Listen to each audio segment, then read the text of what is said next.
Gotta go. I'm trying to get Mama flea medication real fast.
Did you see where it was? Hopefully she'll eat it since there's only one plate out there. Not much to choose from. Maybe she'll be like, oh my god, I gotta eat this. This is all the food there is. I saw her out there scratching. I'll show you the video. And she was scratching for like a couple minutes before I started recording.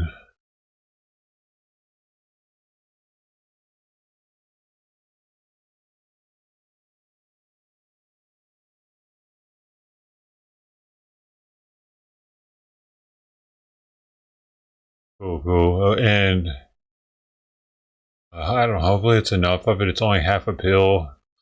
My vet said if it's like a severe infestation, they should get a whole pill. But like I said, last time she diarrheaed after I gave her one, so I don't want to give her a whole one. I could really do her in, maybe. She might not even eat it. It's inside of a treat, so I will be able to go back and look when she's done to see if it's still on the plate.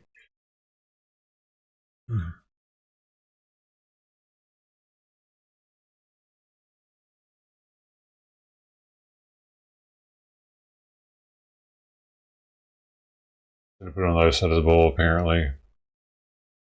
You see that black stuff on the ground? I don't know what that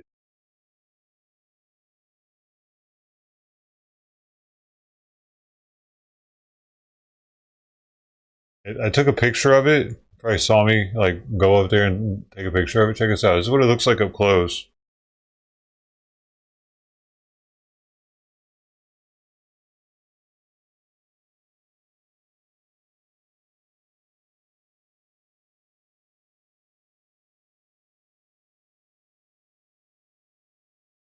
Weird. I don't know, I think I might need to go out there and clean it up.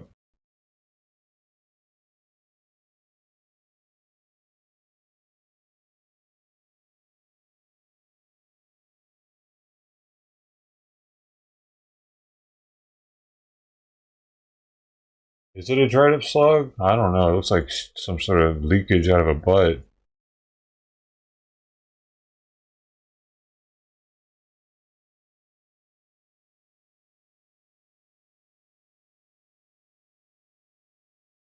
These cats like to leave bodily fluids along my little trail here. I should have put that on the other side of the water bowl since she was coming from that direction.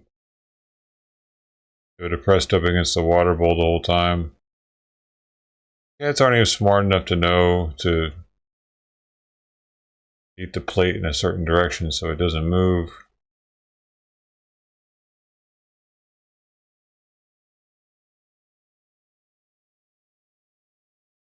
I think she got it though. Because the pill itself, I think, tastes like vanilla, so it doesn't have a bad flavor. And I put a pill treat around it. A pill pocket chicken. That's a fancy feast there, of course, because if I wouldn't dare try to pill her with some Ziwi. I'll show you the video of her scratching in a minute. Like I said, I missed about 2 minutes of it, which is why I started recording, because I was like, God dang, she's been there licking herself and biting her. She was biting her back for like I said, a couple minutes. So I'm like, well, I'm gonna see how long she's gonna do this, and I want to keep track of where she goes because I was doing her litter box down here, and I can't watch everything at once.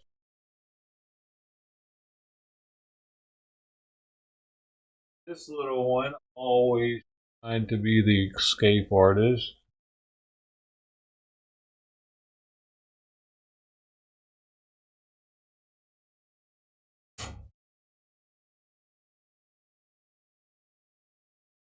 She got it. She had to have gotten it. I don't think she likes it when I put all the different plates out there. Something about it. It makes her more nervous because there's so much food scent that it draws other animals to be alerted to the area, I think she prefers me to put one bowl out at a time. I bet she goes back underneath the house. Oh, she's gonna wait. I'll give her another one. Hold on.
You better not.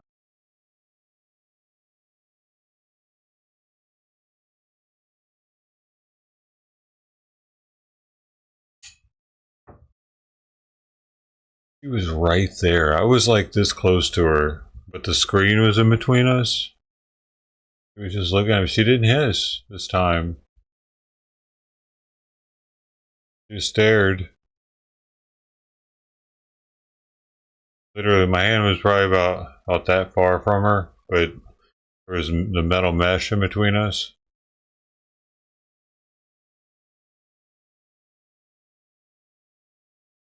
I think last time she hissed at me when we were that close.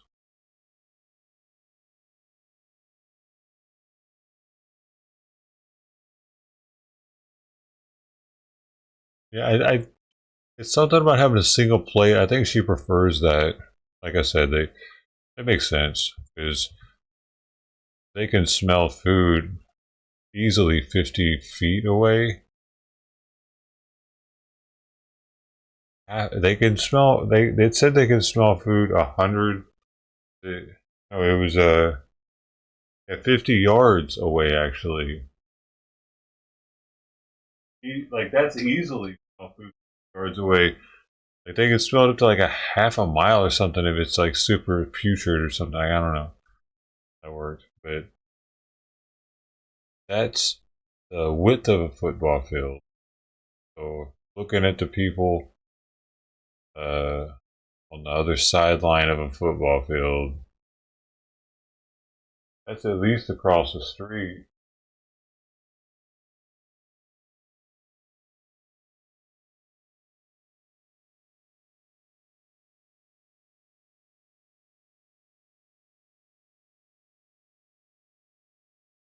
I'm putting too much food out one place at once. It's okay. It also it allows me to be able to maybe pill them more precisely if I'm trying to get one like different ones.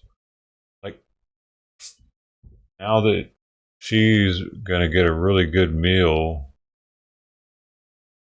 she hasn't done 2 cans in months. She hasn't done 2 cans in probably 3 months. Tux took over.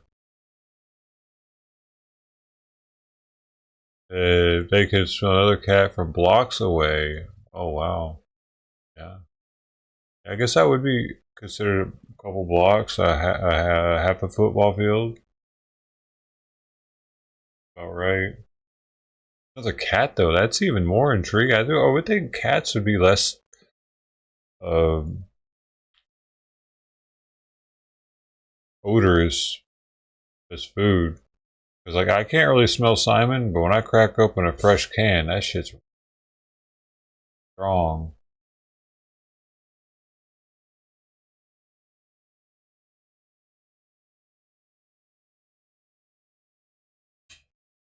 Unbeknownst to me, my whole house smells like cat piss, and I just don't know it. I'm accustomed.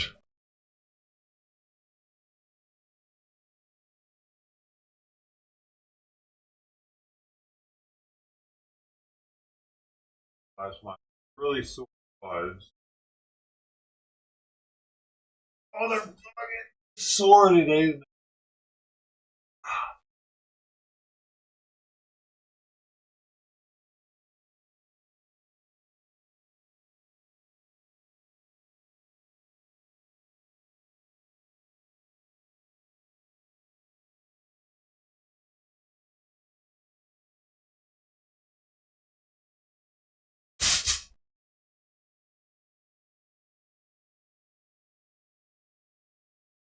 Oh gosh, mama mia.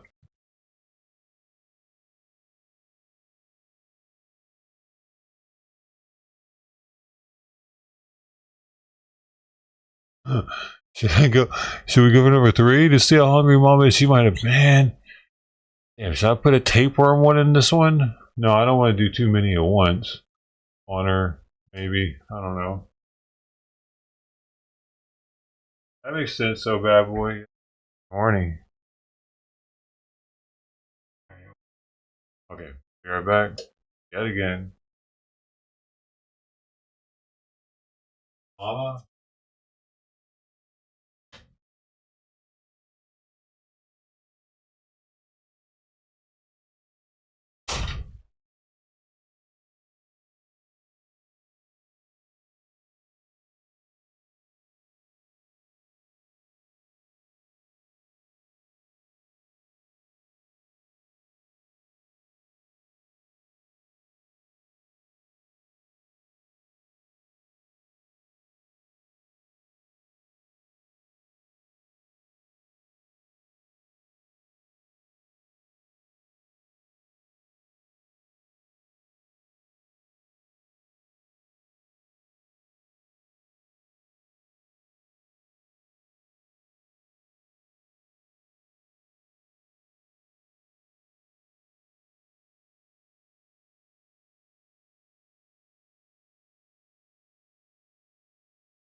Yeah, probably.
Maybe that dude. That might be what Tux was trying to do all the time with Lola. He was probably trying to. That's probably why Lola didn't like him. Maybe he wasn't neutered and he was always trying to hump her. Man, I wish I knew what happened to him. His poster's still up. His poster's still up here. But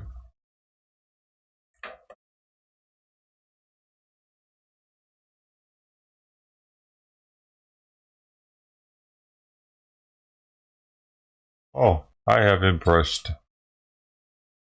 my beard. I am so uncouth, looking uncivilized like a vagabond.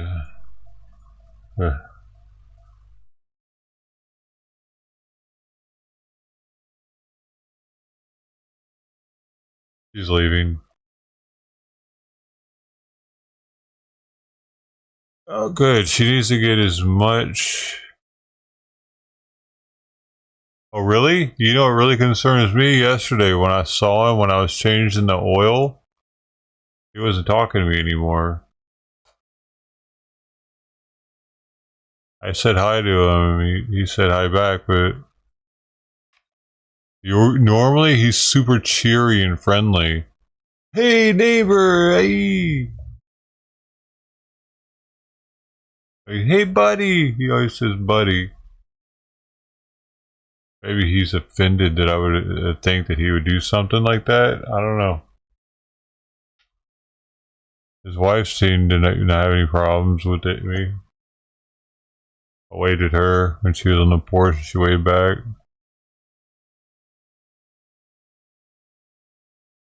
I mean, he has a family. He's not just some single dude, so that's why it doesn't really make sense. But still, seeing that was a little alarming.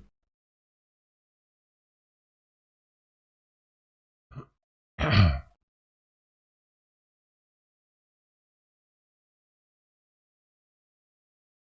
don't know. The language barrier with these people makes it damn near impossible to know what the fuck's going on at any given time. Like I was just talking about yesterday. Like I live with this shit, dude. I can't even talk to my neighbors that have lived here for decades because they refuse to learn English. Yeah, that's what it is.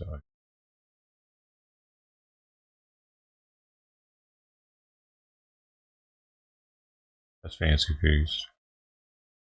Mexican, I believe so, yes. And he's a hard worker, dude. I'll give him that. But what the fuck, man? Learn the language better, dude. Like, go take some classes, maybe. So you can actually talk to people and it not be super awkward.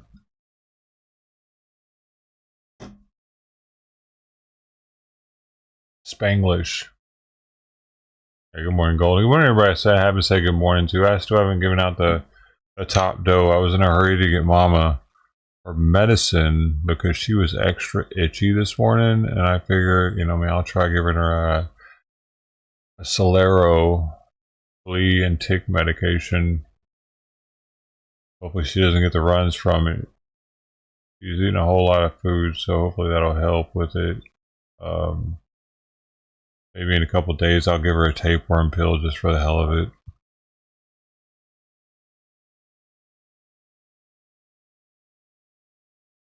Just in case, because they seem to all get tapeworms once they get fleas.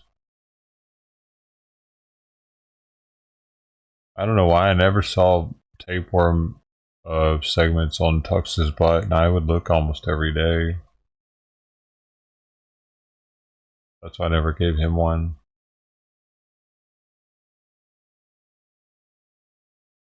Hard. Well, I mean, I've got this down a little bit after half a year, over half a year. Not saying I'm an expert at doing this, but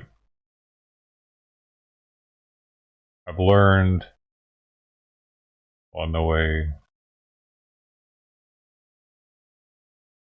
when the best time is to try to do it and how to do it.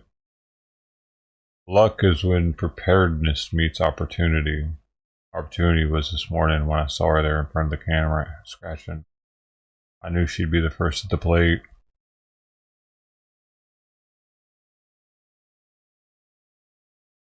And there she goes. Because that's what it was. I didn't know, like, I didn't want to just put out flea medication arbitrarily. I needed to know she would get it.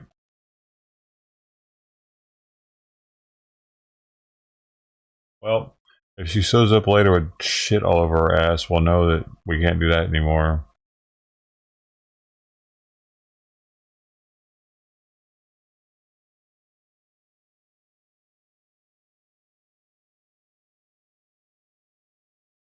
Yeah, no, he's not eating cats over there. And I wonder almost if that's why he took offense to it. He probably is like, think I'm a Trumper now. And, you're on the wrong side. I can't get out of the chair.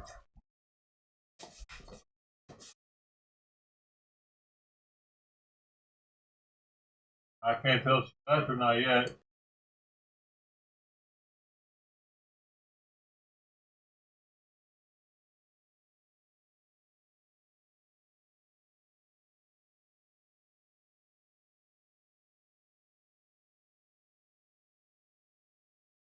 Oh man, it feels good having my car clean now with the oil changed. Yo, and a new air filter. I don't even drive that thing much, and it feels good knowing that's done with. And it really isn't that hard. It's just kind of a pain in the butt.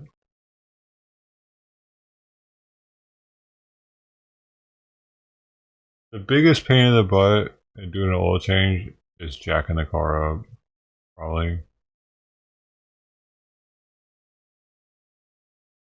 No, no, it's being under the car. It's having to crawl under the car without a crawler. Just a cardboard box.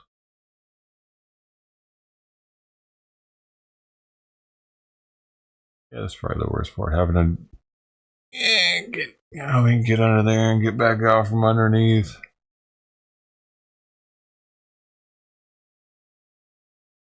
Oh, being tall, that's probably the worst part. Oh, the second part that I don't like doing is taking the undercover off thing. Which, I mean, it isn't that big of a deal. It's just kind of a pain in the ass. I wish I had one of the quick ones. Like you can get metal ones that have a section that's cut out for where the oil drain plug is. Those are pretty sweet. And you can even get quick valves, so you can just go pink, and but those are kind of dangerous because they can screw up. I don't know. I prefer having an actual bolt there rather than a valve that could leak. I've looked in. There's two different kinds you can get too. There's one that has a little lever. There's another one that has a ball with a spring in it that you press in and pushes the ball up and allows to, So there's two different kinds, but I don't know. All it takes is one time that thing not working right.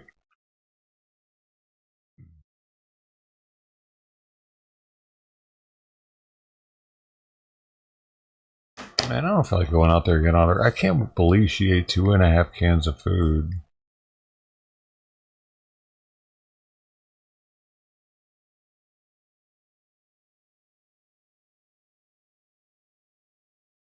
I was kind of hoping she was asleep, man. So I could chill for a second. I'm not going out there yet. Damn it! I've been all up for the past 2.5 hours. This is the first I've sat down.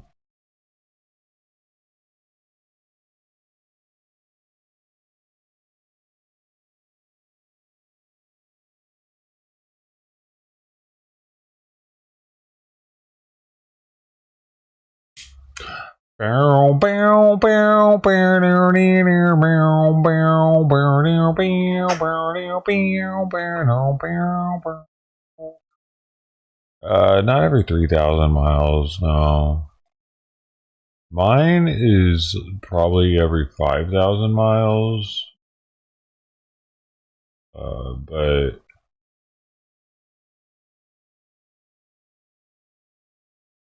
I didn't do that though. Yeah, it is every 6 months, so because it has to do with seasons though. And I think it's the most necessary when you live in an area that has extreme seasons, like a lot of days that are over 100 degrees, or a lot of days that are over or under like freezing, below freezing. Because when the oil comes back up to temperature, I think it draws stuff into it, like maybe water or probably water more than anything. It dilutes it. Gas also, it gets diluted with gas. So yeah, I definitely needed to change it sooner than I did. I waited like, I think I waited like a year and a half.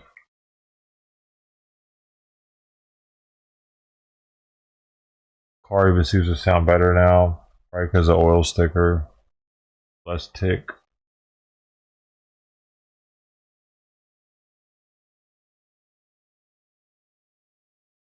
I don't really get onto it much. Whenever I know that I need to change the oil, I don't hit it that hard.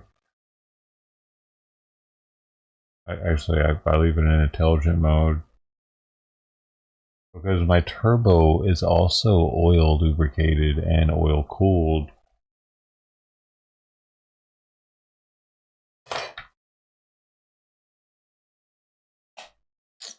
Oil cooled. I gotta check. It's been a while. Verify. Water cooled is.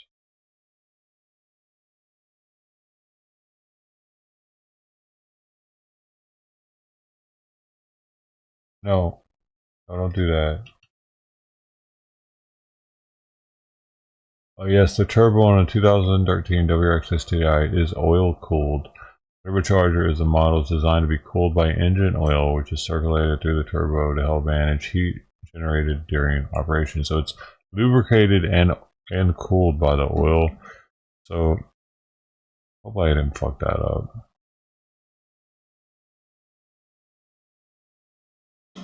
But like I've said before, the thing with my car, it's kind of fun to fuck things up with it. Like I'm not trying to. I'm really not. It's just I'm lazy when it comes to oil changes. But I don't drive much. 1,000 miles a year or something. I don't even know. 1,500 miles a year. But if something breaks in it, there's so many. Like my car's out of warranty now, right? And I didn't want to upgrade it when it was in warranty because then my warranty would be bad. But now that that's the case, no warranty.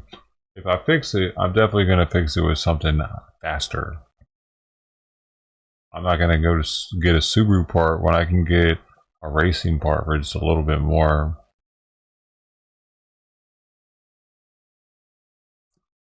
So if I were to really mess my turbo up, well, I'd be getting a Garrett turbo at that point. I don't know, something a little twin spool or something nasty. Better response, less turbo lag. And once you do that, well, then it begins. You gotta upgrade this, you gotta upgrade that, you gotta upgrade this. Because if you don't, all that shit will end up breaking too. Or you can just wait for that shit to break and then upgrade it. But then it could be a worse problem. But yeah, so that's what's kind of fun. Like a normal car, say if this were what, a Toyota Camry, right? If I were to, which are tanks and probably wouldn't break anyway, so you wouldn't have to do anything like this. But like if you were to break a, I don't know, what could you soup up on a Camry actually get away with it? I think, man,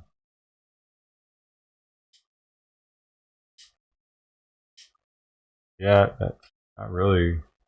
Like, see, my car, I can, like, since it comes stock with a turbo, I can put another turbo on it. A normal car, if you fuck it up and, like, you want to put a turbo on it out here, you can't do it unless it came from the factory with the turbocharger. Otherwise, you'll fail smog inspection. So, like, I get options with, like, also, now there are E85 kits that are carb legal out here. I would probably do an E85 conversion on it too. If I blew my engine or something like that, and they were already having to take a bunch of shit apart, E85 conversion would allow me to use E85 and also regular gasoline. Pretty awesome conversion.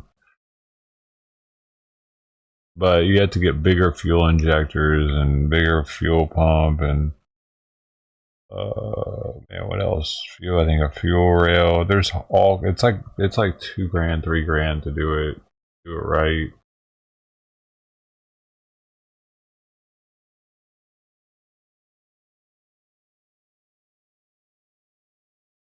I was gonna do it at one point. I'm glad I didn't though. It was before I was a streamer. I was like all the money. I had a bunch of money saved up. I was thinking about buying a sailboat, selling my car and buying a sailboat. I was thinking about getting a mountain bike, a really nice mountain bike, and starting to do that all the time. I went shopping for them, even Santa Cruz brand, and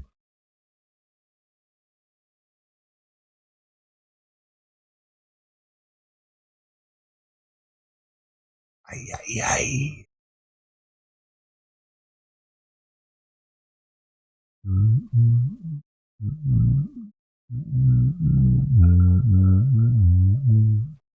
Bill, isn't that more expensive doing that?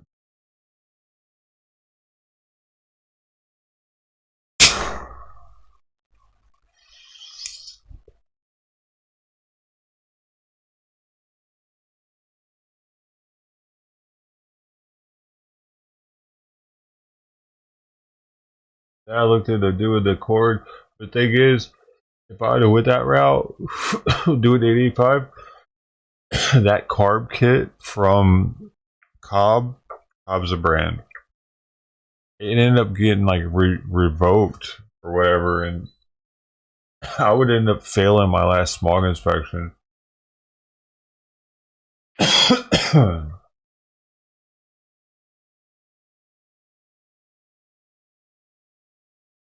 Dude.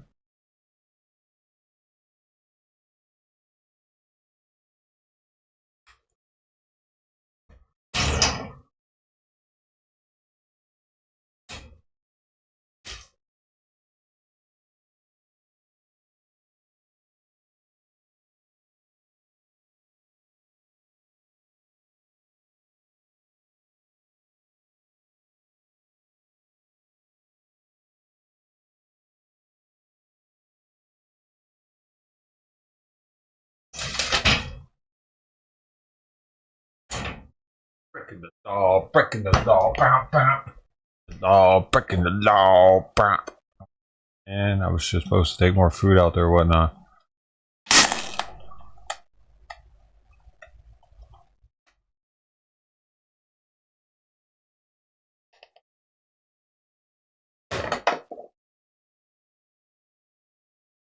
Bill, you didn't answer my question. What is taking you so long?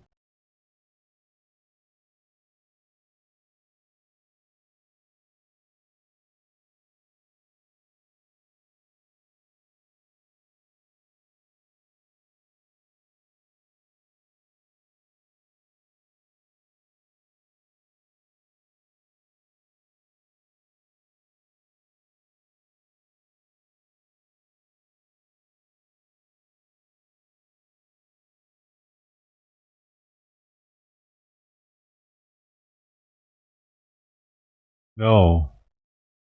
Does it cost more?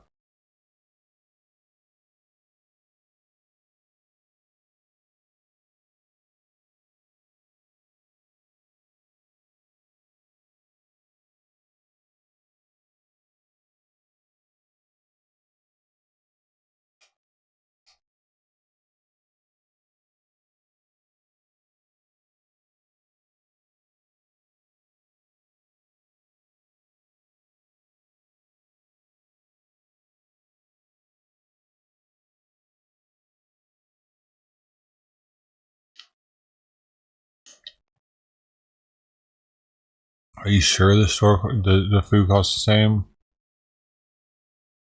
What are you in Canada?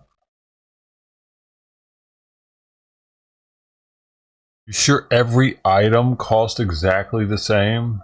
Have you went into the store and done a price match?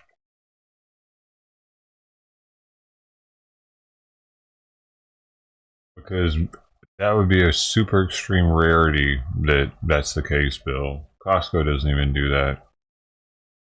And they're known for being really nice and wholesome to their customers.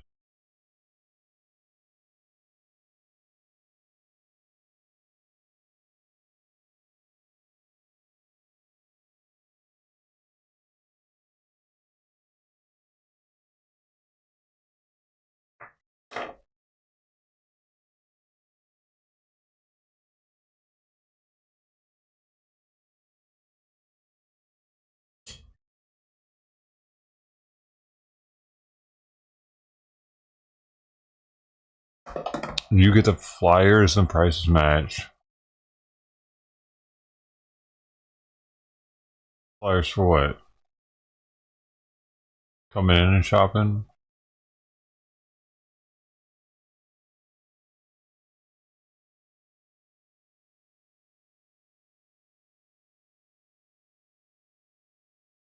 That's called circulars. Those are called circulars, Bill. Get with the program. Get your vocabulary up. Jesus. I thought you worked in an office.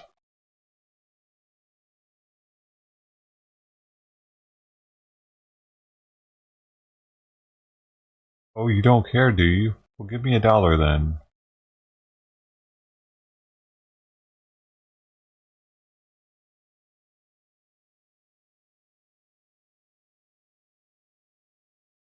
I deliver to you every day.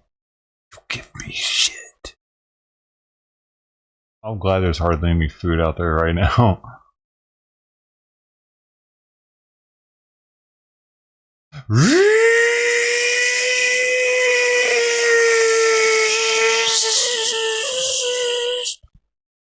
Oh, fuck, I should have breathed in deeply before I started that. Simon, you went over there coughing, drinking water.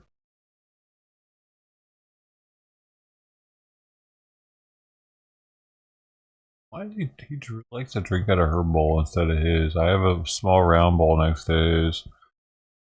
I need to have a bowl like hers next to his, maybe.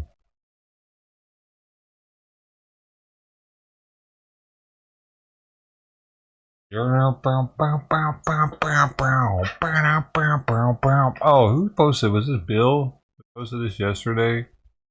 I posted something.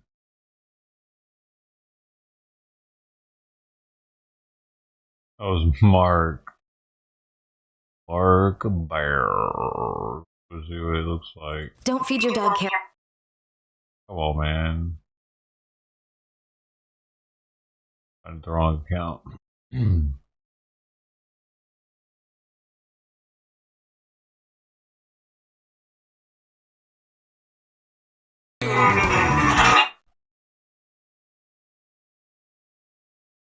Kitty's gonna eat all the food today. I'm gonna have to go outside. I'm not happy about it today. I'm done. I'm done. I'm done. I'm done with you. I'm done with you and your mother and your sister. I'm just done with all of this. I'm sorry.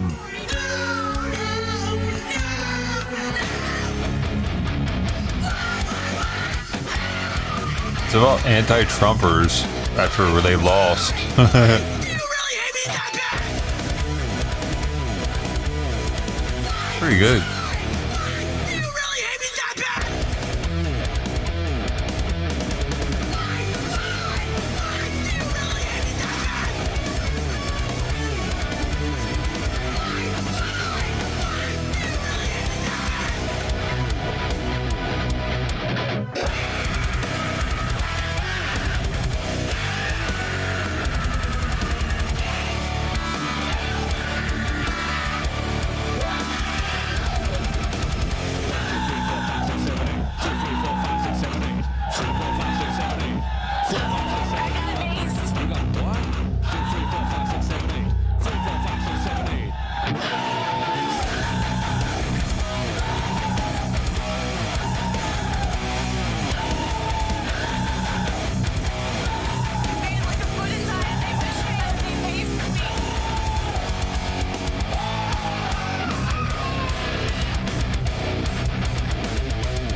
that dude though.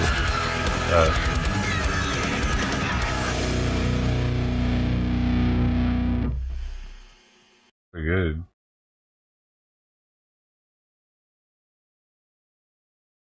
But it's off, man. Burgundy Point. Burgundy Point in the house. What are you doing? Are you homeless now? Is that why you're in the house? Alright, you sleep over there. Just don't shit in the living room like the last guy.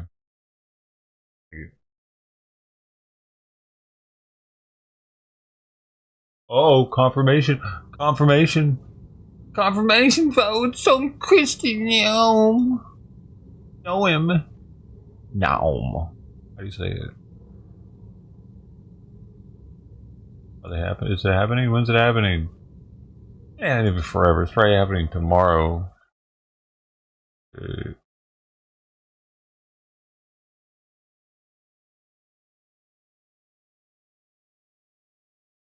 she goes. Ah, come on, bro. I'm tired of going out there and washing my hands. Dude, Huntington Beach declared itself. This is where I used to pay my rent. I used to drive here to pay my rent. With immigration front and center in the Trump administration, the city of Huntington Beach this week voted to approve an initiative declaring itself a non-sanctuary city for illegal immigration for the prevention of crime. The move in defiance of the state sanctuary laws. Pat Burns is the mayor of Huntington Beach. He joins us now live with more. Mayor Burns, thanks for being with us. UFC fighter, their mayor. This decision to become a non-sanctuary city so Tito important for you Ortiz. and the city council to take, Ortiz. and how will it work? Pretty sure. Well, basically, it's the fundamental job of a city council, city government, to provide safety to the fullest extent for its citizens. And the provisions put in place by some of the Trump's, governor and Bonta that prevent us from fully placing that law enforcement capabilities. We say, no, our citizens deserve it, Huntington Beach first, and we're going to try to use every possible level of law enforcement. I was a policeman for 30 years and in Long Beach, just north of here, and throughout my career, there were opportunities that I saw the value of cooperation between levels of law enforcement, and it was imperative that we were able to do that. Whether they needed our help or we needed theirs, we all worked together, and it serves the community best. To use the full force of every level of law enforcement to make their communities safe. And we're not going to play that game of politics. We're going to do what's practical and what's common sense. And we're more about community service than self-service or agenda-driven service. And we love our community, and we're going to do whatever we can to serve it the best we can. Mayor Burns, this move is in defiance of state law that has been in effect since 2017. At the time, the governor said the status would protect public safety while offering comfort to families living in fear every day. Have you heard from the state in response to this week's vote, especially as California Attorney General Rob Bonta has sued the Trump administration over their effort to end birthright citizenship? Well, you know, the hypocrisy of the state even saying, you know, or fighting something like this. No, to answer your question, no, I haven't heard from them. But I completely feel it's hypocrisy that he snubs his nose at the feds and then expects us and is shocked by that we're going to try to resist him at all in the best interest of our community. It is our job to provide the best service we can. Whether he wants to snub his nose and play politics, we're going to provide service. And that's what our whole thing is to do what's best for Huntington Beach, and that's what's important. Well, and, you know, it's not only Huntington Beach, It's California and the United States. We're we're very loyal to everybody within our community, and that extends outside to the rest of the United States. I love it. That being said, Mayor, Huntington Beach has often conflicted with the state, right? Be that suing over state laws prohibiting parental gender notification or banning non-governmental flags, including the pride flag. Why are these battles that you all have decided to take on, the battles you've chosen to take and engage? Simon, and put your please feet in? stop. I don't want you to be right. Well, the flag was my ordinance that I brought forward, and really, I don't like special identity. I don't like special interest, and really, if you're favoring somebody, you're discriminating against somebody else, and I don't play that game. I really think it's demeaning to, like, the LGBTQ plus community that the radical end of them are saying that they need a flag to make them feel equal in Huntington Beach. Everybody is equal under the United States flag, and I love that flag, and it represents us all, and they can play their politics. We're going to govern to the best interest of the people within our community, and that's pretty much as simple as it gets. It's not a big, tough math problem. It's a government. We're going to govern and not play politics.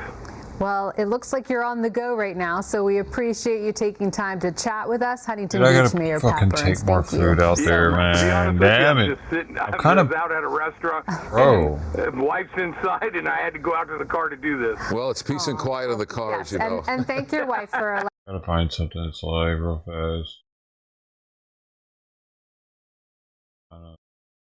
Over going out there this morning already.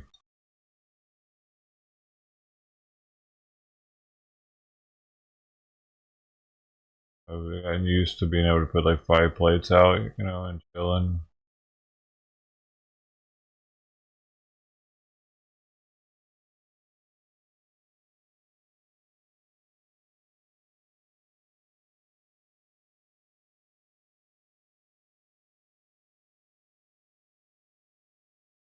Watch the homeless people. Skid Row. No reason for you to be sorry. Come on, get up. Come on. Okay. Come on. Okay, you really don't want to get up. Okay.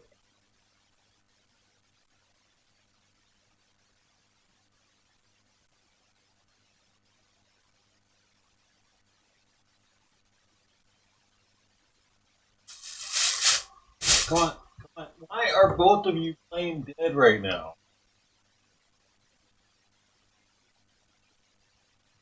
Stop fighting this. Doing.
So the one on the left has fish oil, nutritional yeast in it, and it's seaweed.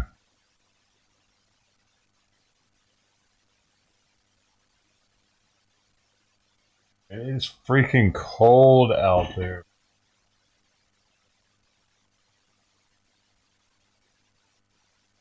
One of the reasons I don't like going out there. I keep forgetting my beanie and my hoodie too. Like 45. I know for y'all that's not that cold because you're going outside with an actual coat on probably and socks.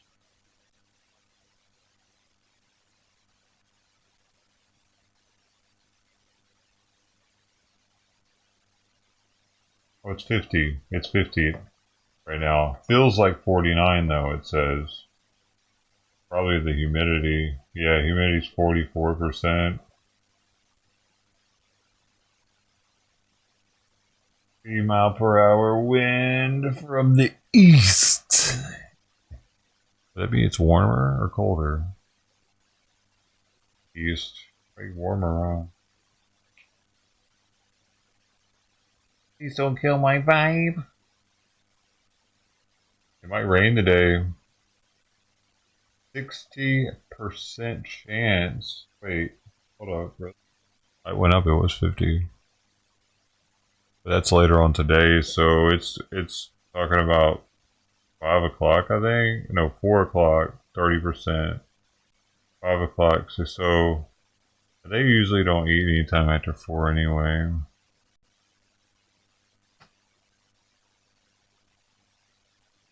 What do you hear in 49? Yeah, but when it's that cold, it actually makes it feel warmer when it's high humidity.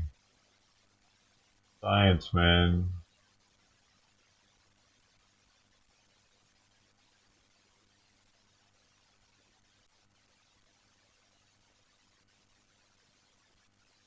That might not actually be true.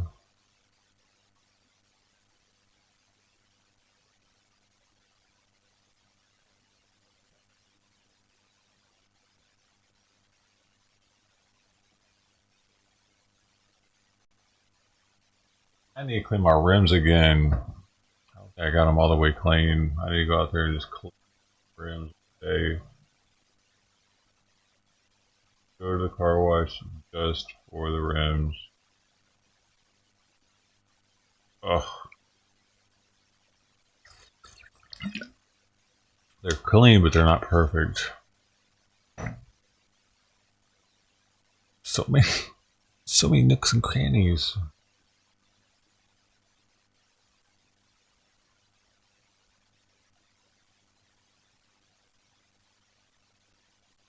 They're nice, but man, I forgot how good they looked. They're so much darker. Man, I hadn't washed my car. I think it had been about a year. And dude, that's something I wanted to look up. My front windshield either has wax like spritz on it or it has like micro etching in it because when the sun hits it, it kind of sparkles. It's got a, what is that? I'm gonna look that up right now.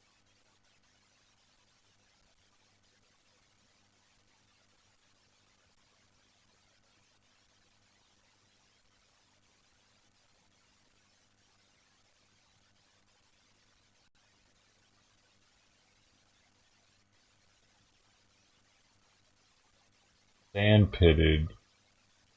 Only way to fix it is to replace it? Oh, for real? I don't know. It must be.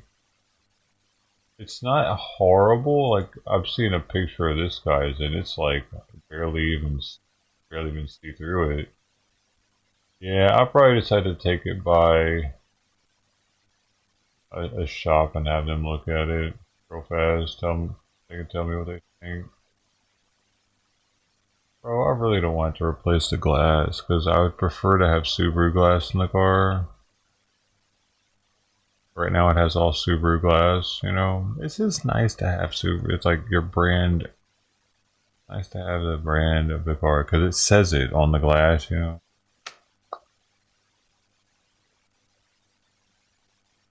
But it's like twice as much for name brand glass.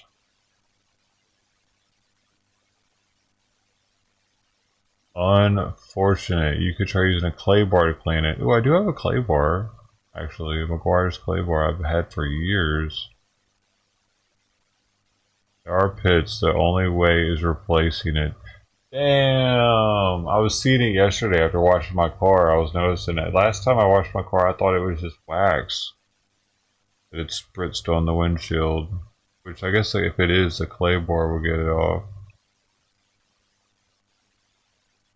Because I use that, sometimes I use that wax spray after wash thing for the, I put it on the windshield to give it like a Rain-X effect. You can see it start working instantly too after, like there's a, you might think that spray is bullshit at car wash where you can turn the nozzle to the wax setting. But one way to tell that that shit's working is just spray it at your windshields and it instantly starts beating the water up once it's coated on there.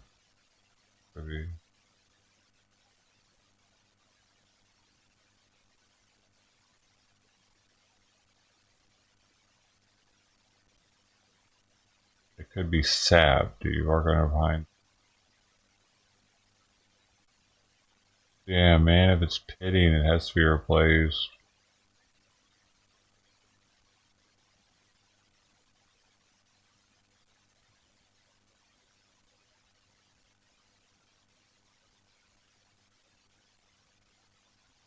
Buffing and polishing might help. I'm lucky I park on the garage.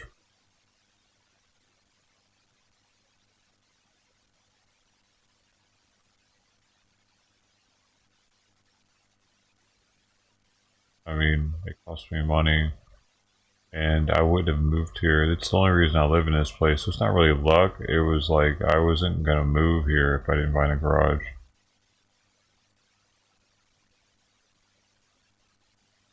I was gonna move back to California. I was gonna move to Long Beach from Colorado if I didn't find a garage. Well, that one wasn't lucky. That one was, I was gonna stay put without a garage. I didn't have to move.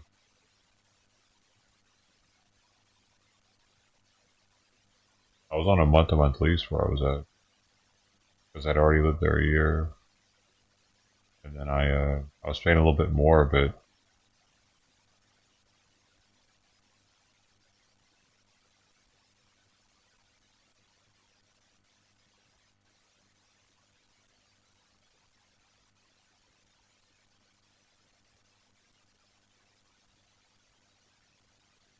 I'm blessed to have it, or like I'm blessed to be able to have it, to be able to pay for it and everything, for sure.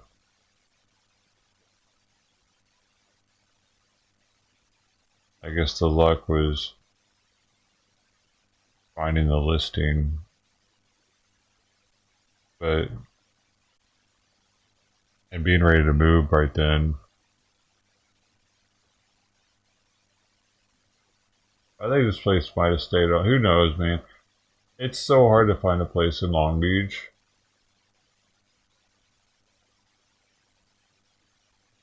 Especially one like this.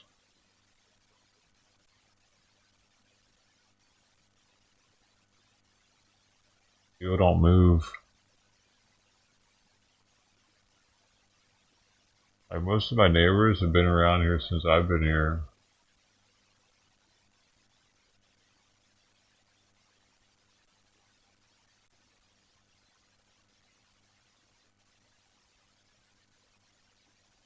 Except for the apartments. There are apartments around here that, like, I don't know who's in those things. Who are in those.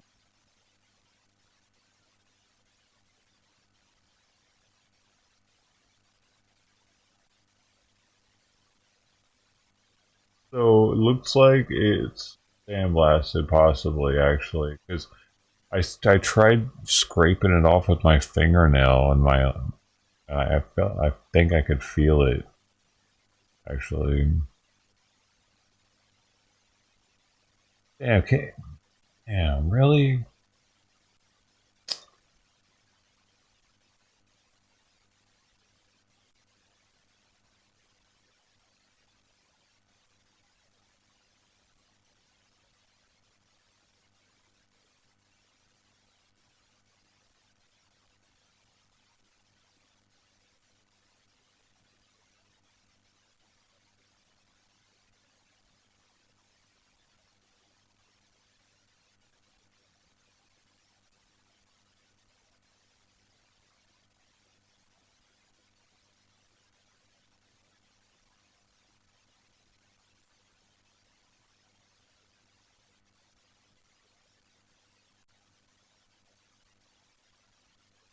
If the damage is not too severe, windshield repair expert can fix the damage, it says.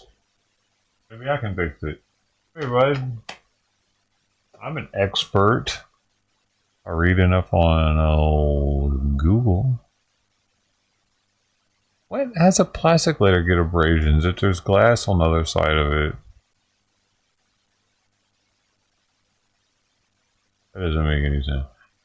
A wet or fine grit sandpaper is often the most effective method of removing scratches and pitting. Toothpaste and baking soda, this combination can be effective for polishing the windshield. Car wax. A coat of car wax can help hide minor scratches. Glass polish or scratch remover. If scratches are too deep, a commercial glass polish can be used. Windshield protection film. This windshield road help.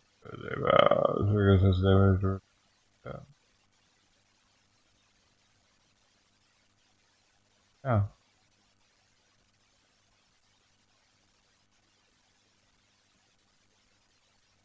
I guess the plastic is there, so it makes it a safety window, probably.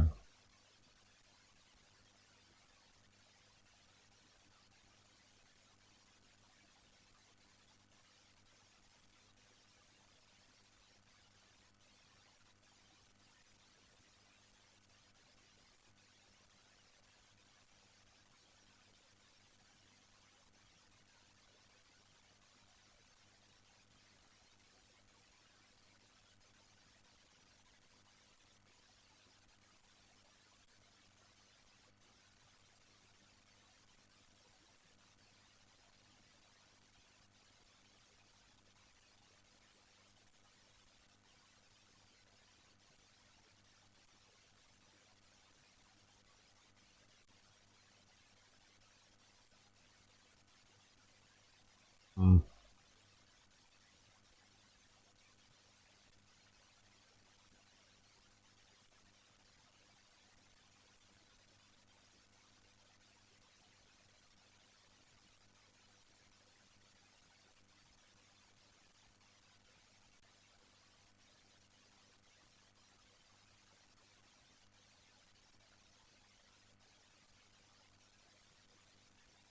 What?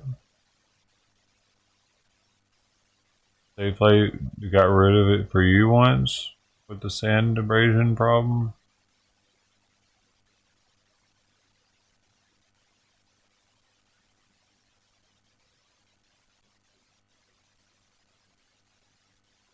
I might have some quadruple zero steel wool also.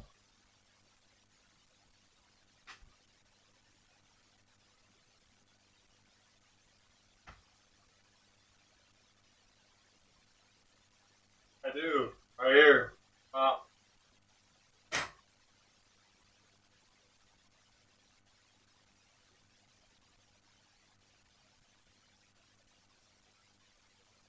Just left. Come on, man. Kitty.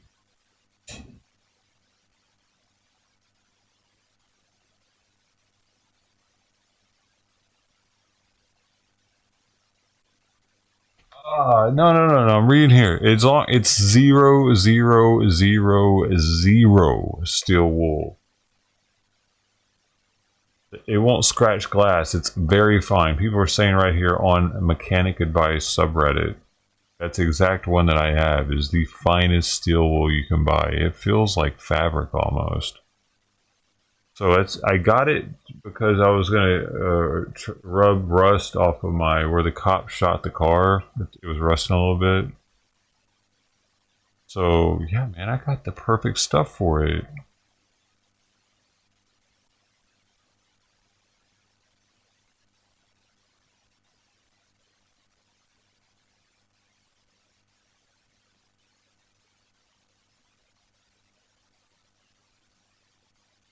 If it's sand,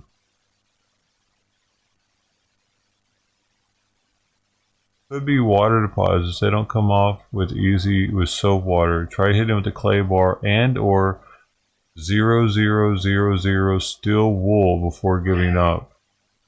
There we go. This right here, 0000 steel wool on auto glass is magic. Do not let the steel wool get wet. And make sure the glass is dry. Only use 0000. Never use the others. You can't have that! Stop it! Damn it! Stop it. I'm pushing you away from it and you keep going for it. What the fuck, man? Wait, dude, it's not Reddit crap, dude, because these are mechanics on here. Like, they know. I'm sure I'm gonna look more into it than Reddit. This is my preemptive research. I'm just barely looking into it. And oftentimes when Reddit says something, it's correct, man. Yeah, I'm not gonna fucking just take the motherfucking thing and just wipe it across my windshield first thing, man. Come on, y'all. I start with one little fucking dot. See if I can get rid of one dot first.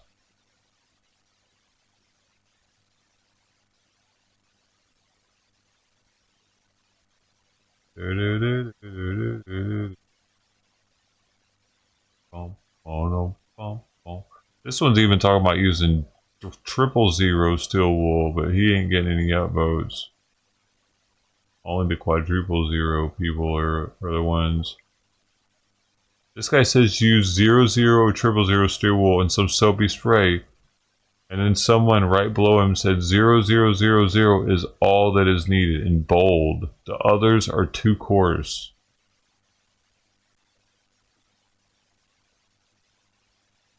They're serious about this fine. It's on the packaging. It shows all the different grades of steel wool that there are, and this one is at the far left of the spectrum.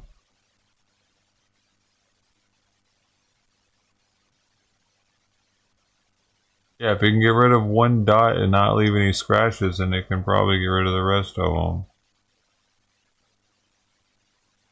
Look, I'm even going to put it in here. Number 0000. And see.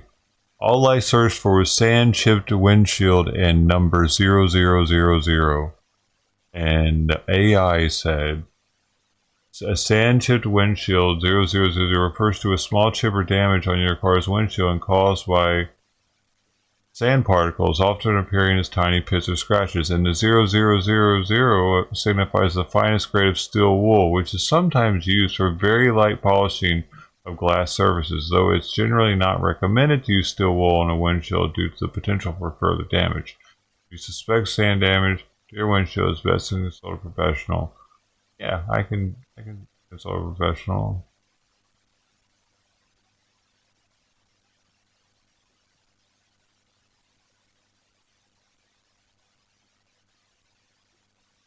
Auto Detailing posted something.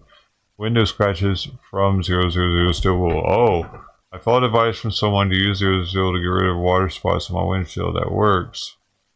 But now I have a ton of light swirl scratches. Oh no. I can only see them when the sun hits, right? See, I don't think I just look at one comment or one post and I just go do some shit. Do you? Do you really think that? You think I got this far in life by doing that?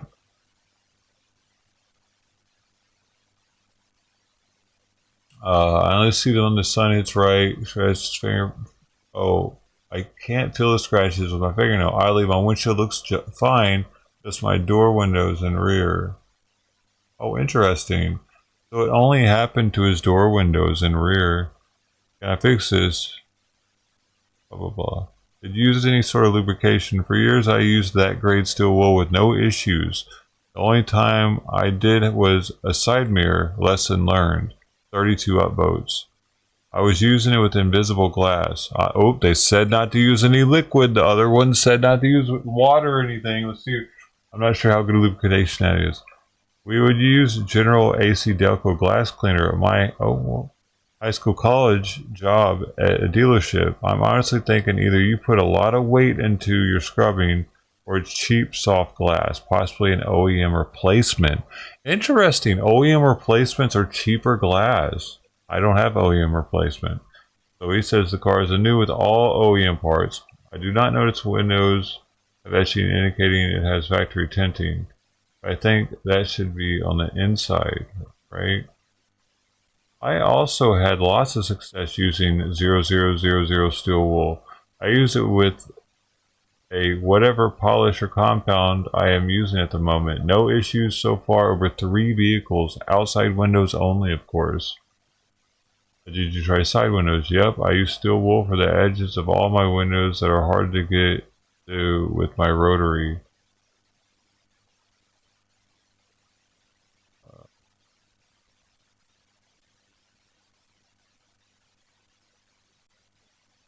Side mirrors are definitely made of softer material and will scratch easier.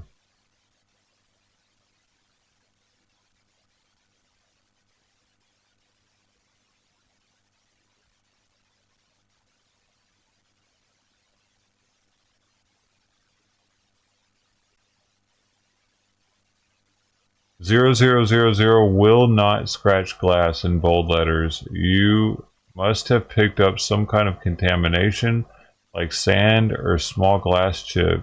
This is why it's important you clean the glass 100%, and if you notice any small scratches from forming to either clean the steel wool you are using or just get a new piece. It's like people who say that they scratched their car using a clay bar. It's not the clay bar that scratched your car, it was contamination. I have used 0000 and even 000 steel wool for years and it has never scratched glass. 4 upvotes.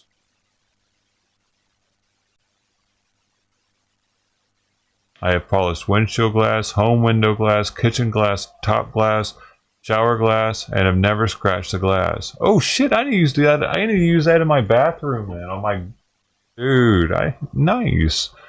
And yes, that includes front and rear windshields that were tinted, of course, because the tint's on the inside. It's not the contrast, it's a technique. For windows, I use a 500W halogen spotlight to check my work. If you can't see a scratch with that, you are not going to see the scratch in any lighting condition. It's your technique, not the tinting. You might have scratched the ceramic coat or some other coating or tint.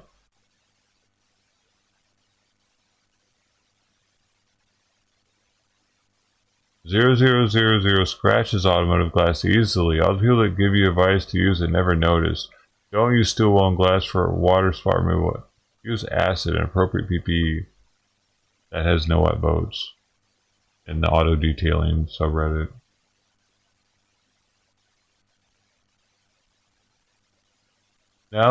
Someone said now we have to use water with wool. Common sense is dead. That has a -4 votes. And the person below it says, why would it matter if it's wet?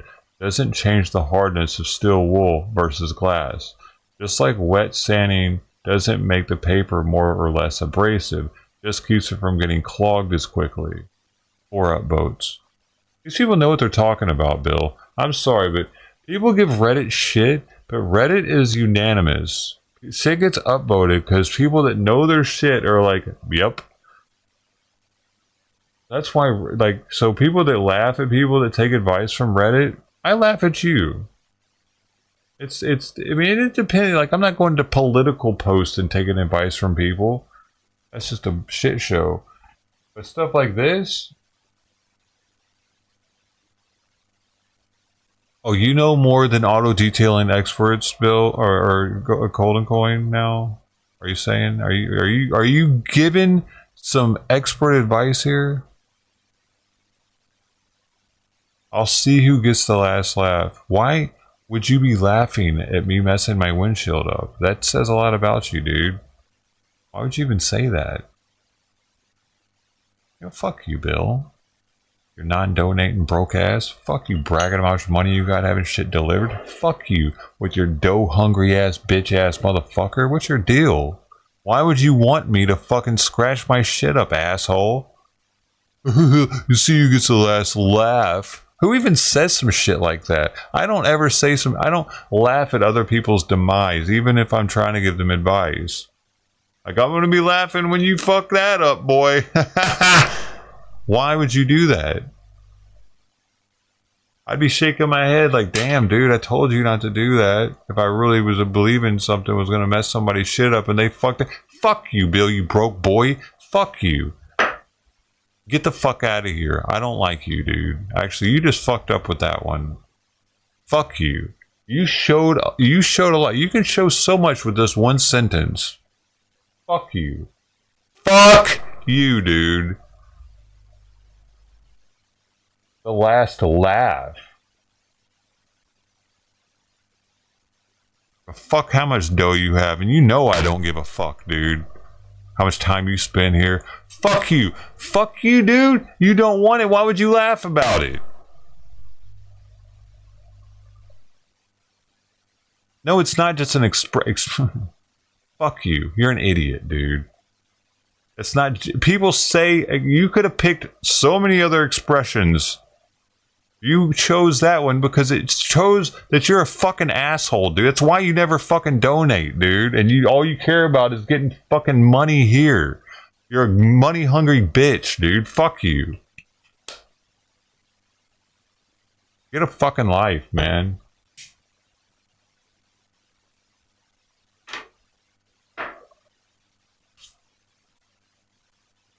I've donated hundreds over the years. Oh, you stopped years ago. And now you just brag about how you have your fucking groceries delivered and shit.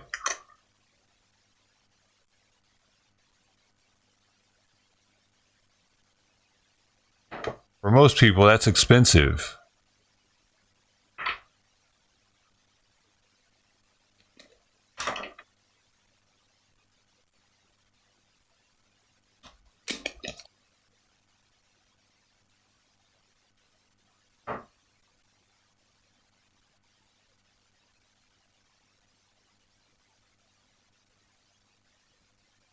All of you, except for a very select few, just stopped. Just stopped everything. You figure you can rest on your fucking laurels and just fucking come here every day and use me, pretty much. Well, fuck you, Bill. Like, I paid my dues. I have, again, fucking paid my dues years ago. I just come here and be king of the hill. Look at all my dough. I never use it for anything except for fucking showing people how much I got. Fuck you, Bill. Nobody gives a shit. Fuck you. Yeah, it is using me, dude. It is fucking using me. You think this shit's free? When all you do is fucking flaunt how much dough you have? Bragging like but you don't ever contribute to this. Except for fucking playing games.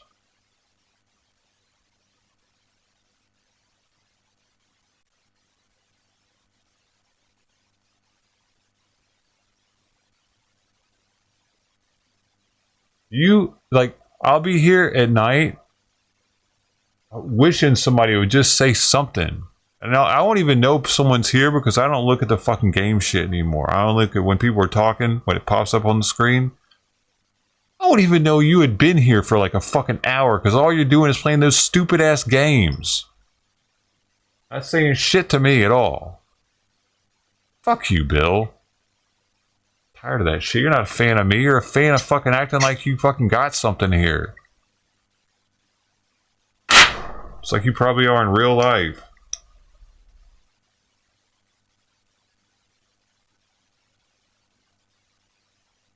Fucking soft flex on your neighbors about your shit that you have.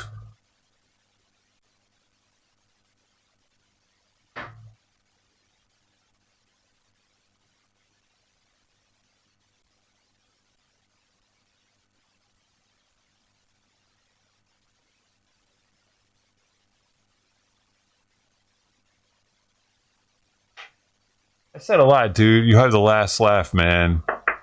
That right there. Yeah. And you had to type it out, too. It's not like you just, yeah. No, you had to think, what would be something clever to say here? We'll see you as the last laugh.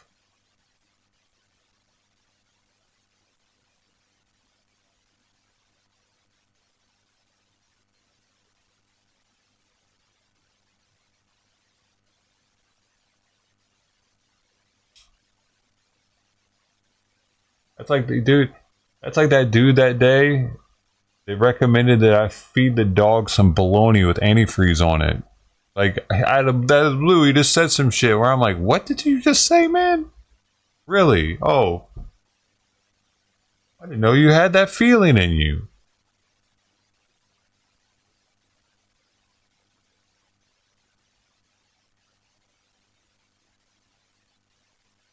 And there was another time where you couldn't think of anything we had in common. And veteran wasn't anything you could think. Remember that day too, Bill? It's like, you're not here for fucking me, dude. You're here for this dumb dough shit.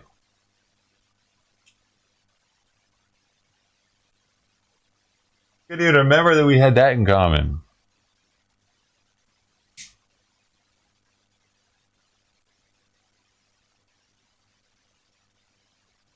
You don't see me as your better brother.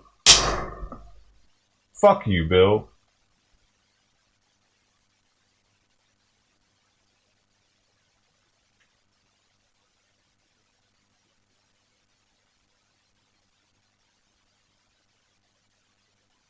Yeah.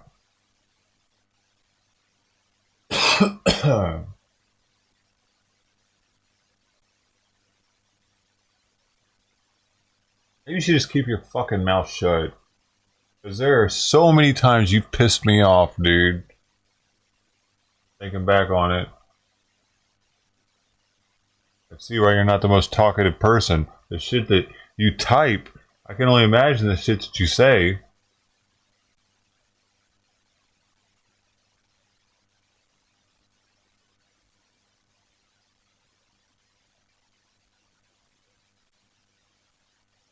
That's some shit my dad would say too. Let's see who gets the last laugh. I can see him thinking it's funny if I fuck something up. Are you him, Bill? You fucking dick? Because I wouldn't know. He's got a fucking space laser now. Whereas no. He's bored out there. He's retired.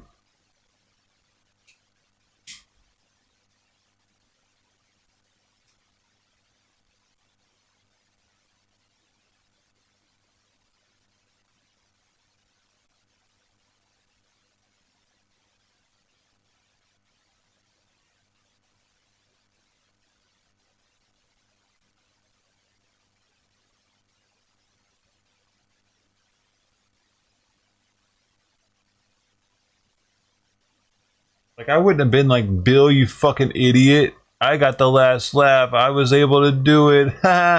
Like,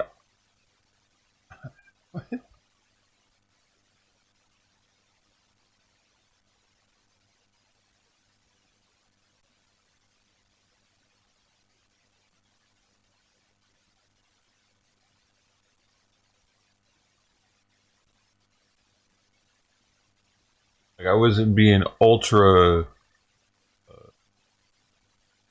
defensive or offensive towards the comments of using, because I understand, right? It is metal on glass, but I'm gonna look into it. I looked into it, man. Don't press hard, and try one little spot first. And everyone's saying it won't scratch grass. And the auto detailing subreddit is pretty informative. I've went here before. They're not trying to get people to scratch their shit up.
Who fucking knows who he is, man? That definitely could be my dad making up some space laser shit even.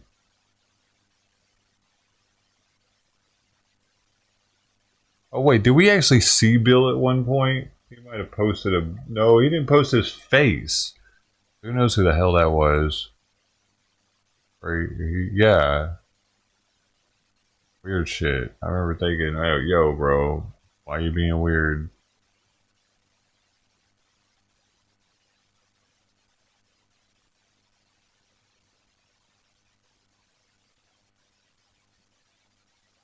That's weird. He wouldn't show his face. I don't think it's my dad, but dude said some shit and then didn't even apologize for it and just said it's just an expression. It's not, dude. Like I said, there are plenty of expressions that one can use in replacement to that when you're seeing that someone might go against your advice, end up messing their stuff up, and then like outcome of that. Don't say I didn't warn you. You know what I mean? That's a way better saying to say. Don't say I didn't warn you.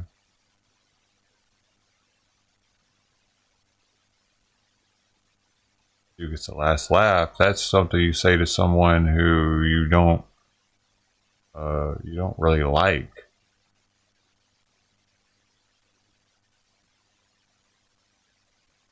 I guess.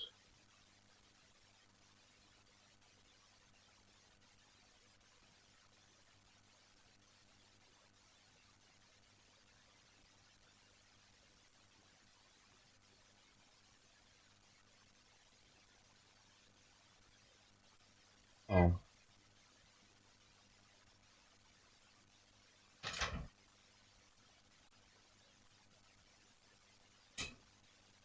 Oh. Oh. Oh.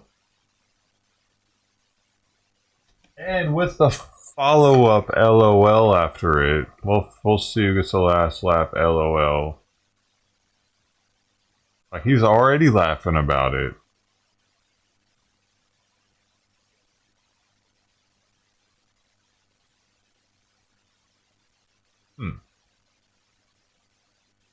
He's preemptively laughing about the thought of me scratching my windshield. That's not just a saying at that point, Bill. You fucktard. I think that's what really added to it for me, actually.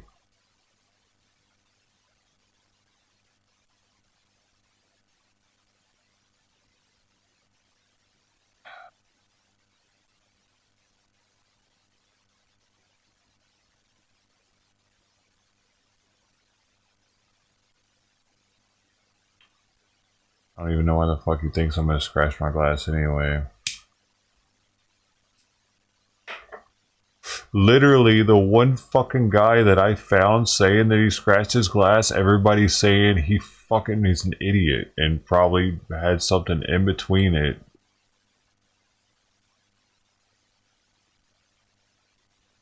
It was actually scratching, like particulate that was built up on the steel wool or something. It wasn't a fresh piece or something else.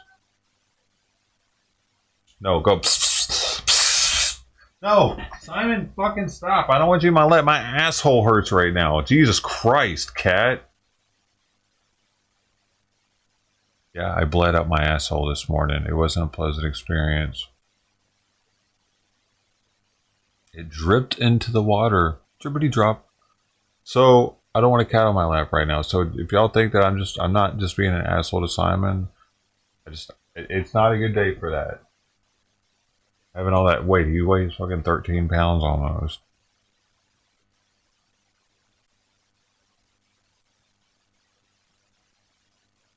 I still love you, buddy.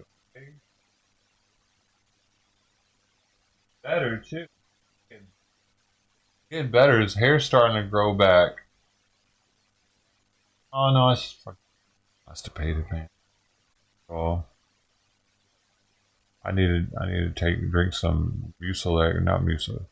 Marillax, I think they.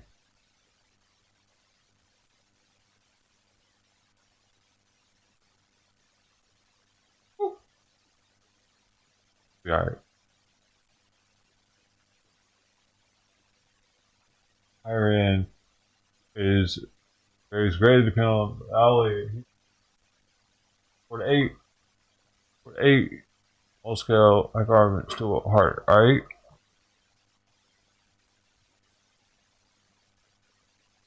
But once it's at a 0.000, it's so thin, dude, it feels like hair. So it doesn't have like it gives extremely easily. It depends on the steel wool material. So I need to look up the brand of the steel wool.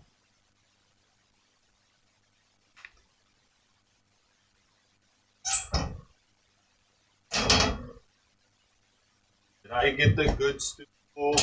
We're about to find out. Or I got the cheap shit. I got Rhodes American steel wool. That's what I'm talking about, boy. Made in China, motherfucker.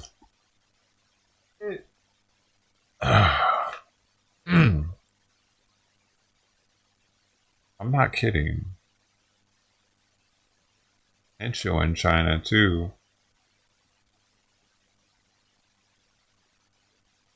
Smooth lacquer, varnish, shellac, and polyurethane. Buff furniture and woodwork to high luster using wax or oil. Clean, precision tools. I don't know where I can find out.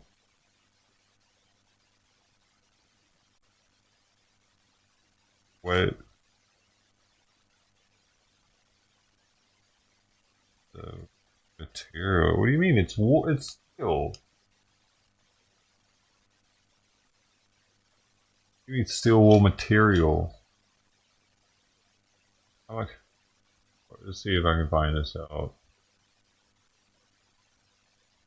Rhodes American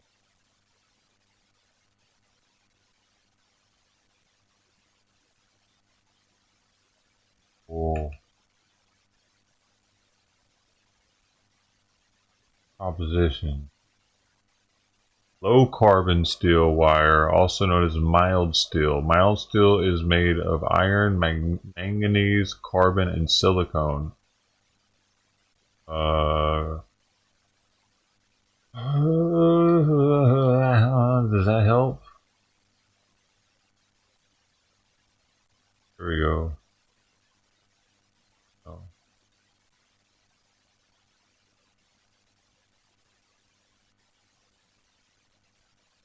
I don't know if that helps or not. Oh, here we go. Stainless steel was made from AISA 434 stainless steel. Rhodes American.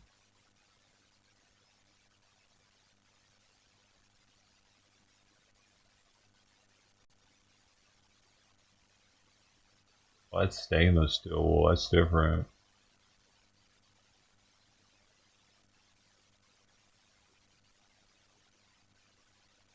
Well, it says right here, superfine. 0000 buffs furniture wax, rubs out high luster finishes, puts a matte finish on gloss paint, cleans windows without water or cleaners, removes rust from chrome using kerosene.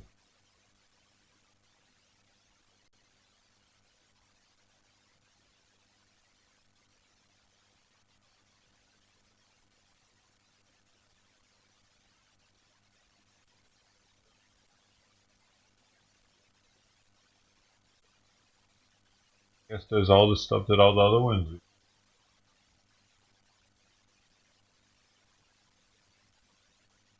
And then it says on their website on 0000 for tips on the far right, after it says all that stuff is used for metal and wood, it says tips. Clean windows and glass without liquid cleaners. So I'm pretty sure if it says it on their website, it's probably going to be all right.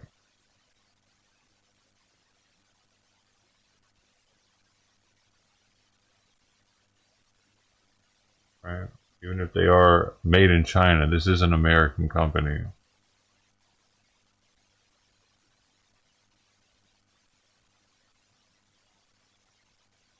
Okay, so I got the 00000 super fine. It feels like cotton candy.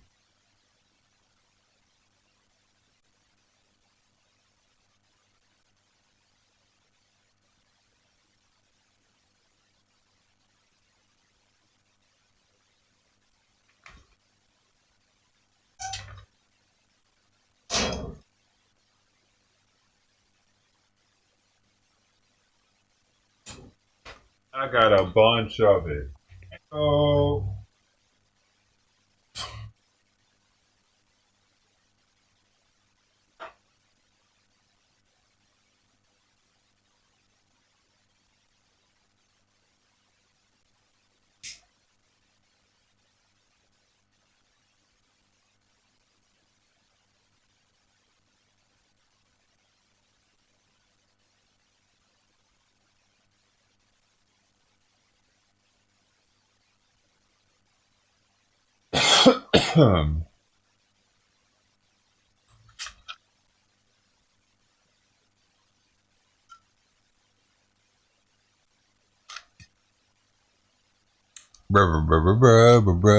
Dude, I wish this camera had audio.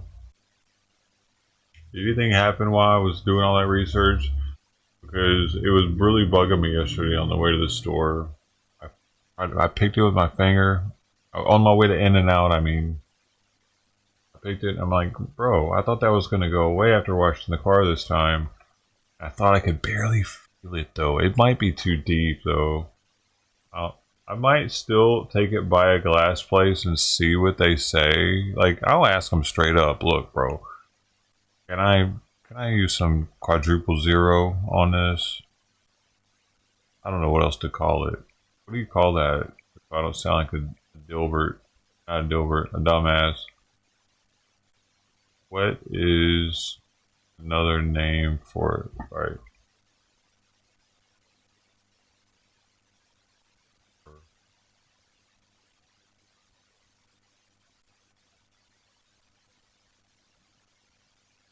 Steel wool is also called superfine steel wool, or extra fine steel wool, as it represents the finest grade of steel wool, denoted by the 4 zeros indicating its extra fine texture. It's good for. This is the most delicate type of steel wool, ideal for polishing delicate surfaces like copper and bronze. Oh wow, you can polish copper and bronze with it and it won't scratch it? Really? Like the shiny copper? Really? Hold up. Shiny copper.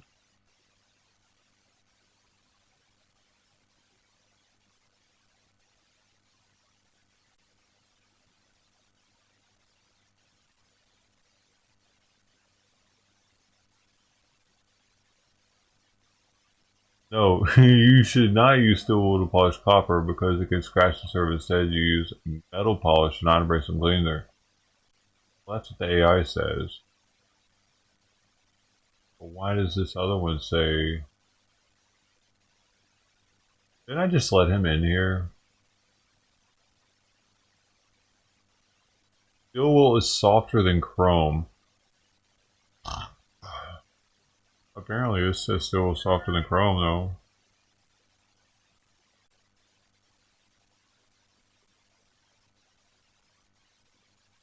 Okay, let's see how polished this guy's steel wool chrome gets with steel. And this isn't polished. I mean, copper. I don't think this is polished copper, though.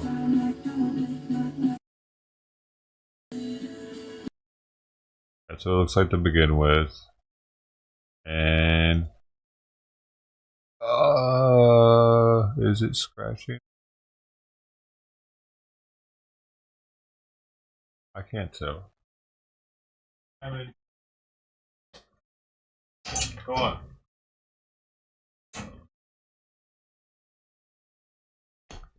Like he keeps making me open the door. Am I tripping? Oh wow, what is this? Oh, he didn't do this with. Wait, did he? You know, way he did this with just. Not only things, but also tools. This is what I did. 3 polishings before I had to replace the tape out there, so I'm going to peel off half a wrap. Copper is not going to go anywhere now. Watch some guy on Twitch sticking his rod. Wrap your copper pipe with your steel And this wool. music sucks. Oh wow. Oh, so this is how you. That thing's gonna come out shiny, super shiny.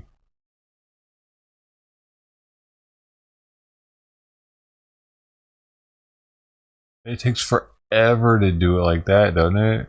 Here and polish my pipe a little bit and turn it a little bit and polish and turn and polish and turn, and this is gonna, I'm still going here. It's gonna take me a few minutes to get this one piece done. You just drop it on your tool and you're polished. And then you undo your screw, slide off your piece, slide on your next piece.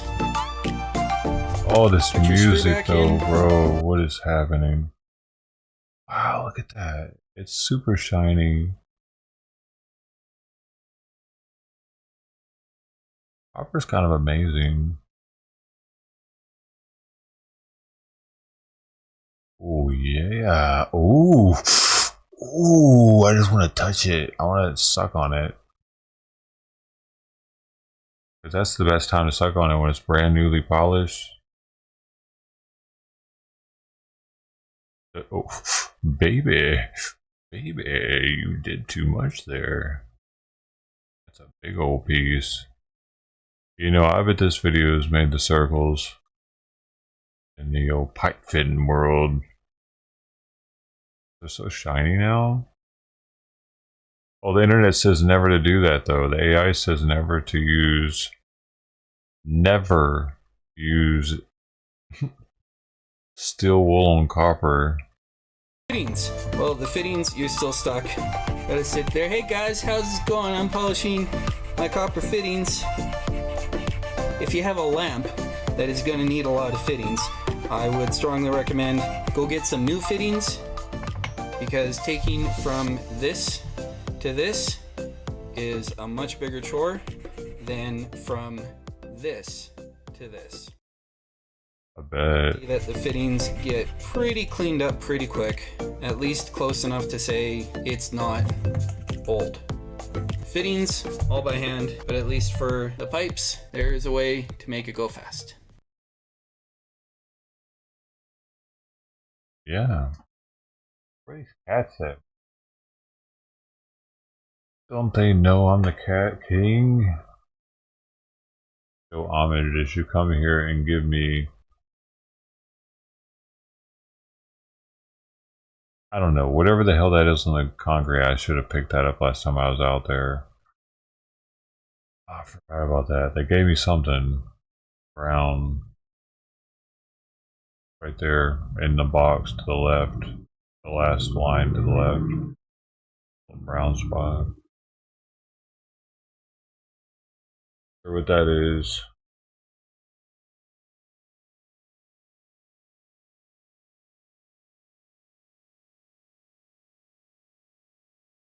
Hey, did y'all hear Vance had to be the deciding vote for Hegseth? Will Trump speak soon in Vegas? Or arrested in Arkansas human trafficking thing.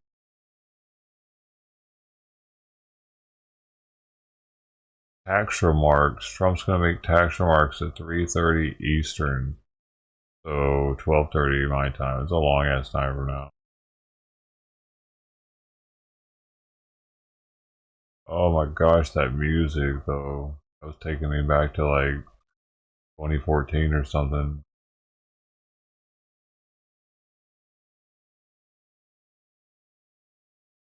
Everybody's trying to be an island boy.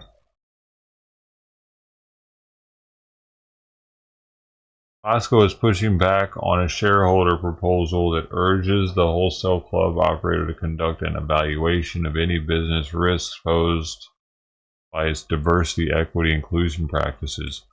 Hold up, what? Costco is pushing back on a shareholder proposal. Y'all know Costco is pretty much the only place I shop. I should be a shareholder, honestly. I should have fucking bought stock in 2010, in 2011. You know how much their stocks went up since then?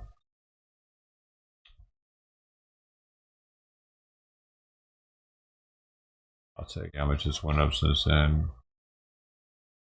And 20, actually, when I would have been in the market for stock, really, it would have been 2013. So in 2013, their stock was $115, $116. Now it's $939. That's almost a 10-time profit. Man. Hey.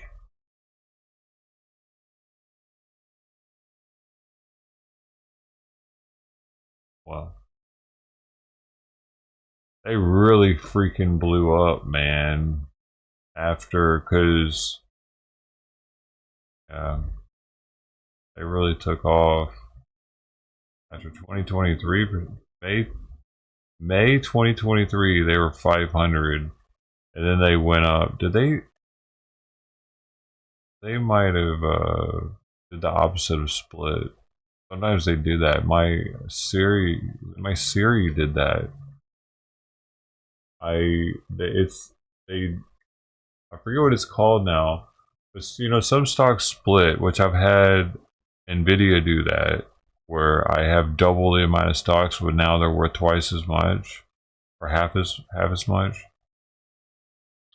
But the free Siri I got for signing up with Robinhood did the opposite, and now I only have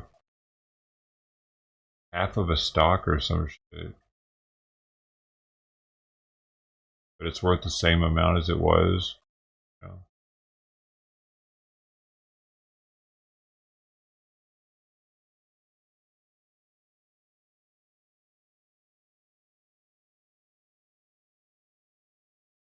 Yeah, it's fucking, it's depressing seeing the growth.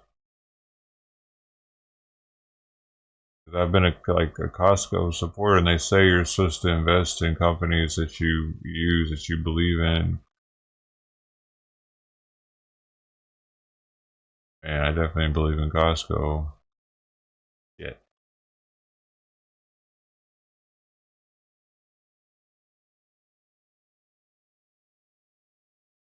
I don't really know shit about any of that though back then.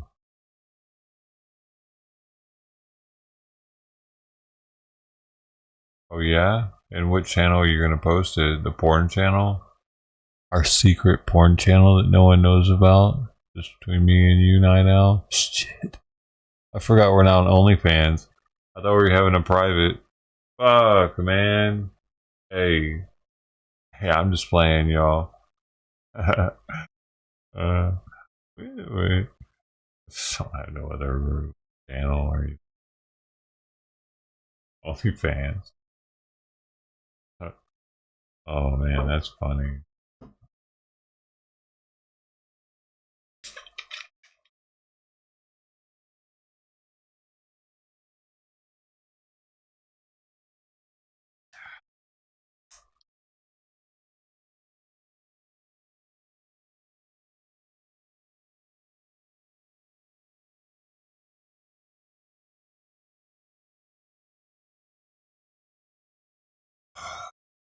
This trumpet, he's all over the news.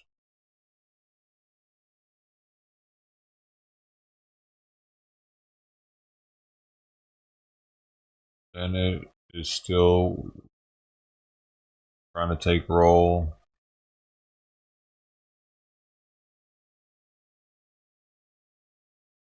Live. Wait, what? Trump rally in Vegas. First rally. What?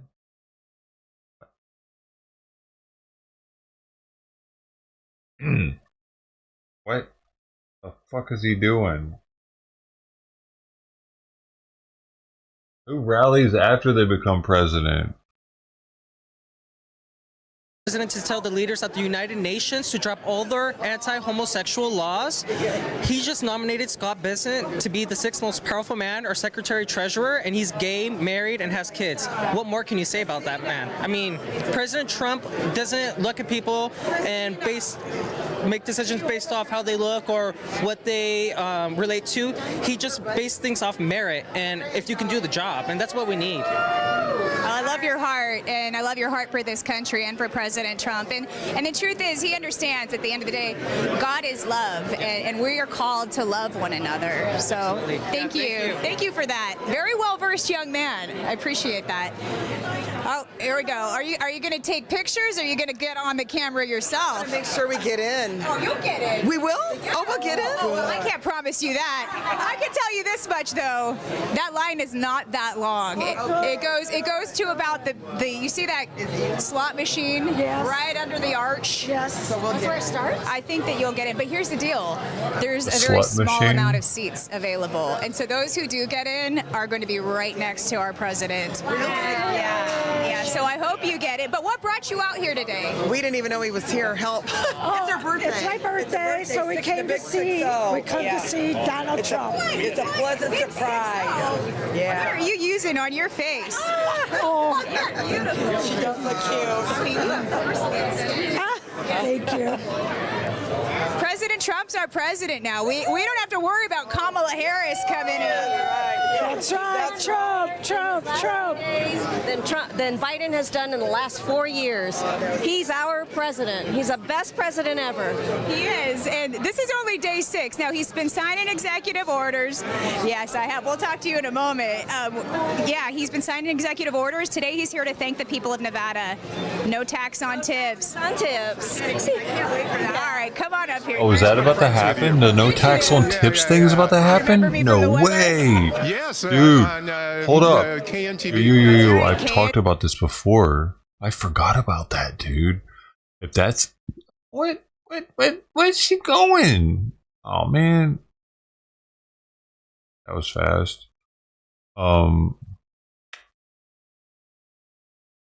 That's gonna make streaming blow up.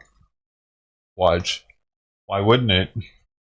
One of the main reasons people they don't want to do streaming is because tips on streaming is taxed. If there are more streamers, there are going to be more watchers of streaming.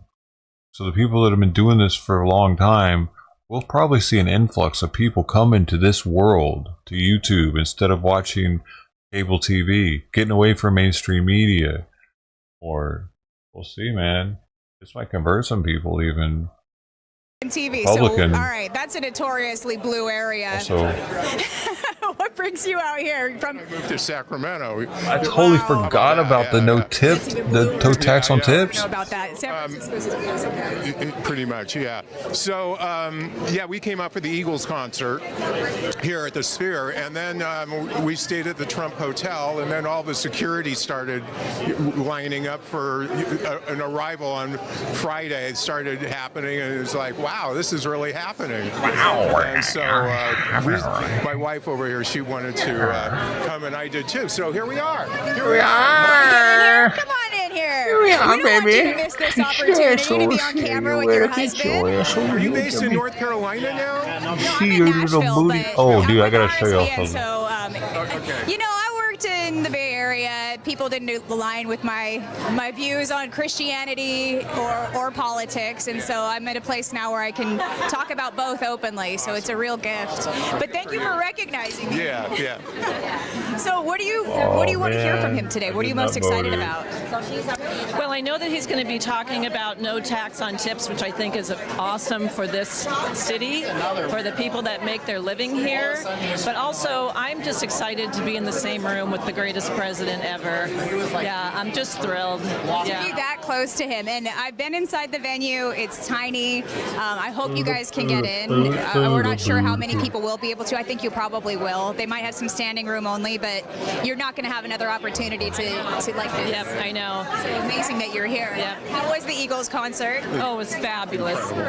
It was so good. Yeah, the Sphere is amazing, and they are such great performers, entertainers. The sound was perfect. It's great. This is such a beautiful trip, you know, coming here and staying at the Trump International Hotel, seeing the Eagles, and now hopefully being able to see our amazing president. And we were just talking about how hopeful we feel now for our country that he's been reelected. There's hope now for America. Are you still living in California? Sacramento area. Okay, so you're still in Colorado Hills, yeah. Oh, okay. Yes. So what are your thoughts on Gavin Newsom's leadership, especially in the wake of the wildfires?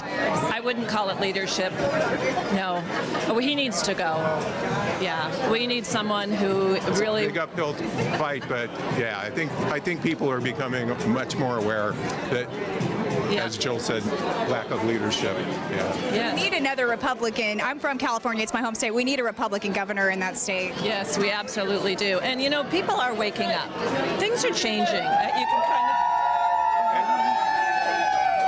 And it's great being amongst so many great people. They're just awesome people in line, just talking to them. It's great. Being amongst people with like minds here, all in line here. It's been great. Intelligent group of people you'll find as well. MAGA supporters sometimes get a bad name, but these are the smartest people I've ever talked to. We're really enjoying meeting people here, and yeah, it's great. Like I said, we feel so hopeful now. Were you raised in Northern or Southern California? Southern California. Oh, okay. But, yeah, I did 5 years in the DC area. Yeah. And it's tough. I mean, but that's the way that everybody is. It's the legacy thing. You know, people, they grow up, their parents were Democrats, their grandparents were Democrats, and so it's really hard to break that chain. But policies can do so. Yeah, absolutely. Well, it's great seeing you. Yeah, great to see you. Thank you. Take care. Thank you. Thank you. God bless you guys. Thank you. Thank you. All right. Well, I'm going to let Mason kind of give you a lay of the land here as we keep walking back. It does sound like some people. Oh, thank you. All right. We want to be the 51st. Oh, Canada. 51st. You know, sometimes Canada is referred to as America's hat. But tell me about why you want to be the 51st state. Oh, because we love America and we love Trump. You love Trump. And we can't stand Trudeau. I mean, come on. Come on. Trudeau's He's a dapper dresser, but bad. yeah, he's bad. I hope Trump comes in and just cuts that line and we're down. Back home, we call him Biden's lapdog. Yeah. He's Biden's lapdog. Yeah. Trudeau. You know, it's funny. I never thought that I would see him step down after president. Obviously, if Kamala won, yeah, he would have stayed in power. He would have, but I'm glad he's out. I just want to say you guys do such a great job covering these rallies. You're out there all the time and Thank you. You know, we're not the stars, though. It's you. It's the people who come out to see President Trump who really love him. we love him in Canada. Canada, one of our biggest trading partners, I believe now our #1 trading partner because of the transportation costs. I hear that now Canada is thinking about going in on the Keystone XL pipeline with us, which is something that Biden shut down on the first Didn't day. even shut that down the first time. Biden shut all that down right off the bat. Now Trump says, dig, baby, dig. That's right. That's good. It's going to help It's going to help all of us, even Canada once he gets in here, because everything's going to come down. Our fates are tied. You know, as trading partners, we need to work together. Tell me a little bit about the hope in Canada, because there are a lot of people who still support the liberal Trudeau side.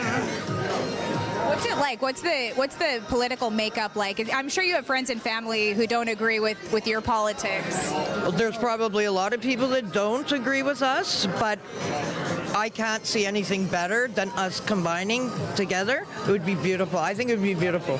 Well, we'd love to have you. I love Canadians. I love you're kind-hearted. You're good people by nature, smart people.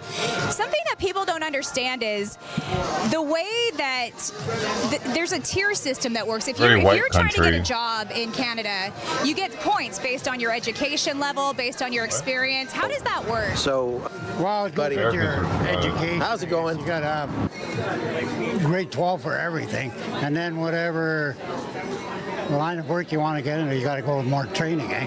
Which they have that. So Americans are shot at. I work for Standard Aero. We work on planes and all that stuff, eh?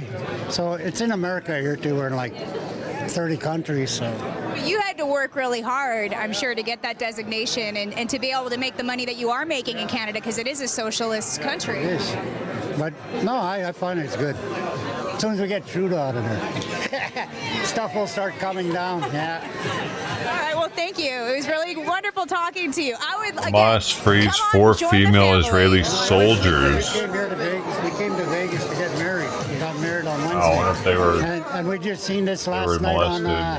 Elvis? Was it an Elvis wedding? No. What kind of a ceremony was it? Congratulations, first and foremost. It was just me and her. It's like you open and get away from the family in Canada, so we came here because we're older, right? So we didn't know Trump was going to be here, so it's like a wedding present. Yeah, this is a bonus. Awesome for us. Yeah. That's a beautiful, beautiful story, and congratulations.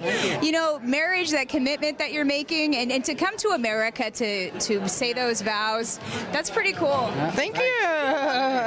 Congratulations, and I wish you all the best in your marriage, and hopefully you'll be American, so that marriage document will be legal here.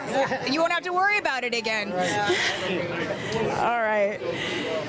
All right, we have more great patriots to talk to, and the line is long. You have to wonder if everybody here is going to be able to get inside. I want to tell you about another one of our sponsors, and this is our friends at patriotic.com. If you're somebody who has really enjoyed this inauguration week, because this is only day 6 of President Trump's time in office. This is day 6. And look at everything he's been able to do. The Indian parade is tonight. This Trump knife Indian is parade, going to be the highly biggest memorable one, for you, and it will likely appreciate in one. value when you consider the history that's tied to it just based on this week. What the fuck Our is, friends at dude, Patriot Addict have bro, an amazing Patriot Addict, product to y'all share. fucking It's a Trump retarded. combat knife, rugged yet Trump sleek, a combat statement of knife. strength and patriotism and unwavering Dude. support of the hope of our nation, who will likely go down as the best president that this country has Limited ever known. edition, For a though, limited time, we're puppy. offering 30% off just for RSBN viewers. You go to patriotaddictdeals.com. Everything Use limited. the promo code RSBN30 and you'll save 30%. All right, we're going to come back inside here. Actually, there's someone who wants to show us a picture, and I'm going to give him an opportunity too. Hi there. Doing great. Good to see you. What's happening? Good to see you. What is China. this? Probably this right is. Here's a one-of-a-kind painting I created. Yeah, I do Extra this. I do a lot shiny. of pop art, and I've been painting for my whole life. But since 2015, I've been doing artwork and selling work and creating a name for myself. But What is your name? Sean Keith. Sean Keith. Yeah, right. Sean Keith. And this is, the goal would be to get the Mr. President to sign this, and then do How is another it so coat of shiny? epoxy over it. But I hope you get your chance today. thank you very much. Yeah, right down the street here, Put I did a epoxy mural, over big Donald Trump mural, and I did it about a month before the election started, and kept getting vandalized, but kept going day after day after day, and we kept fixing it. So that's not too far down the street from here, but And it's still up today? it's still up. It's a little bit. People keep doing their little vandalizing, but I keep going and touching it up. I'm gonna actually go after this and touch it up a little bit more because, they've got to keep it clean, and I'm trying to keep Vegas clean as well. And there's a bunch of, and with him getting in office, I believe he's going to help us because in the last 4 years, Vegas has gotten so bad, and you got to live here or you got to be here to see it, and it's gotten ridiculous. But I really believe he's going to make a change all around the whole world. But here is where I'm from. I've been here since '92, and it's a big part of me that I help get the city clean again and create artwork like this to inspire people. You know what I mean? I think about it. Think about how much hope you have inspired, and everybody who's been able to see that mural. Yeah. Those who are afraid to share their love of Donald J. Trump because they know that they will be criticized criticized. Exactly. But you gave them the courage. It made people feel good about themselves. That's what art does. And you're right. And with my art, I haven't, excuse me, I haven't done a lot of political stuff, you know. First time I really did something was when he had gotten shot at. And I did a piece, and because it really touched me, and I did a piece, you know, after that happened, and it, I got a lot of feedback, good and bad, but the good was way more than the bad was, you know what I mean? And it just, yeah, the inspiration that people tell me that I've given them from this, and just a lot of things, it's bringing me, it's gotten me more motivated, and it's you know, it's teaching me a lot of things, so. This is a hospitality area of 24 hours. Yeah. Vegas never sleeps, and there's a lot of people who rely on tips. Today he's going to talk a lot about no tax on tips. What does that mean to your friends and possibly you, with everybody in this area? Amazing. I grew up here. My first job was a busboy, and then food runner and server and bartender and valet attendant. You know what I mean? So this is what I grew up, you know, needing my tips. You know, that was how we made a living and whatnot, and it means a lot. And I still know a lot of people that live here. And do you think people will tip less now that they know that they're not getting taxed on them? And that's just one thing. You know, I'm so overly ecstatic. Just like everyone here is, and yeah, it means a lot. You're able to make it though as an artist, huh? Because that is so hard to do. You know, it's up and down. You know, I'm still have my struggles, but with putting my passion 100%, it's working. You know what I mean? I'm so happy. And one other thing is, you know, I have my birthday is June 14th, 1982, but that's the same. You know, Donald Trump's birthday is June 14th, and that's a big thing that I share with him, and it means a lot for many reasons. June 14th. What's your name? Where can people find your Sean work? Keith. Sean Keith Art is my name, right here. Sean Keith Art. And Instagram _ or Sean Keith Art. Same with X. Instagram, X, Facebook. It's all Sean Keith Art. Keep it up with President Trump art, because every little bit that we can do to encourage him. Yeah, exactly. I know. Against him already. The media, everybody else. You're 100. Thank you very much. And I'm gonna keep doing a bunch of stuff. I mean, just his artwork, just his you know, everything he does, from his quotes to his talking, it gives me inspiration for new art. So yeah, I'm gonna keep it going for sure. Thank you, Sean. Beautifully done. God bless you. All right, we are going to take a short commercial break. She got the cheeks. You got the cheeks. She got the cheeks. Okay, I'm going to send it over to Bobby McNeely. Sorry, we're having a little bit of trouble hearing now. Your cheeks are too As to be big. expected, a self-service is now pressed to the max with so many great patriots under one roof. Bobby, Definitely too effing big, lady. Did you get cheek injections? Thank you to the classy Christina Loren, live in Las Vegas, Nevada. We're right here back at our studios in Auburn, Alabama, and we'd like to thank our sponsors at Lakeside Broadcasting. And that one of the finest, Republican Red, especially if you enjoy some wine Wednesdays. And I was just going to say he wanted to have some wine with her. The golden age of America with Republican Red Wineries, iconic wines, whether you prefer the white, the red, the sparkling. That's crazy. Or even the aliens are telling me what to say and I didn't say different it. labels. I actually have some here with me because right of my now. penis. The 45, my 47 penis getting away, champagne. as I always do. It's so massive. How can I help it? I need to say, "Excuse me, sir.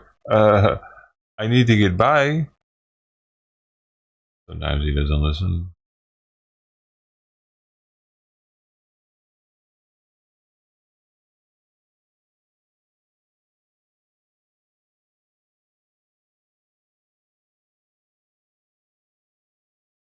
For decades. And I can't tell you how many people I know personally in both Altadena and the Palisades who have lost everything. So it's also been really heavy, a very heavy responsibility. Nomenclature. But I'm very royalty proud and mindful of Sire. the history not just of this physical office, but this is the seat that Dianne Feinstein occupied, and she was such a giant. It gives me a big model to follow. So a little bit of home here in the office to level set. California's senior senator Alex Padilla is now in the same physical office Senator Feinstein once occupied. This was the last thing I would have imagined I'd be doing when I was growing up. Padilla is California's first Latino senator. and he has reminders about his that's heritage all over the office, including a tribute to Cesar Chavez. Goes back to the inspiration I got when I first met Cesar when I was in college. Awesome. Yes, that's his autograph. Awesome. We're seeing a lot of action on immigration so far. Your reaction? Yeah, it's well, I mean, he made it clear during the course of the campaign he wanted to be tough, but I wish he'd just be smarter.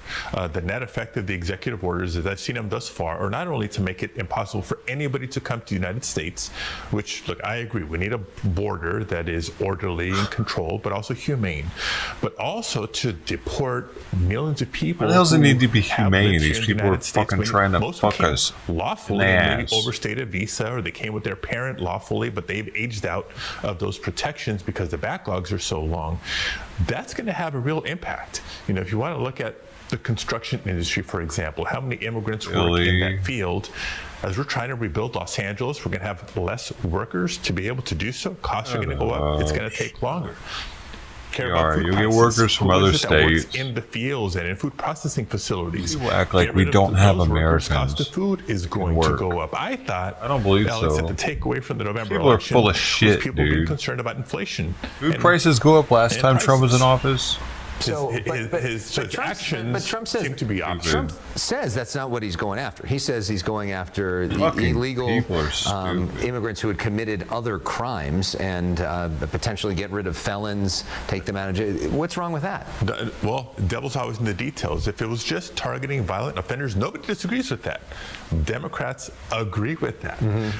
But take them all. I think we should take them all. Speech, and then turn right around and promise the largest mass deportation in our nation's history. So how do you reconcile the two? Because the vast majority of immigrants, documented and undocumented, are not violent criminals. So he keeps going back to that rhetoric from his first presidential campaign, right, of the rapists and the drug dealers and all of that. So I'm hoping for the best. But I got to prepare and prepare California for the worst. How are you doing that? We're working with our state counterparts to make sure that there's an information campaign, at least, for immigrants to know their rights, to try to work with not just the state and cities, but through philanthropy to help support maybe legal guidance and even representation through the process, and do what we can here in Washington to push President Trump, push the departments and agencies that are going to be implementing this in that more strategic direction of just focus on violent offenders. No, Bill, you could at least member up on Twitch, if buddy. You're targeting, kids stealing bubblegum from a store, that's resources and time and energy that's not being directed at the violent offenders. So let's be smart about this.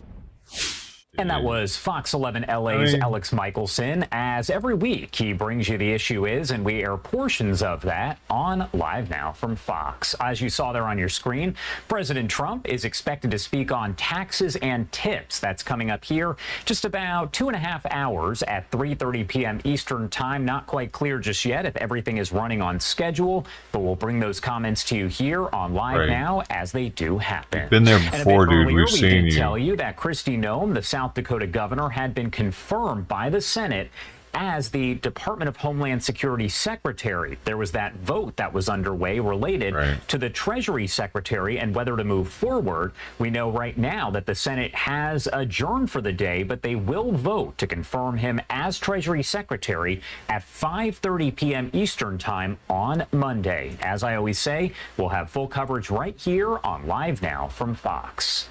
Do have to head to our final 2-minute commercial break of the hour, but on the other side, Christina Evans will be in the hot seat with everything you need to know on this Saturday, January 25th.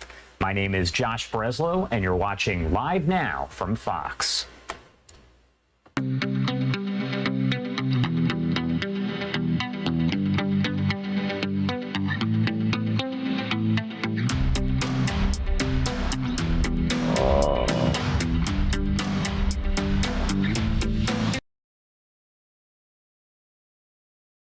I think I've seen you.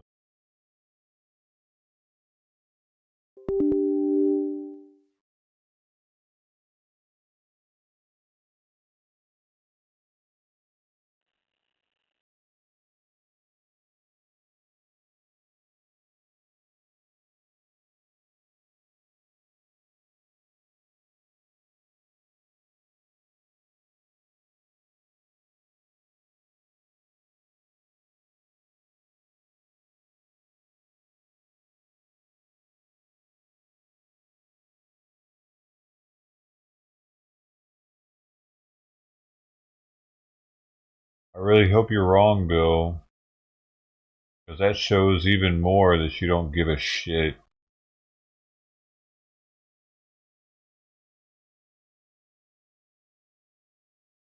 There's a Mr. Wild Bill 47 that spent 8 hours and has 107,000 dough on Twitch. You tell me somebody spent 8 hours acting like they were you?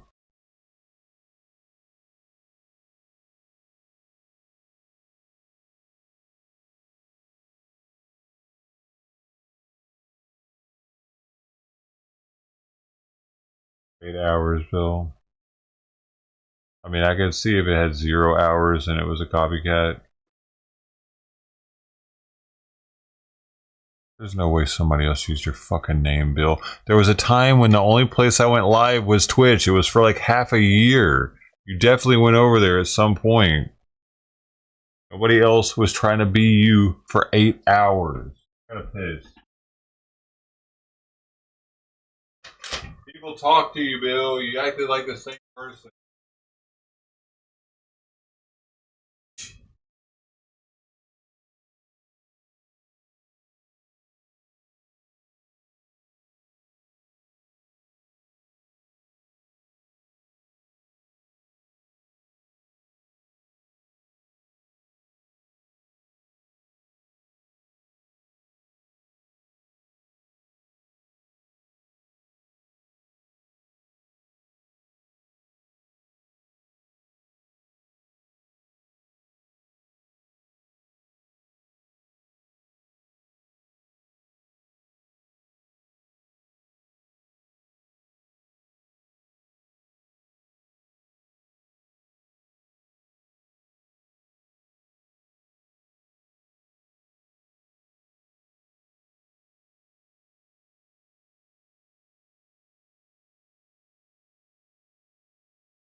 Ugh. You have no memory? Well, how about I refresh your memory, Bill? I can bring up your chat logs. Because Twitch is better than YouTube.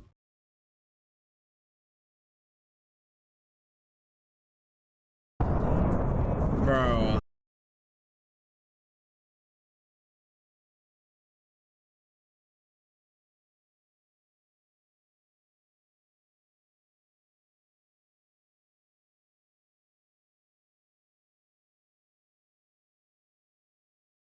You're exactly when.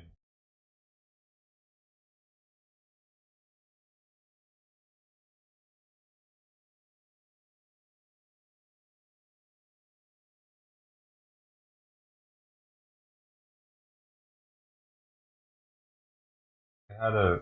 Oh,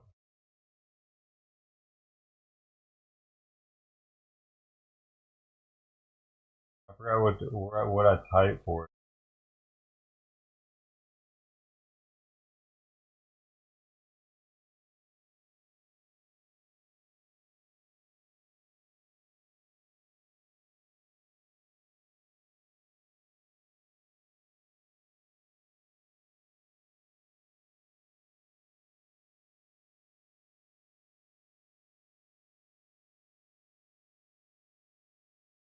Oh, there it is.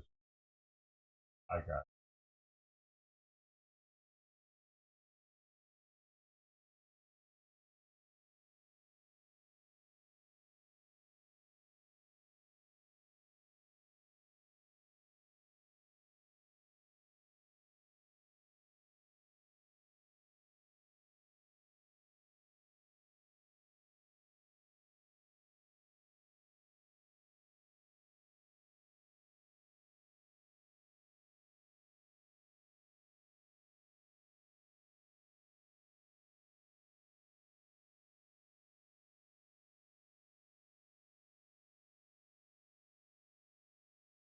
Account created November 15th, 2021. Following since May 8th, 2022. Previously subbed for 1 month. 221 messages. The first one being John. Let me pop this out. I can show you messages. Little shit. Huh?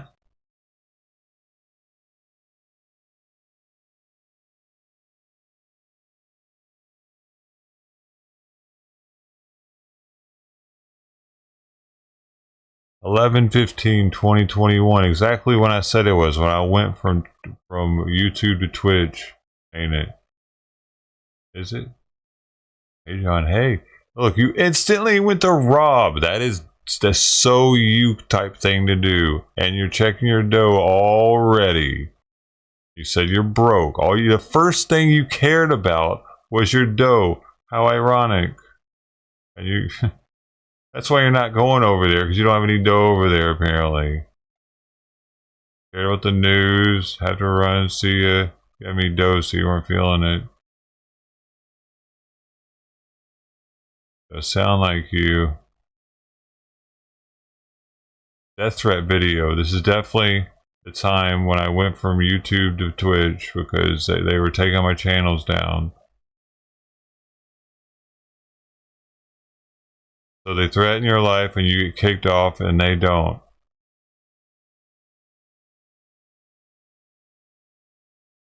You don't remember any of this? Any of these chats? Are you on fucking drugs, Bill?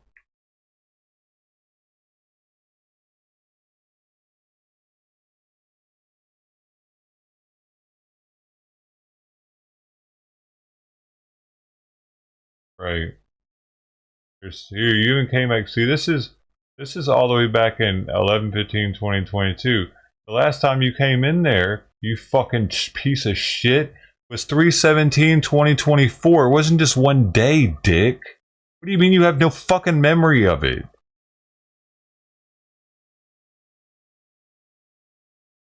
2/18/2024. 1/26/2024. Right. It sounds just like you. Somebody just likes to imitate you, not trying to start any trouble at all, just acting like normal Bill. And even at the last time you were you're just saying goodnight to people and checking your dough. Of course, you're checking your dough 100 times. Look how many times you check your dough at 21/17, 21/23, 21/25. That's definitely a Bill type thing to do. Checking it before and after a thing. Right before the end of the stream, because you were probably doing I don't know what the fuck you were doing. Why you were checking it so damn much. I like the 1930s. Do you like the 1930s, Bill? How would they know that?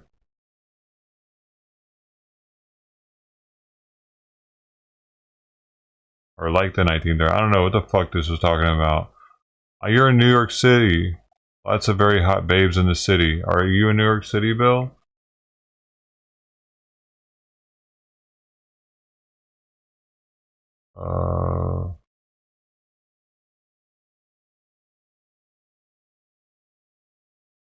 You're near Palm. Did you have time off when it was a voting? I have tomorrow off, and the next day, and the next day, and the next day. Someone is trying to make voting day a holiday. Did you remember having that? I always voted on my way to work in the morning. Then I go with my voting sticker and shame people into voting. You remember anything having that kind of... Did that ever happen to you? Did you used to do that? How would they know that? Okay, thanks. See, it'll probably come back up. Oh, it's not up here. I see.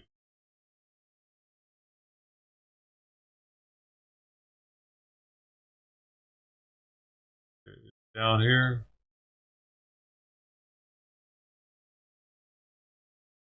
See if anything else brings back a memory.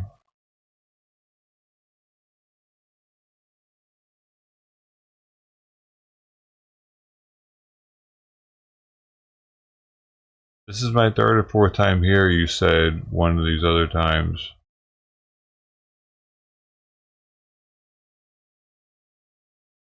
But do you have memory of ever doing that in your life? You said did you used to vote on your way to work and shame people into voting with the sticker? Did you used to do that? Because if you did, you need to go see a doctor because your brain is fucking up. There's no way somebody put this much effort into being you, dude. At different times. Why would they do that?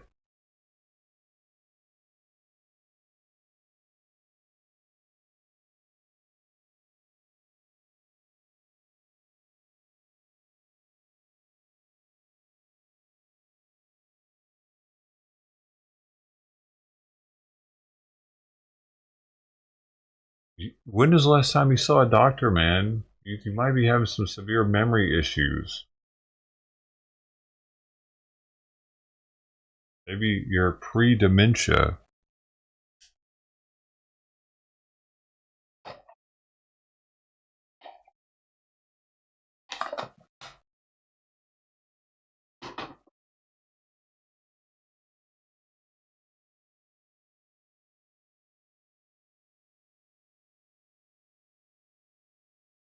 Damn. See, I thought somebody remembered talking to him in there. Right back, y'all.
killing me.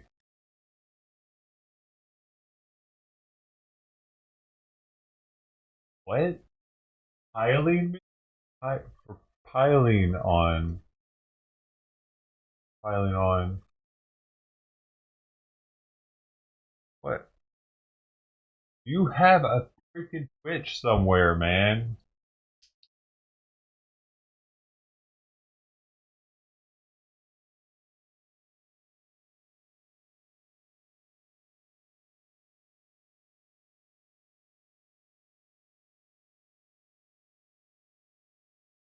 Like there are times where we're like, damn man, really literally it's the reason why I knew that you had been there before is because just the other day I was like, oh man, Bill didn't come over.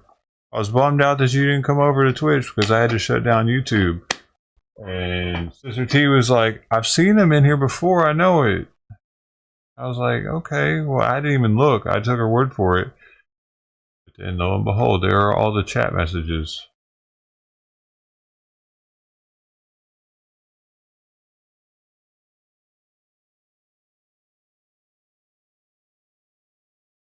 And it going back to 2022. Wait a second. What's funny about it? What the hell, man? He didn't. What the fuck, Bill? You didn't even fucking follow me the first time you were in chat. You didn't follow me for another 6 months because the first time you were in chat was 11/15/2021. And you're following since May 8th, 2022. You're still following, actually, also. You still have an open account on there. Maybe if you go to your own account and sign into it, it'll bring back the memory of it, Bill. You're not even fucking trying, though. You're like, nope, don't have the app, never, don't remember it, never. You're not even like just going by the Twitch website and seeing if maybe an email and a password works that you would normally use. You're not even doing that. Because fuck you, Bill. That's why you're not doing it. Because you don't give a fuck. Hard-headed motherfucker.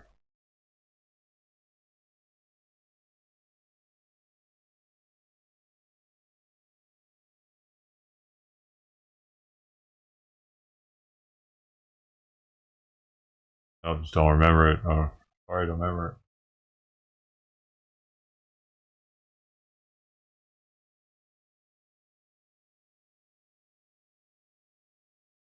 it. It's simple. You go type in Mr. Wild Bill 47 and start typing in passwords you normally use and see. Or then no, you can type in your username and then say you forgot your password, and they'll email you some shit to the email that you use to sign up the account.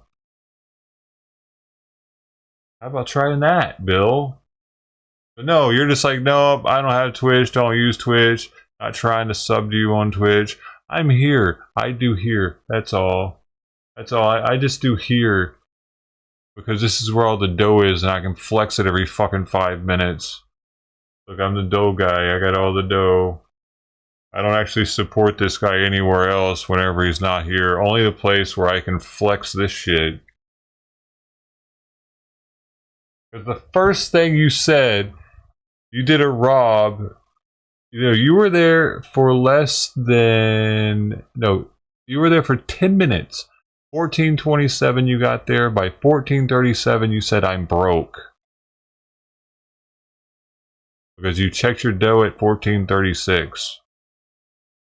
So within 10 minutes, that's what you...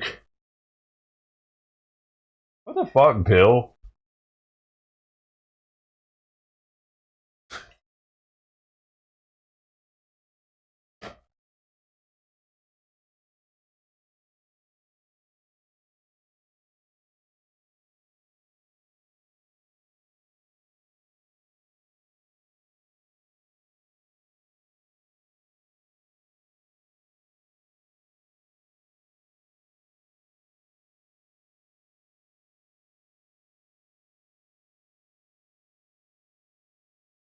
You know you can't actually buy anything with that.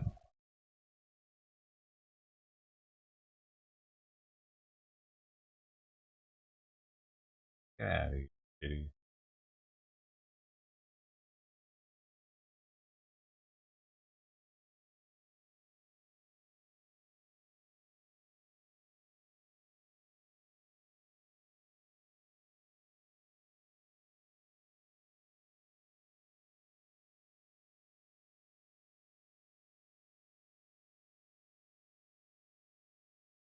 No, not you either.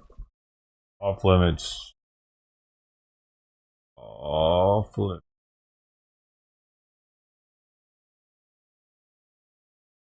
Right now, baby.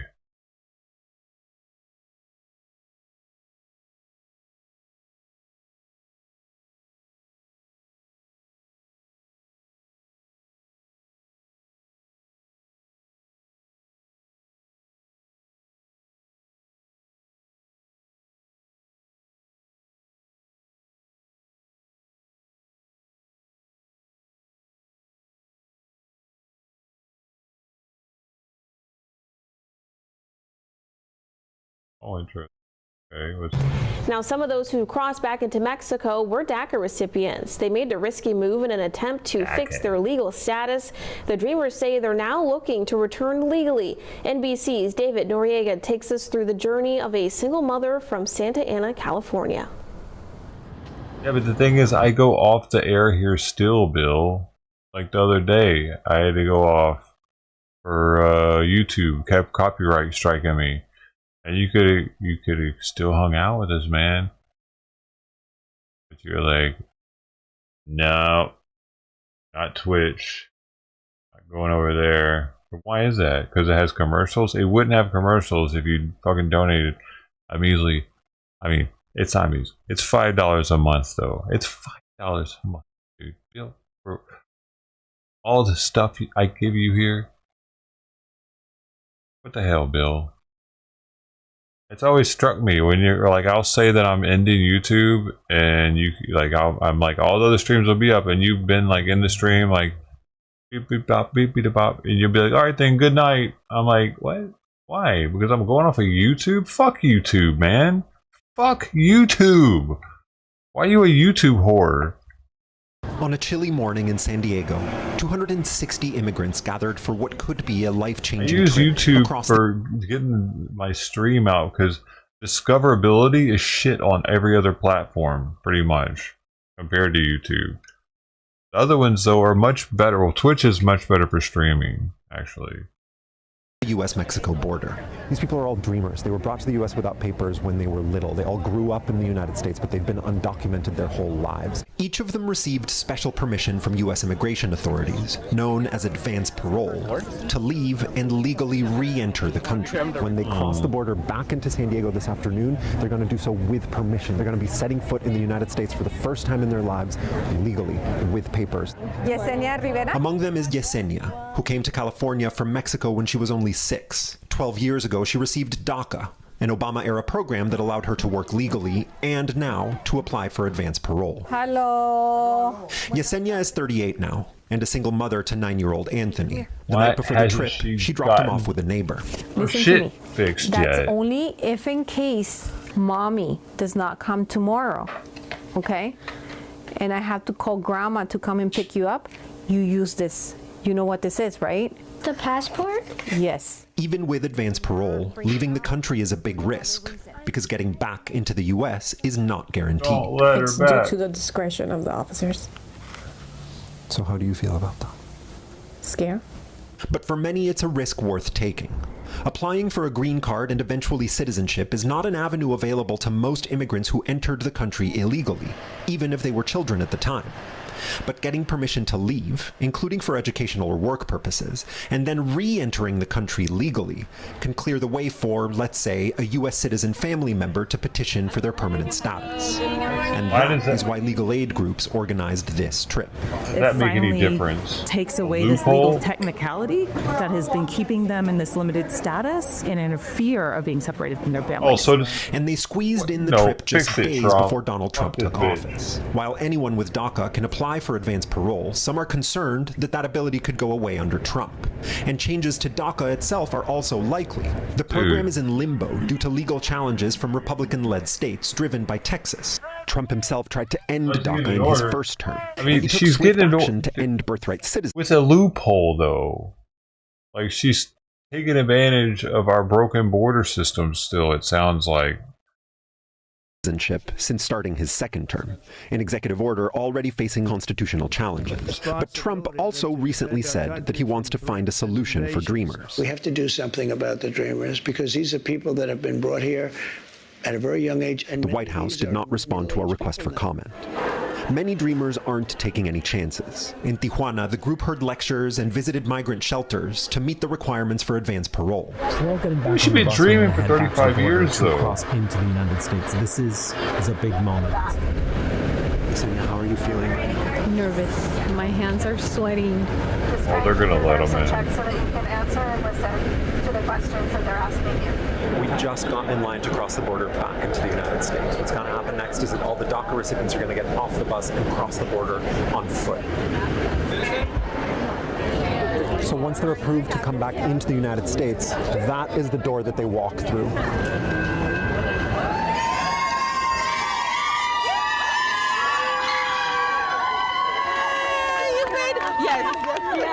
Now I'm gonna run to my son. Yeah.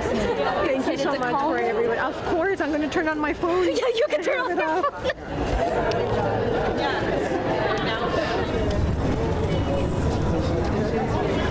Tony. Homework right now. You're doing your homework. Good job, baby. Mommy's coming home with you, okay? Okay. I love you. All right, dude.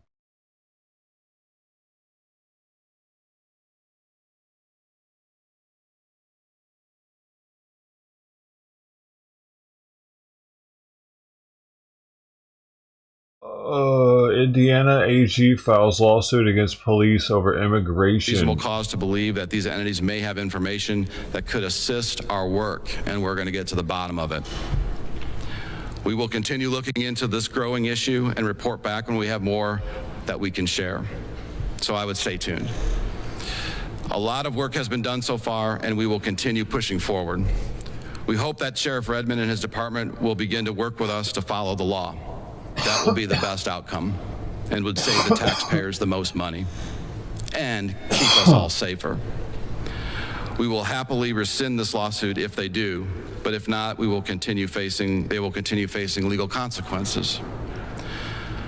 With that, I want to bring up Blake Lanny, who is the office's Assistant Chief Deputy and one of the main people in charge of handling these actions, to come and take questions. We'll both take questions. And Aaron Ridlin, the section chief, who is also instrumental along with his section in drafting the complaint and investigating it, will also take questions. So thank you very much again for having us, and thank you for your interest in this most important issue. I have a mic right here. If you have a question, if you could talk. No one can hear you. If you have a question, feel free to hear. Hi, Attorney General. There was limited notice for this press conference this morning. We learned pretty quickly that the city wasn't quite aware, the South Bend Police Department wasn't aware that this press conference was happening. Who was all informed? Was there a reason that they weren't informed?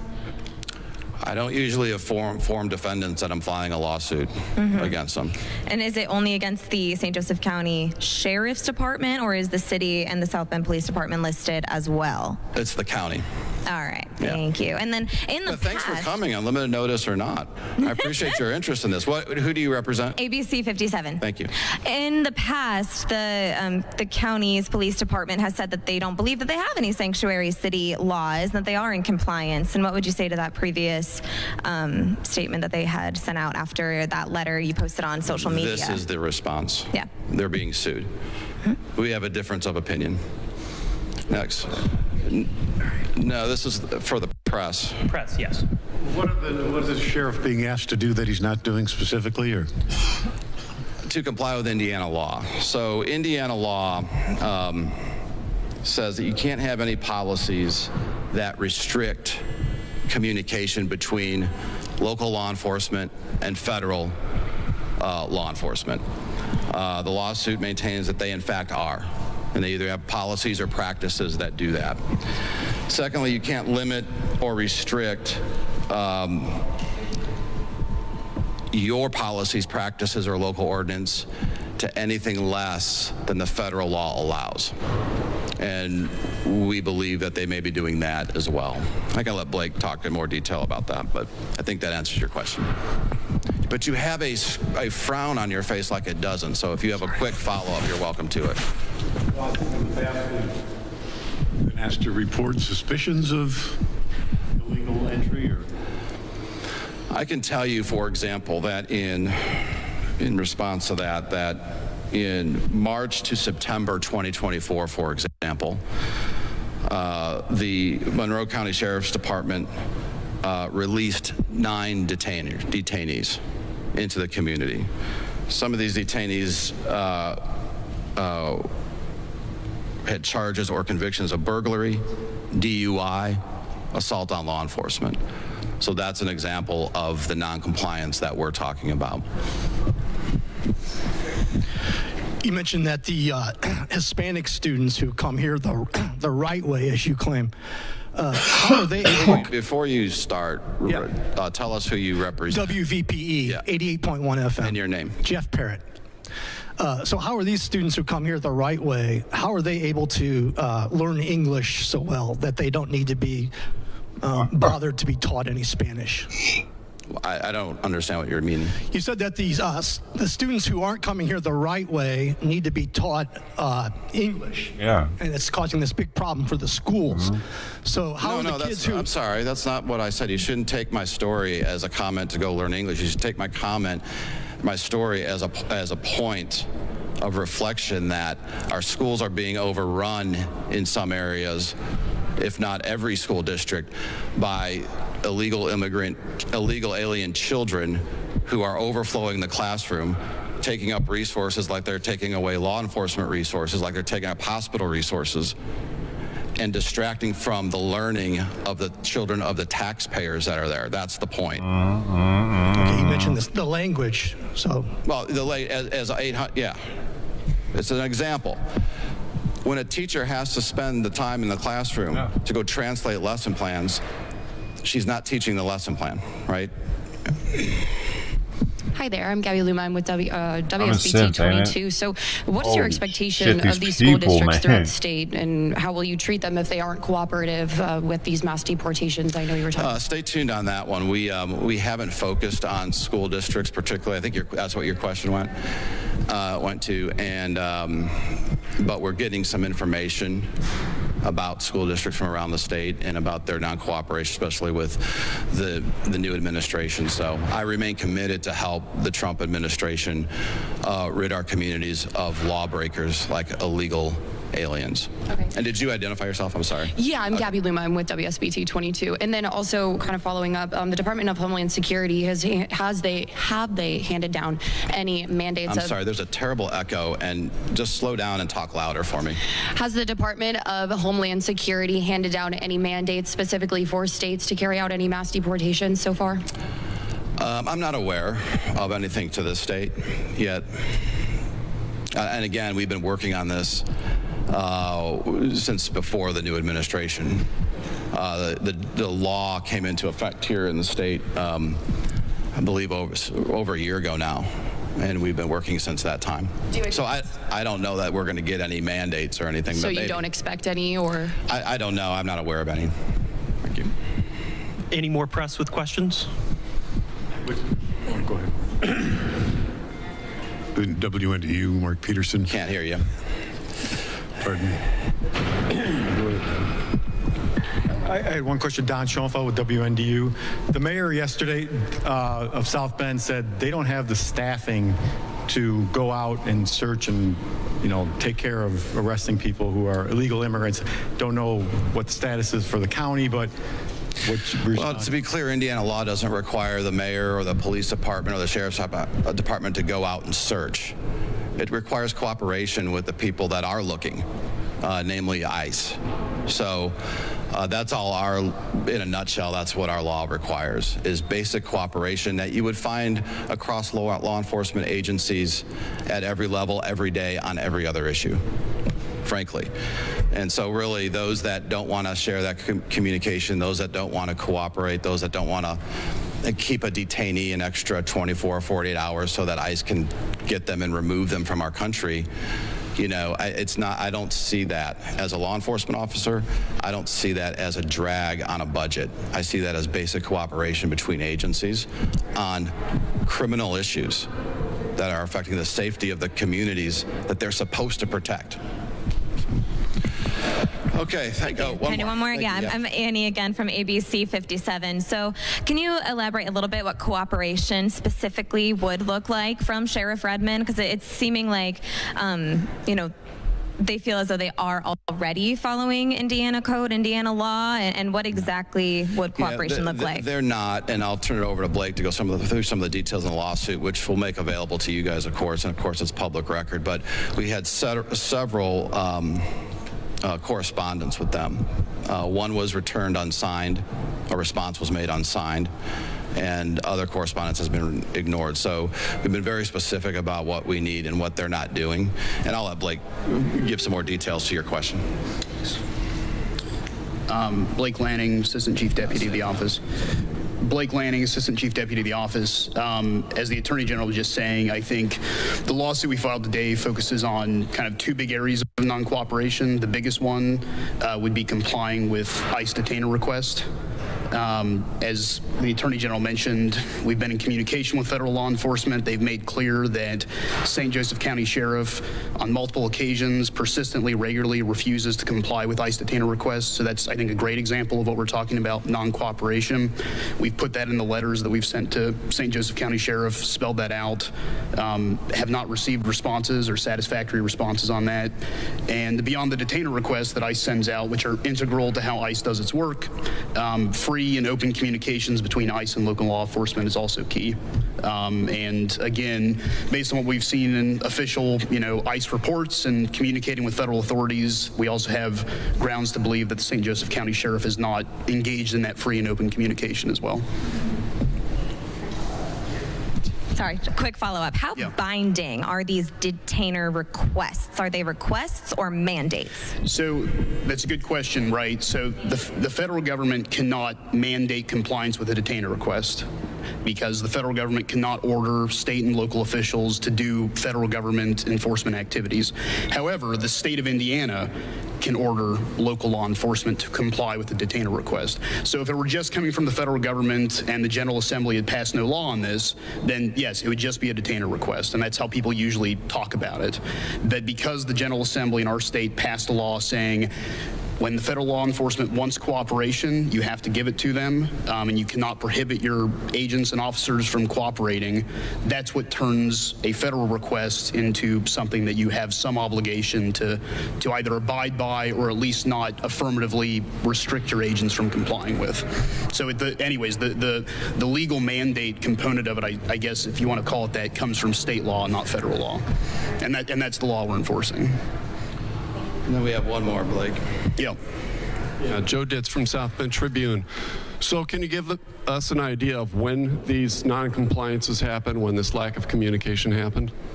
Sure. So, and I think the Attorney General mentioned this, we know between March and September of 2024, 6-month period last year, there were 9 detainer requests, according to ICE, federal authorities, that were sent to St. Joseph County Sheriff, not complied with, and as a result, thwarted ICE's efforts to apprehend illegal aliens that were in this county.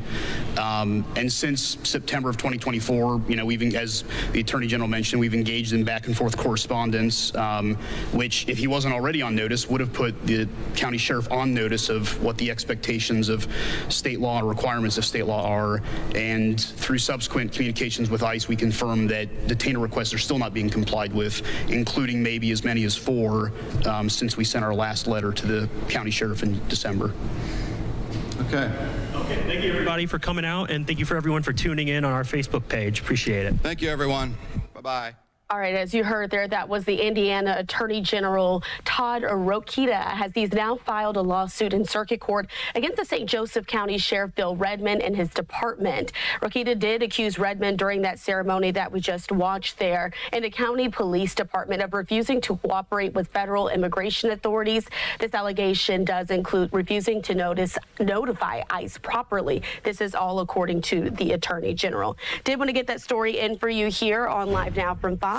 And again, thanks for staying with us. I'm your host, Christina Evans. We're going to continue on with some of our top stories that we're following from this week. Stay with us on the other side of this 2-minute break.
Thanks for staying with us here on Live Now from Fox. We do want to continue on with some of the top stories that we're following. And as we were just listening into that presser on the other side of the 2-minute break, talking about the lawsuits that are now being filed in some states over immigration policies. Also want to get an update here on how these lawsuits and immigration policies are now affecting school districts here in our country. Let's listen into this story here from our affiliates there at Fox News. Less than a week into his presidency, Trump is following through on a campaign promise to crack down on immigration by carrying out mass deportations, and he's doing so by reversing a policy that has been in effect since 2011. Now, federal immigration agencies are allowed to make arrests at churches, hospitals, and schools, all places that used to be considered safe spaces. I think schools, hospitals, and safe places should be safe places for everyone. With the 14-year-old policy now ending, immigrant parents and those from vulnerable communities are left wondering if they should be sending their kids to school. My kid, his friends, they're all talking about it. They're all worried, even though they're citizens. All right, it does appear that we're having a bit of a video issue with this story. Of course, we will get back to that here on Live Now. We're going to take this time to step away for a 2-minute break. Stay with us.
Thanks for staying with us here on Live Now. Let's continue on with some of our top stories. And as you know, we've been closely following those wildfires that have broken out all over Southern California for the last 3 weeks. And thankfully, we're here learning there from our friends and partners at Fox 11 that relief is on the way, as there is now some much needed rain in the forecast. But in the meantime, we do know that the air quality is being affected by these fires that have broken out. Let's listen into an update there to find out how citizens are dealing with it. Burning. I don't know if I couldn't really tell that it was a wildfire, but definitely something was burning. Wind carries the sharp scent of smoke through the air, sending a message to residents like Brian DeLeon of the danger that lingers. A smoky trail hovering over the mountains, illuminated by orange flames. The skies became kind of yellowish. The air quality started to go, get bad. It's a sight drawing many outdoors, curious to catch a glimpse, but it can also mean exposure to wildfire particles, a potential health hazard. Dr. Roland Al-Ghazal says when conditions take a hit, so can your health. On the short term, it can cause asthma. If you have an underlying lung problem like asthma or COPD or any heart disease, really, it can really make it worse. Consistent exposure to poor air quality can have long-term impacts. It can increase your chances of cancer, chance of heart disease, just dying, younger. When air quality worsens, people with underlying lung problems, the elderly, and young children are encouraged to stay indoors. Air purifiers help, and if you really have to go outside, Dr. Al-Ghazal says to reach for an N95 mask. There's lots of particles in the air that you don't necessarily have to smell. He also says pets are like humans and should also be indoors when it's smoky outside. When I did step outside and I could smell the smoke, I immediately got on my dog's side and closed up all the windows, all the doors. Cassandra Blanton says she's staying safe by following advice from officials. My biggest thing is my animals, so I made sure that I followed all the rules that I saw about getting their tags. I got my tags done actually just last week for my little chihuahua and everything, and prepped everything to make sure that they're safe. And you can also check your air quality by heading over to the San Diego Air Pollution Control District website, and you can always get constant updates on your weather by visiting our website. That's the very latest from here. I'm Jennifer Franco. I'll send it back to you in the studio. Our thanks to Jennifer Franco for that report. Of course, those health concerns are a major part of these wildfires that are burning. And the wildfires have been on the minds of everyone. I'm going to show you this live look that we have there of the White House.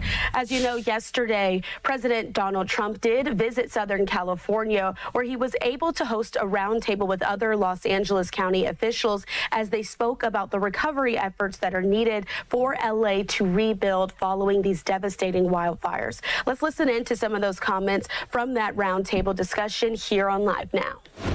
Well, and let me just tell you that we are going to do everything we can, slashing regulations, expediting everything so that people can begin the process right away. You know, we have the Disaster Recovery Center on Pico and Westwood. We have building and safety there. People are already contacting the local agencies. We're bringing our city departments together so that people don't get caught in the loop of going from one room to the next. We want them all to be in the same room so that you can get busy rebuilding ASAP.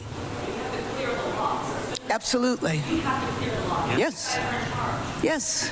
And we will clear the lots. Absolutely. In the city and in the county. We are working together. Both levels of government are working in unity.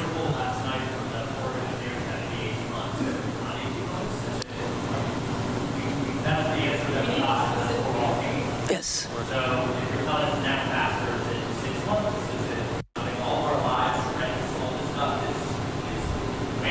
6 months is no good. And the number one thing that we are going to do immediately, and you will see this happen, is to clear out the debris. And you know, we're concerned right now over the weekend because of the potential rain, but we are going to move as fast as we can, but we want you to be safe, and we want you to be back in your homes immediately. But the people are willing to clean out their own debris. It doesn't Yes, cost and a they lot. can, You and should they are let them able do to- it, because No, by the they time you can do hire that. contractors, it's Right. going to be 2 years. If a family... The people are willing to get a dumpster and do it themselves and clean it out. And they can There's do not that much left. It's all incinerated. That's right. And, you know, it's just going to take a long time if you do. You can do some of it, but a lot of these people, I know that guy right there that's talking. I know my people. You'll be on that thing tonight, throwing the stuff away, and your site it'll look perfect within 24 hours, and that's what he wants to do. He doesn't want to wait around for 7 months till the city hires some demolition contract that's going to charge him $25,000 to do his lot. Yeah. I think you have emergency powers just like I do, and I'm exercising my emergency powers. You have to exercise them also. I did exercise them. Because I looked, I mean, you have a very powerful emergency power, and you Yes. can do everything within 24 hours. Yes. And if individuals want to clear out their property, they can. Well, yes, but you know that you will be able to go back soon. Mr. President. We think within a week. That's a long time, a week. I'll be honest. To me, everyone's standing in front of their house. They want to go to work, and they're not allowed to do it. And the most important thing is a for long people time. to be safe. They're safe. They're safe. You know what? They're not safe. They're not safe now. They're going to be much safer. A week is actually a long time, the way I look at it. I watched hundreds of people standing in front of their lots, and they're not allowed to go in. It's all burned. It's gone. It's done. Nothing's going to happen to it. It's not going to burn anymore. There's nothing to burn. There's almost nothing to burn. And they want to go in. The people are all over the place. They're standing, and I say, why aren't you going in? We're trying to get a permit. And the permit's going to take them, everybody said 18 months. You said 18 months. You said 18 months. That was last night. And that was last night. On that. Right. It was the first time.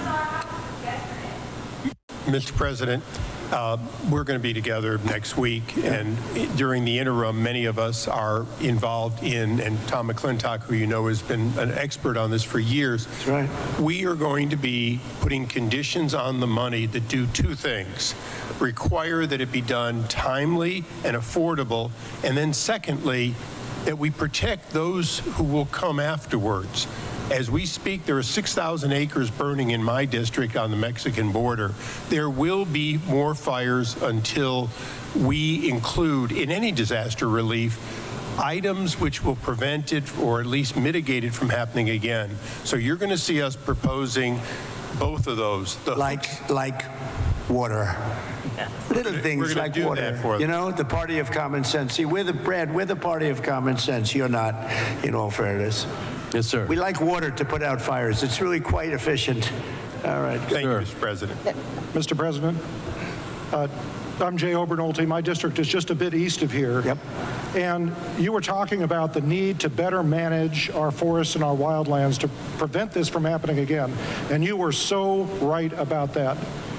Just last year, a couple months ago in October, they put out a fire. The line fire in my district was over twice as big as the Palisades fire. And they put it out less than a mile from my house in an area where we had done thinning, and they stopped the fire, Mr. President, on a fire break that we had built a couple of years ago. That's right. We have an area just on the other side of my community that hasn't been thinned in decades because it's being held up by a lawsuit from an environmental group that says we're going to reduce habitat. Mr. President, we need to, in addition to getting resources and boots on the ground to do this treatment, we need to reform our legal system to prevent these lawsuits from tying up these projects for years and years and years. And not to say that the merit shouldn't be heard, but we need to hear them and we need to move on, resolve them. Is this a state group? State or federal group? This is a local group, actually, Mr. President, but they have help from the state. They use the environment to make themselves feel good, and they're destroying our country. And you've got to, at some point, you've got to put your foot down. I know exactly what you're talking. You have local and state groups, and you have federal groups too. And you got to fight them the right way, because you'll never, even if the mayor gives, you're going to have a local group come in and sue. You're not allowed to go on your property. They're going to talk about asbestos and every other thing. They want to go on their property and they want to clean out their property. and you cannot let anything get in their way. And you'll have this place built up quickly, beautiful. It'll be more beautiful than before. And I would do one other thing. I'd give them a 10%, 15% bonus on their house because they went through hell, and they should be allowed to build a little bit, give them a little bit lot line bonus, give them a bonus on size, maybe a little bonus on height. They went through hell. You know, some of them had houses where they were restricted. They have to have an 8-foot ceiling. You let them have a 10-foot ceiling. Let them build a nice house, a nicer house than they had before. But I would give them a 10 or a 15% bonus on their plans. And I think it would be very well received because they'll be able to build a little bit nicer house. Do you like that idea, by the way? They deserve it. Because you know what? It's not their fault that this fire took place. This fire took place, could have been stopped. It's not their fault. It's not the homeowner's fault. Yeah. And I think they should be entitled to a bonus on their house. Okay. Mr. President. Sir, go ahead. Thank you. Some good news from Paradise. We stood together there 6 years ago, along with the governor. That was so terrible. That 3,400 homes have been rebuilt out of the 18,000 lost. And there's 400 more in the wings. And so FEMA was very helpful. Now my colleague who has Altadena here, probably a very similar situation. Clearing the lots, they're probably gonna have to clear about a foot worth of soil underneath those foundations to get the toxicity out. So they'll need a lot of help. Those are working class folks in Altadena. And we did a good job with you and people. FEMA was extremely helpful. Yep. 30,000. That was the old days when FEMA was good. FEMA's no good anymore. Yeah. That was when we ran it. FEMA was very good, but now FEMA's not good. We got to get them on track. But on the water, thanks so much for your strong efforts on that. Right now, Lake Shasta, which is in my district, is dumping more water than what is coming in. So is Folsom Lake. And those are federal projects that should be building up because we're latter January here. And you can't count on the rain and the snow coming every year. And so if we don't fill those projects, then my colleague in San Joaquin Valley isn't going to get his water for his farmers. Well, it might be all right up in the north. They aren't going to get it. And then the water needs to go through aqueduct for Southern Cal to refill maybe the Santa Ynez Reservoir that was empty during this. You know, you don't even need reservoirs. With the water coming down, you don't need the reservoir. You have so much water, you don't need it. You only have reservoirs because you're trying to hold water. But you have natural water coming down along the coast. It's for 1 million years it's been coming. You know that, right? Yeah. In addition to that, you have a lot of half pipe. In other words, you have the half pipe that's built, and it hasn't been used. You see, it's bone dry. No water's been in that half pipe for years and years. It was closed up years ago. Had the reservoir. It's already there. Yeah. Had the reservoir above Palisades been full, they wouldn't have run out of water in a few hours. It would have gone for at least a few days with 40 acre feet out of 600,000. That reservoir's been empty for a long time. Yep. It shouldn't have been empty. Okay. Any other questions? Yeah, please. Mr. President, my name is Tracy Park. I represent the people of the Pacific Palisades on the LA City Council.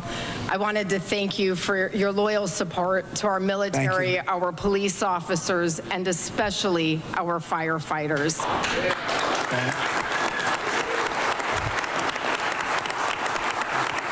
Thank you very much.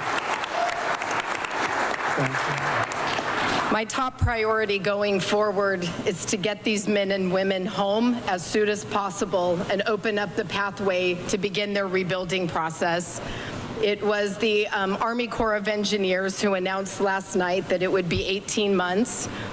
I am fully committed to doing my part on the ground with our state agencies and our city and our county partners to speed this up. Good. I just ask for your ongoing partnership with FEMA and the EPA and our other federal agencies to make sure that we have a commitment across all layers of government to get these people back home. Thank you, sir.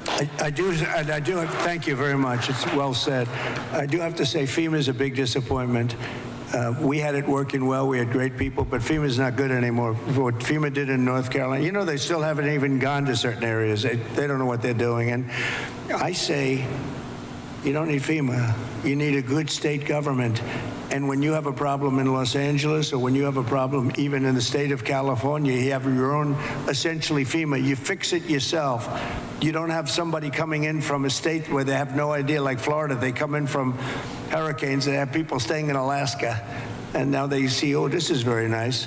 But by the time they get familiar with it, they don't know anything. The FEMA is a very expensive, in my opinion, mostly failed situation. We had great people, we did some great jobs, but each state should take care of their problem and get money from the federal government. It would be so much better, so much more efficient. So we're looking at that because we have had, and you're going to have problems with FEMA too. You've already had problems with FEMA. FEMA doesn't even show up. It takes weeks before they even show up. And what happens is the state then relies on FEMA, and nobody does anything because FEMA doesn't show up. So it's not a good situation. So we'll make some recommendations on that. But you have to push like hell to get the permits, because I'm just hearing things that I don't like to hear. I think you're not going to get your permits as fast as people are saying. We have to get them. And Mayor, if I can help you at all in that regard, you'll let me know. But you're going to have all your federal permits. That's going to be the easy part, which, by the way, is by far the hardest part. You know who controls your water is Department of Commerce, and I already have that approval. And that's usually a very long process, but that's the hard part was the federal, but we already have that done. So anything I can do, please let me know. Please, go ahead.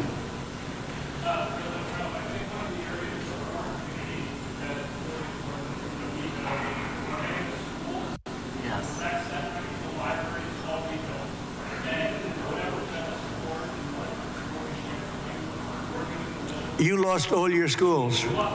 You lost four. You lost your 4 schools.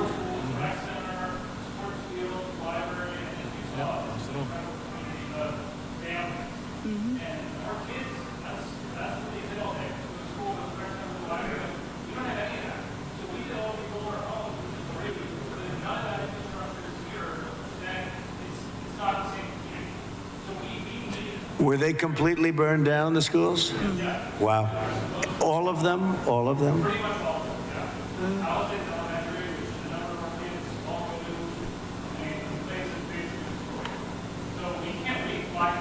No, you can't. No. That's right.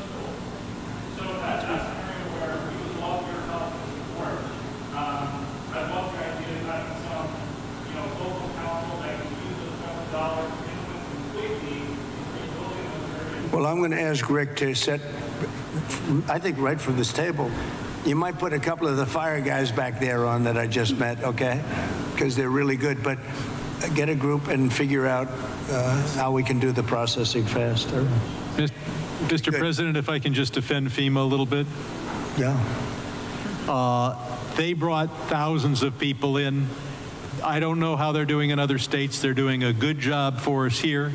They've got a huge center that's open from 9 in the morning till 8 at night. But also, when you have a disaster this size, you need to be able to deploy thousands of people, which they've been able to do. Now, California, if we did it on our own, maybe we'd have thousands of people. You do. But if Rhode Island has a Palisades disaster, are they then supposed to keep thousands? How many people do you have in California? 36? How many million? How many million people do you have?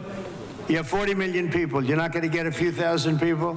The problem with FEMA is they come from all over the country. They end up in arguments with your people from California because they want to do it a totally different way. And I can live either way, but you haven't gotten very much done with FEMA and all you have to do is look at North Carolina.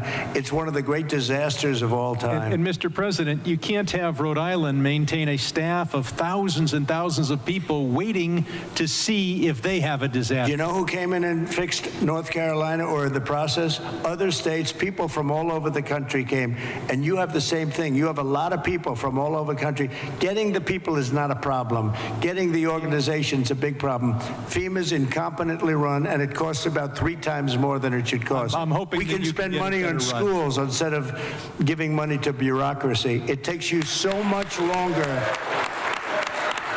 Mr. President, it takes you so much longer for helping our people. FEMA has a standard, Brad, and I'm a builder. I was a very good builder.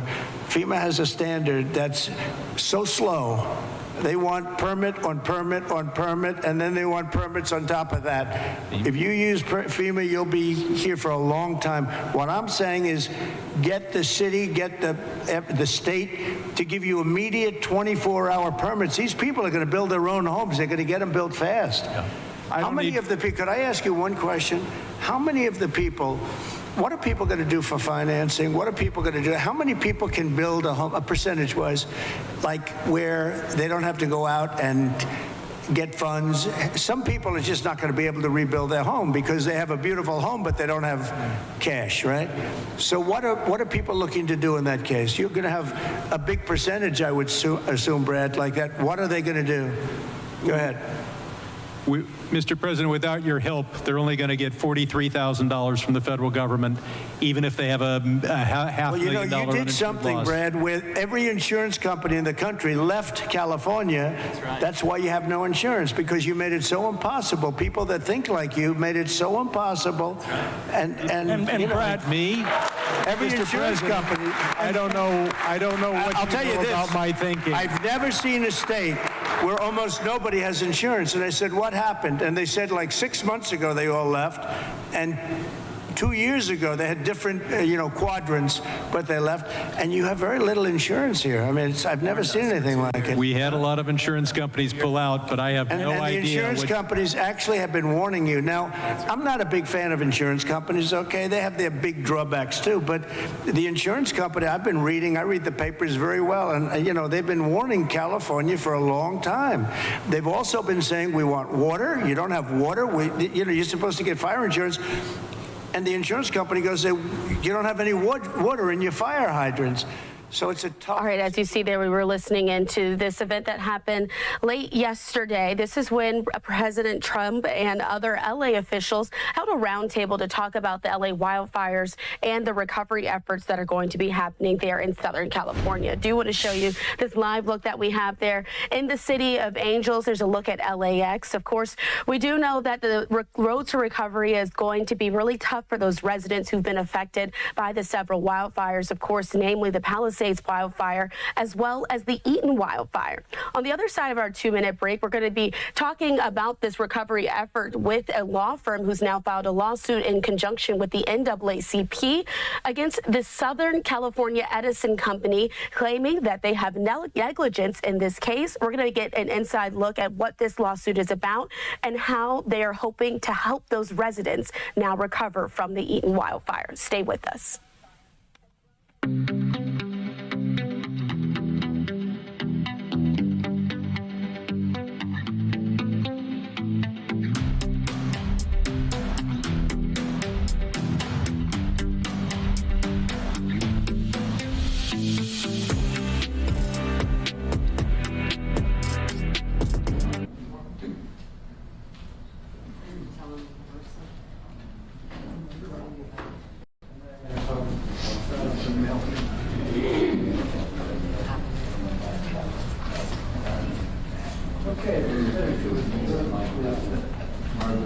I didn't even get a lot of you up. Yes, sir. I guess I'm going to come down now and see if they can link it now. And I'll just feed the stuff. Is that what anybody else need a copy of the news release? You just joined us. Do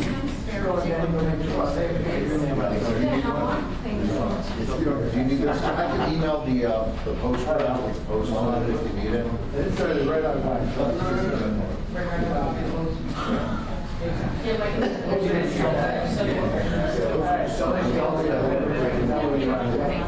Yes, I will. There was a Joe Myers.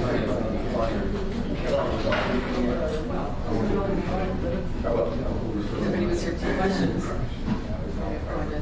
Ask any questions.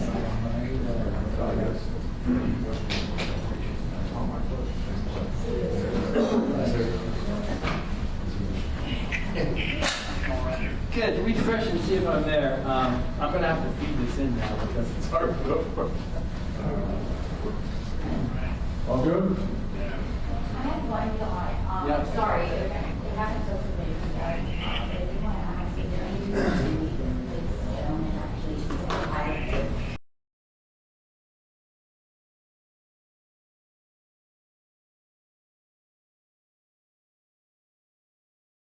chain of the events of how this happened and how we arrived at probable cause. It'll be a quick snapshot. So I want to announce the arrest of the suspect in this case. His name is Shannon Atkins. He's a male, 46 years of age, who resides in the city of West Palm Beach. The timeline: on January 19th, late, A tip was given to the FBI National Threat Operations Center. It was given to them by a gentleman that resides in Okeechobee, Florida. He reported that threats were posted on Facebook. They were violent, rhetoric, political views, in his opinion, aimed at the president. Very early on January 20th, our West Palm Beach detective that's assigned to the FBI task force began working the case, and he too found the disturbing post. Some of the posts were Lincoln, JFK, Reagan, Martin Luther King, and Trump. Atkins posted, unfortunately, one is still alive. He wrote something to that effect. He also wrote another saying, bullets, please, Jesus, save America. Another one he wrote, I've been banned from X because I said I hope and pray someone kills him. We haven't had an assassination in years. That gives you a flavor of some of the posts that this gentleman posted. After probable cause was established, we began our surveillance using our CID, our Criminal Investigations Division. Some of these officers you see up here are detectives, and our TAC unit. Mr. Atkins has 2 residences in the city of West Palm Beach. Just before 7:30 p.m. on Friday night, Atkins was stopped near one of his homes. He was driving a white 2013 BMW. When we placed him in custody, subsequently we found 3 baggies containing suspect cocaine in his pocket. They did test positive.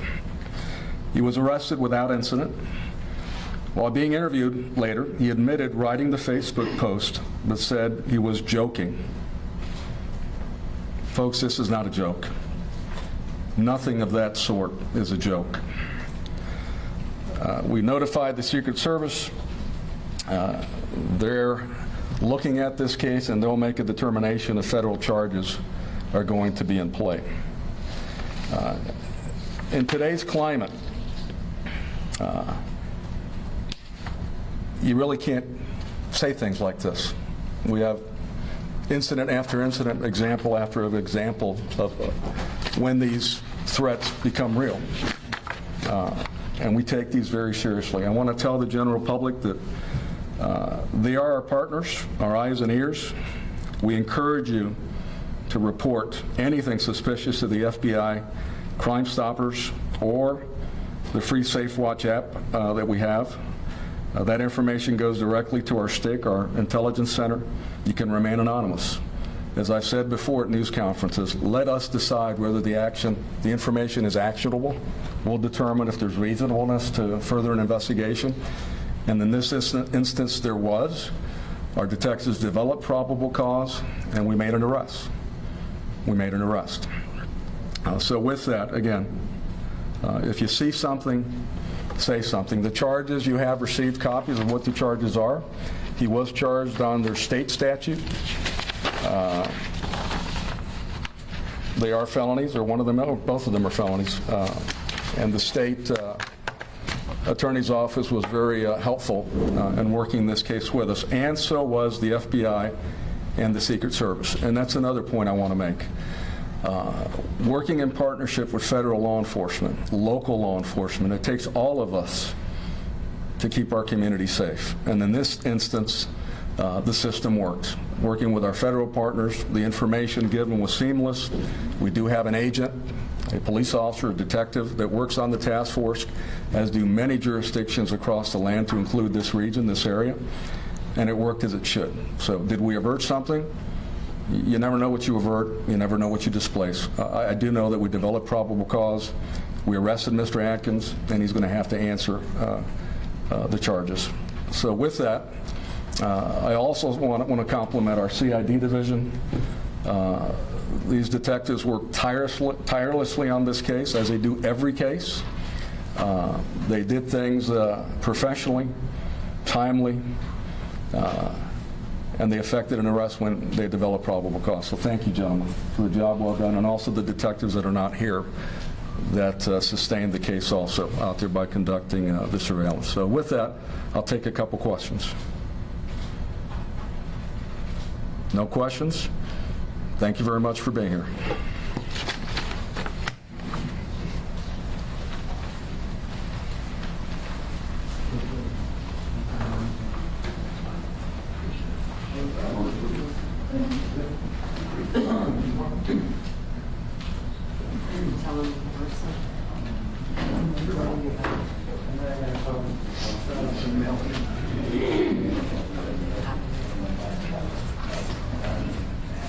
I didn't even get a lot of you open time when we got yes, sir. Got a couple windows. I got somebody comes out now to see if they can link it now on the street and stuff. Is that what Anybody else need a copy of the news release? Who just joined us? Do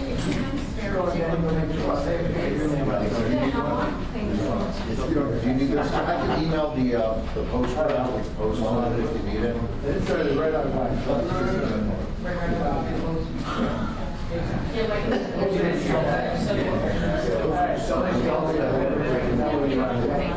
Yes, I will. So there was a Joe Meyer. I will. Everybody was here 2 questions. Ask any questions.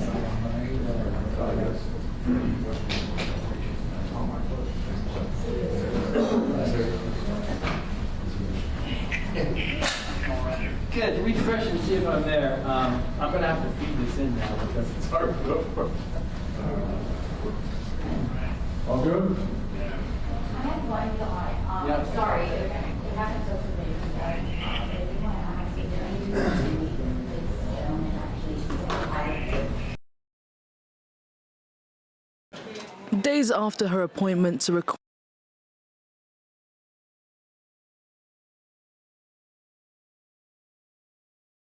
That he's pinched a nerve from all the stress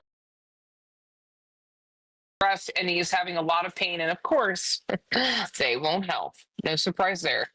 Also, he will now have court on Monday the 27th to see if he can get released as time served for his state charge, originally due to be released 131 through 22.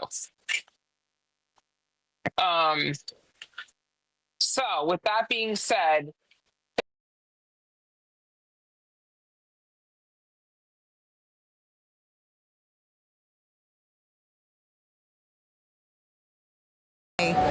so this is a nice crowd, and a lot of people came out in some of their best gear in order to show respect for President Trump. So it's pretty exciting. We also know that 23 pro-life protesters were pardoned. It wasn't just the January 6th pardons that we saw come down this week. It's amazing to see what President Trump has done in terms of honoring his word early on.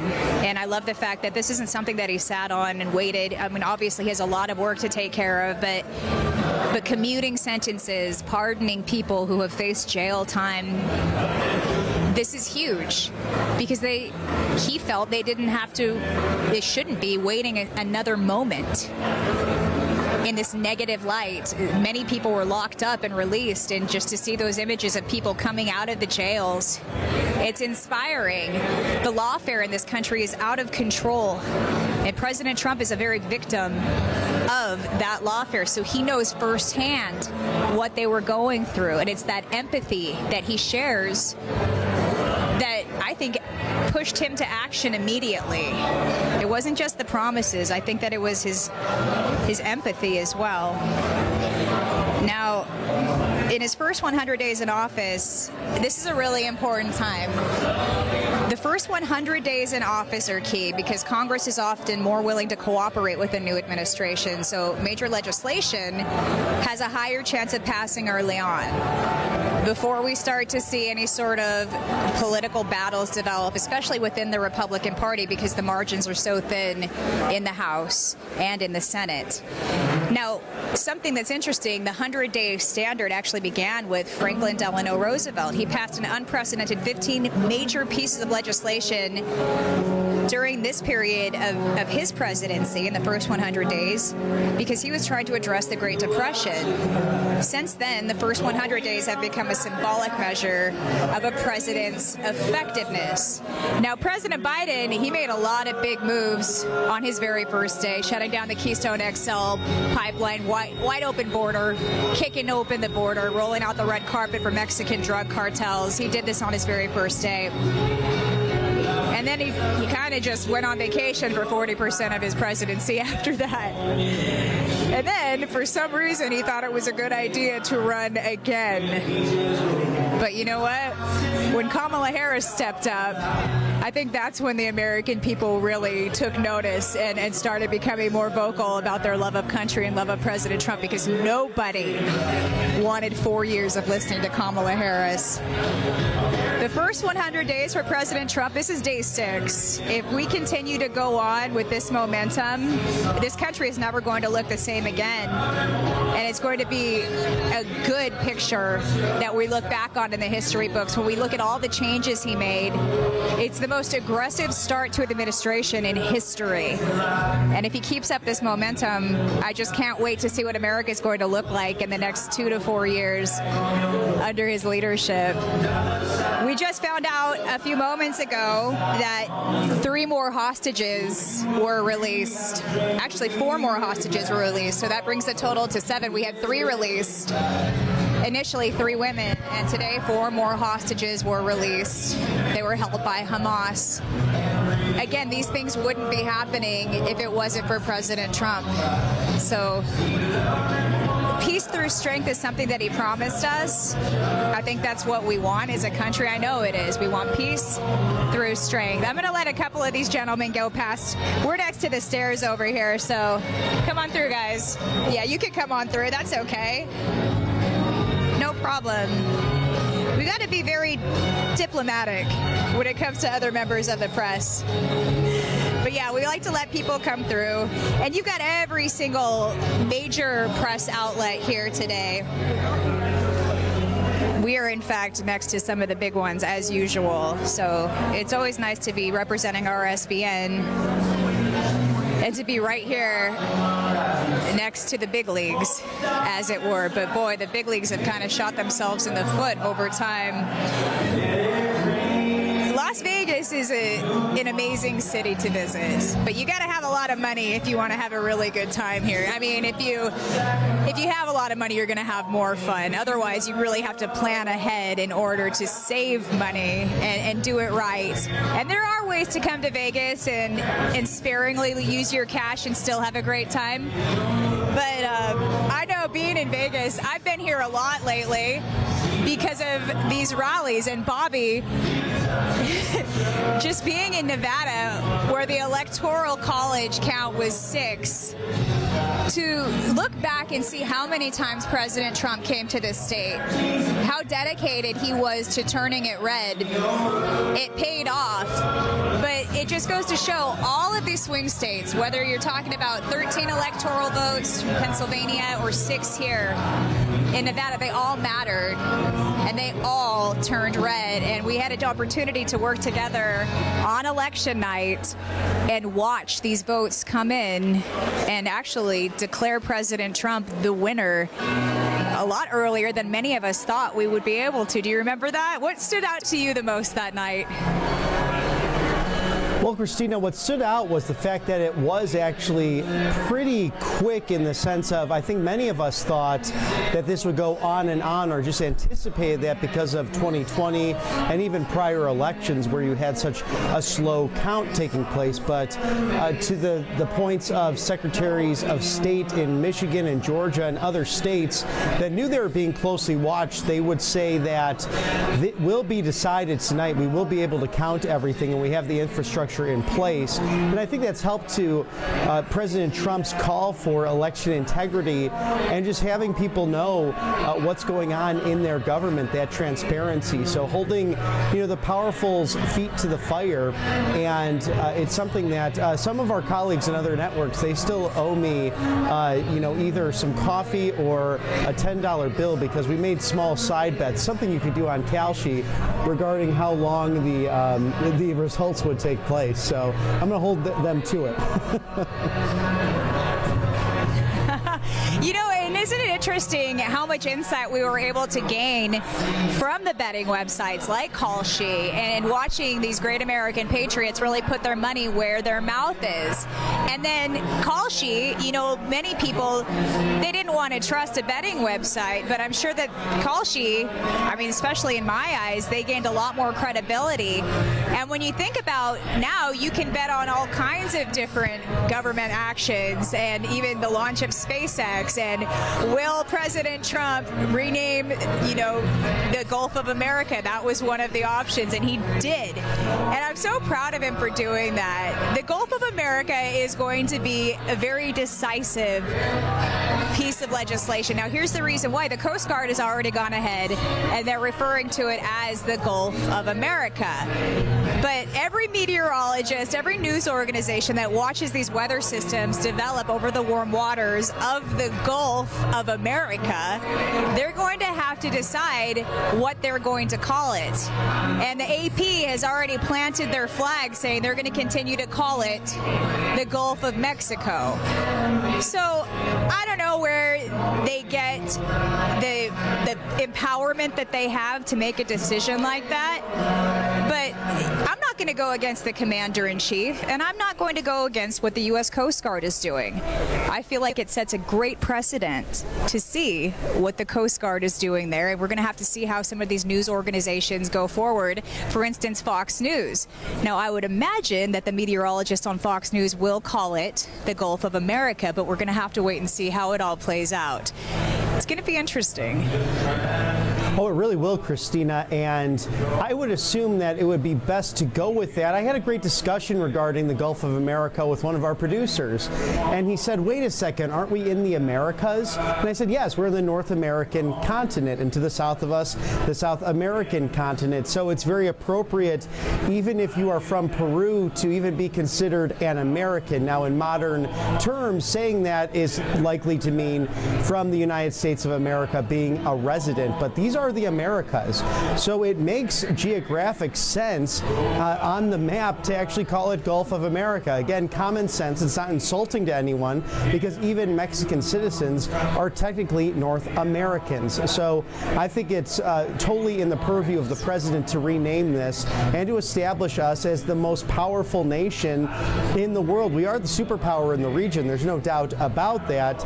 And we are going to flex our muscle and drill, baby, drill in that beautiful Gulf because, again, liquid gold right under our feet. That's right, and that liquid gold belongs to America. A lot of these oil platforms, and hopefully we're going to see more go up over time, and we'll see that permitting process, the length reduced, so that we can start drilling again in the Gulf of America. That's our oil. That doesn't belong to Mexico, that's ours. The offshore drilling that happens just off the coast of Texas and Louisiana, that's ours. And so I think that the designation makes sense. Plus, when it comes to tropical systems, they oftentimes hit coastal areas of Texas, of Louisiana, Mississippi, the small area of Mississippi and Alabama where you have a coastline, and then Florida, of course, inside the Gulf.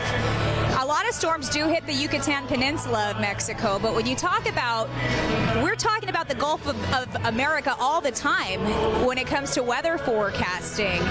And so I do think it's going to be a decisive measure for these mainstream media outlets. Are they going to get behind our president, our commander-in-chief, the man who wants to change this country for the better?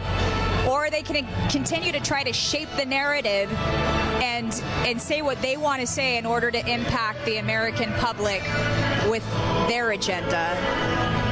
You know, we might have to have a spring break show live from the Gulf of America. I'm thinking something like Destin, Florida, or Rosemary Beach along 30A, perhaps St. George Island, where we can chat with those MAGA supporters that really put President Trump back into office and see how things are going in that amount of time. Maybe people having more money to go on vacation, but also we know the 18 to 29-year-old demographic that helped put President Trump back in office, and for some of them, their first election.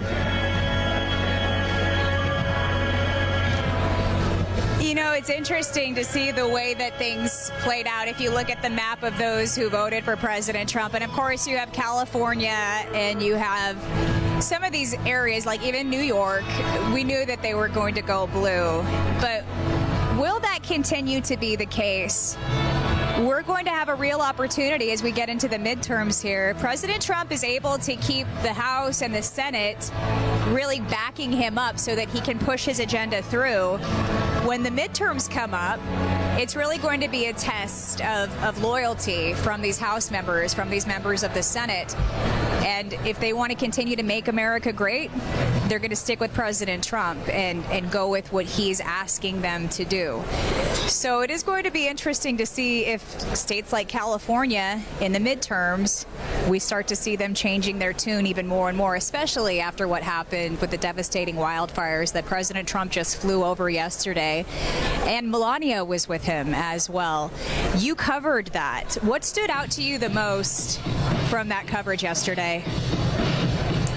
I think the fact that promises made and promises kept really work with President Trump. He looks at this as he would as a builder, as a businessman, and truly bringing that expertise to the table. It was almost as if I was watching The Apprentice in real time.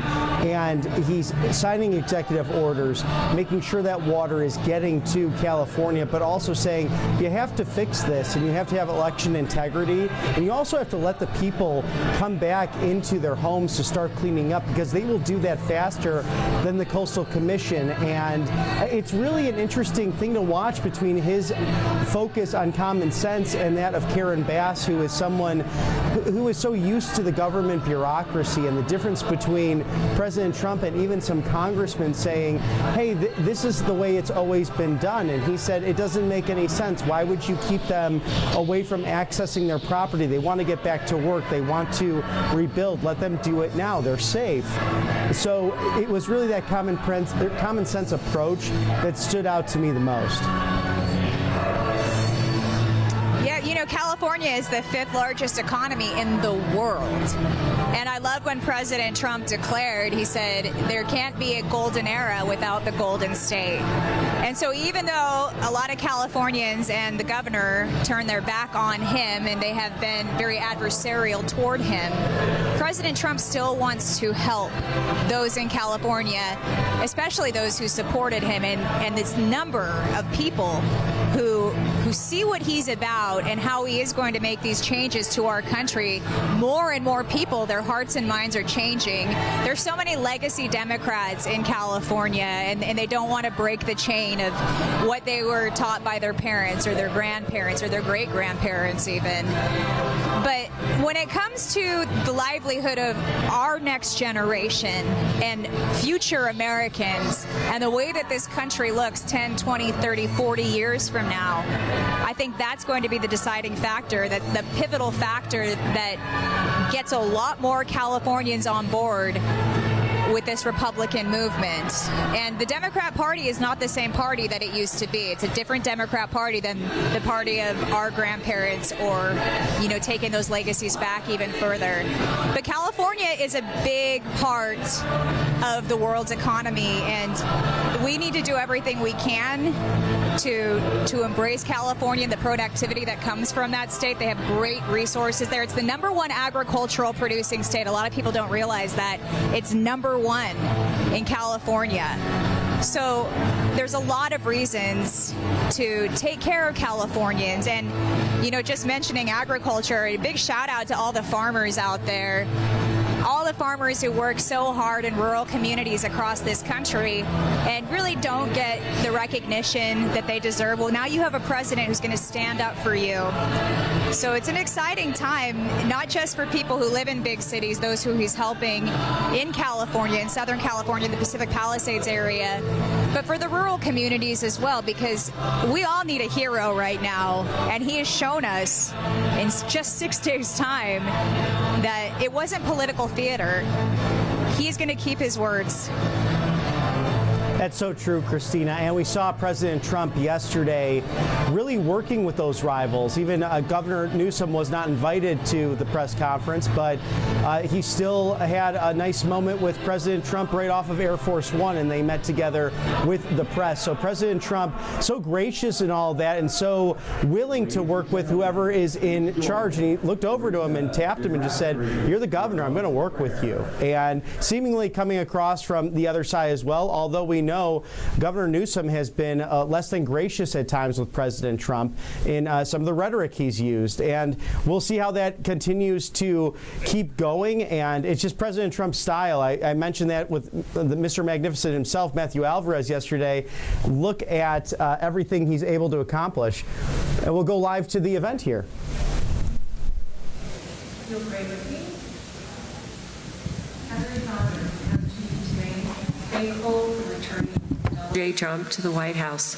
We know that your hand of protection was upon him that day in Pennsylvania when you saved him from a bullet, and that you guided him through all of the obstacles placed in his way. We're thankful for everything that President Trump has already done just this week to address illegal immigration, energy, foreign relations, government efficiency. We look forward to your guidance and further protection on him, his family, and his cabinet as he restores prosperity and security to America and advance peace through the world. Your word tells us in 2 Chronicles, if my people who are called by my name will humble themselves and pray and seek my face and turn from their wicked ways, then I will hear from heaven and will forgive their sin and heal their land. We have prayed that you will heal our land, and now, by all working together and supporting our president, we will do so. We ask for your hand of protection over the hostages in Gaza who are scheduled for release but remain in captivity. Continue to be with them until they are reunited with their families. Please be with the victims of the fires in California and the hurricanes and flooding in the Southeast. Comfort them and help them to see the way to rebuild their homes, businesses, and lives. Thank you for those in our military, firefighters, police, and all those who rush in to help their fellow citizens in their time of need. We pray for your continued blessings on the great state of Nevada and the United States of America. In Jesus' holy name we pray. Amen. Ladies and gentlemen, please stand for the Pledge of Allegiance with Jolette McDonald.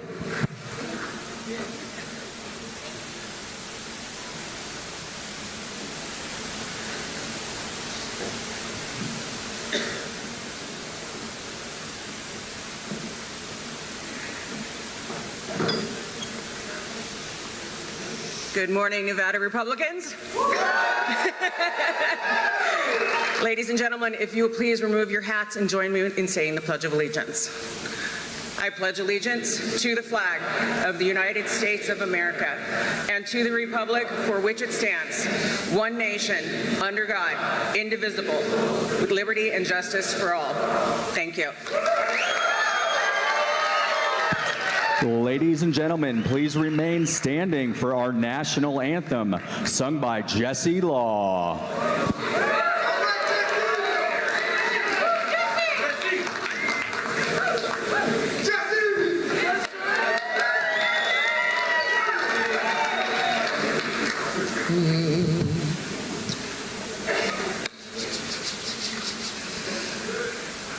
Oh, say, can you see by the dawn's early light what so proudly we hailed at the twilight's last gleaming, whose broad stripes and bright stars through the perilous fight o'er the ramparts we watched were so gallantly streaming, and the rockets' red glare, the bombs bursting in air, gave proof through the night that our flag was still there.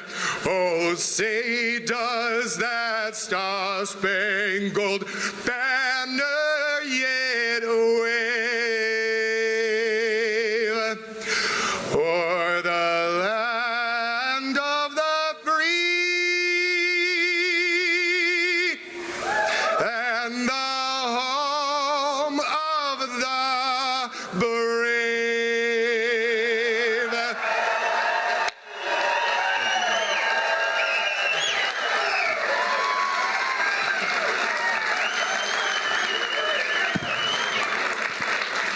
Ladies and gentlemen, please welcome to the stage your state GOP chairman, Michael J. McDonald.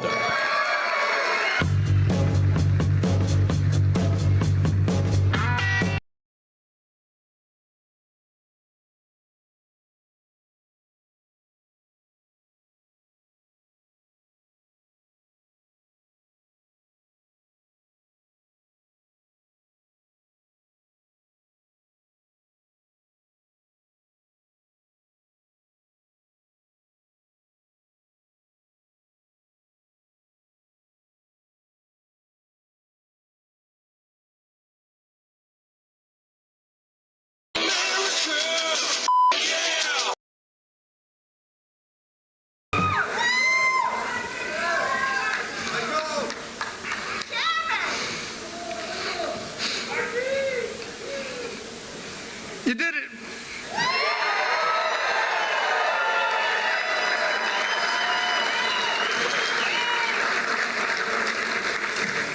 Wow. You guys did it. We delivered. I apologize. This has been a great fight. We go back to when we fought for the caucus to make sure our voices were going to be heard, and we did it our way. Not someone else playing in our election. We did it our way. And you stood and you fought. Then came the election. None of the above wins.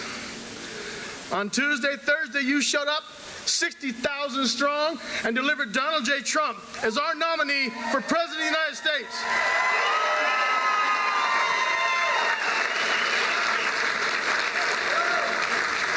The beating we all took, the headlines, putting us down, the sacrifice that you made for your families, the time, the effort.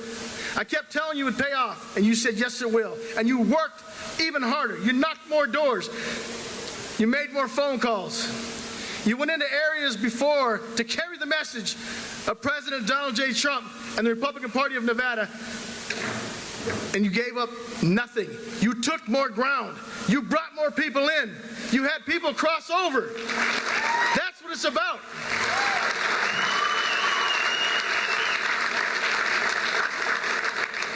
So many of you on the way up here today, it was great because we had time to finally had time to talk.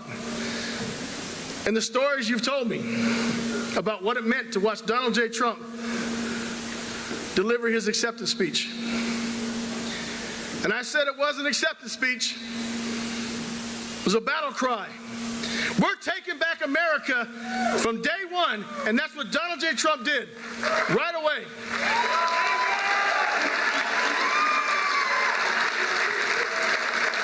But none of that happens with all of you. You had to be involved, and you believed. Today is your victory. President Trump wanted to come back and thank you. That's what kind of man he is. I told you before, yeah, no, give him applause. I told you before, he has some of the greatest friends in the world. But more importantly, he works with the working men and women. How would a guy like me, an average guy, a working man, have a friend an opportunity to be president of the United States? That only happens underneath Donald J. Trump, and it only happens in America that you're going to provide and make better for your families. So make sure it starts today. Celebrate today. Embrace today. But when we leave those doors, the fight begins because we have to back everything President Trump puts up. You have to be louder, you have to be bullish about it, and you have to make sure your message is given to the working men and women who crossed over, who believed in this dream, who believed this would happen today. It's great to have this, but we have to keep the torch burning. We have to keep this fire alive to make sure Donald J. Trump, and sorry, I hate that, President Donald J. Trump, how about that? That's what I'm talking about. Yes, yes. President Donald J. Trump moves forward. So we have to come together and unite. For those using Clark County, February 4th, I think is our meeting, our next meeting. Come out, bring new friends, come in, get involved. Get behind Jesse Law and the Clark County Republican Party. Unite. You'll love it, because I can tell you this ride's only going to get stronger with President Trump. So when he comes out here tonight, make sure you show the love that he showed us. He's only been in office 6 days, and the first stop he made was in North Carolina that was torn. But the other administration because they backed President Trump, let them suffer. He righted the wrong. Then he went to California. For people who did not vote for him, did not stand for him, I guarantee they're standing for him now. They're behind him now. He showed up and showed what's about. The best thing about Nevada in America, you saw what happened in California. They placed the blame. Their governor has done nothing but point fingers and excused himself. The difference, our governor, when we had our fires here, Joe Lombardo made sure that we had our firemen and all the necessities they needed, and we took back and fought that fire and put it out up in Reno. That's what leadership's about. So I beg you, go to Clark County's website, get involved, stay shoulder to shoulder, stay strong. Keep this leadership we have in Clark County. Keep them together, keep them united. Keep us in the state. All our entire state board is here. Our national committeemen, national committee women are here. They flew down to make sure they could deliver a message to you to how much we love Donald J. Trump, our president.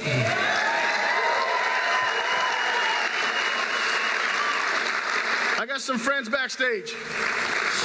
They didn't think that we'd have a loud crowd. I'm like, oh, you can see some of these people. They're the ones that made it. They're the ones that made this dream happen. So when we leave here today, I need you to pray for our president. Pray for Susie Wiles as our chief of staff. Pray for our vice president. Pray for President Trump's nominees. And always remember, when you come to Nevada, what do? We fight, fight, fight.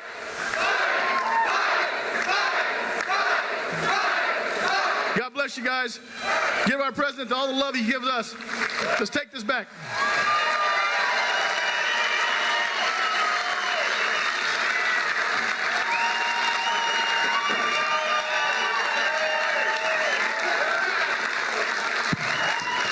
Ladies and gentlemen, please welcome to the stage the one and only Rick Harrison.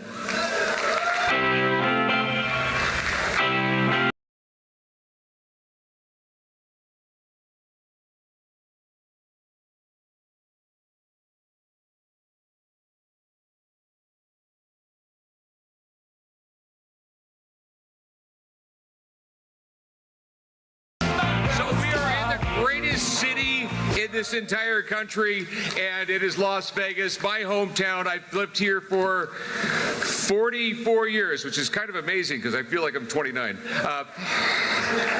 No, but we are here. This is like a massive celebration. It's the greatest thing in the world. Donald Trump is president of the United States, the leader of the free world. Nothing prepared here, like literally I was backstage. They said, you want to come up here and say something? And I want to say it just feels damn good, doesn't it? You know, I mean, it's like 1,000 weights are off our backs. We finally have someone who cares about this country, who loves this country, has an amazing family, and he's going to do what's right. Practical sense. God damn, it's great, isn't it? And I just want to say, Joe Lombardo's amazing. We have a Republican governor. We got to change the, we got to get rid of a lot of Democrats in the legislature of this state, so you need to really work on that. But all in all, it is just a new day in America. I am happy. I think all of you are happy. He is doing every single thing he said he was going to do, unlike all the other politicians. So I just want to say thank you for getting Donald Trump in office. It was Nevada, I think, that brought him over the edge. I don't know if it was, but I'm just going to say that because we're so just when the big guy comes out here, give him a lot of love because Nevada loves him. So thanks for everybody for, you made us a great president.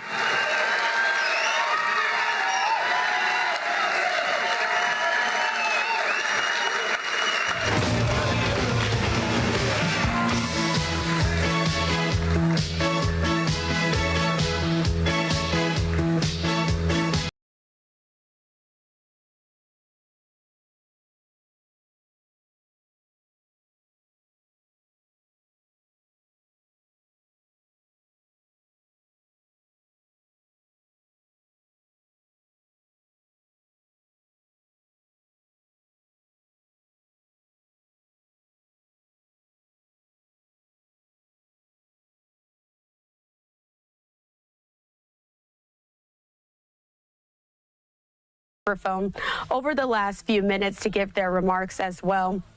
We do want to re-rec some of the comments that were made just a little bit ago before Rick Harrison stepped up. Let's listen into those comments here on Live Now. Again, this is the event for No Tax on Tips. The soon policy will be taking place. Let's go ahead and listen in. I apologize. This is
Controversial policies have been hitting the LGBTQ community very, very hard.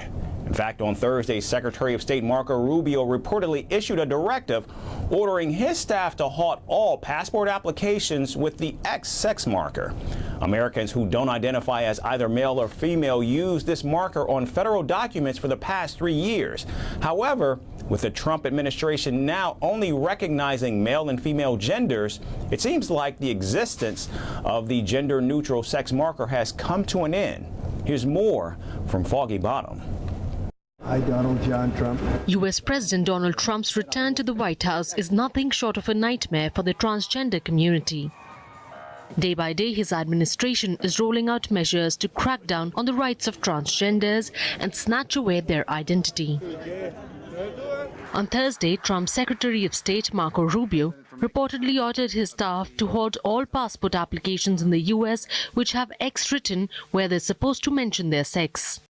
The marker signals that the person does not identify as either male or female. Now, any applicant seeking to change their sex marker will not be entertained as well. But that's not all. Rubio also directed his staff to use sex instead of gender on federal documents, including passports, visas, global entry cards, and consular report of birth abroad documents.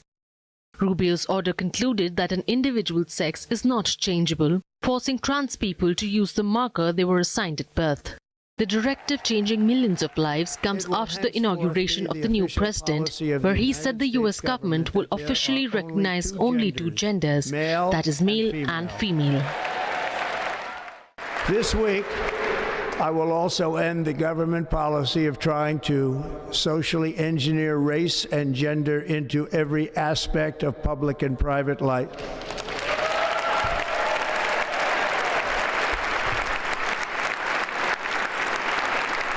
We will forge a society that is colorblind and merit-based.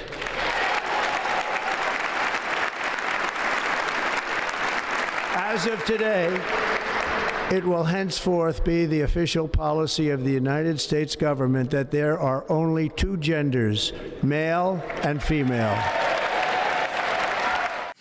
Trump also signed an executive order on the first day of his presidency narrowing down gender identity and imposing biological classification on people who do not want to be perceived like that anymore.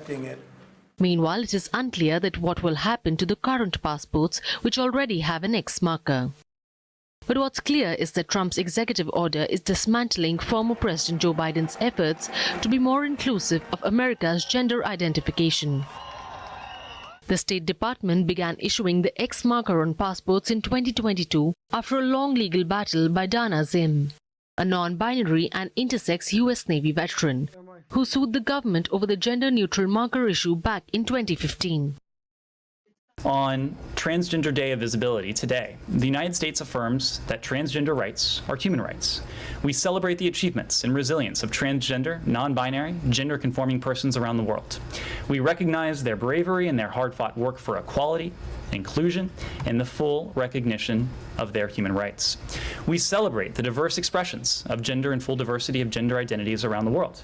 We also want to highlight, as the Secretary announced in a statement earlier today, the historic milestone the Department has reached in its work to better serve all U.S. citizens regardless of their gender identity. Starting on April 11th, U.S. citizens will be able to select an X as their gender marker on their U.S. passport application, and the option will become available for other forms of documentation next year. Till now, Americans were not required to match their marker with their gender on citizenship documents, photo IDs, or medical documentation. However, with Trump coming to power again, Biden's fast-moving progressive gender policies have been put into reverse gear. From breaking news to the day's biggest controversies.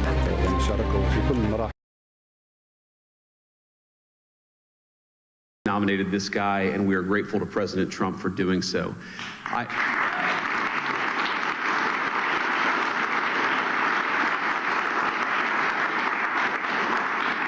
also want to say thank you to my Senate colleagues. It turns out we couldn't spare one, and all of you did an incredible job.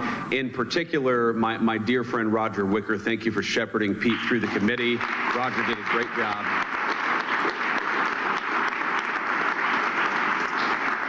And in addition, all of the members of the Senate Armed Services Committee, who I know gave Pete the vetting and the hearing that he deserved, and I'm glad that we all ultimately decided that the President's nominee for Secretary of Defense ought to be our actual Secretary of Defense, and we're here today. I'm going to say one final thing. If you look at what has separated President Trump from so many of the people who came before him, it is the view that, number one, we should be sparing in how we deploy and how we deploy our most precious resource, which is the men and women who are willing to put on the uniform and put their life on the line for this country.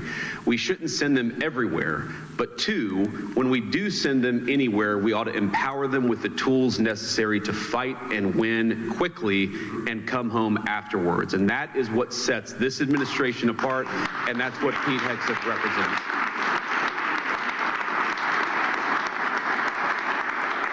Now, finally, I, of course, have to thank the nominee himself. Pete, thank you for being willing to put yourself out there. I think you've shown yourself a man of deep character and of resolve over the last few months. Jennifer, thank you for standing by, our new Secretary of Defense, and your beautiful family, from your kids to the extended family. You guys did a hell of a job. We're proud of you, and we're glad to have you in Washington as we work to make America great again. So with that, let me administer the oath of office. Kids, come on up.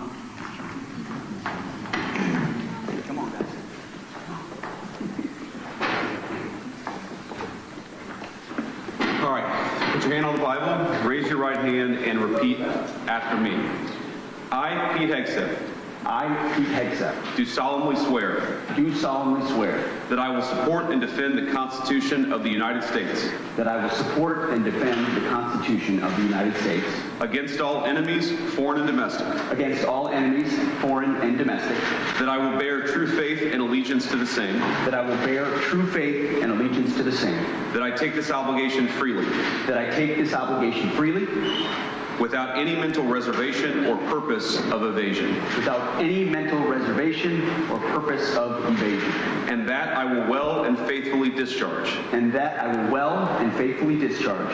The duties of the office on which I am about to enter. The duties of the office of which I am about to enter. So help you God? So help me God. Congratulations, Mr. Secretary.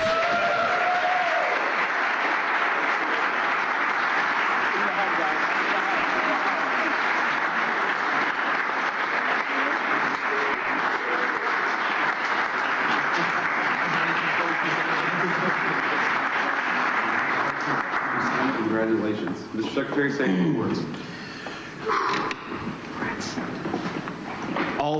All praise and glory to God.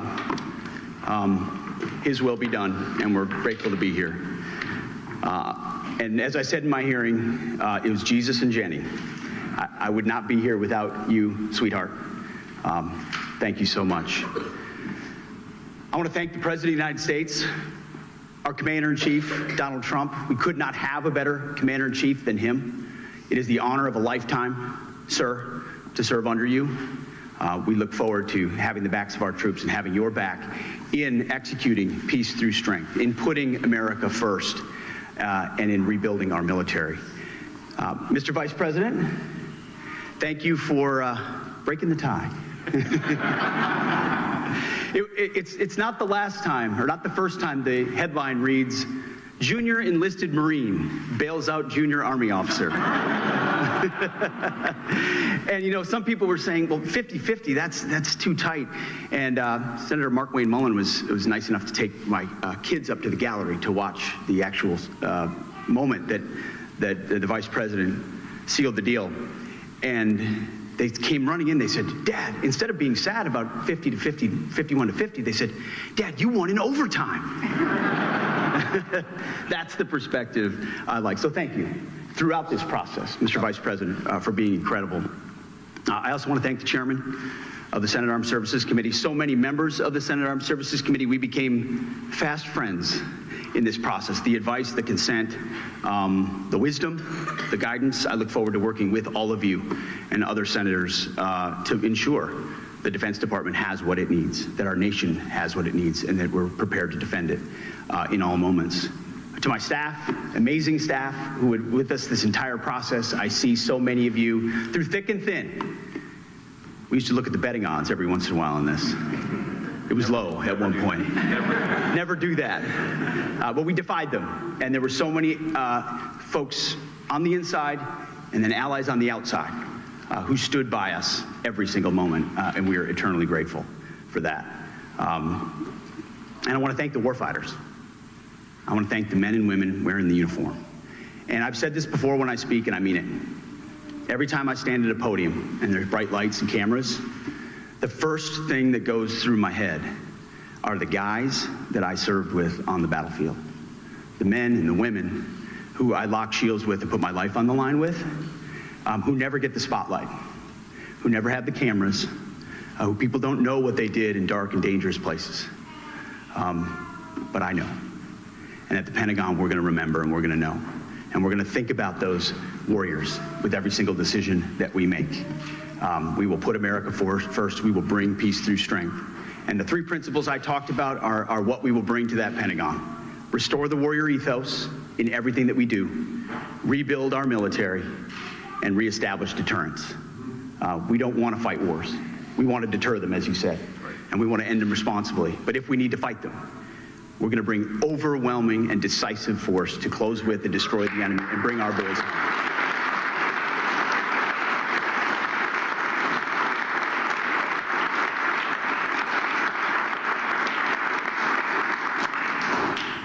To my other family that's here as well, who I love,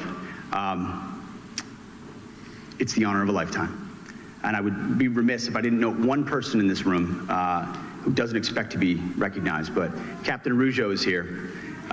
He was my company commander on my first deployment in Guantanamo Bay. He was there on June 3rd, 2003, when I first swore in as a second lieutenant at Princeton University, and he swore me in. And I wanted to make sure he was here today with me as well. Thank you very much.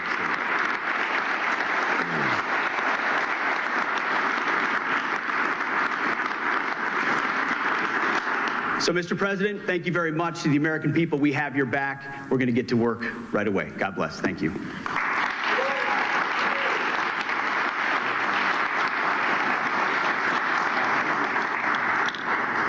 All right, I guess that's it. Any questions?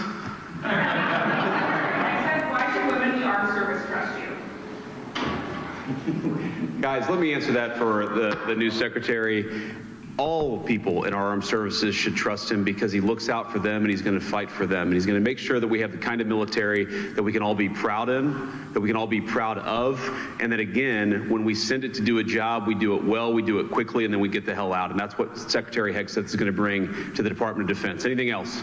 Are you worried about any other nominees coming really close to the line as we saw with Hegseth last night?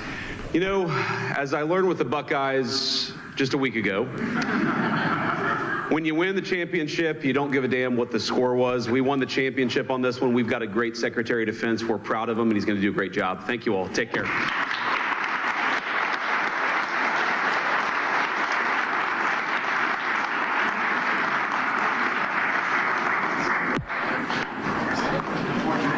All right, as you see there, this was the Hegseth swearing-in ceremony as he was officially sworn as the Secretary of Defense a bit earlier this morning. He took that oath there in the Eisenhower Executive Office building alongside his wife. And again, Vice President J.D. Vance was the one who handled that ceremony. I want to show this tweet to you as well there on your screen. This was put out by Pete Hegseth's X account saying it's the honor of a lifetime. So we do know that he is officially the nation's 29th Secretary of Defense, and he's now joining President Trump's cabinet. This is after that dramatic late-night vote that happened there in the Senate as well. So in those brief remarks, he did say that he wants to restore the warrior ethos in everything that we do, rebuild our military, and reestablish deterrence. He says we don't want to fight wars, we want to deter them, and we want to end them responsibly. He did, of course, thank their Vice President J.D. Vance. In the joke, he said, thanks for the tie-breaking vote. He said that his children were happy that their father won in, quote, overtime. Of course,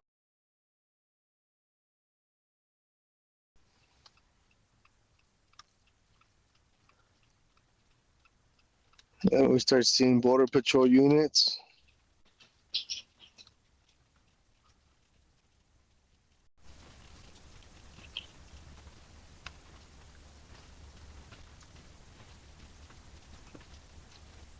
There's another one.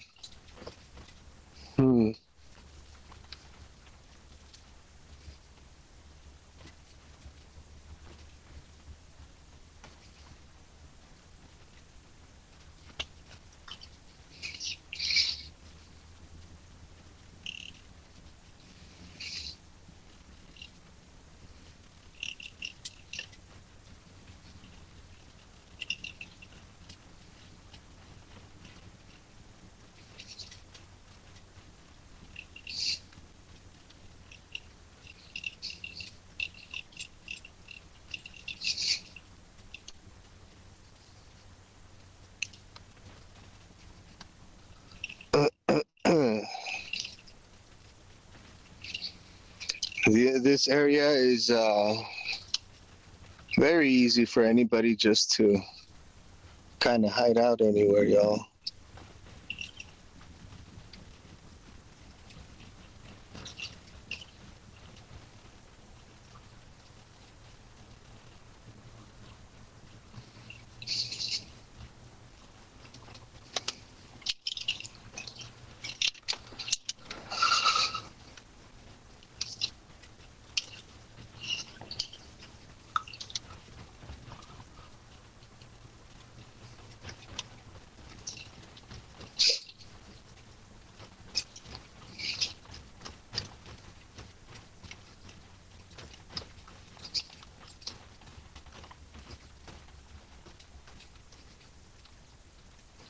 So this is a security company that is in charge of pretty much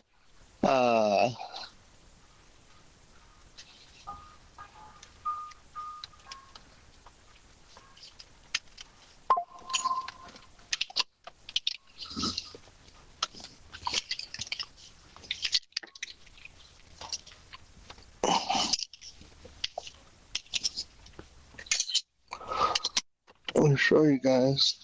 Oh shoot.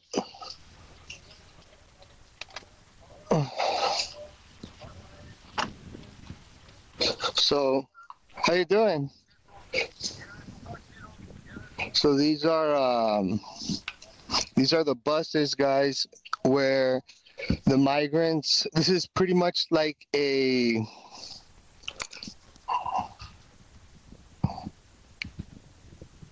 Oh my goodness, really? Oh shit.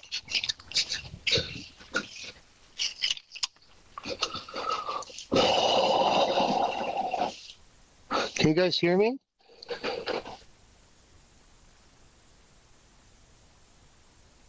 You guys can hear me, right?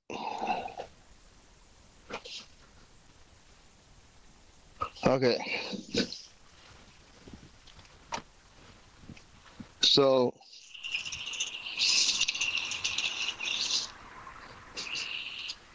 this is a company that has got a contract with the government, and so this basically becomes like a mini base where Border Patrol agents, since the detention center is actually kind of far from this particular area, what is happening here is Border Patrol pretty much has this location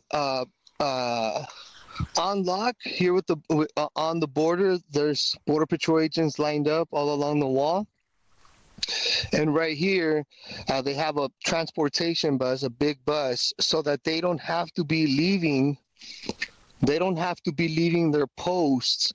They can make the apprehensions come, I don't know, less than a quarter mile, drop them off here, and they wait here in the bus until they fill it up.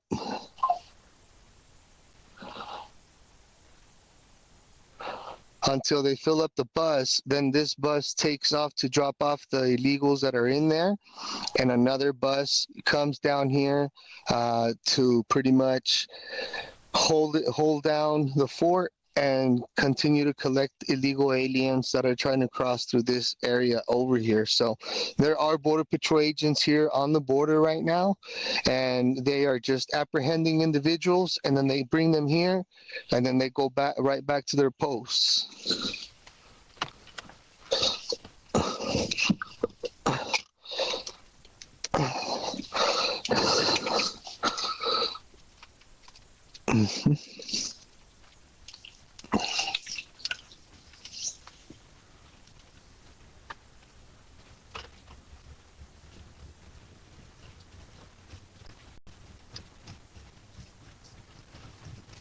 This is probably a local taking a little jog.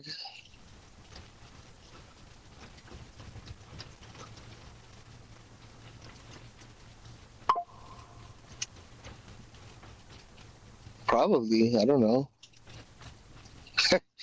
I think it's a local. but you just never know nowadays, huh?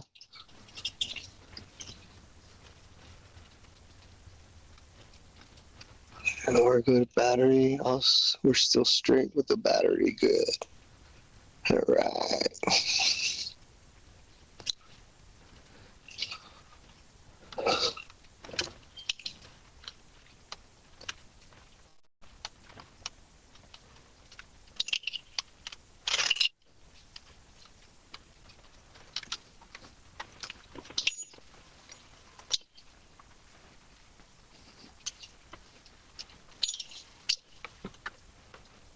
All right, we checked in with our buddy. Let's go.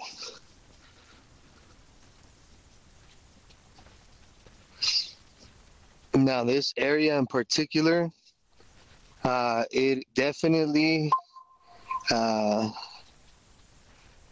been worked on some because it was not this smooth a few months ago. It's definitely it's changed here. This road is a lot smoother.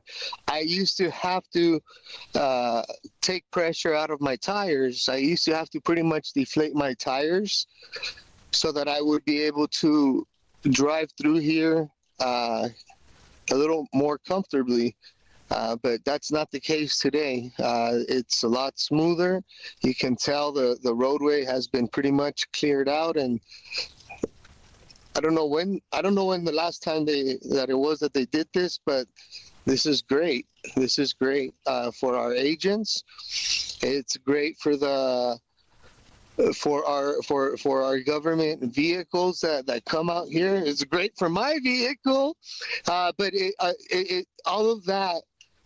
The fact that they've paved this, well, they didn't even pave it, that they've just kind of gone through all of this road out here and just flattened it properly is going to ensure that our vehicles are running more effectively and aren't as prone to damage as to when we have the washboard roads or washed out roads. Whoa. Sorry. I think my laptop might continue to flap on down, so it might. Sorry, yeah, it's my bad. Sorry. Oh, we got a group.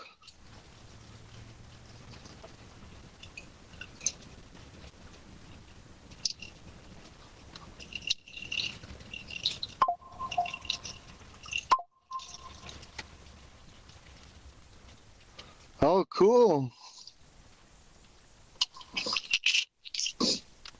With the press.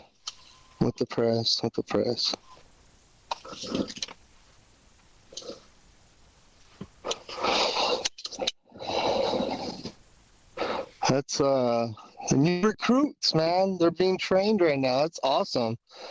That's freaking awesome, guys. Border Patrol agents are receiving training. I would imagine these are probably new agents that have just joined the Border Patrol agency. So that is great news, actually.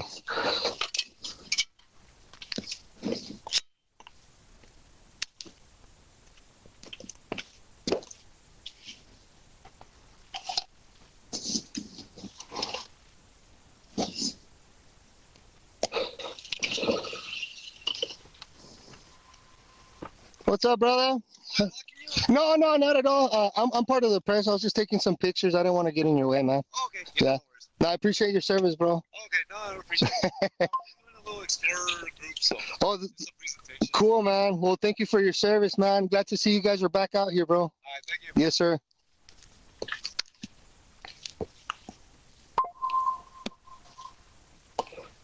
That's awesome. So what they're doing is these are individuals that are, I don't think they're recruits, explorers. They call them explorers, and that's good that they're out here. They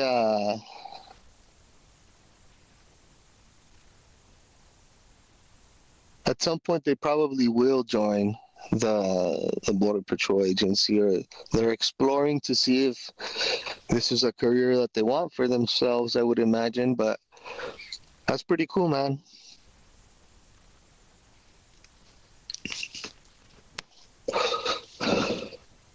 That's cool.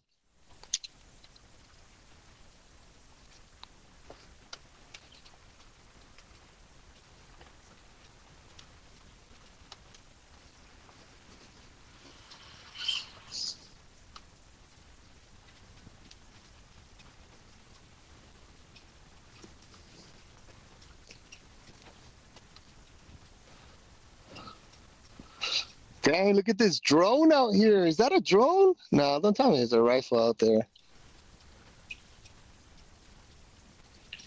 I would think it's a drone.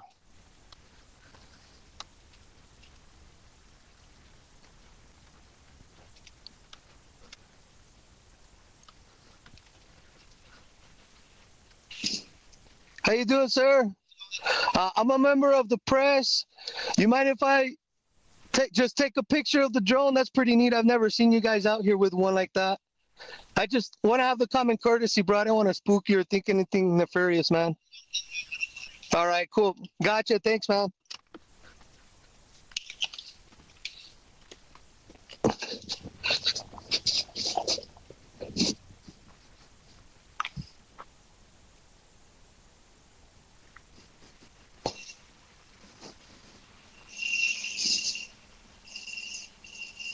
That's fucking badass.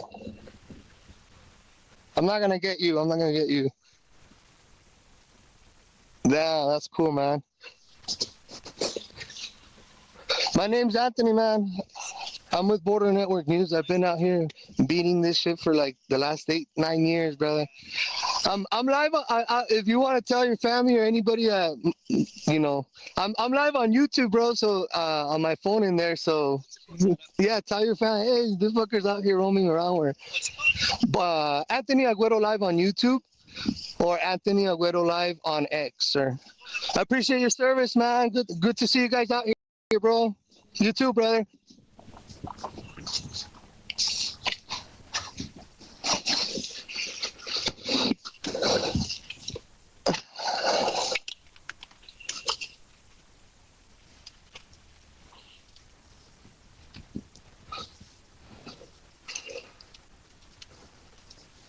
All right, guys.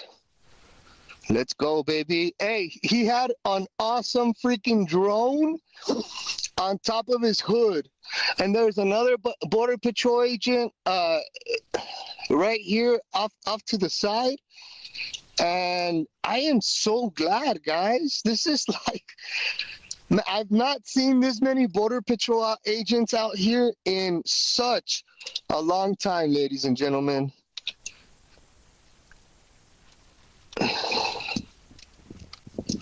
Now I gotta drive slow through here, and I have to let the antenna, the Starlink, adjust itself as it is performing on the back of my truck.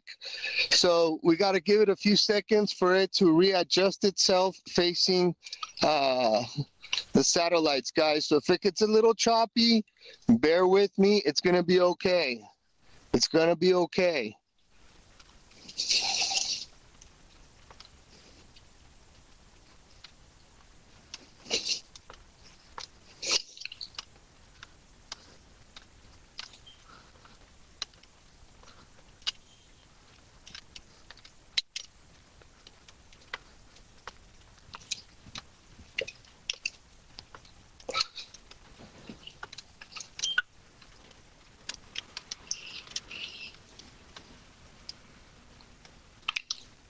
This is Anapra, guys. Well, technically, this is Sunland Park, okay? The other side, on the Mexican side, is known as Anapra.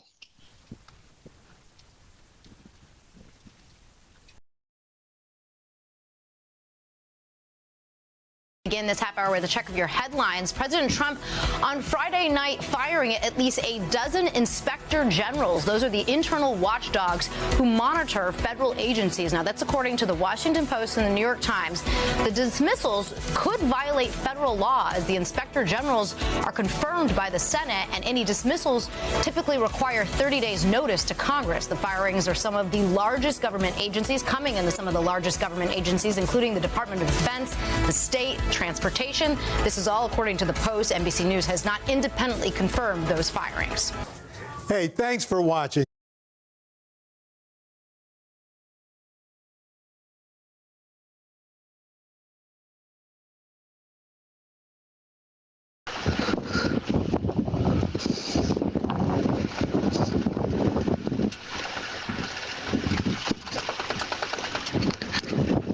Elon donating to the J6ers? No way.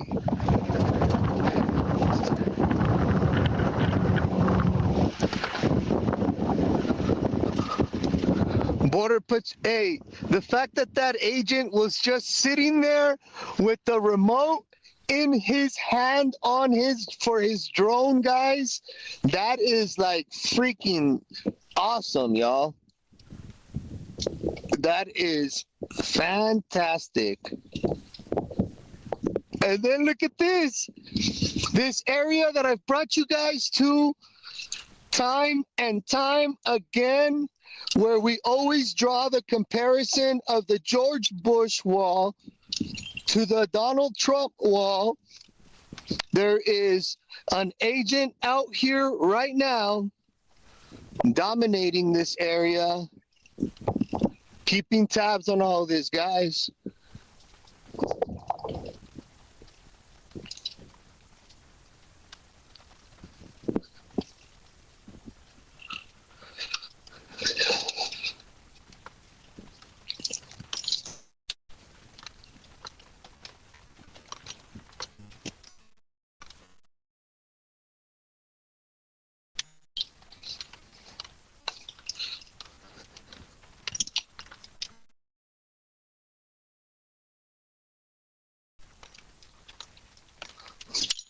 What's up, brother? Let me mute this real quick, man.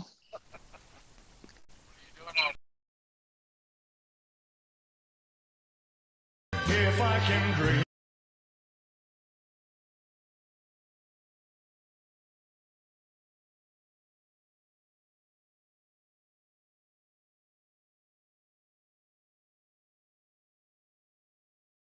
A woman's death after she went missing from a hospital and was then found on the rooftop 2 days later. It happened at the Vista Medical Center East in Waukegan, and that is where Elizabeth Matthews is with late-breaking details. Elizabeth. Yeah, guys, I spoke with the family of the woman who was found, and this afternoon they are horrified, and to be blunt, they're frankly mad. They're upset with hospital staff. They say they were lied to about where Chelsea was and where she was found dead. They worked on her for about 14 hours here in the emergency room, but really couldn't bring her back. She was found unresponsive. Take a look. This is who we're talking about, 28-year-old Chelsea Adolphus. She was admitted to Vista Medical Center East on Tuesday and went missing sometime after that. It wasn't until yesterday morning when she was found unresponsive on the hospital's roof. The Lake County Coroner's Office says she was treated in the emergency room for 14 hours, pronounced dead last night around 11. An autopsy was performed today. The results were not yet made public, and we're told there will be a joint press conference about this investigation next week. Sources tell Fox 32 that due to recent furloughs at the hospital, there were no more designated sitters, people whose job it is to watch patients at times who may be confused. Our sources say Adolphus was in a confused state due to a medical issue and was wearing only her hospital gown when she made her way to the roof. The only reason she was found, we are told, is because another patient's husband spotted her body on the roof. Vista Medical Center East has been in hot water before. Last year, the hospital lost its trauma center status, but only briefly, after state officials found it lacked essential services like a blood bank, anesthesia, and a full-time trauma coordinator. Now, we have reached out to hospital management for comment, have not yet heard back. Again, I spoke with the family this afternoon. They say they are working on having some type of memorial service for Chelsea, perhaps today, up here in Waukegan. Reporting live, Elizabeth Matthews, Fox 32, Chicago.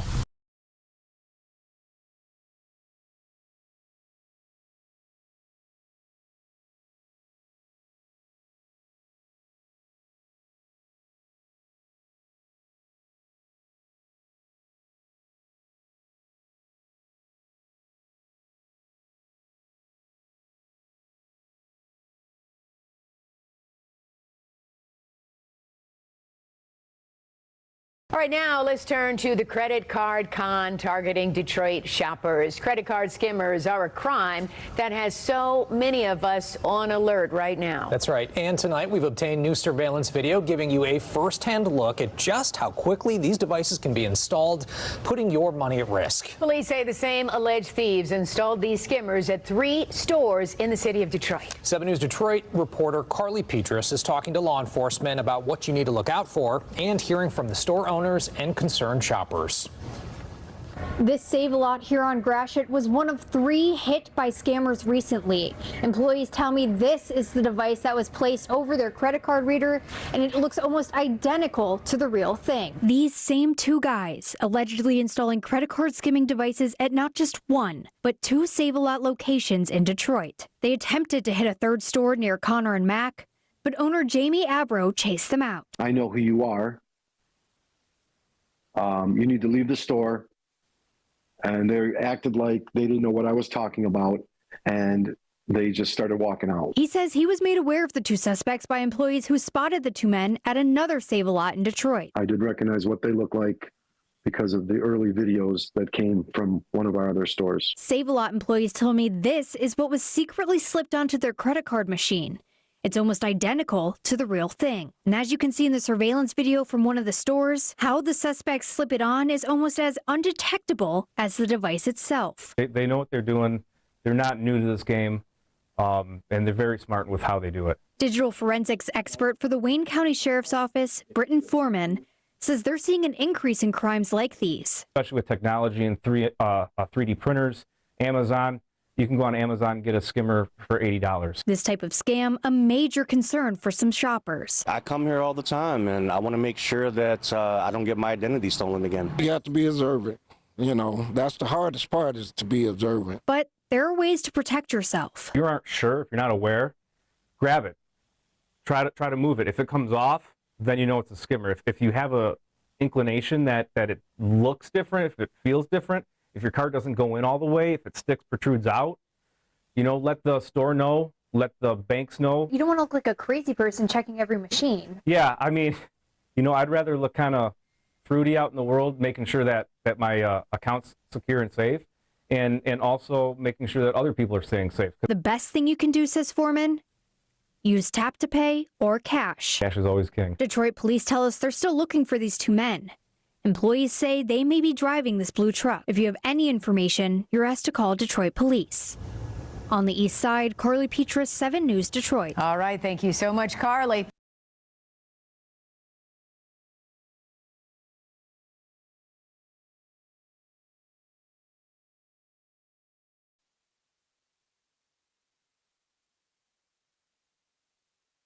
All right, now let's turn to the credit.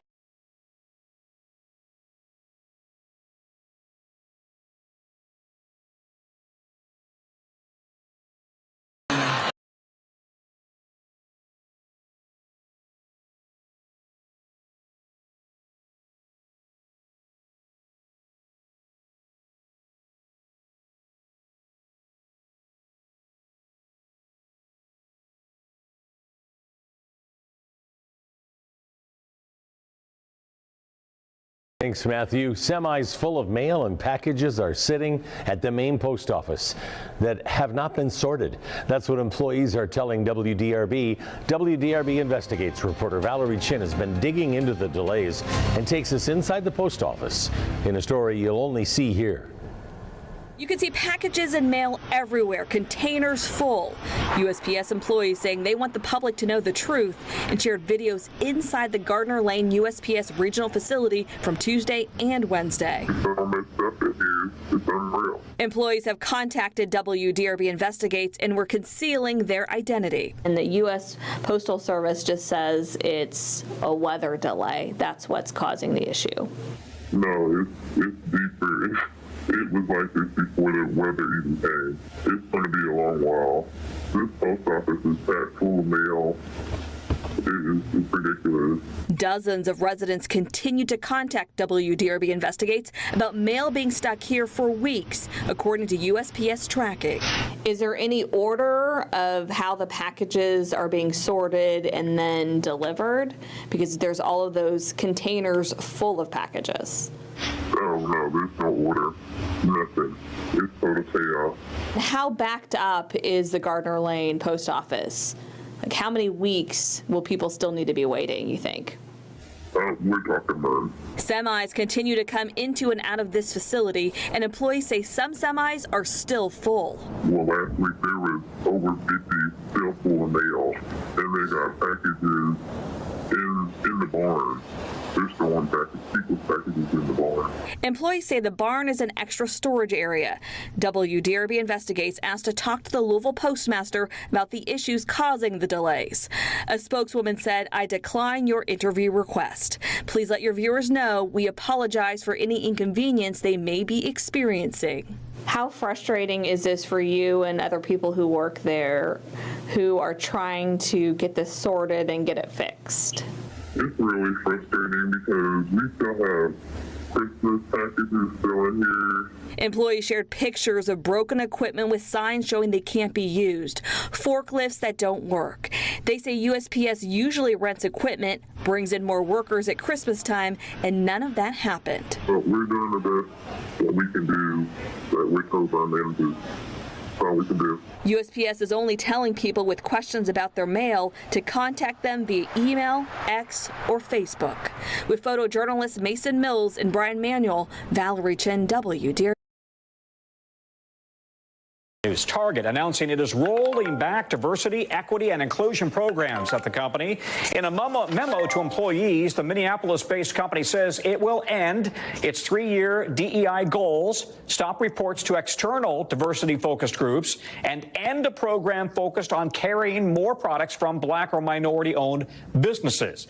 The decision follows President Trump's executive orders almost immediately after his inauguration to end the government's DEI programs. NBC's Brian Chung joining us now with that. Brian, this is a pretty significant change of direction for Target, right? Walk us through the company's history with DEI and suddenly a turnaround?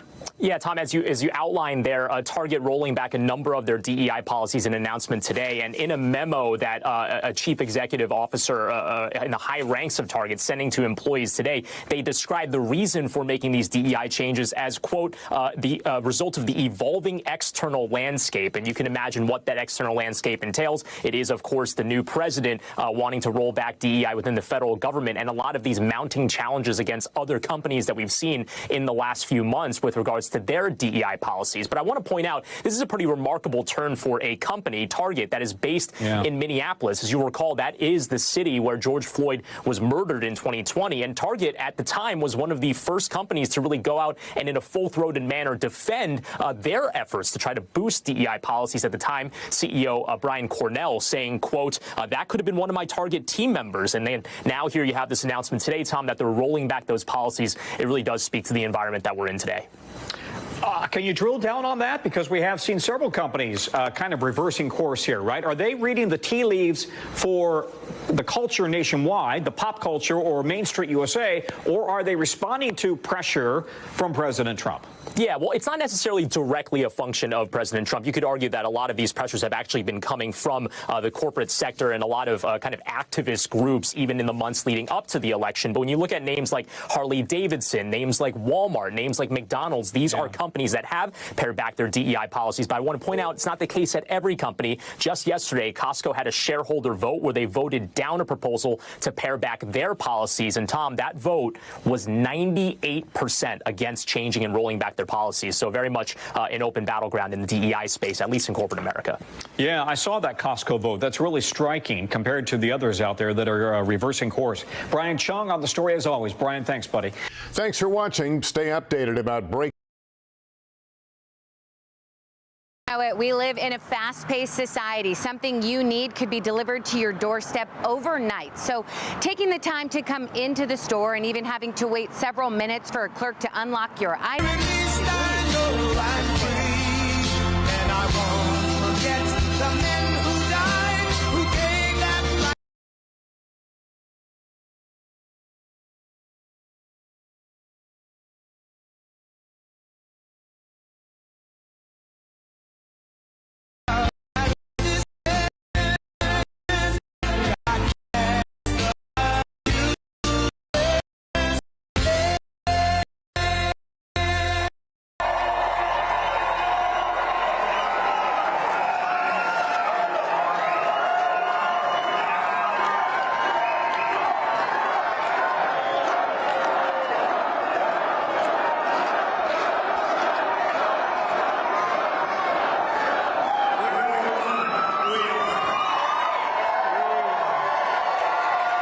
It's great to be back in this beautiful city to celebrate the historic first week in the White House. That was definitely historic.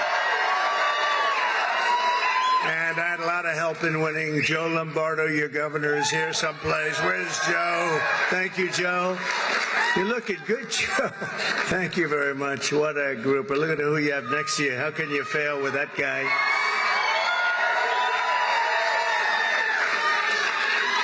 Also, Lieutenant Governor Stavros Anthony. Stavros, thank you very much. Thank you very much. Where are you? There you are, Stavros. You're very good. Is he doing a good job, Joe? I think so, huh? He's all right.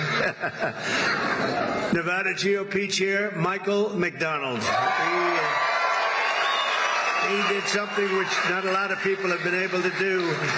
But I think Republicans are going to start winning this state. You know, typically they don't necessarily do so good. We did really well. We won a landslide. That's really why I'm here, I must be honest with you. Republican National Committee woman, Sigal Chattah. Sigal, thank you, wherever you may be. Hi, Sigal, thank you very much. Republican National Committeeman Jim DeGraffenreid. That's a hell of a beautiful name, but I know the name so long, it's easy to say. One of the greatest people, I'll tell you, a man who's done so damn well. I don't know what it is with him. He's just a legend. He's one person, you know, we can all sort of be replaced, although we don't like to think that. Maybe it's not true. But this is a guy that can't be replaced. There's nobody like him. Dana White. Where's Dana White? Where's Dana White? Where the hell is he? UFC. He's great. Are the Nelk Boys here? Oh, yeah, there they are, the Nelk Boys right there. And Rick Harrison. Rick, thank you very much for being here. If you're around here someplace with Dana.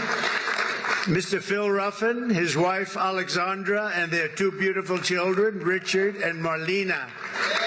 Phil, where's Ruffin? Where's Phil Ruffin? He's right here. So he's some legend, I'll tell you. He's a legend in Las Vegas and beyond. Phil, he's here. He'll be coming out. Today we talk about how we're going to end the economic suffering and stagnation and disaster of the past 4 years and create the 4 greatest years in the history of our country. That's what's going to happen. That's what's going to happen. And as I said in my inaugural address, which, by the way, it got the highest rating in the history of Fox. Can you believe that? That's nice. The golden age of America begins right now, but I have to be honest with you, I'm really here for a different reason. I'm here to say thank you. I went to North Carolina yesterday, and then I flew to see just an unbelievable problem and just a mess in Los Angeles, right? And I said, you know what I ought to do? I want to come to a state known as Nevada. Has anyone ever heard of it? And don't ever mispronounce the name. You're not allowed to do that, Joe. You mispronounce the name, you got a problem. You ever see somebody when they say it's Nevada? Nevada? No, they're in deep trouble. I want to come to Nevada to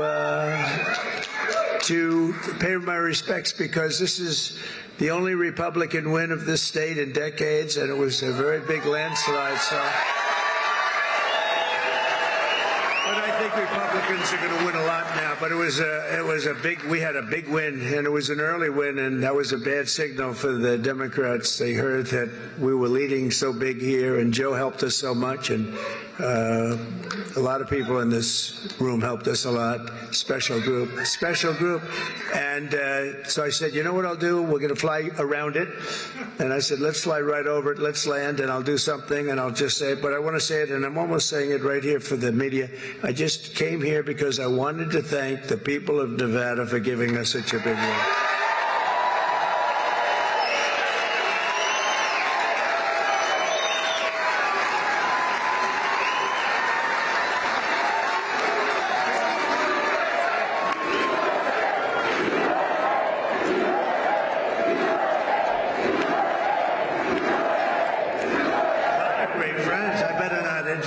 I'll be here all day.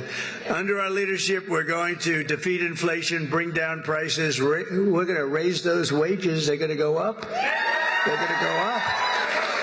Put more money in your pocket, secure our borders, restore law and order to our cities, and we're going to make America great again. And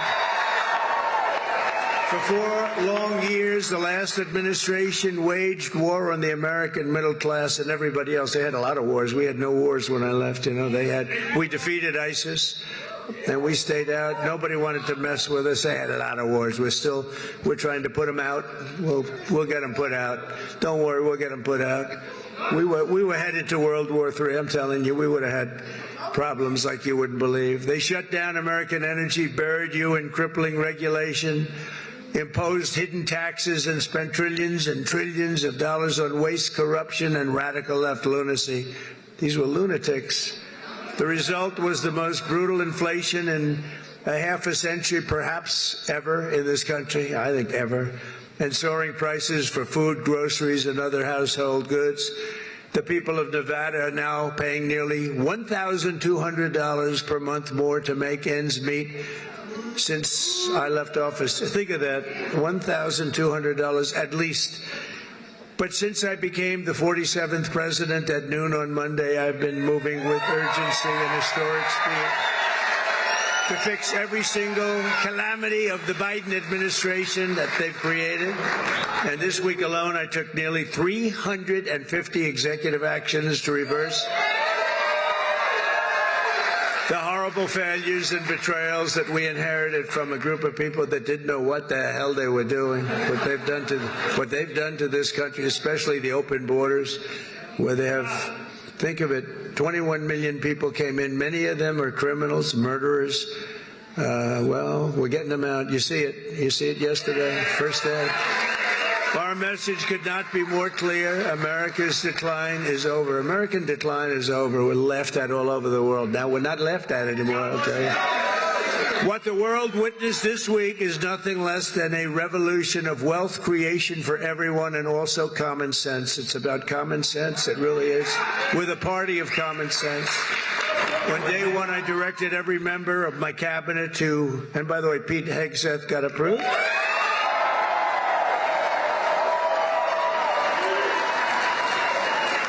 Kristi Noem just got approved, Governor. She's going to keep it.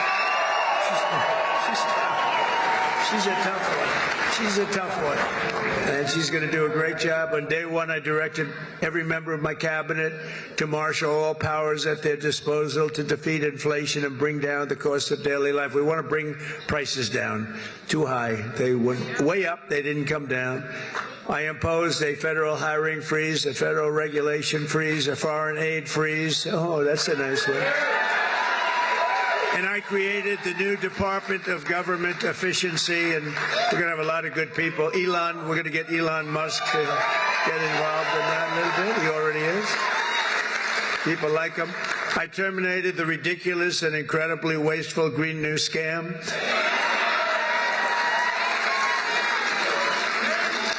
Wasn't the environment supposed to eat us up like in 12 years? But that was like 13 years ago. What happened? We're still here. We're still here. Remember, we have 12 years to live. Remember that? Done by somebody that never even took a course on the environment. AOC +3. Do you remember those three? They were telling us about the environment. AOC +3. This action alone will save hundreds of billions of dollars of American taxpayers' money. I withdrew from the one-sided Paris Climate Accord. And I canceled the insane and costly electric vehicle mandate.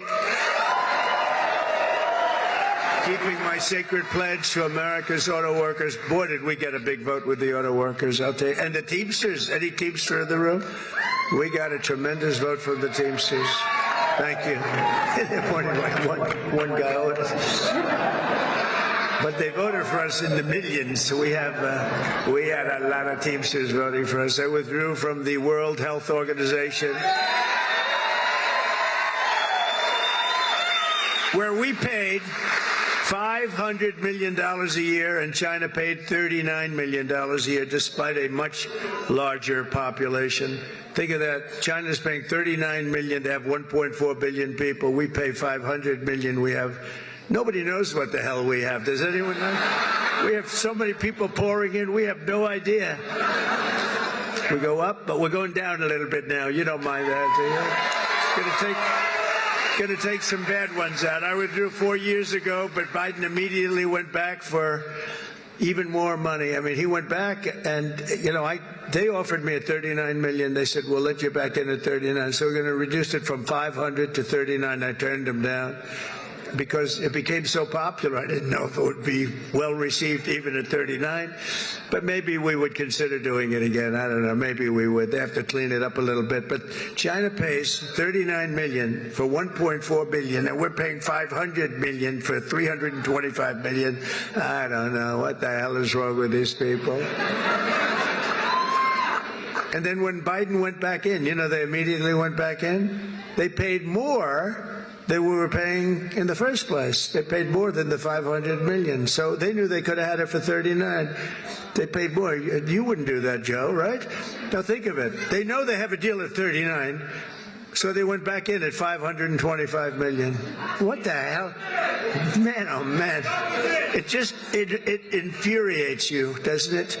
I declared a national energy emergency to unlock the liquid gold under our feet and pave the way for rapid approvals of the new energy infrastructure. The United States has the largest amount of oil and gas of any country on earth, and we may be a very substantially enlarged country in the not too distant. Isn't it nice to see, for years, for decades, we're the same size to the square foot. Probably got smaller, actually, but we might be an enlarged country pretty soon.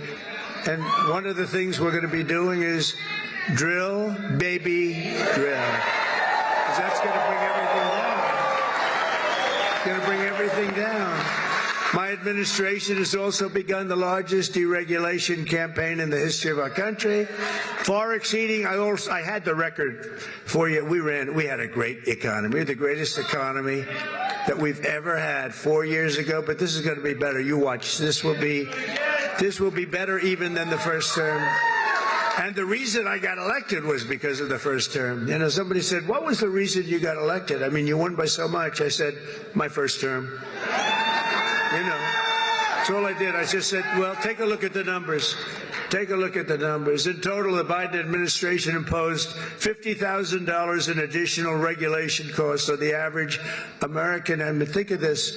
The average American was paying much more than $50,000. And, you know, just think of it. Nobody can even believe the numbers. I promised to eliminate 10 old regulations for every new regulation. So if we put in a regulation, we have to get rid of 10. That's what I did. I did it 1 in 7.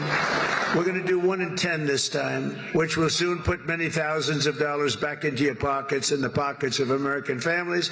As a result of the reforms, we've just begun to implement economic confidence, and it's soaring.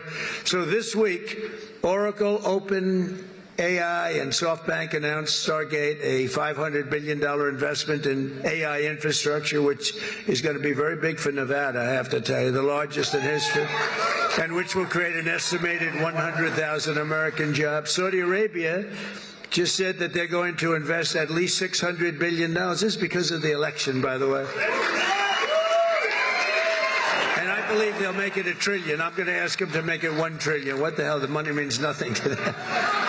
You know where they made their money? From liquid gold, right? They got a lot of liquid gold. We have more. We have more than Saudi Arabia.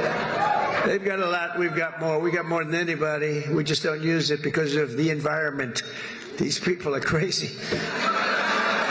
And many other companies likewise are looking to invest, but I don't have enough time to do that. And we have a lot of news conferences. Everybody wants to have a news conference. You know, they're calling up by the hundreds. We want to have a news conference. We're going to invest $12. I said, no, I don't do that. And I said, it's got to be $1 billion or more for a news conference. $1 billion or more.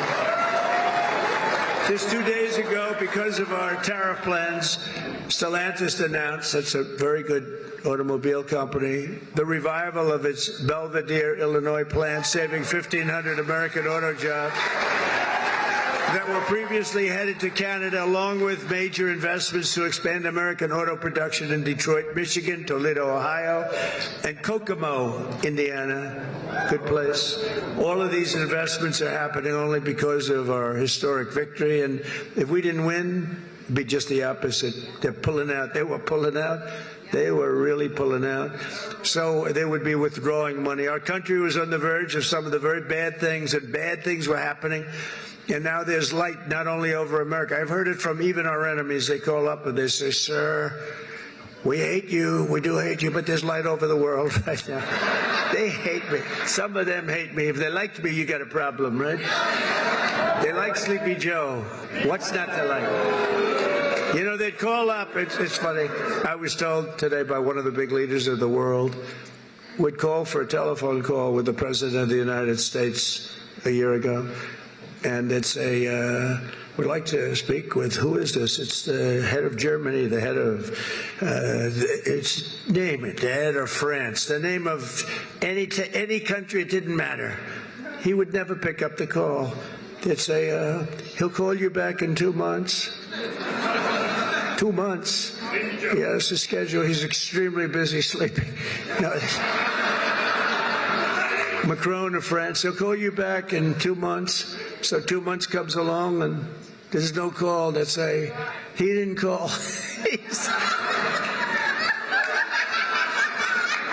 The stories are, I mean, these stories are not very exaggerated. I want to tell you, a little bit for laughter, but, you know, it's only for laughter. The fake news will say, oh, he exaggerated. It was only 1 month, you know. But he'll say, call you back, and then he'd never call, and then they could never get him on the phone. And the problem I have is that when I speak to and I speak to them immediately, they'll say, could we speak to the president? Would that be possible? We could do it any time over the next month. They're so used to this, right? I say, no, I'll pick it up right now. Is he on the phone? Yeah, hello, how you doing? That's what, you know, get it over with, right? Get it over with. The only problem, they were so starved for love from the United States, I cannot get them off the phone. I can't get people, if you hear, I say, I have to go now, King, or I have to go now, President. But you can't get them off the phone. They're starved for love. You know, for years they haven't spoken. They didn't even know we had a president, if you want to know. But under our leadership, America is back open for business, and It's really a big difference. It's really a big difference. And they have, though. They said, there's like a light all over the world now. It's not just here. We feel a light over our country. Everyone does. But there's a light all over the world. We've accomplished more in 1 week than other administrations have accomplished in 4 years, and we're just getting started. We got rid of the woke. We got rid of the woke crap. What a lot.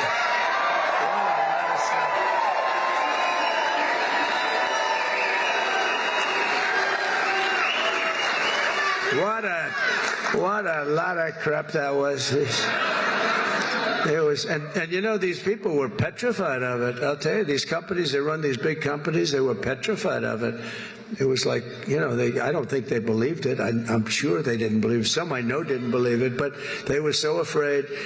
Near the top of the agenda for our historic Republican majorities in Congress is to pass a massive tax cut for American workers and families. Last year, we campaigned across the country in a pledge that I'm sure most of you didn't hear too much about. Pledge to take the Trump tax cuts and make them permanent, and that's exactly what we're doing. In the coming weeks, I'll be working with Congress to get a bill on my desk that cuts taxes for workers, families, small businesses, and very importantly, keeps my promise for a thing called, and I know you didn't hear anything about this, and I'm sure it had no influence on the state, the fact that we won this crazy, massive majority, a state that hadn't been won by a Republican in decades, but I'm sure you haven't heard, but we're going to get it for you. No tax on tips. No tax on tips.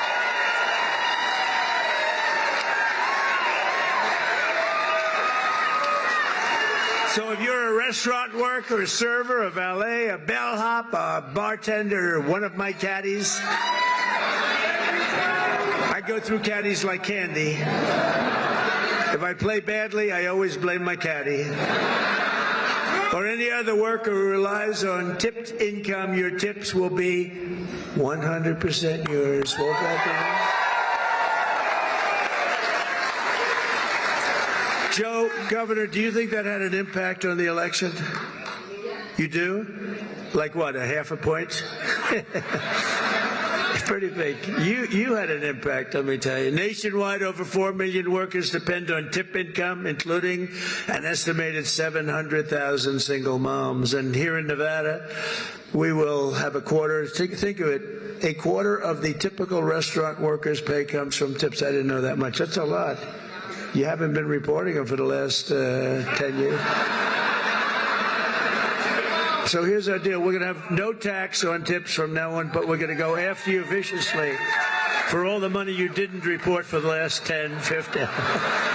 We're going to go after you for all the money you didn't report for. I'm only kidding.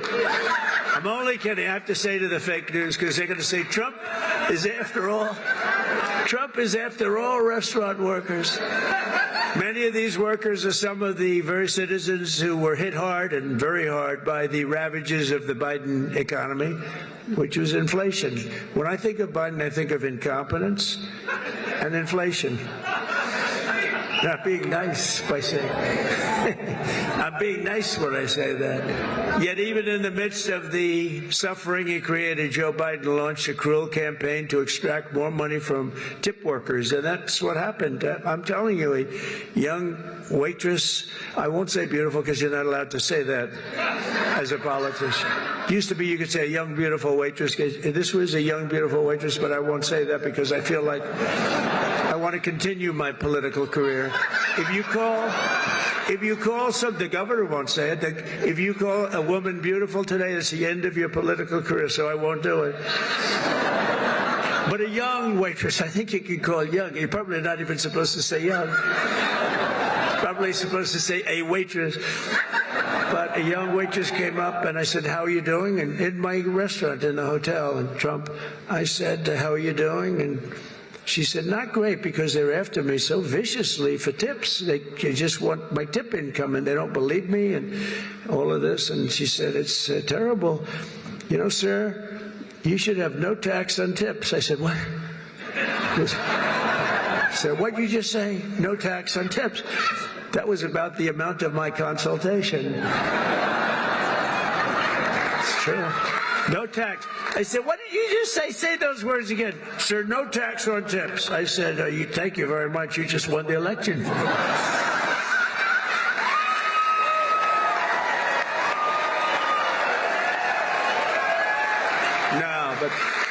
No, we did research into it. I think it's going to be great. But under the Trump administration, the forgotten men and women of our country are going to be forgotten no longer. You know that. They weren't forgotten 4 years ago. On day one, I immediately halted the hiring of any new IRS agents. You know, they hired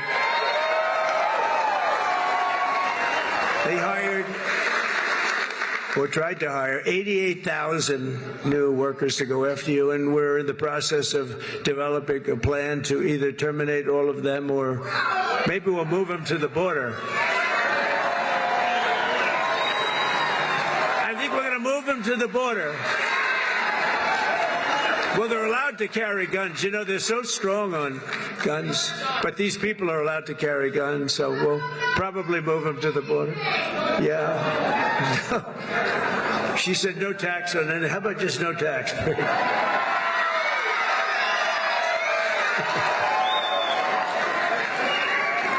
could do that. You know, if the tariffs work out like I think, a thing like that could happen if you want to know the truth. You know, years ago, 1870 to 1913, we didn't have an income tax. What we had is tariffs, where foreign countries came in and they stole our jobs, they stole our companies, they stole our product, they ripped us off. And, you know, they used to do numbers, and then we went to a tariff system, and the tariff system made so much money. It was when we were the richest, from 1870 to 1913. Then we brilliantly came in with an income tax. No, we don't want others to pay. Let's have our people pay. And then you had the Depression in 1928, 1929. I call it 1929. That was a bad time, but, you know, you didn't have tariffs, and you had tariffs that ended in 1913.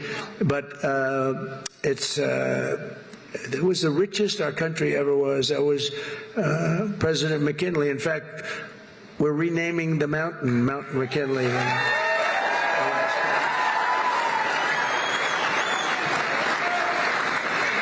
You know what else we're renaming? We're renaming the Gulf of Mexico into the Gulf of America.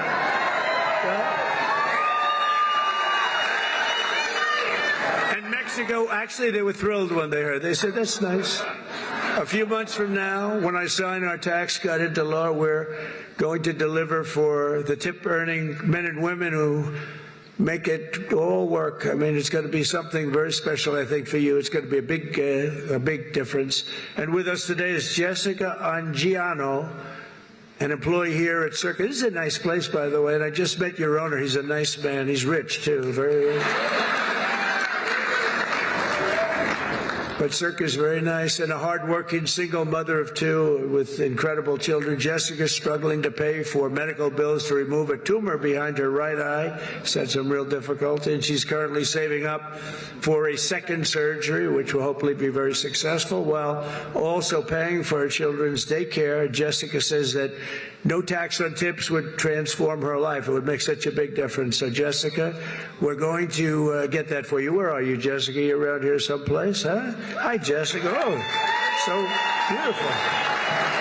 Very nice. It's working out medically good. Everything good? Gonna be good. Thanks, you look fantastic. It's good. You look great.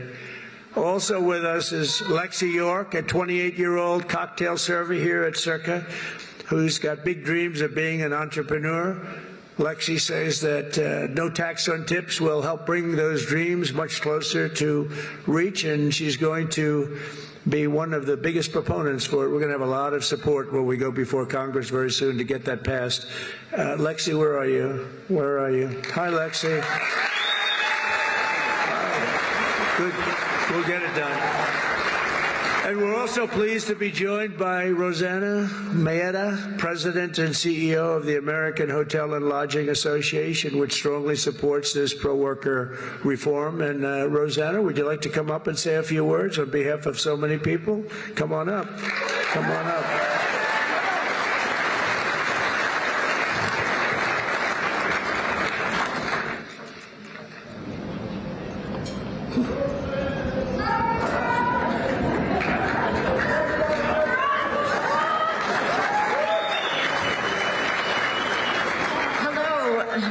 President, on behalf of the American Hotel and Lodging Association, I'm so honored to be here today. We represent 30,000 members around the country in an industry that represents more than 2 million hotel workers. And I'm here to tell you that the American dream is alive and well in the hotel industry today. It is still one of the few places where you can have and grow your career, starting a job as a housekeeper or a dishwasher or bellhop, to running a hotel, to owning a hotel or a few, and to even becoming the CEO of a global brand or President of the United States. Mr. President, in 2017, the tax bill that you championed cut taxes for so many working families and American workers. It helped small businesses, hotel owners in our country who make up the majority of the industry reinvest in the economy, spurring jobs and growing and strengthening the economy. And the no tax on tips, it builds on that momentum. And so we're so excited to support you in that effort. That's why we're here today. We stand with you to urge Congress to pass this proposal so that more than the 800,000 hotel workers who benefit from these from tips, many who are here in the room today, representing all types of jobs, from restaurant workers to housekeepers to bellhops and so many others, can take home more of the pay that they earn every day. So thank you for having us and for promoting this proposal.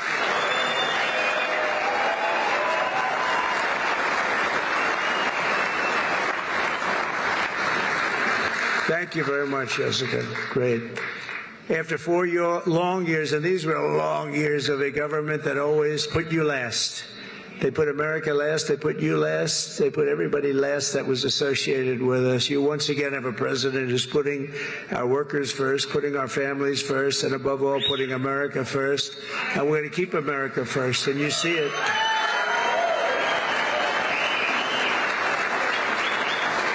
We're restoring our prosperity. We're restoring our borders. We're restoring our strength, our dignity, and our pride. We've been hurt badly by this group of people. This group of people, they didn't have a clue what the hell was happening. It's so disgraceful that they were allowed to do it. But quite honestly, we're restoring our country. Within hours of taking the oath of office, I declared a national emergency at our southern border. I sent active duty troops to the border to help repel the invasion. Tom Homan is leading the charge. You know that. We like Tom Homan, right? Doing a great job. We immediately halted all illegal entry and began sending every border trespasser and violator back to the places from which they came. I signed an order that will designate the cartels as foreign terrorist organizations. It's a big deal. That's a big deal. Biden didn't want to do that. No, I don't want to do that. Biden didn't know he was alive. He didn't want to do it. He didn't want to do that. I always wanted to do it, you know. I mean, think of it. Is that a terrorist organization or what? And we began to leverage the full and immense power of federal government and state government and enforcement to eliminate the presence of all foreign gangs and criminal networks bringing devastating crime to American soil. And we don't allow people to enter our country and to dump their prisons into the United States of America anymore. When we see that, our people are instructed to do whatever they have to do. They can do whatever the hell they want to do. Throughout this week, the heroes of ICE have been hunting down and arresting hundreds of illegal alien criminals.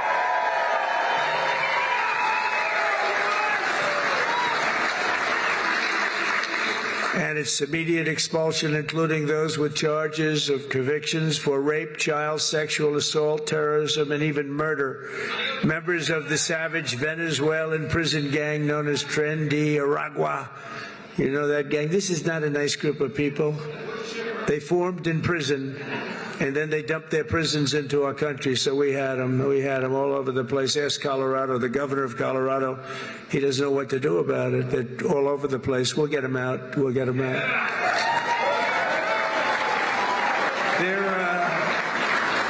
In a sense, they're in the real estate business. They go into a building and they take it, you know? See, when you buy a building, you have to go out and get a mortgage or use your own cash. They just go into a building and take it. And they actually said, well, it's not that bad. They haven't taken that many buildings. Can you imagine that? They haven't taken that many buildings. Oh, they're not that bad. But they're as bad as the bloodthirsty MS-13 gangs that we have gotten thousands and thousands of them out.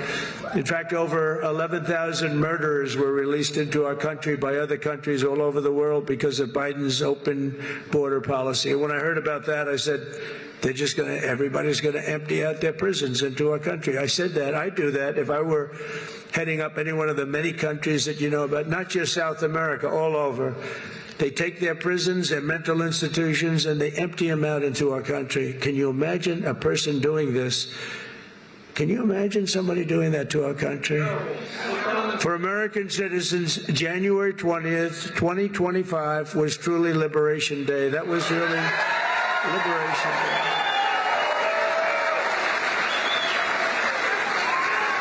This week, I also signed an order to end the weaponization of our government against American people and political people like me. We never had a thing like that. He went after his political opponent. Who would have thought he helped me? I think he helped me get elected, Joe. You want to know the truth? I became much more popular. I'm the only guy that ever became more popular when something like that happened. But these guys were just so inept. We had the guy deranged Jack Smith, deranged. He was a deranged human being.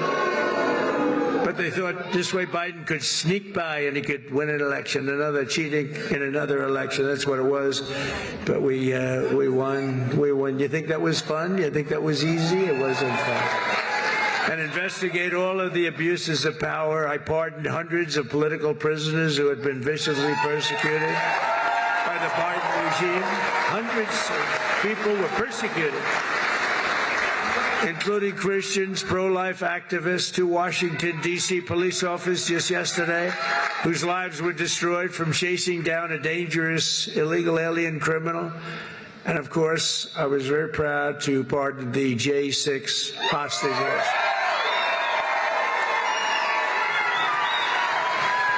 Once and for all, I stopped government censorship, and we brought back free speech in America. We brought it back. We did more of this last week. People can't even believe it.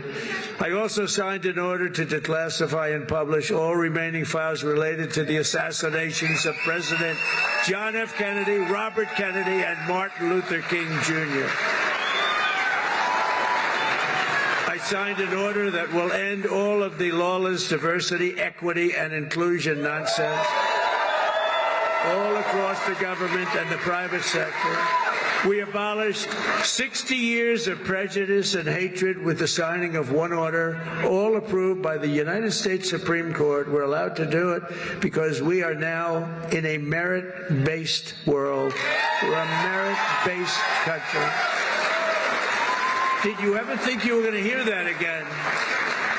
It's based on merit. If you've got the talent, if you've got the work, the ethic, the whole thing, it's based now on, it's not based on any other thing. It's based on merit. It's based on your capability. The United States has now become, again, a meritocracy. Isn't that a beautiful word? A meritocracy. Based on merit. If you do your job well, you're going to go places. And I made it the official policy of the United States government that there are only 2 genders, male and female. Male and female.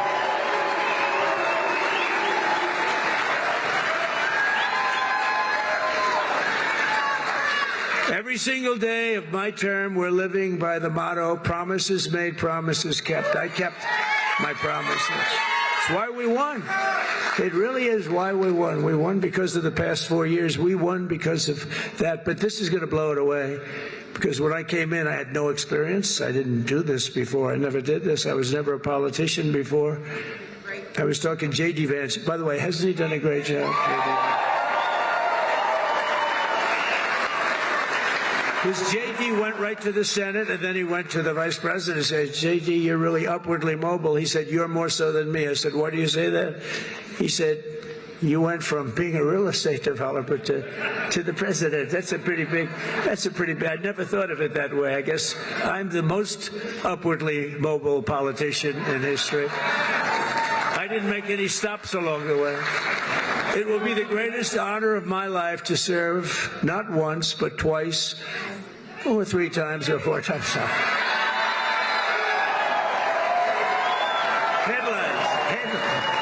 Headlines from the fake news. Now it will be to serve twice. For the next 4 years, I will not rest, I will not yield, and together we will not fail. We will win, win, win. We will bring back the American dream. We're going to bring it back. You know, in recent years, our nation has suffered greatly, but we are going to make it great again, greater than ever before. We'll be a nation like no other, full of compassion, courage, and exceptionalism. That's what we're doing, and that's what it's all about. And you see that. I think you see it more in the last week than you've seen it in years. And I walked up the stairs of that massive plane that's waiting for me, that big 747, and I said, there's no way I'm going to let myself fall, because that was one hell of a... That triple fall was a disaster. I would call that a political disaster. You can fall once, you can fall twice, but you can't fall 3 times. You can't fall 3 times. What a disaster. I've used that in every ad I think I ever did. Our power will stop all wars and bring new spirit of unity to a world that's been angry, violent, and very unpredictable. America will be respected again and admired again, including by the people of religion, faith, and goodwill. We're bringing back religion in this country. We will be prosperous. We will be free. We will be bigger, bolder, and more ambitious than ever before. And together we will make America powerful again. Make America wealthy again. Make America healthy again. We will make America strong again. Make America proud again. We're going to make America safe again. And we will make America great again. Thank you very much. And thank you very much, Nevada. Thank you, Joe. Thank you very much. We'll be back. We'll be back. Thank you. Thank you, my man. Great job. Thank you, everybody.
It almost looks like they're flying the blimp out of the Border Patrol station out here.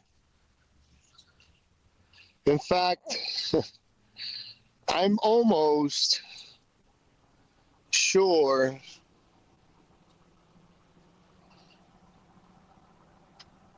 that that's where it's coming from. Let's go take a look real quick.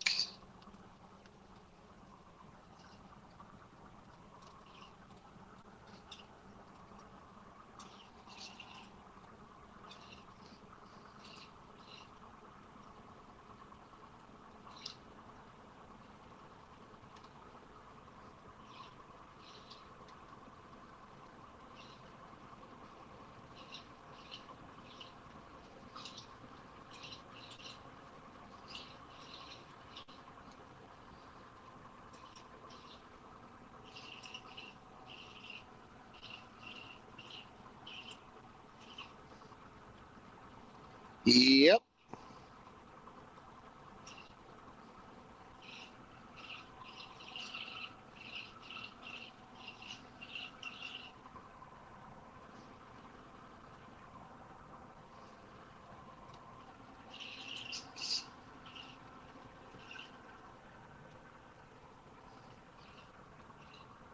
I knew it.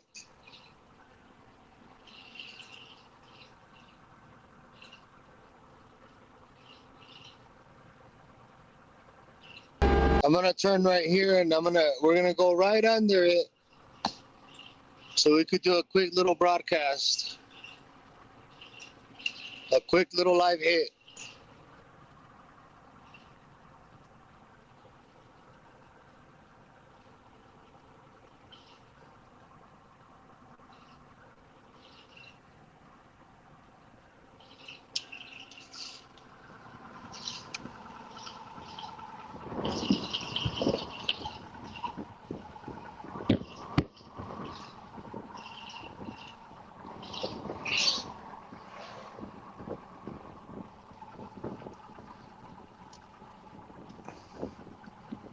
Thank you so much for taking the time to talk with us. First of all, I want to get your reaction to President Trump's, new directive to now allow ICE agents to actually go into churches, hospitals, and schools, specifically churches, to arrest people. Yeah, in the first go around in his first term, by the grace of God exclusively, we had input with the Trump administration. I believe we're going to have likewise in this second term. But around the issue of immigration, we were intricately involved. And I can tell you firsthand, the administration is going to go into schools and churches and hospitals, but not to deport individuals who have been here 15, 20, 25 years who have never had a parking ticket. They're coming after the pedophiles. They're coming after the gangbangers. They're coming after the cartels, the coyotes, the human traffickers. That's who they're coming after. What they're saying is this: there is no protective space. The idea of a sanctuary, state, city, or location is not part of our mantra. We're going in. If you're a pedophile, if you abused a child and you're undocumented, you cannot hide in a church, a hospital, or a school. That's their message. And I agree with that message, as long as they don't go into churches coming after people who have been here for 20 years, whose kids were raised here and born here, and they don't even have a parking ticket, of course. And I don't believe that's what Tom Homan, Kristi Noem, or even the president have articulated. What are you hearing from faith leaders in the Hispanic community on this issue? How are they preparing? Yeah, well, I'm hearing both things. There is a segment that is motivated by politics, meaning that small 17, 18% that didn't support President Trump's election. That segment is elevating a narrative of fear-mongering because it serves a collective meta-narrative in the long term politically. Then there are those that did support President Trump in November, but have great angst and consternation. And I have great empathy for those. And I share a bit of that concern. I want to make sure they don't cross the line, meaning the administration. You hear both. There is a lot of fear-mongering. I'm hearing from bishops and pastors saying last Sunday our attendance dropped 15, 20% because there is a concern that these areas now will be targeted. I have to be careful and very nuanced, and I have to mince my words for purposes of protecting whatever access I may or may not have. I can tell you from firsthand conversations with those that know that they are not targeting schools, churches, and hospitals with the primary objective of harming or deporting undocumented individuals who are not involved in nefarious activities. They're coming after the mucho mala hombres. If you're part of that Venezuelan gang, they're coming after you. And there's not a cathedral or a church or a school or a hospital that can protect you. Talk about how this could have an impact on Hispanic pastors and their congregations. For example, if ICE agents come in and perhaps a member of that church is an undocumented pedophile and maybe the congregation didn't know about it, how could this affect that congregation, children and people who are going to be in the midst of that congregation and the pastors? I cannot deny the fact that there may very well be negative impact as it pertains to congregations, without a doubt. Collective collateral damage, not to be confused with what Tom Homan expressed in the past 48 hours of explicit collateral damage in sanctuary cities, where these cities and states are not permitting ICE to have access to prisons and so forth. If we could help by doing away with sanctuary cities and sanctuary states, so ICE can just target those that are involved in nefarious activities, and we lessen the possibility of collateral damage. So my clarion call is for governors and mayors to please do away with the sanctuary notion and umbrella and let ICE go into prisons. Let ICE do what they do, targeting these individuals that are involved in criminal activity, not harming those and not touching those that are not. So it may negatively impact, especially in sanctuary cities and states. Do you see this causing some to stop attending church altogether? You talked about you're hearing from pastors who are saying their attendance numbers are down. Do you see more of that happening?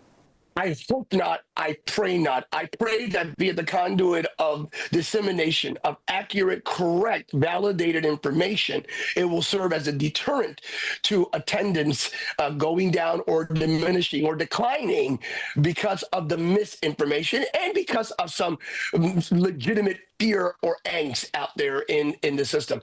I pray not. Once again, I do not believe the Trump administration, who is right in addressing 10 to 15 million individuals who came here illegally in the past 4 years. By the way, 300,000 children who are missing. The Trump administration has every right, and I support President Trump in stopping all illegal immigration, without a doubt, 100%. With that being said, I do not believe this administration will in any way, form, or shape work to jeopardize churches and communities that undergird his very administration and undergirded his election, including the Latino demographic that 46% supported him for the first time, a Republican candidate, and 54% of all Latino men supported him. So there are long-term political ramifications if something takes place outside the confines of what he has already articulated. And take him for his word. I was with him when he said he wanted to find a pathway for DACA. I was with him when he said we have to solve this long-term for those that have been here for many, many years. So I'm going to take him for his word. Reverend Rodriguez, there's also a lot of fear as schools and hospitals are, also deemed fair game for ICE raids. What message does that send? Yeah, the message, again, is if you are involved in nefarious activities, criminal elements, we're coming after you. And you can't hide in school. You can't hide in a hospital. Now, you and I both know, just using common sense as a rubric, that ICE is not going to target elementary schools, right? I mean, it's just... the outcry would be vicious out there, and they're not going to target kids. In no way, form, or shape will they target kids, or middle schools, or even high schools, unless they are involved in criminal activity and so forth. So that, again, there are so many minds out there that I do believe the administration will be very careful in making sure they protect the individuals that need to be protected. But once again, this is primarily, that entire mantra or narrative has to do do with sanctuary cities and states. It's a message to political individuals who are protecting. Can you believe that there are states and mayors who have rapists and pedophiles in their prisons, undocumented, and they refuse to give ICE direct access or information? To me, I find that to be morally reprehensible and illogical. That's where that message is primarily targeted towards. So I do not believe there should be any angst in schools and hospitals unless they are harboring someone who is involved in serious criminal activity. Absolutely. Have you let the White House know of any concerns you have or the concerns you're hearing from other Hispanic pastors in the faith community? I began a process in the past 48 hours to express my concern, and not just my concern, the concern of the National Hispanic Christian Leadership Conference, our network, and the concern of just Latino pastors and leaders across the country who supported him, by the way, in the election. So I am in that process as we speak. Reverend Samuel Rodriguez, thank you so much for taking the time to talk with us today and for sharing your insights. We appreciate it. Thank you for having me. Thank you.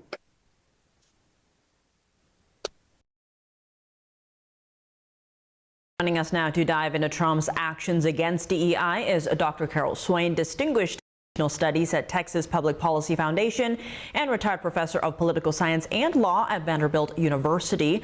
Dr. Swain, thank you so much for joining us. Great to have you with us. Now, to begin, Trump issued a pointed and sweeping executive order to eliminate DEI-focused policies and programs within the federal government. How expansive was the previous administration's push for DEI within the federal government? I mean, clearly the Biden administration and also our nation as a whole had moved too far away from the civil rights laws, especially the 1964 Civil Rights Act and the Equal Protection Clause of the Constitution. And the president also pretty much eliminated race-based affirmative action, an executive order that Johnson had put in place in 1965. President Trump issued an executive order ending affirmative action as we know it today. And so it was wide. It is something that will have a tremendous impact on businesses as well as federal contractors. I also believe that it was the right thing to do. In 2023, I published a book, The Adversity of Diversity, and I argued that the Supreme Court's decision to end race-based affirmative action in college admissions would doom DEI programs. And so DEI is out the door, and so is race-based affirmative action. And in his executive order, Trump said, quote, "We will forge a society that is colorblind and merit-based." How would you say DEI policy has impacted the culture and goals of the U.S. government? Well, it's not just, it has impacted our entire society. And I believe it's lowered standards, that it's hurt racial and ethnic minorities as well as other groups. And in a country that is as racially and ethnically diverse as America, you cannot have race-based policies. There are about 8 states that are either majority minority or they will soon be. There's no way you can favor one racial or ethnic group above another.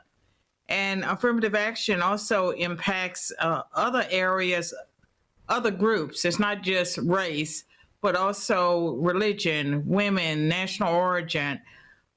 So there are other things that will be impacted by the end of DEI programs.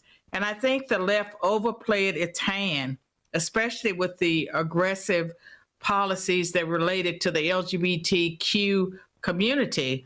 By executive order, they were included, and they just pushed Americans too far. But what we're doing is getting back to the civil rights laws that are on the books and our Constitution's Equal Protection Clause. And Dr. Swain, there are a number of people out there who say the system doesn't always work in their favor, that hard work doesn't pay off as long as systemic problems like prejudice exist. What would you say about their concerns? I would say that the system was working before we got aggressive DEI programs. The Civil Rights Act of 1964 was absolutely needed. And after that, we moved towards a system where the focus was on non-discrimination, equal opportunity, and outreach. And in my book, The Adversity of Diversity, I talked about the system that I grew up in when I came of age. And I think that benefited a lot of people. You got your foot in the door, you got equal opportunity, but you had to work, you had to prove yourself. And there was a search for talented minorities. President Trump did not eliminate the executive order that encourages businesses to engage in non-discrimination, equal opportunity, and outreach. And that helps us to be in compliance with the Civil Rights Act of 1964, as well as our nation's Equal Protection Clause. There's lots of opportunities in America. This is not the 1960s. We are at a new point in America, and I think that we'll all be okay if we treat everyone equally under the law. And expanding on that, you wrote on X today that the elimination of affirmative action takes us back to the Civil Rights Act and the Equal Protection Clause, that we can have diverse workplaces and institutions by following, quote, the laws of the land. Talk to us about that. I mean, it speaks for itself. I believe that what has happened has been a tremendous lowering of standards that's hurt racial and ethnic minorities, especially people who worked hard to accomplish certain goals. Their attainments have been diminished by the fact that others were slipped in just because they belong to a particular group. And it's not just about race, it's also about sexual orientation, the LGBTQ groups. What we have seen with the Obama administration and the Biden administration and the pressure on corporations, they have brought in too many people, and they've set up all these DEI programs so that they can say they have diverse workforces. And it's created a very divisive situation in workplaces, at colleges, and universities. And I think that once you eliminate the DEI programs, the people who are qualified that hold those positions, they will do fine. They will find jobs where they are valued because of who they are and what they do, not their race and their ethnicity, but the talents that they bring to the workplace. And so this is a step forward for America, and it's happening at the right time. Again, this is not the 1960s. This is 2025. We've had affirmative action for more than 60 years. Our country has never been more diverse. And so this is the time for us to move ahead, get back to first things. The first things are non-discrimination, equal opportunity, outreach, and compliance with the civil rights laws of our nation. That is what will make our nation strong. Dr. Carol Swain, thank you so much for joining us. Thank you.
Defense in the effort.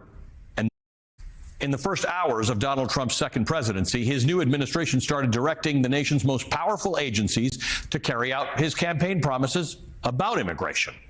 That includes activating the Department of Defense in the effort, and that is the strongest military in the world. On Trump's very first day in office, he signed a handful of executive orders launching his promised crackdown on immigration, and he declared a national emergency at the border to empower the military to support border control. On Friday, the first wave of active duty U.S. troops arrived in El Paso, Texas. Military officials tell NBC News that over the next few days, they expect to receive 1,500 active duty troops in El Paso to help support the 2,500 who are already on the ground on the southern border mission. The Trump administration is also using military planes to deport migrants who are already in detention in the United States. The U.S., according to Guatemalan officials, the country received 3 planes full of Guatemalan nationals who had been deported from the U.S. this week. Trump intended to send at least some of the deportees to Mexico, but Mexico has refused to accept them. That's according to 2 U.S. defense officials. According to a briefing document obtained by the Washington Post, Trump plans to send 10,000 troops to the southern border. 10,000. Now, sending active duty troops to the border is not new, and it is legal.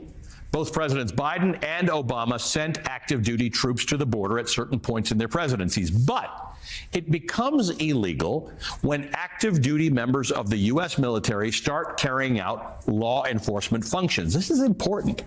There's a federal law that limits what the military can and cannot do on U.S. soil. The Posse Comitatus Act, which was passed in 1878 as a response to the abuse of military power during the Civil War and Reconstruction, lays this out. It says clearly that federal military forces cannot participate in civilian law enforcement. On paper, that means U.S. military personnel cannot interfere in civilian affairs or execute laws, which would mean, in theory, that the troops sent to the border cannot detain immigrants, they cannot seize drugs from smugglers, they cannot have any direct involvement in deporting migrants. It's not that it's not important work, but it's police work, it's customs work, it's ATF work. It is not military work. And that is a very, very important distinction in a democracy. However, the Posse Comitatus Act is vague. It has all sorts of gaps. For example, not all members of the military are covered by the act. Despite its name, activated members of the National Guard are not actually national. According to the Brennan Center for Justice, members of the National Guard are rarely covered by the Posse Comitatus Act because they usually report to their state or territory's governor. That means they're free to participate in law enforcement if doing so is consistent with state law, end quote. The law's lack of clarity, combined with the vagueness of some of President Trump's executive actions, gives a concerning amount of leeway to Donald Trump. And one of his executive orders tests the legal limits of using the military to enforce domestic operations. I want to read from one of his executive orders titled Clarifying the Military's Role in Protecting the Territorial Integrity of the United States. Quote, "It is the policy of the United States to ensure that the armed forces of the United States prioritize the protection of the sovereignty and territorial integrity of the United States along our national borders," end quote. Sovereignty and territorial integrity. Those words are written a total of 19 times throughout one executive order, an executive order that focuses on immigration, not physical territory or land borders. Under the section titled Implementation, President Trump orders the Secretary of Defense to come up with a plan that assigns U.S. Northern Command, which is the division of the military which is tasked with providing military support in North America, the mission to, quote, seal the borders and maintain the sovereignty, territorial integrity, and security of the United States by repelling forms of invasion, including unlawful mass migration, narcotics trafficking, human smuggling, and the trafficking and other criminal activities. The term territorial integrity is typically used in regard to border disputes, actual, not fake invasions, and annexations by other countries, like if Canada actually tried to take over an American state. In fact, it's a principle under international law cemented in the United Nations Charter that says sovereign states have a right to defend their borders and territories from other nations trying to take their land by force. For example, Ukraine might accuse Russia of disrespecting its territorial integrity by invading its borders and attempting to claim parts of its sovereign land. So you can see how President Trump's invocation of territorial integrity as it relates to migrants coming into the country are not the same thing. What President Trump appears to be doing is equating immigration with territorial integrity in order to justify the use of the military at the border. Donald Trump has spent years fear-mongering about immigration. It dates all the way back to his foray into politics in 2015 and that fateful ride down the escalator at Trump Tower. He's painted migrants who cross the border from Mexico as drug dealers, criminals, murderers, and rapists. And for many people in America, that tactic has worked. They listened and they believed him. And now he's using the fear that he created to validate the use of the military to deter immigration. Quote, ensure that the armed forces of the United States prioritize the protection of the sovereignty and territorial integrity of the United States, end quote. Migrants, asylum seekers, refugees, you may have strong opinions about them. You may think that they don't belong here. Your opinions may be very strong about it.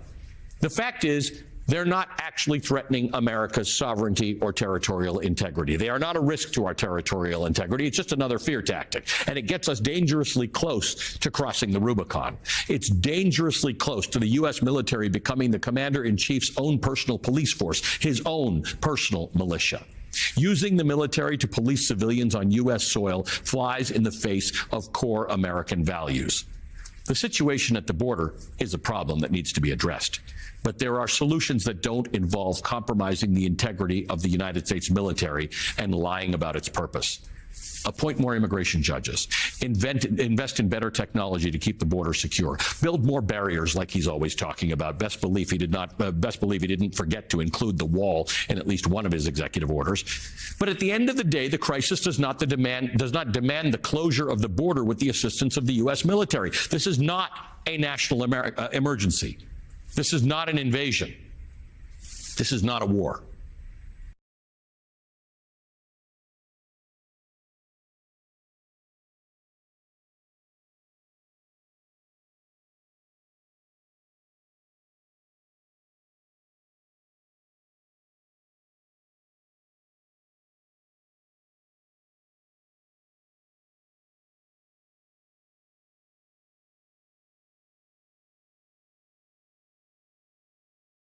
Where's your pistol at on my side.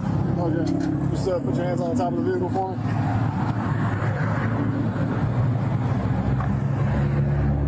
I appreciate it, man. Being very honest. Oh, you're all right. You okay? So today we're going to talk about a video that honestly made me angrier than I've ever been. You got a gun? You do? All right. Where's that? It's on you? Okay. As long as you're cool. And... I'm chill. No, man. I appreciate your honesty. I got that's awesome. So you have concealed carry and all that good stuff? No, you don't. All right, you're not a convicted felon, right? Nothing. Okay. All right. So what we're gonna do is, just for my safety, your safety, I'm gonna have you step out. All right, fair enough. And we're just gonna remove the pistol from you, and then we're gonna run your license, make sure everything's good, and I'm gonna send you on your way. Sounds like a responsible gun owner, right? Of sheer fucking. Oh shit. It's fun keeping me for real. I appreciate it, man, being very honest. Oh, yeah, oh shit. You okay? Hey. Put the gun down. Put it down. You okay? You got shot in the leg. Rest 1068.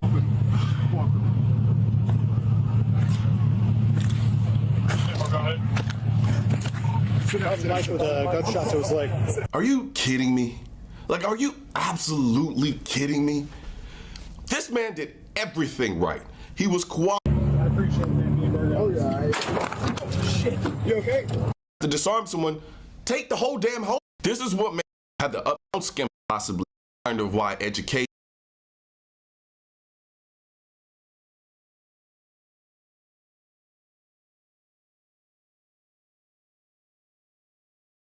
I already had fucked one.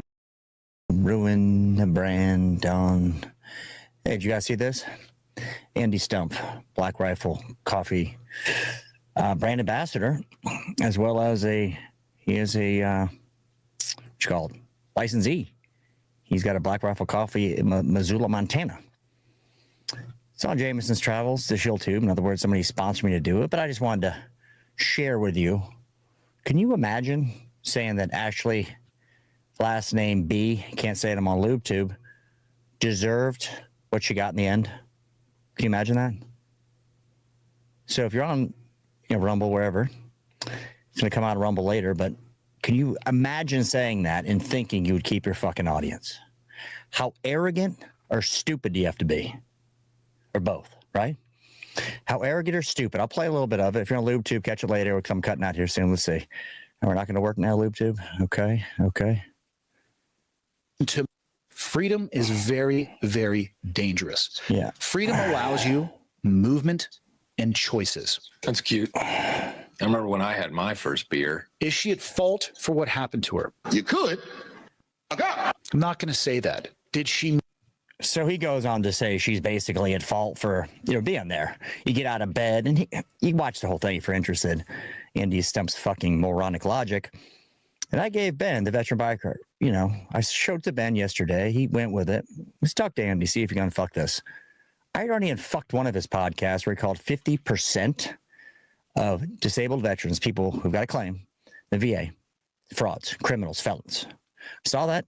Said, Andy, you may want to unfuck this. Told the Black Rifle guys, you may want to unfuck this. Like, oh, Andy, just Andy. He's just being Andy, right? Come on, Bo. I go, no, he's not. This is your fucking community. Your whole fucking community. Your whole customer base. And here's the script you just said, unfuck it.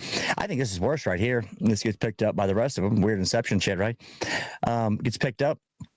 I cannot imagine being so tone deaf and being like an infantile logic. You're like, we have agency. Our actions have well, no shit. Tell me you just read Jocko's book without telling me you read Jocko's book. What a dipshit. Holy brainworms. All right, let's get in. So we're not allowed to have Mexican food anymore. None. No Mexican food.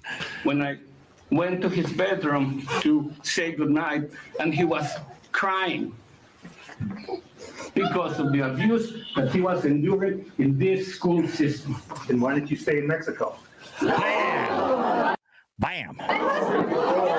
You need to leave. No, that needs to be said more. If it sucks so bad here, hombre, take yourself back to where you came from. I want you to stay. That's how I feel. Somehow LubeTube. I want you to stay. Join the party. But I don't want to hear you bitching. You left Juarez for a reason, right? You came here, you're sitting there with your $200 vest, bitching and moaning about the school. You just got pimp slapped, right? Love every bit of this. Now, this is a good one. Hold on. Yeah, hello? This is an officer with ICE doing a routine check. Well, I'm an American citizen. Well, we have questions that'll determine that answer. Okay. How many points are scored in a football game? 6. We want to make America great again. Who's the best female artist? Taylor Swift. All right, last question. Can you say Walmart?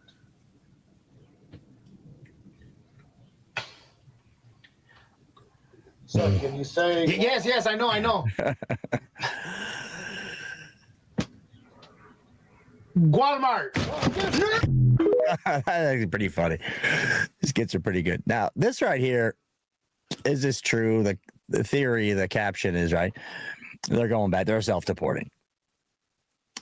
And this makes it even worse if this is true, right? This whole setup.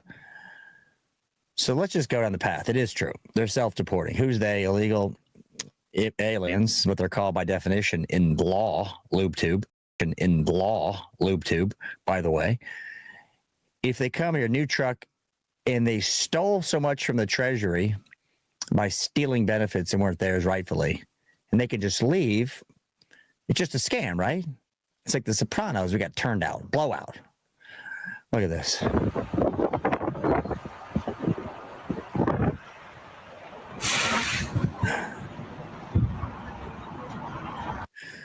The caption is they're going back. Is it going back? Is it Jethro? I don't know. But you see, there's a lot of people. We're going to get to a lot who say basically with the new iPhones, like expensive shit. Like what's the expensive Apple phones, earphones, right?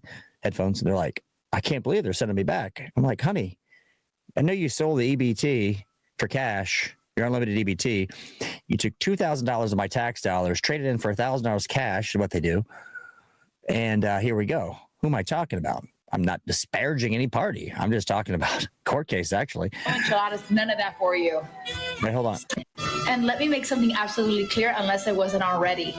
If you voted for Trump, you are not allowed in Mexico. You are not allowed in Cabos, Cancun, Puerto Vallarta, Aguascalientes, none of that. Guess what, baby? That's all in Mexico. Yeah, good luck with that. American tourism dries up. That's cute, isn't it? It's like an Andy Stump take. It reminds me of, that's stupid.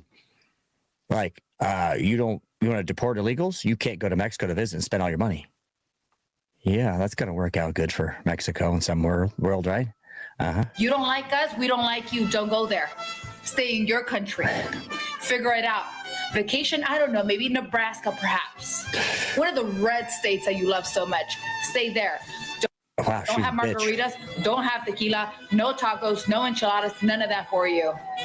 Stick to what you know. I just don't want to pay for your shit, honey. At all. None of it. All a zero of it, right? I don't want to pay for a penny of your shit. And you come here and you're more expensive than you're worth. Not all, clearly. But I want to pay. We're broke. I don't care. I don't want to pay for the American down the street who's on welfare, SSDI, food stamps, HUD housing. I don't want to pay because I don't give a fuck. It's like I don't care about your pronouns. I want to be left alone. I don't want to pay your bills. And so Mexico would collapse without our tourism. It's so cute. Knights of Sword, thank you very much, on Locals. This video is sponsored by the fine friends on Locals, Jameson.locals.com. Otherwise, there's no money on Loop unless I shield. If you stop buying their tequila, because America is the largest importer of tequila. So go watch that Jameson's Travels video. And or go to Locals. What'd you say? Thanks for bringing up Andy Stump and Babbitt. Take to our attention. I sub to his channel, and we'll get into that later. I'll tell you some behind the scenes information about Andy Stump. I'll tell you all of it. Nothing personal about him, but I know we'll get into that. I'll share that for offline. We'll talk about that at length, of course. Here we go. I don't care what you're. An executive order. An executive order? Yeah. I'm sorry. Well, who the hell do you think you are? Your orders don't mean shit to me. Not a damn thing. The only thing you've done is bring back my genders of the day. And darling, today my gender is defiance. So why don't you take your executive order and shove it up your ass? Wow, the imagery. I can't just stop with the image. Is this a mask, you think? What do you think? Ah, Lord. I'm on a lube tube. Cornhole tube. Can't say anything, of course, briefly. I'm trying to steal you off lube tube. At least go to Rumble or somewhere that I can be monetized. Otherwise, I'll quit doing this on lube tube. Enough complaining. Wow, what a face, though, right? Wait, hold on. Oh, what do you think about this? I love all of this. I think right now, okay, I'll get to it. So Mississippi is $1,000 a head to catch illegals. Way cheaper than having ICE do it. I love all of it. It sounds like a reality show. I mean, seriously, can you imagine like Jethro, his brothers, pickup truck, shotguns, roll around looking for illegals? No harm. Of course, nothing, for lube tube. Nothing mean. What do you say? What are all the things I'm supposed to say here? Nothing violent, educational purposes only, in Minecraft, something like that. Bill that would allow certified bounty hunters to assist in identifying and reporting undocumented immigrants was introduced in the Mississippi House of Representatives. The bill, proposed by the DeSoto County District Attorney and authored by State Rep. Certified? Hey, I'm certified. What does that even mean? Certified. Certify me, Doc. Put me in. I want to come in for the big win. I mean, certified. What do you think about this? Should they deputize everybody? I still don't understand why you don't cut the problem off at the funding source. I've said this before. Cut the funding off. They self-deport. EBT, gonzo, goodbye. Welfare, gone. Simple. HUD housing, gone. Obama phone, canceled. They're like, hey, they call up, press 2 for Espanol. Okay, where's my free shit? And they go, well, it's over now. And they go, what do you mean it's over? It's over. You don't get it anymore. Do you not get the memo? Orange Man Bad's in. We're not doing it anymore because we're broke. Oh, really? Yeah, it's gone. It's so easy. What am I missing here? People on LoopTube, tell me, whatever, Rumble. Tell me why that is a thing. I don't get it. I know I'm stupid. Cut off the fucking money, they leave. EBT gone, welfare gone, HUD housing payment gone, Medicaid gone. The Obama phone, maybe leave that on so they can get back. Fuck it. Gone. Just gone. Done. They self-deport. Why are we running around in circles doing this? I've asked this question for a month. I'm not raging at you, I'm raging with you. Done something no person in the world has ever done before. A dead man, a dead politician has risen. Somebody who 4 years ago at Davos, he's buried, dead politically, known to me. He's now returned. This is the greatest comeback in political history. How did we get so connected with these people? I know 1914 Jekyll Island. I know all that. Can we just get out of this? I don't want to be involved. I don't want to give them any money. I don't want them to tell me what to do. I'm glad we got out of the WHO. That's guy, that doctor. Like all these things we just got. You know the crazy part? Trump just like, we're out. It's like, we're done with the WHO. That's it? We're just done. Not paying you money. He was like, please come back, America. We're giving him like 500 million. China's giving him 30 million or billions, gazillion dollars, like an Alex Jones fine, a gazillion dollars. We're just like, we're done. We're like, whoa, hold on. Like we've been getting screwed so hard. You realize Trump's just like, you're not here anymore. You're leaving now. And they're like, oh, we'll self-deport. So all along we could have done that, right? Marines down, 15,000 Marines down at the border. Oh yeah, no big deal. No big. What the fuck happened? It's like, boom, just 1 second. Now, Trump comes in. It seems like anybody else could have done it, but if he'd had DeSantis, would he had the balls to do it? I don't think so, because he'd want another term. I like DeSantis, but Trump's got no more terms left. He's a guy just doesn't give a fuck, right? You start fucking around with a guy who doesn't give a fuck, what do you do? Just step away from the douchebag. Somebody says in the chat. Okay, here's a good one. VA. Well, I'll tell you a story about the VA after this. Hold on.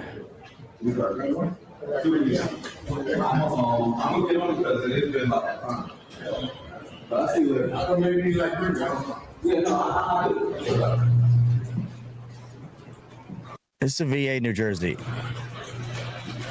Okay, story time with JT. I'm in Seattle. A tooth broke. I had to go to the Seattle VA a couple years ago after COVID. Anyway, whatever. You just go with me. I go in. It's downtown. I'm walking in a hall, kind of lost. This woman comes up with a rainbow lariat, her thing. What do you call those stupid things they wear? Their thing. She's like, oh, you lost her? She's very nice. Has a rainbow shit on. I'm looking at all the signs. I'm like trying to find dental, but real quick question. Why is there signs everywhere for transition care? Is there a lot of trans people here? She goes, no, if you are you interested in transitioning? I go, no, not at all. This is a real fucking story. I'm looking. There's signs everywhere. Elevator. Hey, we do transition care, face, boobs, whole thing. Like, wow. Fuck. Seattle, I haven't even seen that. Anyway, I go outside. Wife goes, how was it? I go, holy shit. I was dumbfounded. What is going on here? Like the whole place had like literally every 5 feet there was a sign. This wasn't Pride Month. This was just normal fucking Seattle month. Unbelievable, my friends. And so is that a good use for our money? Let's just say we got veterans waiting on the side to see docs, right? Mental health care, whatever. Is that where we're going to put our money in signs? I don't even want to pay for the signs, right? If you're a mental patient, let me see if I can, I'm on LoopTube. Okay. If you got a mental health need, happens to be in a certain genre, but I don't want to pay for anything that's ancillary to your life. I guess the VA are stuck with it. Now there's a whole center, what do you call it? San Antonio, that's for transition care. You know that? Whole center. They get in, they get transitioned, we pay for it, they sit there for 4 years, and they get out, get 100% disability. Voila! There you go. There you go. Isn't that nice? Look at this guy. I love the fucking Trump. I'm not like a big MAGA guy. What do I mean by that? I don't wear hats and shit. I don't do that. I'm not part of a club. Any club that wants me, and no thank you. But I've been what MAGA is before most of you people are alive. Because I don't want to pay your taxes. I don't want a bunch of illegals. I don't want to fight forever wars. I hate nearly all politicians. I want to leave me alone. Call me what you will. I guess it's Christian conservative now, right? Or Christian nationalist. I loved so hard the taking away. I can't get my headset right. Taking away their clearances. That's the whole grift. The only reason why I still had a security clearance, as I have for the past number of years since I left government service, was for the benefit of the government, so that if the CIA or another government agency wanted to call me in to discuss a classified matter, they could do that. And so it was really for the government's benefit. It was facilitate those classified. For the government's fucking benefit? Are you joking? Somebody in locals, one of my people from the fine UK, exactly what most Brits are saying: remove the incentive for these people and they'll stop coming. Absolutely. You just cut the money off. Why is no one doing this? Am I taking crazy pills?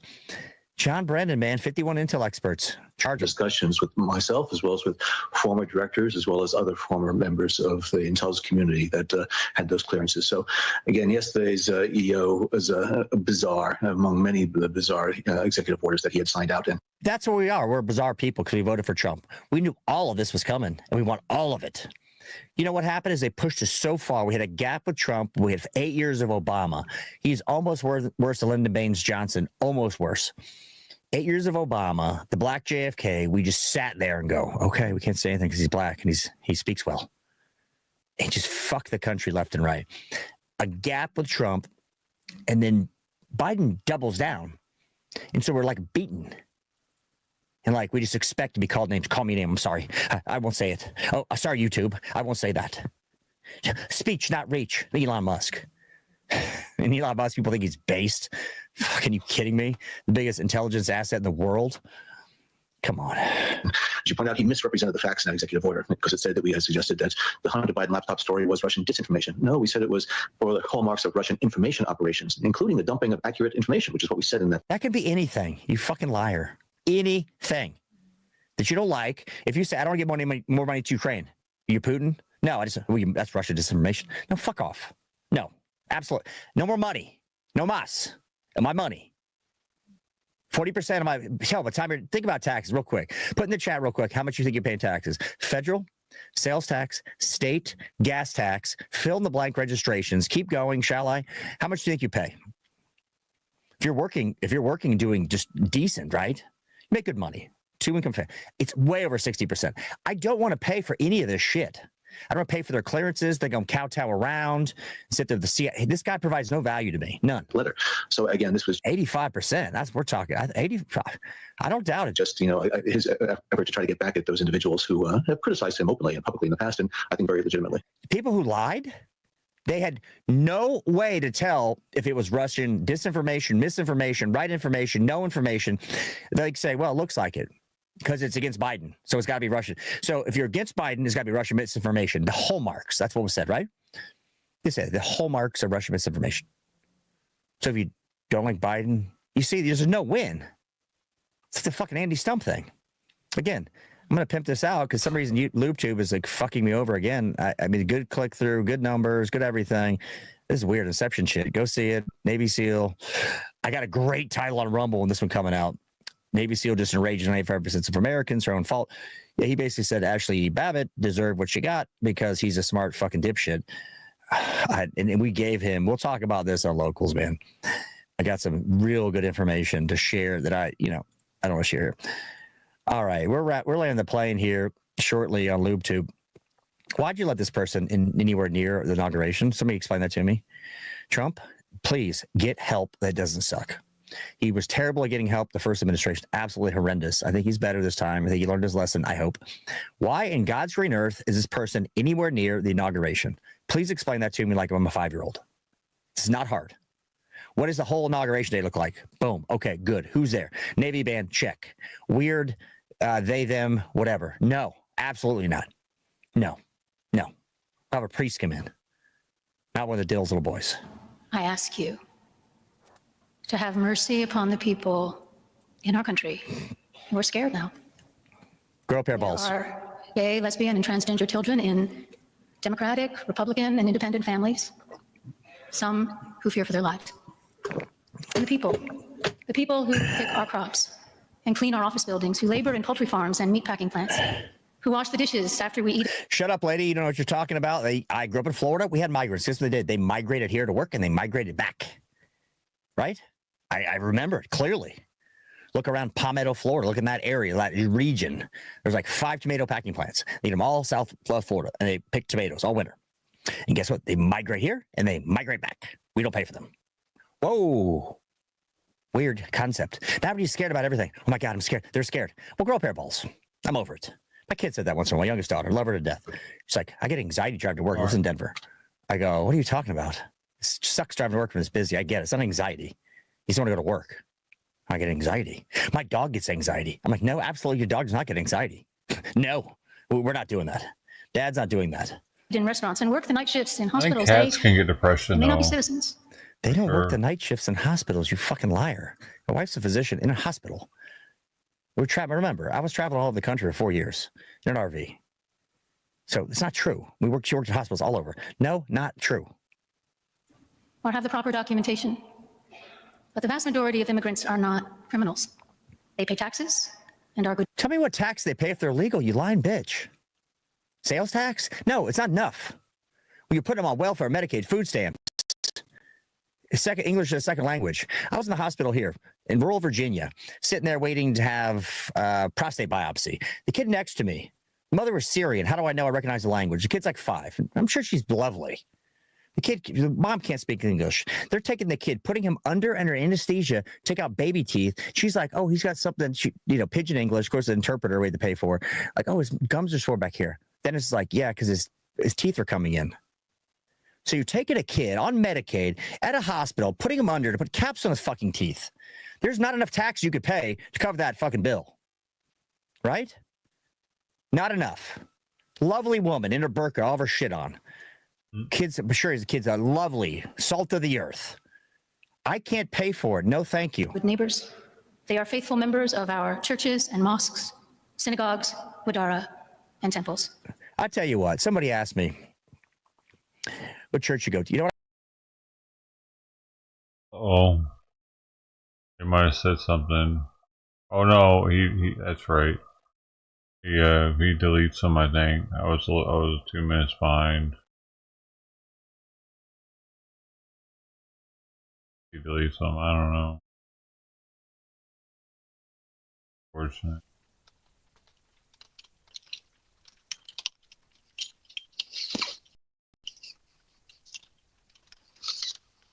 You know what? No, that's not it. Go back the other way.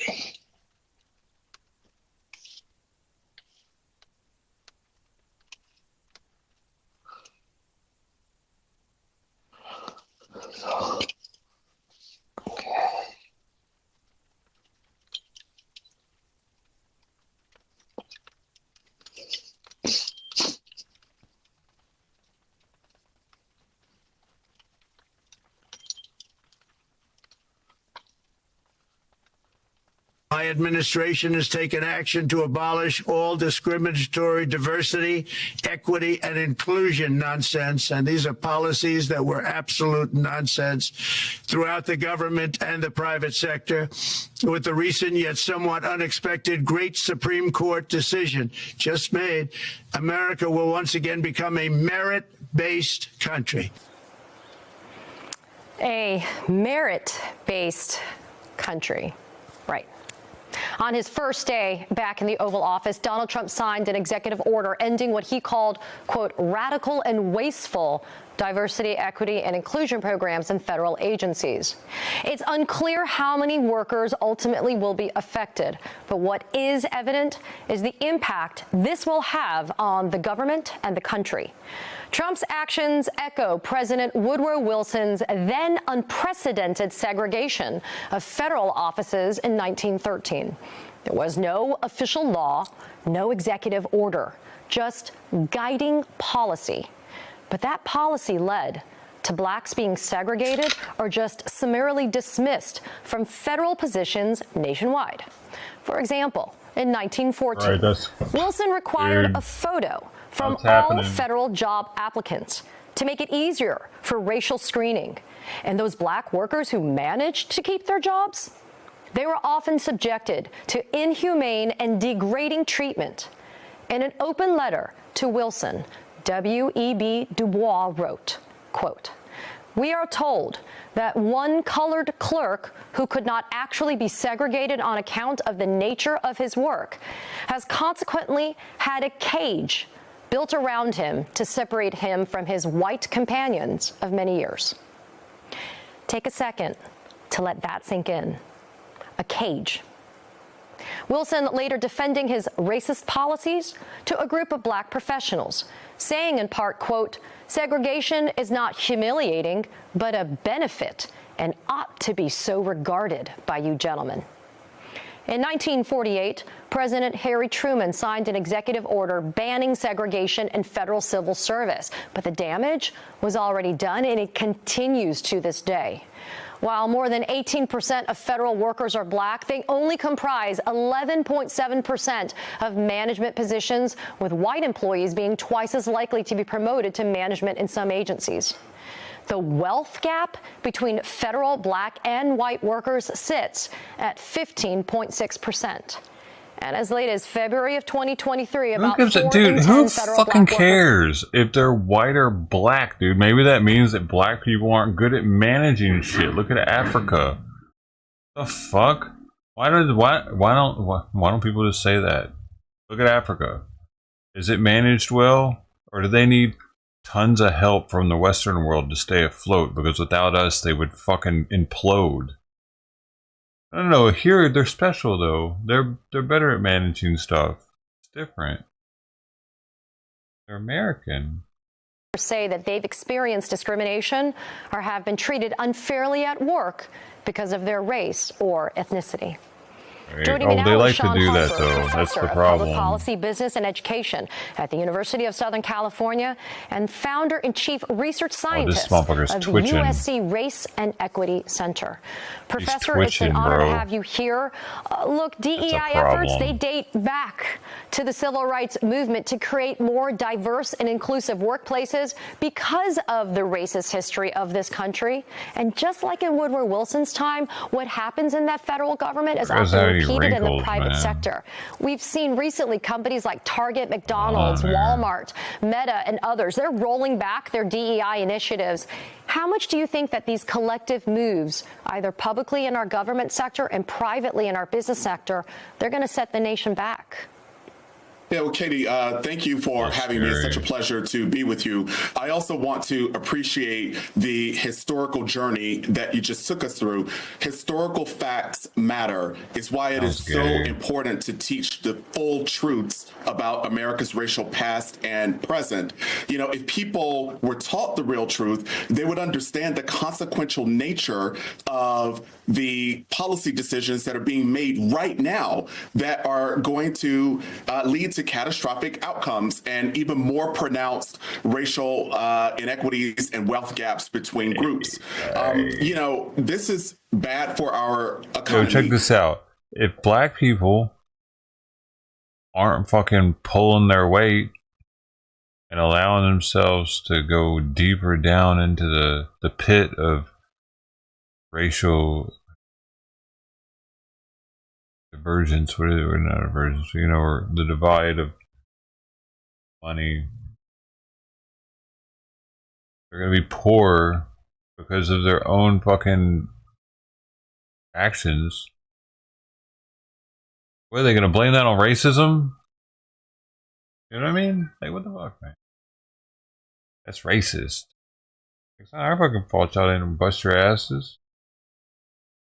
Equity is good for our economy. When women receive equal pay for equal work, that is good for women and it's good for all.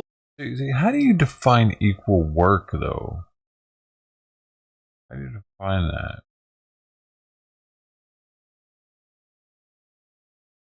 I don't know. You can't really, because nobody is the same person. Like a female in the same position isn't going to be the same person as a male, and it's like a female Trump wouldn't have the power that a male Trump has on a worldwide scale. Like, because, like I've said before, there are countries that have no respect for females at all. I don't give a shit if it's our first female president. That's when they're going to test us the most. We're going to be all celebrating, yeah, hey, our first female president. Iran's going to be over there licking their lips. Oh yeah.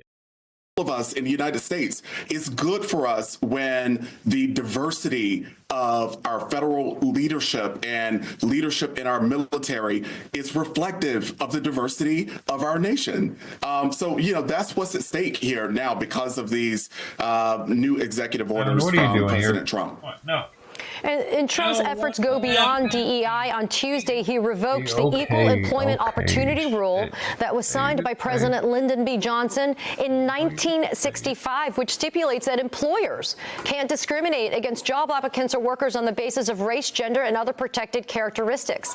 This is a policy that was paid for in blood by the civil rights movement. And in 2023, white people still the majority of federal workers at 59.5%, and men are still outnumbering women 55% to 45%. 74% of senior executive level positions held by white workers. Reversing these initiatives could lead to a huge backslide on progress. But isn't this just the most blatant permission to be able to discriminate? It sure is. I appreciate that you just laid out those facts, right? Like what you just presented is evidence, and there's a corpus of evidence that's been produced by really credible researchers that show durable and persistent patterns of inequity and discrimination. We're going to see more of that, and it's going to cost the federal government and it's going to cost the private sector. What I mean by that is, as diversity, equity, and inclusion initiatives are rolled back, we're going to see, unfortunately, higher rates of discrimination, harassment, and abuse in the workplace. And people are going to sue their employers, as they should, for those experiences. That's going to cost us a ton of money. You know what? You know what they should do? You know what the government should do? What they just talked about last night. Somebody brought up to Trump. If they could incorporate loser pays the court fees of the case. If you're sued, other countries do it. He said Europe does it, where if you sue, that's why they don't have hardly any people suing anybody. Because if you sue somebody and you lose, you have to pay the other person's court costs. Can you imagine how much that would cut down our fucking fraudulent lawsuits, dude? It's already a pain in the ass to sue somebody. You gotta go up there, you gotta pay for your own lawyer, you gotta do a bunch of paperwork and have a bunch of paperwork on you, and be there and shit, go through the metal detectors. But if you know that you also are gonna have to pay for that other person's lawyer, and if they get a high dollar lawyer, you're screwed. Like, yeah, bro, they should definitely do that, because then people would only. And also, pro bono lawyers wouldn't just be pushing cases left and right, because then they might be like on the hook somehow for the I don't know. They would know if it was pro bono. I don't know. Would that fuck up for the pro bono lawyers that do that? That try to take on cases for civil rights. Or would you think they would still have? I think it would mess. Even if they didn't get directly influenced by the court with a fine or whatever, a fee, I think they would have less business, and less people would want to be civil rights attorneys. Also, because of that, because less people would be. It would be supply and demand, right? There wouldn't be that many people wanting to sue people anymore, so. Less people would want to be civil rights attorneys because they wouldn't have any business. Right now, but we're flooded with civil rights attorneys, dude. Losing lawyers had to pay the other side's lawyers. That too. I mean, either or. Either the lawyers have to pay or the plaintiff. Somebody should have to pay. Could have been saved had we in fact not the winner continued though to invest in the really good protective DEI initiatives. Professor Sean Harper, thank you so much for joining us today. I appreciate your insight and your analysis. He's a professor. That dude's teaching kids. DEI kids. How the fuck do they think? Like, they know they lost, right? They know that most of America listens to them and thinks, what the fuck? I thought we were moving on from this, man. Like, MSNBC, like, really is staying strong with the Democratic beliefs. Fun to watch, though. There's another MSNBC one. Oh, here's one. I want to bring in Ohio's They former always Republican think Governor, that- John Kasich, who's an MSNBC political analyst. Lars Anderson is a former senior official for FEMA under President Obama. Good to have both of you here. So, Governor, They're what's the your right reaction ones. generally to what you've heard and They're seen from definitely Donald Trump today? anti-Trump. I Well, haven't look, I clicked think on that a we wanna newscast have from them that's not government, move at anti-Trump. the speed of business, and the fact is that one of the frustrations that communities about have Trump. is we don't know when they're coming. We don't know when they're going to give us answers. I actually went through something, Chris, it didn't involve FEMA, but it involved the CDC. We thought we might have an Ebola problem out here. We couldn't get them to show up. I ended up having to charter an airplane to get them to come because they couldn't figure out how to get to Columbus, Ohio from Washington. It makes you tear your hair out. And so I think the idea that we would look at FEMA, try to figure out how we can make it move faster, and they have their work to do. Turning out everything over to the states, that's not necessarily good because states are always going to ask for whatever they can get. So I think a good balance where What the does that state mean? does its part. What does that mean? Because states are going to ask for whatever they can get. But that was empty. I don't even understand. What does anybody understand what the hell that means? Maybe he's going to explain it. But, like, FEMA sucks. Apparently, they waste a bunch of money and shit, man, apparently, dude. And they didn't help North Carolina. That's a problem. That's the main thing, I think. Is everybody sees that they didn't help North Carolina, and he went there, and there are people that 4 months later, what the hell are they doing out there? But at the same time, that FEMA moves as quickly as is possible and to get some of these things. Dude, nothing in the government moves as quickly as possible. Let's be real, dude. It's hurry up and wait all the fucking time, and that starts in boot camp in the military. They get that instilled in you, so you fucking are used to it. You know, they don't want you getting spoiled. Resolved. That's the way we ought to go. Every one of these agencies can stand a little kick in the backside and to get moving a little bit faster. That's my view. Yeah, so two things can be true. If I hear what you're saying is right, and I think most people would agree, government can get better. Bureaucracy can untangle a bit. I think most Americans would agree with that. But is there a worry about throwing out the baby with the bathwater to disparage people who work for FEMA? Is that a helpful idea to suggest maybe that we get rid of FEMA altogether? Dude, they shouldn't have did what they did in North Carolina. That's again, They that's kind of skipped rhetoric. Trump We don't know houses. what the plan is. What I suspect at the end of the day for people who have been involved in this, I think you're going to see an effort being made by people throughout FEMA to, try to move faster. We have. How do these people, dude, they really thought they were going to win, you know what I mean? The Democrats really thought that they were going to win this thing. So they were going all in with their rhetoric, talking about how he was a threat to democracy, acting like he was a fucking Satan spawn. They thought they were going to win. I'm so happy they didn't, and we can be like, fuck you, losers. So much bureaucracy, so many Where's all rules and Antifa at, regulations, man? trimming those down. Because, Chris, if I'm a governor of the state of Ohio and we get some horrific disaster, I don't want to be sitting around every day being delayed in terms of what I can do. I'm going to need the federal help, and I want them to move quickly. And look, nobody's interested. I'm not interested in saying, we go and belittle people. That doesn't make sense. But I think everybody in these organizations can say, hey, we can do a little bit better. I think that makes perfect sense. Lars, I want to play a little bit more of what the president, and we can see him now with folks. He's shaking hands and talking to some of the residents there. Here's what he said just a little while ago about FEMA. FEMA just hasn't done the job. And we're looking at the whole concept of FEMA. I like, frankly, the concept when North Carolina gets hit, the governor takes care of it.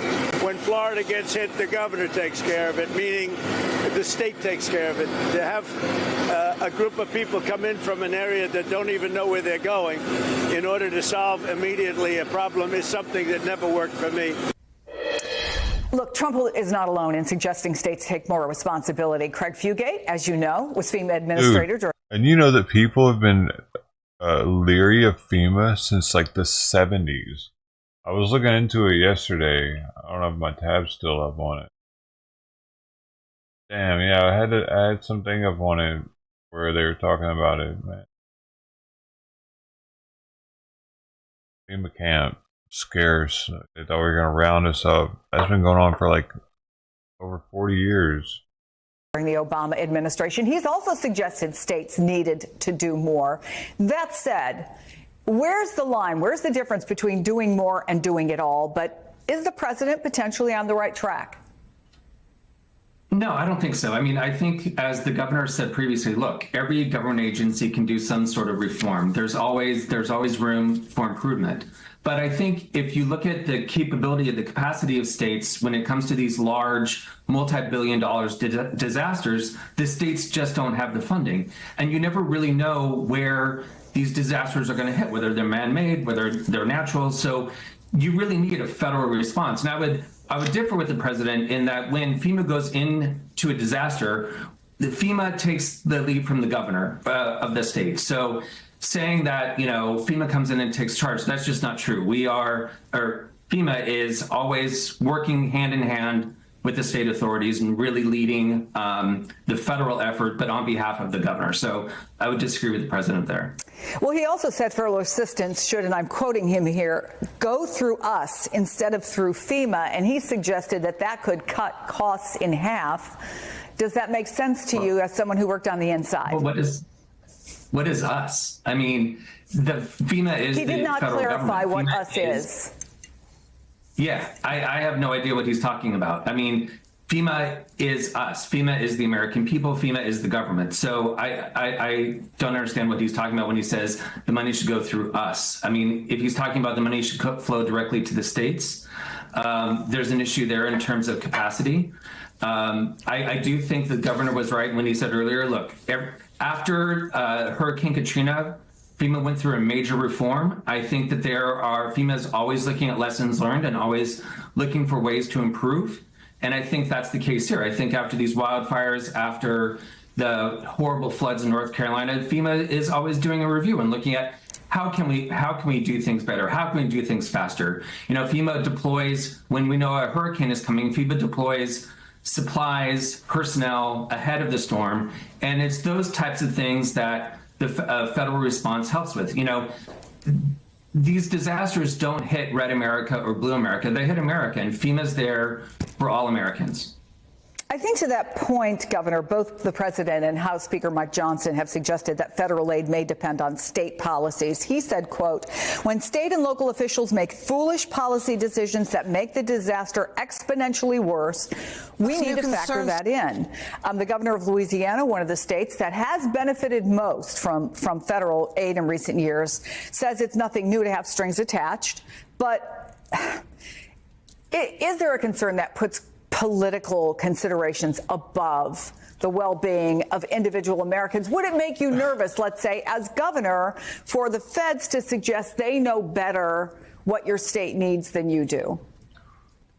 Well, I think there's a lot of cooperation that can happen, Chris, believe it or not. Let me give you an example. I remember in the old days when there was flooding down in the, on the coast, down in places like Louisiana, where they were building homes in areas that they knew were going to be affected. And I can remember conversations with people saying, hey, shouldn't there be some change here? So an ability for, and when we look at California now, we know there's a lot of things that people are considering, a variety of things in order to protect their homes, and what do we do with the brush, and how do we do these burns and all that stuff. I think all that needs to be discussed, because nobody wants to have a natural disaster happen if it can be prevented.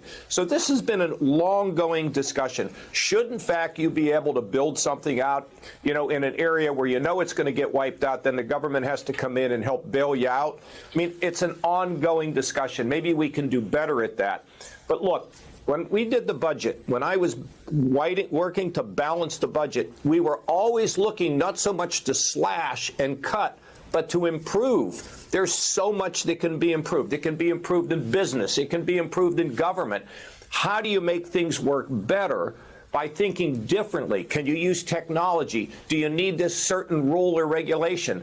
That's how you can have success. That's how we balanced the budget 4 years in a row. It's how we fixed Ohio. Smart thinking, cooperation, state, local, feds, all of them together. What we worry about today is that are we capable of that? Because there's so much polarization. But these kind of disasters tend to bring people together, and attach strings to what they need to do in California would be a big mistake, and I'm not really hearing that anymore. That wouldn't be good.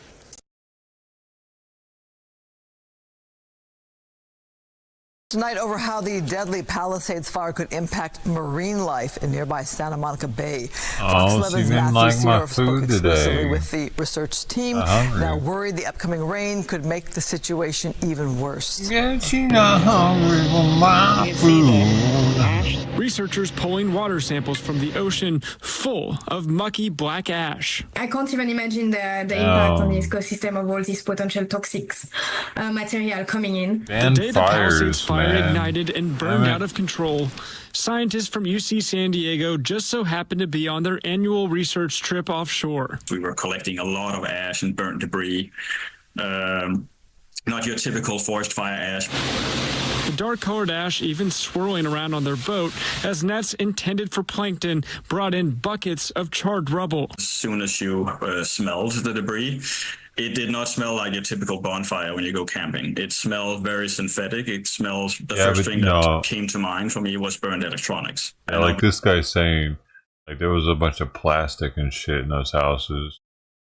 Something that has that smell is likely to have a lot of things associated with it that we don't want in our marine environment. Microplastics and shit, dude. The big concern now is rain this weekend and possible more toxic debris from the fire flowing into the ocean.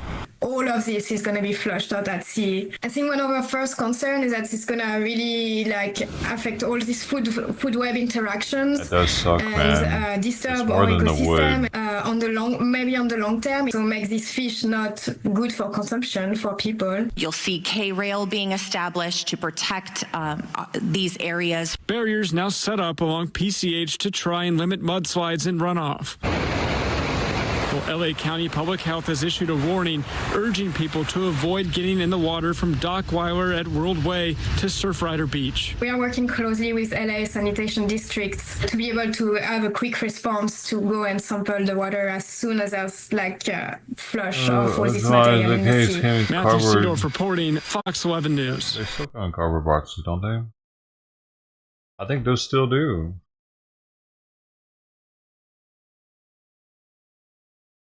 Those are one of the few candies that are still in boxes, bro. You gotta pick a different one. But I mean, if you talking about TVs and shit, are you sure they're in plastic bags? That specific candy?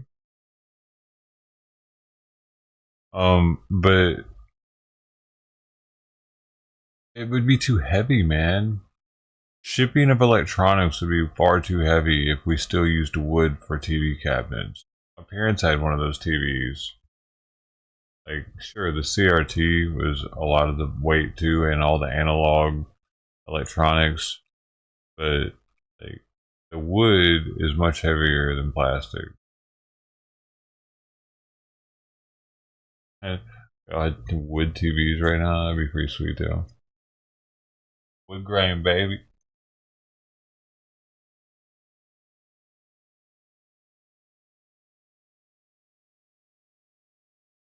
On DEI. Yeah, you know, it's amazing to me how ignorant people are when it comes to this, because basically what Republicans have done is just sort of dropped everything into this one little bucket and claim it all as DEI and claim it all to be bad. But when you look at the burgeoning of civil rights in the 30s, 40s that culminated in some of the they gotta put it on, civil rights legislation in the 50s and ultimately, I believe that they have that they have plastic on the outside of the box now. I do believe they probably have that because we can't trust people, man. We can't trust people not to fuck with food nowadays. You know, at one point, I read, I think it was the 70s, somebody killed a bunch of people with like cyanide or something by putting it in capsules, powdered like they swapped out like Tylenol pills for cyanide. They put that in the same Tylenol things, and the store at the time they didn't have laws where they had to put the tamper-proof seal or any of that shit. None of the plastic on top, none of it was there yet. No regulations weren't put into place, and a lot of people died, man. So I mean, that's one of the reasons why we have stuff like plastic on packages of food, because somebody could put some crazy shit on it, some acid or something. LSD on your candy. You don't not know it. It's unfortunate, man. We can't trust each other. Plastic is the cheapest and most, it's like fail-proof way to know that something has or hasn't been tampered with. 50s, and ultimately the Civil Rights Act in 64, you begin to appreciate the country's journey on this. And in a matter of a day, you can get around it by getting your own and sealing it back up and whatnot, but they have higher security measures for shit that it really matters with, usually. But maybe there should be a freaking foil hologram seal like this on my matzo crackers. Maybe that should be on everything, so you know for sure that it hasn't been poisoned. we have a president who doesn't give a damn about any of it. Just basically go, we no longer, our federal government now can discriminate against the citizens of the country. It's not what, dude, what do you, that's what I don't think people understand. The thing about DEI though, Miss Lashy, is that it actually was discriminating. DEI discriminated against Asians and whites. Asians that were much higher aptitude and more capable to get a job, their job was being given to a minority because they were a minority. So now, who the fuck's really being discriminated against? I'd say the person that busted their ass to get to where they are, to be smart and capable. That's the one that's being discriminated. So now the Asian, and maybe the white, or maybe the Mexican. Maybe the Mexican was better, but they'd hired a black person because they needed a black person this time and not a Mexican. It doesn't have to be white or Asian. It just so happens that Caucasoids and Mongoloids are known for having bigger brains and higher IQs. Look into it. Okay, next.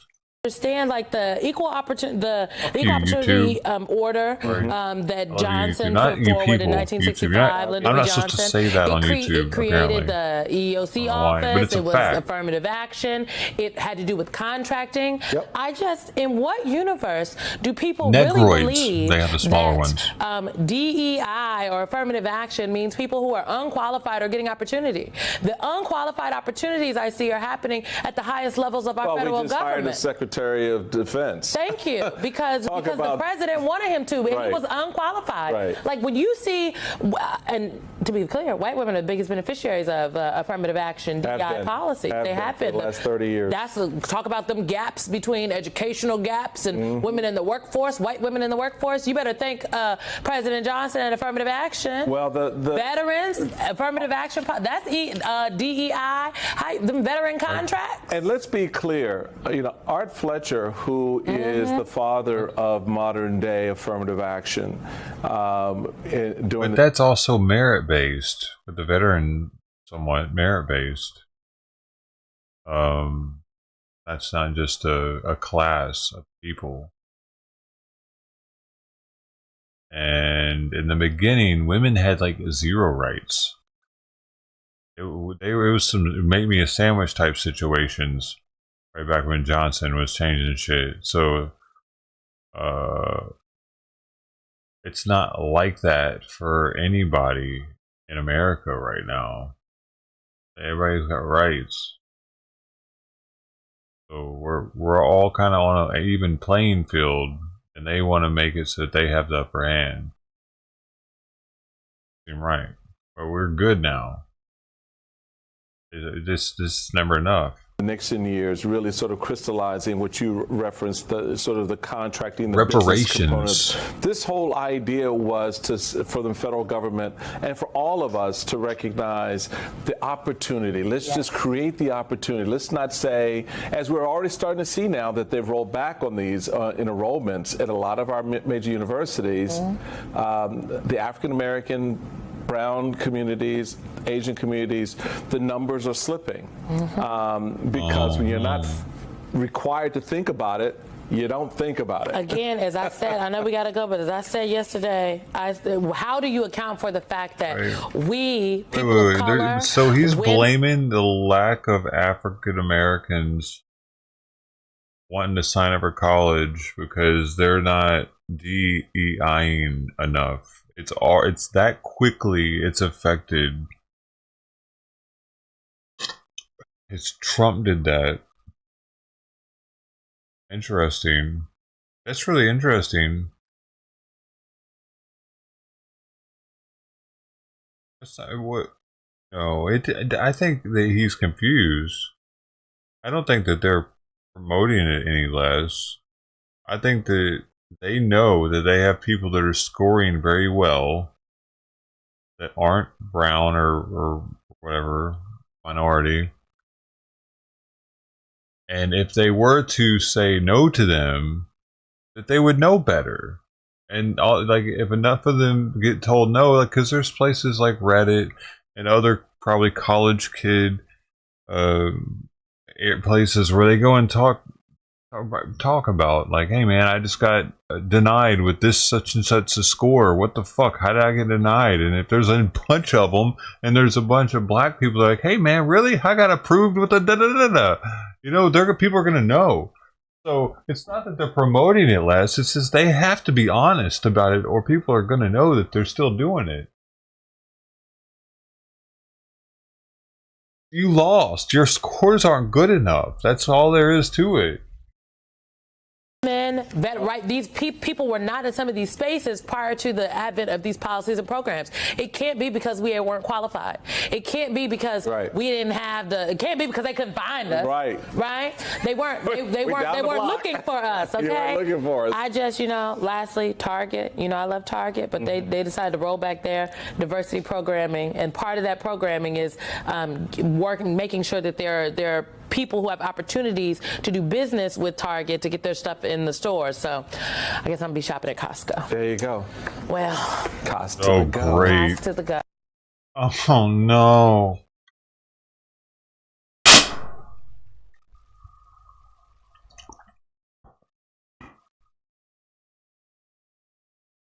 Dude,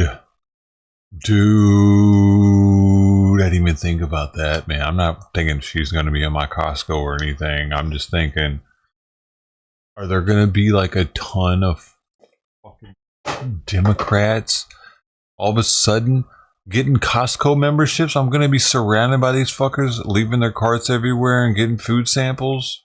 Man.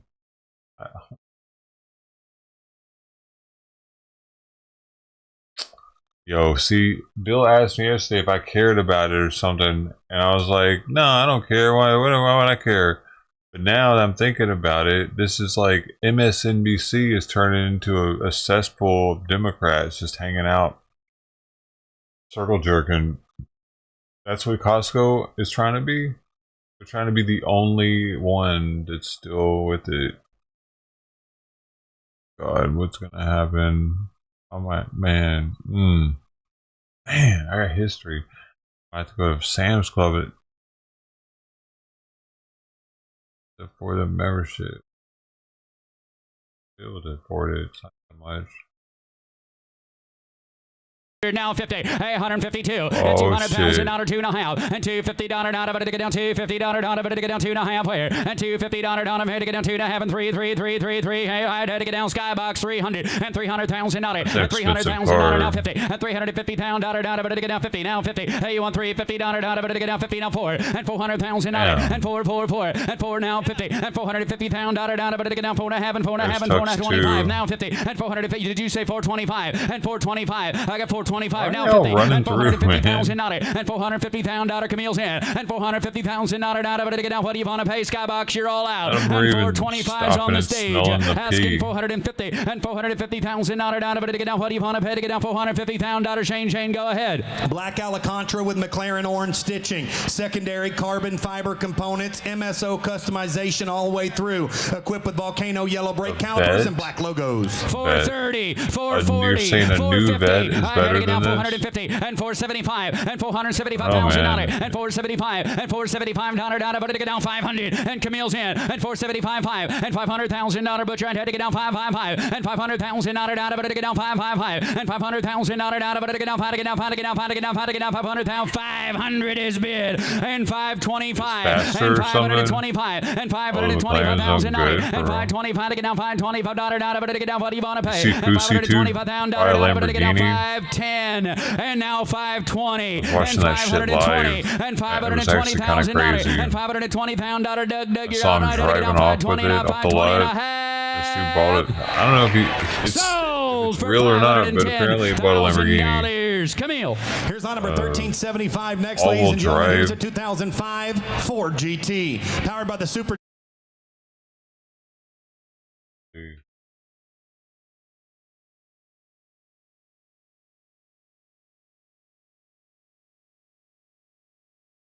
Gotta be on here. Yeah, this thing. You bought this shit.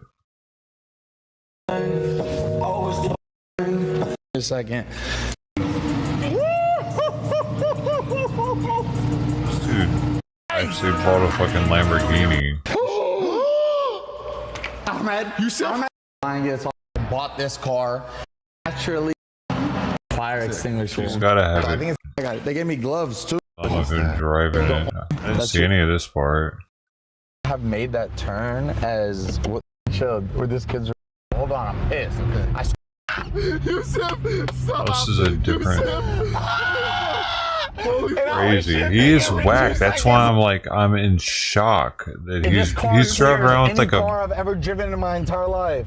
This thing, I forget how much it's worth, dude. It's insane though. He doesn't even know how to shift. Paddle shifter.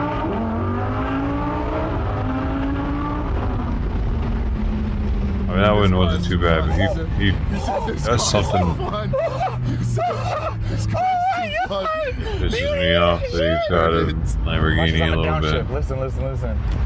Oh my god, you know how far the other cars are? Hold on, listen. Please, go. Please, burp. Hold on. Ready?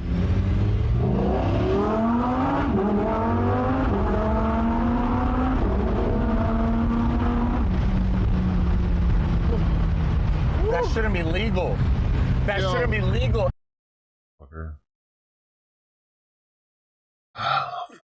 Yeah, he apparently took the roof rack off because he anyway. Well, he got it wrapped apparently. So the vision for this, I had to do. He said the glaze. Perfect timing. Hot.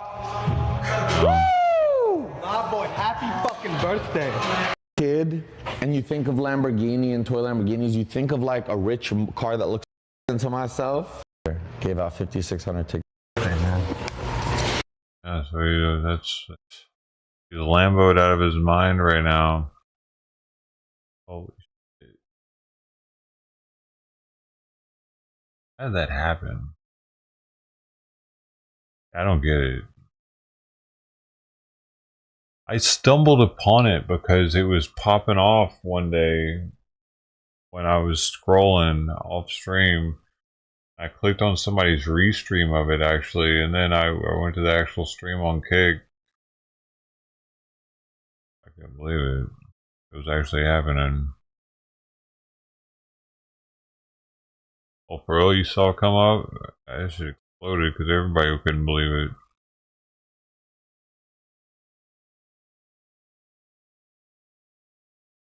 Assessing our options. Oh, let's see how MSNBC reported on this. There's absolutely nothing I will apologize for because I did nothing wrong. The Proud Boys did nothing wrong. We watched and this American yesterday. Patriots did nothing wrong. Almost We live. are currently assessing our options on not only who to sue, because there's a lot of people to sue. I want accountability. That is Enrique Tarrio, leader of the right-wing group Proud Boys, expressing a desire for revenge yesterday after receiving a pardon and dodging a 22-year prison sentence for the role the government says he played in the January 6th attack on the Capitol. Here with me now in studio is Brendan Malou, former federal prosecutor who prosecuted Capitol rioters. He just resigned from the Justice Department on Thursday, and he wrote about it in a New York Times op-ed. Welcome, Brendan. I don't know whether congratulate you or say I'm sorry for the circumstances that led you to believe you needed to resign. But when you listen to Enrique Tarrio there, how do you interpret his words? What kind of power do you think he and other militia leaders are taking away from these pardons? Do they now have the right to hold the government accountable? Is that what they believe? I think they've taken a very powerful message away from Monday's pardons, which is that to a certain degree, they are above and beyond the law. I think that the effect, and I think the intention of these executive orders was to empower vigilantes and militias who were loyal to the president, but ultimately unaccountable to the government. Okay, how can militias operate to benefit a president if indeed that's their takeaway and you think they intend on doing so? This is something that we see happen in a lot of other countries that are experiencing illiberalism, outright autocracies. What you'll have is militia groups that are loyal to the president, see it as their job to enforce their agenda, but ultimately are willing to use violence that the state might not be willing to. And that can be a whole spectrum of things. It can be street-level harassment, like you see in Iran enforcing the dress codes, to the very extreme versions like the working groups in Argentina that disappeared thousands of political enemies. So there's a spectrum of possibility here. You mentioned in the article, the op-ed that you wrote, that the Ku Klux Klan specifically targeted and killed African Americans, and laws were enacted to combat the Klan. Is it your concern that federal prosecutors may now be inclined to, I don't know how to put it other than say, look the other way when laws governing militias and civil rights are broken? Yeah, we've got a real challenge, which is at least at the very top of law enforcement in the United States when we're talking about the president, perhaps some of the incoming leaders of the FBI and elsewhere. I suspect that there's not going to be a strong interest in going after the folks that were previously arrested on January 6th. So let's talk about what's happening in the DOJ. Several of your former colleagues have been reassigned. That all was going down this week. Many worked on the 2 federal cases, the criminal cases against Trump. First of all, is this why you resigned from the DOJ, to either avoid reassignment or watching work that you had done just become dismantled and dissolve? I'm curious how many other prosecutors are leaving and the kind of impact that will have on the DOJ. Yeah. In fact, right before I came here, I was talking to a friend in government who's going through exactly that same calculus, trying to decide what to do. I will say, not just every lawyer at the Department of Justice, every employee at the Department of Justice takes an oath at the beginning of their job to protect the Constitution. Yeah. And I think every lawyer has to grapple with how best to do that. For some lawyers, I think that's going to be remaining in government and trying to make sure that illegal or unethical orders don't go into effect. I think for others, the calculus is going to be that they can be most effective by leaving government and trying to speak out. Can I ask the extent to which you feel there is a presence of political bias in the DOJ? It is a department that is supposed to be free of that. But there are all these allegations. Do you see it there? I think it's so important that the Department of Justice, beyond any other department, not to just be perceived as apolitical, but to be apolitical, to pursue justice no matter what the ends are. I was proud, I think, for most of my time, all of my time at the Department of Justice, I think we were effective at doing that. I think what you're seeing, at least from the leadership in the White House, is that it's not just the effect, but the intention potentially to change that. And I think that's very concerning. Brendan Ballou, we will see you again. Much more to talk about. Thank you so much. Thank you. She would be like, I can't even go that high. I thought about mocking her, but then I was like, there's no way I can get that high with my voice.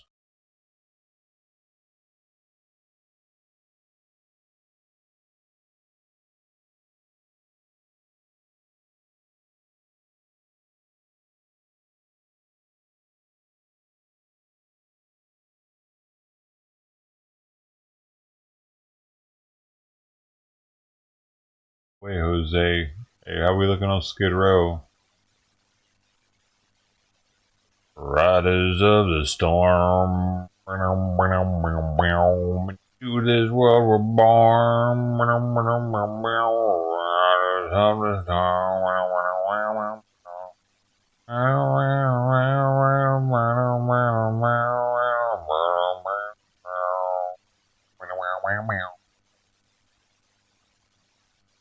Dude. It's gonna be cold tonight. It's gonna be cold this week, man. It's supposed to rain today. Hey, we gonna get some rain today? Are we gonna get some rain? Let's see, little fella. It's currently 58 degrees, 40% chance of rain. Starting at 6 p.m. now. It moved up. Man, they always tease us, make us think it's gonna rain, and it doesn't.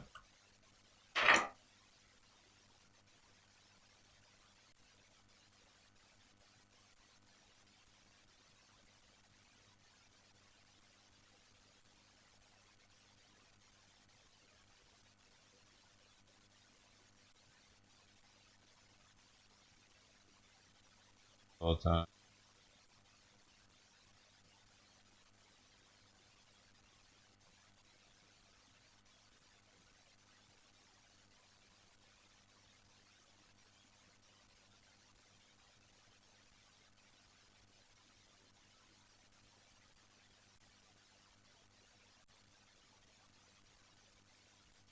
Dude, when are they gonna have a press secretary in the White House?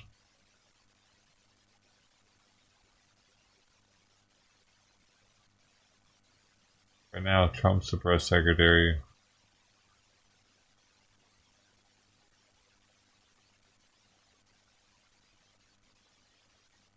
He should be the press secretary. He doesn't need one,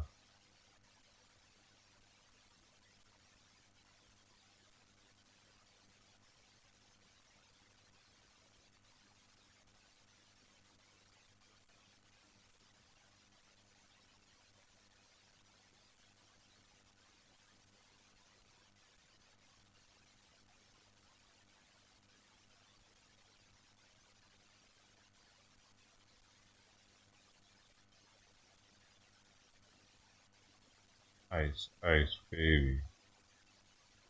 No, no.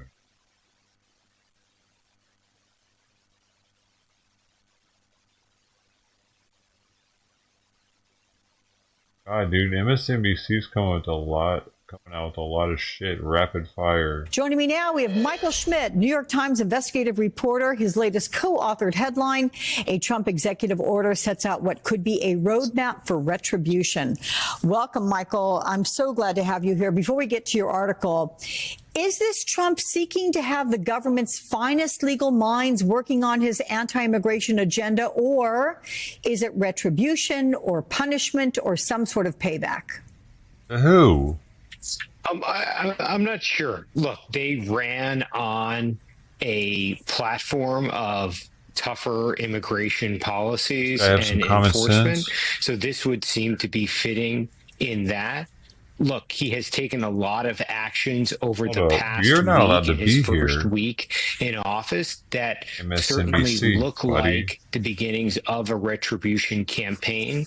The most significant of those being taking the security details away from former national security officials who face a threat from Iran over the killings of As I said, as he said after me, motherfuckers can buy their own security. You know what I mean? Fauci can afford security. He's a fucking millionaire. The hell, why should we have to front the bill for it, buddy? Why do you want to pay for it, idiot? What is wrong with you? If Fauci said or did some shit that put him into harm's way, or somebody else did the same thing, well, guess what? You would expect to be protected forever, like you were president of the United States. You expect to have Secret Service for the rest of your life. It doesn't work like that, man. Why the fuck would it work like that? Right. Money back when those national security officials worked for Trump. He signed an executive order that starts the government down a path of fact-finding to look at previous weaponization and bias under the previous administration, under the Biden administration. He took the security clearances away from former intelligence officials. So he has done a lot of what he said he would do in terms of both immigration, cracking down, taking a tougher stance on immigration, and on also retribution, beginning to follow through on what he said he would do on the campaign trail. You referenced John Bolton there. Let's take a listen right now. I'll have my director play what Donald Trump himself said and John Bolton's reaction as well. I don't even know who John Bolton is, dude. Take a listen, who the fuck are any of these people? At some point, your security detail comes off. And, you can't have them forever. They can hire their own security. They all made a lot of money. Fauci made a lot of money. The decision to remove protection should be threat-based. It should certainly not be based on political differences or the fact you've got a petty, vindictive person as president. Michael, what do we know about where these ideas came from? Did Donald Trump come up with them themselves? I mean, you might have heard my conversation with Sabrina Singh. I want to add to it, removing Mark Milley's portrait from the hallowed halls there in the Pentagon. Yeah, look, a lot of these things, like taking Milley's portrait down, is basically for show. They're things that show retribution. But the taking away the security details is something different. It brings the security of those individuals. Would any of these people expect to have their portrait up forever in the succeeding administration? Why would they wouldn't want to see Biden every day when they come into the office, or this dude? What the? They're gonna run out of room. If everybody gets their fucking painting put up on the wall, they're gonna run out of room. It's gonna be crazy with pictures everywhere. Details is something different. It brings the security of those individuals who criticize Trump into question. And now they have to go out and figure out. As if the Democrats were really keeping him secure during his rallies and stuff. He had two attempts on his life because Secret Service was the most DEI it's been in history. Out how to defend and fend for themselves based on a threat that was created because they worked in the government and they worked under Donald Trump at the time, and they were part of this extraordinary decision to kill Soleimani. Back in the when they signed up for their job, it didn't say in the description you're going to have a private security funded by the United States government for the rest of your life. That wasn't part of the position.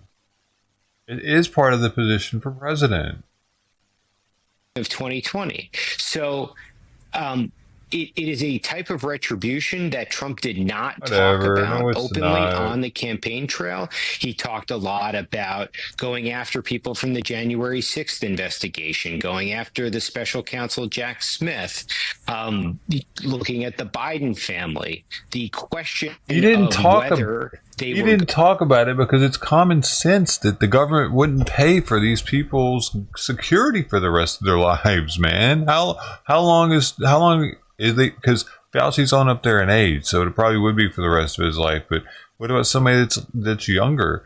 How long are we to pay for their personal security when some of them made millions of dollars in private trade agreements, like finding out about what's happening on a stock, and then putting a bunch of money on it. Then this shit happens, and they make a bunch off of it. Hey, Pelosi, does she have a fucking security detail that we're paying for? Going to seek retribution by taking security details away from national security officials was not something that was a campaign line for him. It was not something that he talked about on the stump. Yeah, and we should say Dr. Anthony Fauci as well, who really oversaw the country getting through the COVID pandemic. He has had to hire his own private security and has done so. Let me ask what you wrote with regard to Trump's executive order that could be his roadmap to retribution, because he ordered the Attorney General to review 4 years of civil and criminal law enforcement, including actions of DOJ, the Securities and Exchange Commission, SEC, and the Federal Trade Commission, the FTC. He ordered a similar review for intelligence agencies to be led by the Director of National Intelligence. So first, Michael, for DOJ, who's likely to be in the crosshairs as a result of this? Is Trump looking directly at Jack Smith here? Yeah, look, they're looking at anything that they thought they basically didn't like that went on from 2001 to 2024. So there's a lot of different things that happened. Obviously, Trump being indicted twice.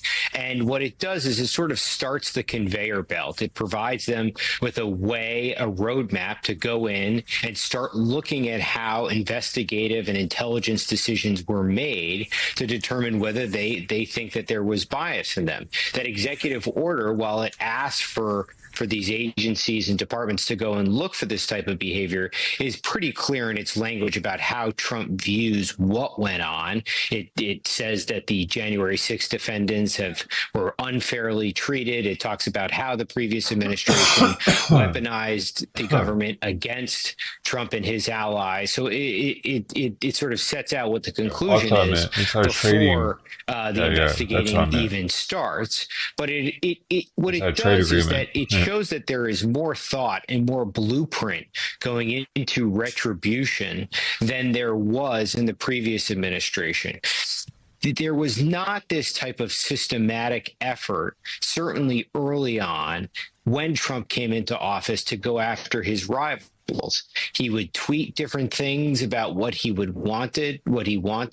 Oftentimes, those actions, proactive uses of the government's powers against his enemies, were taken. But this shows much more of a roadmap for how they could do that. It starts these agencies and departments looking through their files for things that could be publicly revealed to embarrass and shame the people from the previous administration, to turn them into targets of public attacks. Or it could even be something that ultimately ends up being given to an investigative agency like the FBI to start an inquiry. Gotta say, Michael Schmidt, it's a great article. You know what I love about having you on? I have to read your writings, and it's like it's a homework assignment, for an investigative reporting class. You ought to see. I'm old school. Everything's highlighted. I got stars. I got stuff underlined. Thank you for bringing it to us. You're welcome to come on anytime. Thank you, Michael.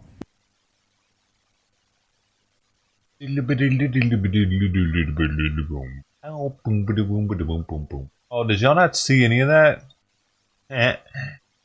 Probably not. But you didn't say anything. So it's not really my fault.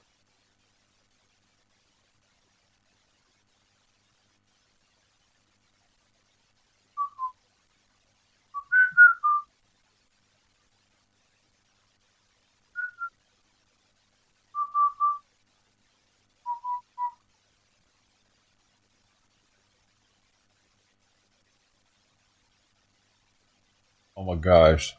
Roland is going live soon. He's always a hoot nanny. Where is he live already? Oh, he's at the... I'm a self-hating white man. Roland Martin's favorite. Self-hating white man. That's me. That's me. I can't stand my people. What have they done to the black man and the woman? I'm not good at acapella or at this word where you just make shit up on the fly.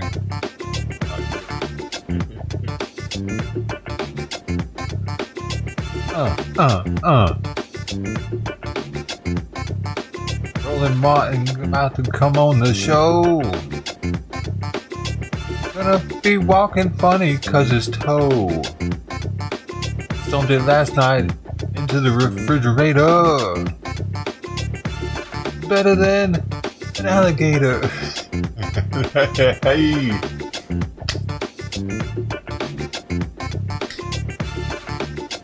That was bad. Alright.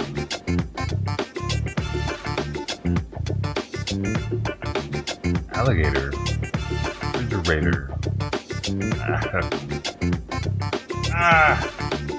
I'm no Eminem.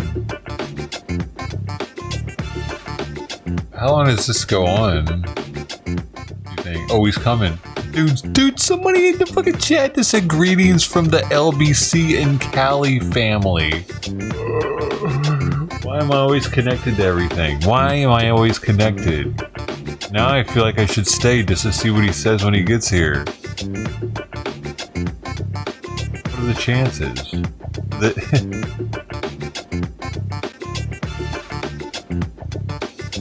Rochelle Johnson with the brown heart hand emojis afterwards.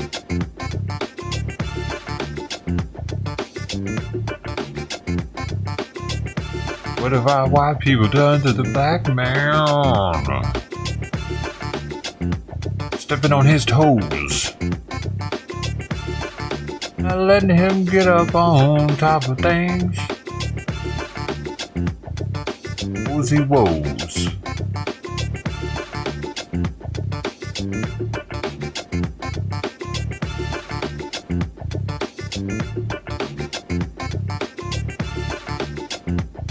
I'm just gonna start my streams like this. He's been on for like 6 minutes with just his music going. Oh, 7 minutes.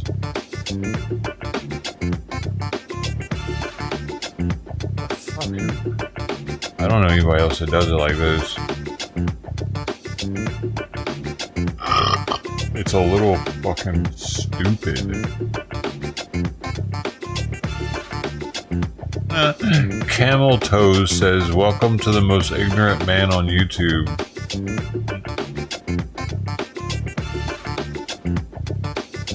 Camel Toes is right. He's not talking about me, he's talking about this guy. Roland Martin. Baby. Where's he at? Come on, man, that's his entrance.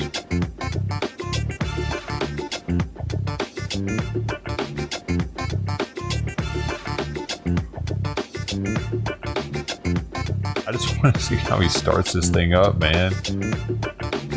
How? Because he's getting worse. He's getting worse with it. It's definitely entertainment. Camel toe. Cam L. Toes. Cam first name, L middle initial, Toes last name. Says this man spews garbage. He knows what's up. Preach, brother man, preach.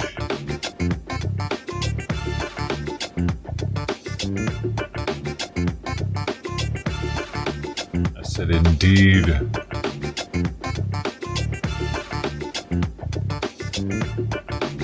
Indeed, I said. I said it under the dough show, though.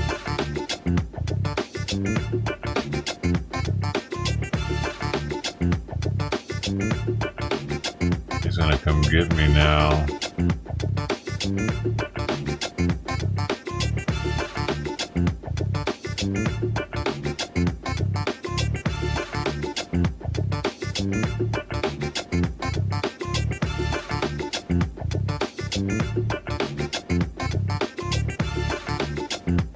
Oh, slow mode. You fucking stupid, really? 17 seconds. Gotta wait. Uh-oh, here we go. Oh, he was gonna come, but then he faked this out, though. here to hear the race baiting is what I said.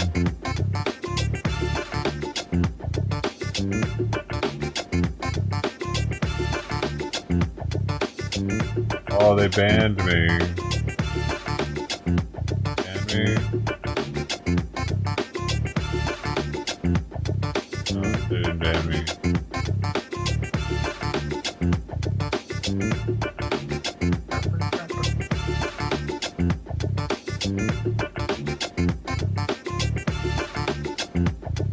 I gotta get a new battery, bro. My battery's starting to my car's starting to go, I don't know, it's not starting as well as it used to, and I think it's the battery because the thing is fucking almost 10 years old. A dry cell, blue top marine battery. It's a good one. I don't even remember how much it costs, dude. I'll have to look into it. Definitely more expensive than a Duralast. Boom, boom, boom, boom, boom, boom, boom, boom, boom, boom,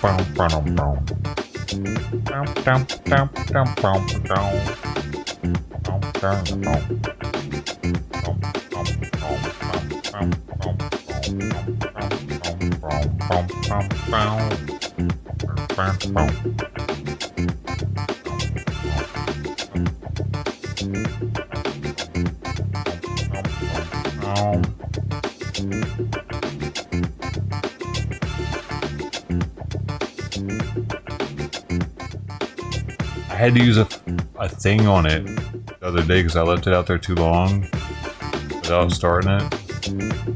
Dude, he's intentionally lowering the volume and increasing it. No show, your family isn't on the menu this evening. Sorry. What does that mean?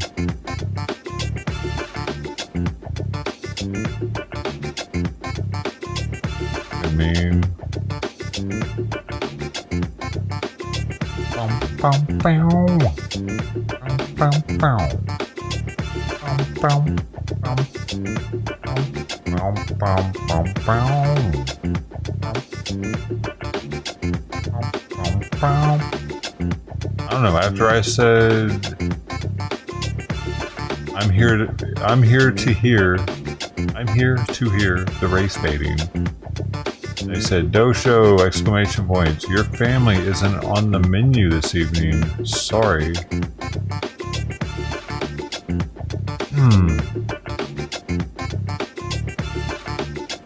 I'll get it.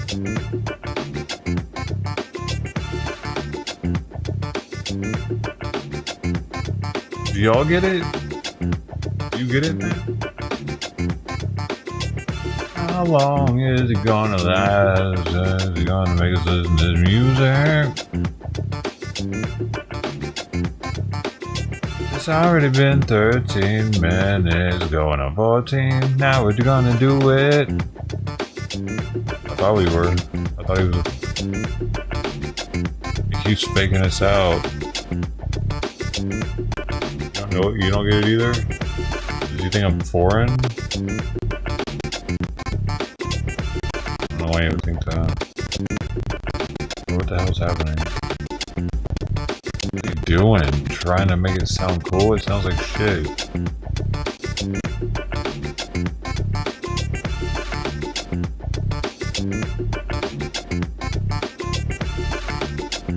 He's really on all these different things. That's famous, man. Oh, can you come on and talk to us all mean? I want to feel like I'm a bad white man. I'm so mean. I'm so naughty. What have I done to the black man? Why did my ancestors do it? And then, how could I be? I should let a black person spank me today. Dude, do you remember in George Floyd when people were fucking kneeling down in the sidewalks and shit? Letting like black people put their feet on them or some shit? It was weird. We're getting weird, man. Hey, please forgive me. Please forgive me. They've been waiting all their lives for that moment. Please forgive my people.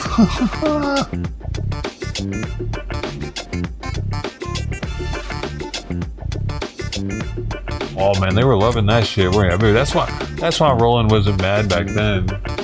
Now he's all pissed off because we're not giving him that anymore. Good times are over. They had a taste. It's better to have loved and lost or never loved at all. He had that loving feeling.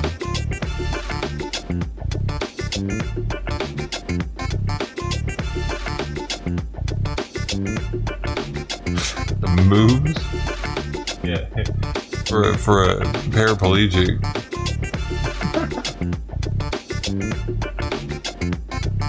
I'm not laughing at paraplegics, okay?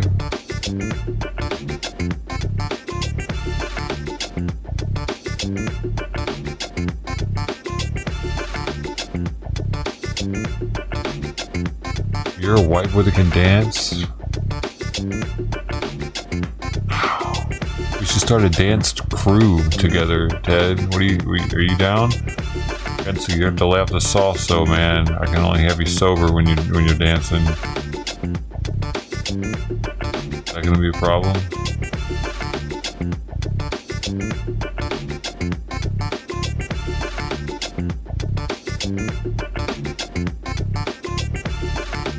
Put a video, Ted, of your breakdancing skills or whatever robotic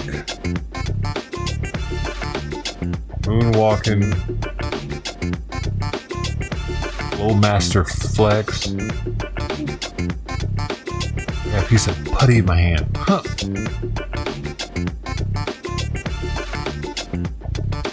See, that you're fired, Ted. I'm sorry.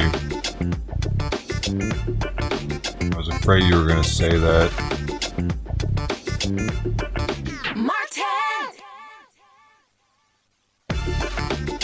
Is that from the show, Martin?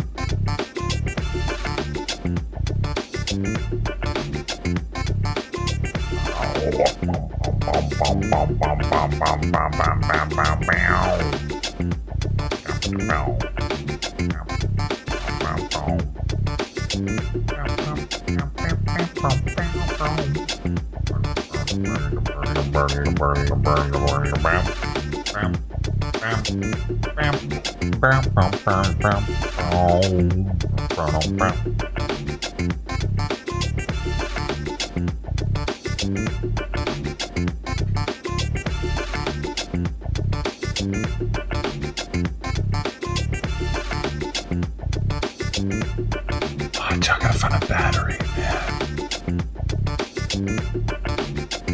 It's a catchy tune, though. Well, I can be done with it. Hello, I'm Isaac Hayes III, founder and CEO of Fanbase. Shit. And right now, we're accepting investors in our $17 million round I was listening to to that. revolutionize the future of social media. Oh, Today, man. for just $399, you can own 60 shares of stock in Fanbase at $6.65 a share. Go to startengine.com/fanbase and invest today. While the big platforms have grown too massive and disconnected from their users, Fanbase is building a platform where creators and users truly come first. We've already raised $4.8 million from everyday investors who believe in this vision. He starts and with now this. you can join them. This is your chance to invest in a social media tech company with over 1 million users that is disrupting media by allowing anyone to reach all of their following and monetize their content from day one. The market No one's is changing. using that, are Big they? platforms are failing to serve their fuck is users. using and that? Fanbase is stepping up to fill the gap. I haven't even heard Don't about wait it until until it's too now, late. and I don't want to Invest use now. it. Invest for yourself and your future. Go to startengine.com/fanbase and own the future of social media. I have enough social medias, man.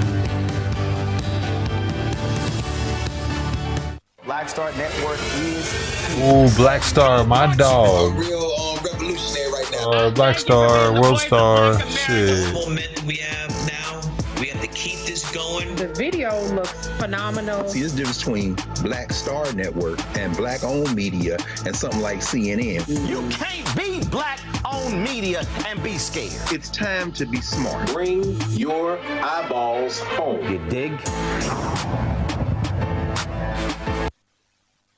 Are we ready? Come on, give me some more of that.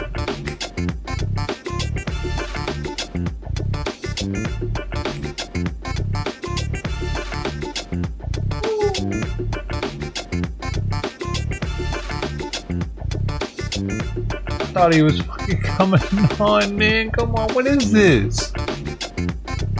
People are getting memberships right now and shit. They're like, hell yeah, member me up. What do you want? It's not time for this.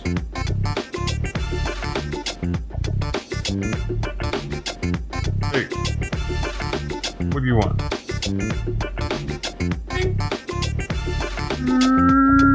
Bing. Bing. Why are you so nicky? Are you okay? Thirsty? No. Man, he's really not starting. Today is Thursday, Okay, January this is 23rd, it. 2025, coming up on Roland Martin Unfiltered, streaming live on the Black Star Network. Folks, there's a significant plan underway. Gang, gang. The twice Gang, gang. impeached, criminally convicted former President Donald the Con Trump and his associates are on a mission to defund Black America. I'm going to break down for y'all why this is a continuation of what we saw in the first and the second Reconstructions. Democratic Congressman Jim McGovern is calling out the GOP, the supposed party of law and order, regarding the pardons of the white domestic terrorists on January 6th. We'll also talk about how Donald Trump, listen up all you FBA people, how he pardoned 2 former D.C. cops who were convicted related to the shooting death of a black man in Washington, D.C. But you also know that they actually tried to cover up what took place. The judge who issued a temporary block on Trump's executive order, a Reagan-appointed judge, rips his idiotic attorneys. And CNN unveiled its new lineup today. Why are they screwing the one anchor who has the audacity to challenge the liars in the White House? That's Jim Acosta. Oh yeah, it's time to bring the funk on Roland Martin Unfiltered on the Black Star Network. Let's go. Alright, the music's gotta go though, buddy. Whatever it is, he's got the scoop, the fact, the fine. And when it breaks, he's right on time. And it's rolling. Man, I need this lady to make me a song. Putting it down from sports to news to politics. With Really make me want to pop the fuck off then. I'm gonna get copyrighted on this song, man. I'm getting nervous.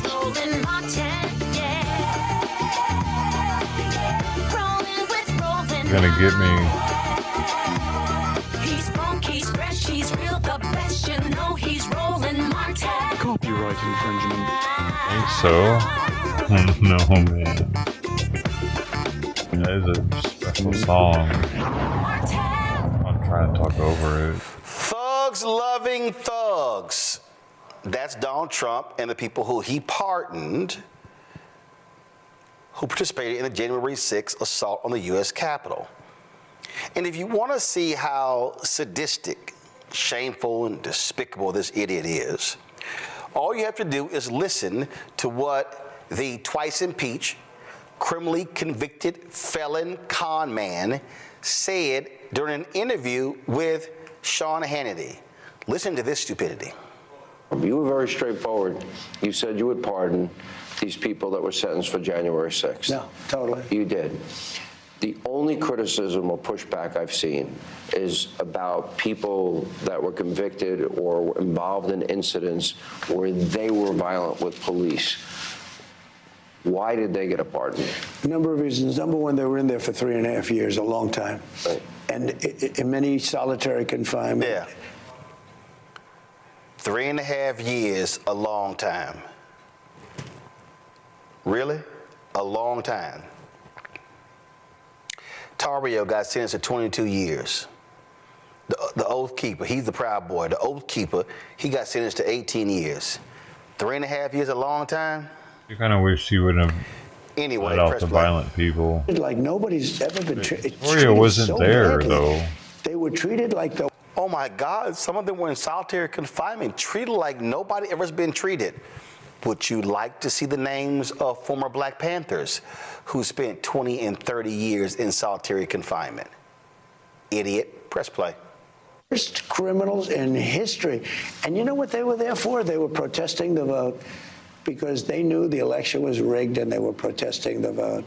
And that, you know, should be allowed to protest a vote. You should be allowed to. You know, when the day comes, but you shouldn't be able to invade the Capitol. No, ready? Most of the people were absolutely innocent. Okay, but forgetting all about that, these people have served horribly a long time. It would be very, very. Hello. What the fuck is up with these chairs, man?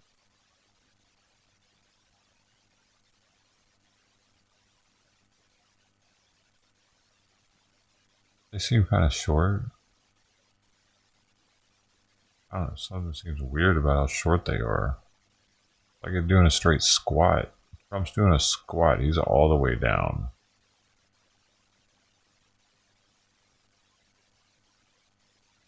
Why do these chairs seem like they're miniature?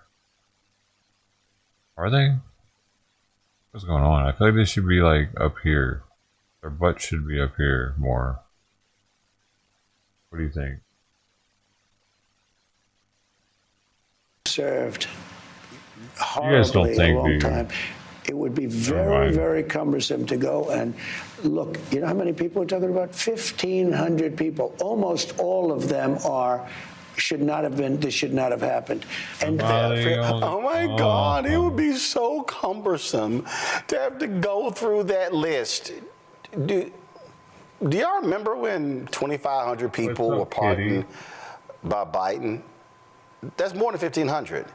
Y'all do know there's a process for pardons. There's literally an entire department in the Department of Justice that actually deals with this. But this was just too cumbersome because y'all know I got ADD and y'all know I don't read. And so I wasn't going to sit there and go through this case by case. What the hell? Biden pardoned some people that some cities are extremely pissed off about, or commuted their sentence from death row to a lot of the non-death row to death row people commutations also pissed off a lot of people. But there was some Cash for Kids dude that actually got released though that pissed off the city too. Some dude that he would get money for cases with kids involved or something. I don't know, man. Everybody, press play. The thing is this, some of those people with the police, true, but they were very minor incidents, okay? You know, they get built up by a couple of fake guys that are on CNN all the time. Minor. I'm going to play a video in a little bit of Senator Chris Murphy describing some of those minor injuries. Press play. Nobody watches. They were very minor incidents, and it was time. You have murderers in Philadelphia. You have murderers in Los Angeles that don't even get any time. They don't even collect them, and they know they're there to be collected. Yes, please, by all means, show me the murderers in Los Angeles and Philadelphia who kill people with impunity and they don't get arrested. Press play. Then they go on television and act holier than thou about this one or that one. You had 1,500 people that suffered. That's a lot of people. That's a lot of people. Those are a lot of thugs. Those are a lot of domestic terrorists. Democratic Congressman Jim McGovern of Massachusetts, let's just say he kicked Republicans' ass about these pardons. But let me tell you about the people that you can't seem to want to, that you continue to want to defend and who have been pardoned. Here are some of the convicted felons that Trump set free on Monday. Stephen Cappuccio, convicted of 6 felonies, including assaulting a police officer, ripped off Metro police officer Daniel Hodges' gas mask, and at one point during the assault, he said, and I quote, "How do you like me now, mother effer?" Pardoned by Donald Trump. David Dempsey, sentenced to 20 years. He stomped on police officers' heads, struck an officer in the head with a metal crutch, and attacked police with pepper spray and broken pieces of furniture. He also attacked a fellow rioter who was trying to disarm him, and he has a demonstrated history of political violence. Pardoned by Donald Trump. Enrique Tarrio, sentenced to 22 years, former national leader of the Proud Boys, a domestic terrorist far-right militia. He was found guilty of seditious conspiracy, helped plan the January 6th attack, and made sure it was violent. pardoned by Donald Trump. Guy Reffitt, sentenced to 7 years and 3 months. He brought a gun, zip ties, body armor, and a helmet to the Capitol, presumably to try to take hostages in an attempt to keep Trump in office after he lost. Pardoned by Donald Trump. Daniel Joseph D.J. Rodriguez, sentenced to over 12 years. He repeatedly tased Officer Mike Pannone, shocking him in the neck multiple times and causing him to lose consciousness and have a heart attack. He was pardoned by Donald Trump. Patrick McCaughey III, sentenced to 90 months. He assaulted police, beat their faces and bodies with riot shields and batons that he stole for them. Pardoned by Donald Trump. Peter Francis Stager, sentenced to 4 years and 4 months. He pled guilty to assaulting an officer with a deadly weapon. On video declaring every single one of those Capitol law enforcement officers, death is the remedy. Those are his words. That is the only remedy they get. Pardoned by Donald Trump. Julian Cater, sentenced to 6 years, attacked Officer Brian Sicknick with pepper spray. Officer Sicknick died the next day after suffering 2 strokes. Edward Jake Lang was on trial for 11 charges, including swinging a baseball bat at officers. In addition to his January 6 charges, he began organizing a nationwide network of armed militias in all 50 states. Pardoned by Donald Trump. Mr. Speaker, criminals pardoned were not tourists. They were not peaceful. They were violent criminals. And here's just one example. Daniel Ball's case was dismissed today, and he was released from jail. Why was he in jail? He was being held in pretrial detention because of what a judge described as, quote, some of the most violent and serious offenses of any of the charges being brought against participants in the January 6th events, end quote. That includes hurling an explosive device into the Lower West Terrace tunnel of the Capitol, the scene of some of the most egregious violence against police that day. Some officers suffered from hearing loss for months. But get this, Mr. Speaker, Mr. Ball has already been arrested again on federal gun charges. And he was already a 2-time convicted felon for, and I quote, domestic violence battery by strangulation and resisting law enforcement with violence. Yeah, he already arrested again. This is who the president pardoned. This is why my Republican friends are silent, because this is indefensible.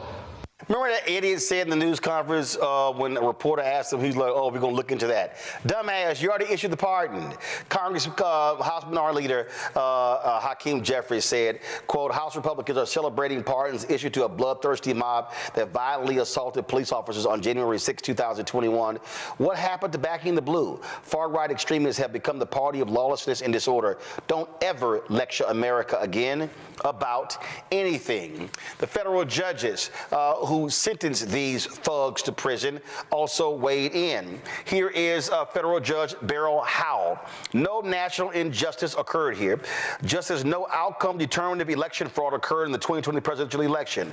No process of national reconciliation can begin when poor losers whose preferred candidate loses an election are glorified for disrupting a constitutionally mandated proceeding in Congress and doing so with impunity. That merely raises the dangerous specter of future lawless conduct by other poor losers and undermines the rule of law. Yet this presidential pronouncement of a, quote, national injustice is the sole justification provided in the government's motion to dismiss the pending indictment. Federal Judge Tanya Chutkan, this is what she said when it comes to this particular ruling. The dismissal of this case cannot undo the rampage that left multiple people dead, injured more than 140 people, and inflicted millions of dollars in damage. It cannot diminish the heroism of law enforcement officers who struggled facing serious injury and even death to control the mob that overwhelmed them. It cannot whitewash the blood, feces, and terror that the mob left in its wake. And it cannot repair the jagged breach in America's sacred tradition of peacefully transitioning power. In hundreds of cases like this one over the past 4 years, judges in this district have administered justice without fear or favor. The historical record established by those proceedings must stand unmoved by political winds as a testament and as a warning. the Proud Boys and the Oath Keeper who were released, they said retribution needs to be had against the judges and the courts when it comes to what took place here. So what Donald Trump has done, he has actually unleashed these thugs on America. While he condemns violent immigrants, what he is doing, he is embracing, loving, coddling, holding, caressing, and kissing the ass of violent white domestic terrorists, and even in the case of Tario, a Hispanic domestic terrorist who chose to unleash their hatred on this country. There are people who are scared. There are family members who turned in their family members who were involved in the thuggish, violent behavior of January 6th. They are now afraid of those family members coming after them. They are afraid that Trump will give them complete cover in all that he does. What we are dealing with, folks, is an unhinged thug. Keep in mind what this thug has also done. He has pardoned 2 former Washington, D.C. cops who were involved in the death of a 20-year-old black man from Washington, D.C. during a police pursuit in 2020. Terrence Sutton of the Metropolitan Police Department was convicted of second-degree murder, conspiracy to obstruct an obstruction of justice in the case of Karan Hilton Brown. Lieutenant Andrew Zabaski was found guilty of conspiracy to obstruct an obstruction of justice. Karan was... He keeps yelling. I don't like it. I don't like it either. You just stop yelling.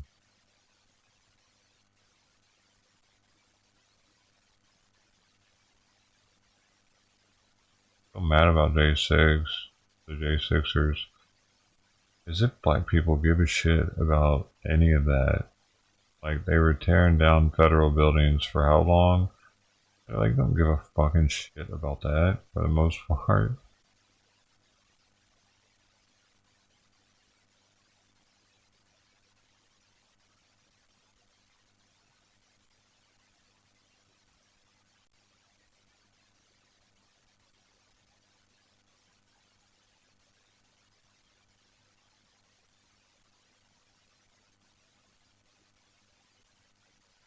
And pretty much in the name of anarchy, for Black Lives Matter.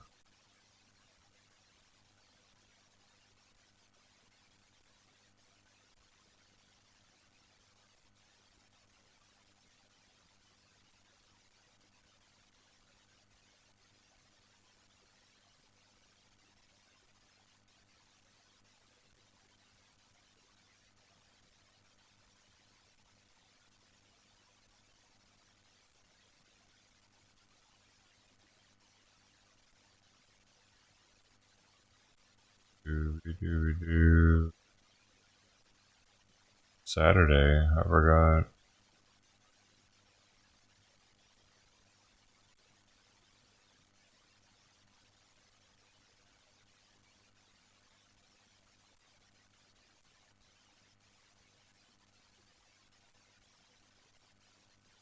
In the last hour, we have learned the FBI has taken one of the 10 most wanted. I can't.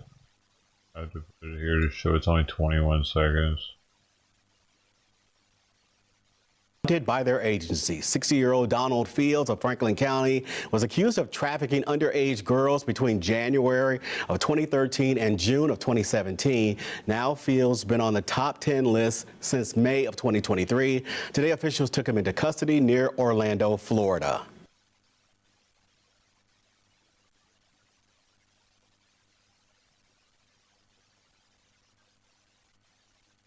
Got him.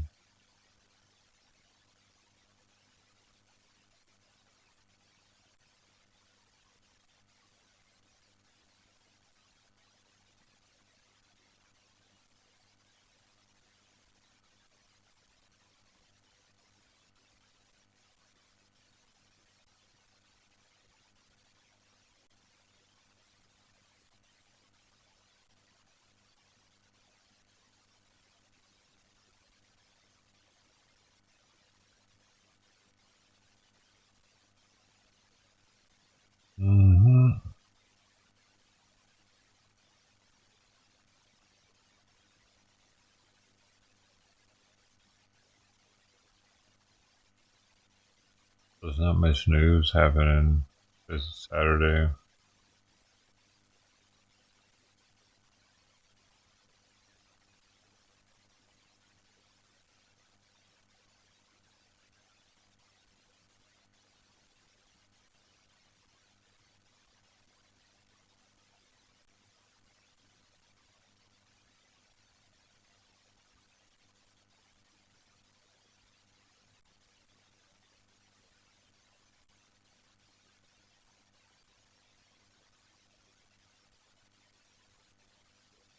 Everything.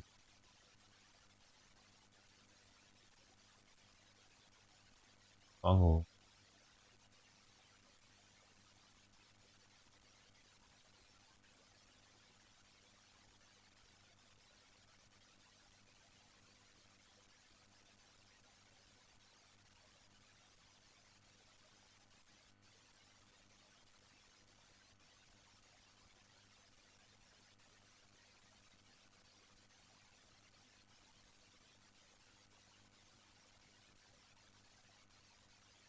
Not much.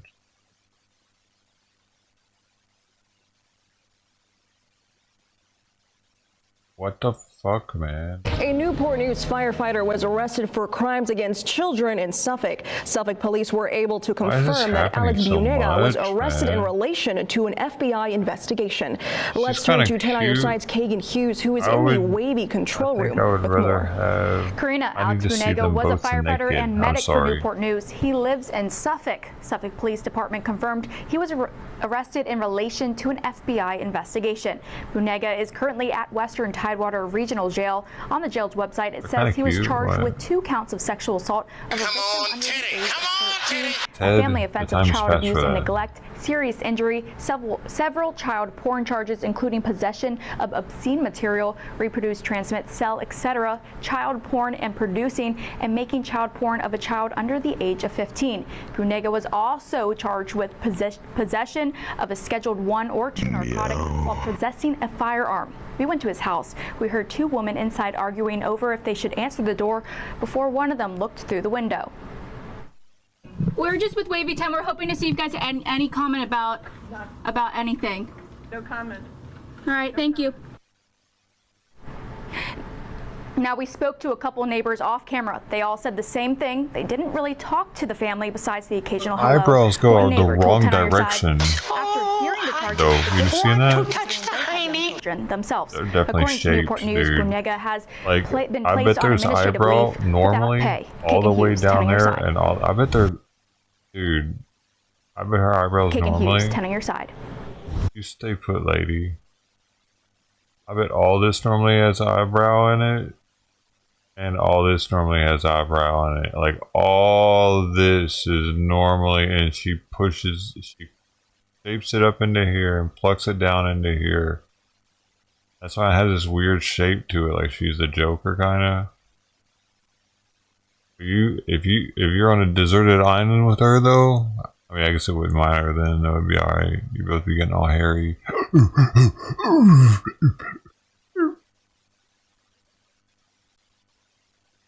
That make you forgetting how to talk. It needs more arch, more arch. Just shave the whole thing off, man. She doesn't need eyebrows. Eyebrows are so fucking 1980s. So fucking gay. Eyebrows are gay. I mean, for me, they're not. But on everybody else, they are. Especially on the women.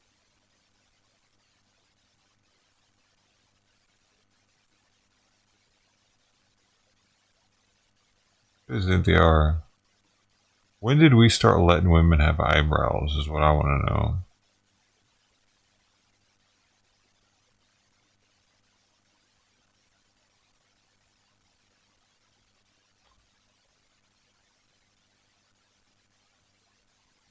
And why?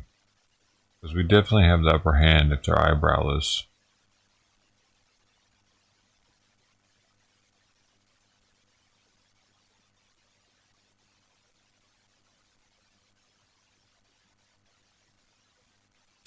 you imagine if women were allowed to have eyebrows?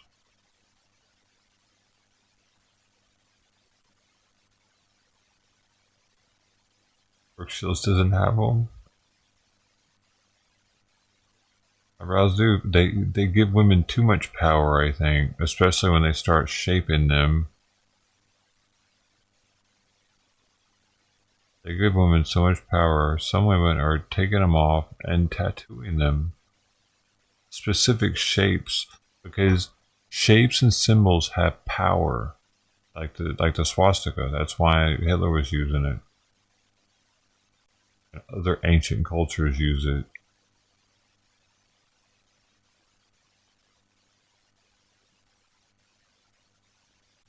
Gotta get that art. That's how you control the men. That's how you make the pussy more powerful. With the arch of the eyebrow. Yeah, we shouldn't let them do that. They're becoming too powerful. They're almost becoming president. States. It's that fucking arch. Didn't both of them have arches in their eyebrows? Both Kamala Harris and Hillary? They have an arch, don't they? And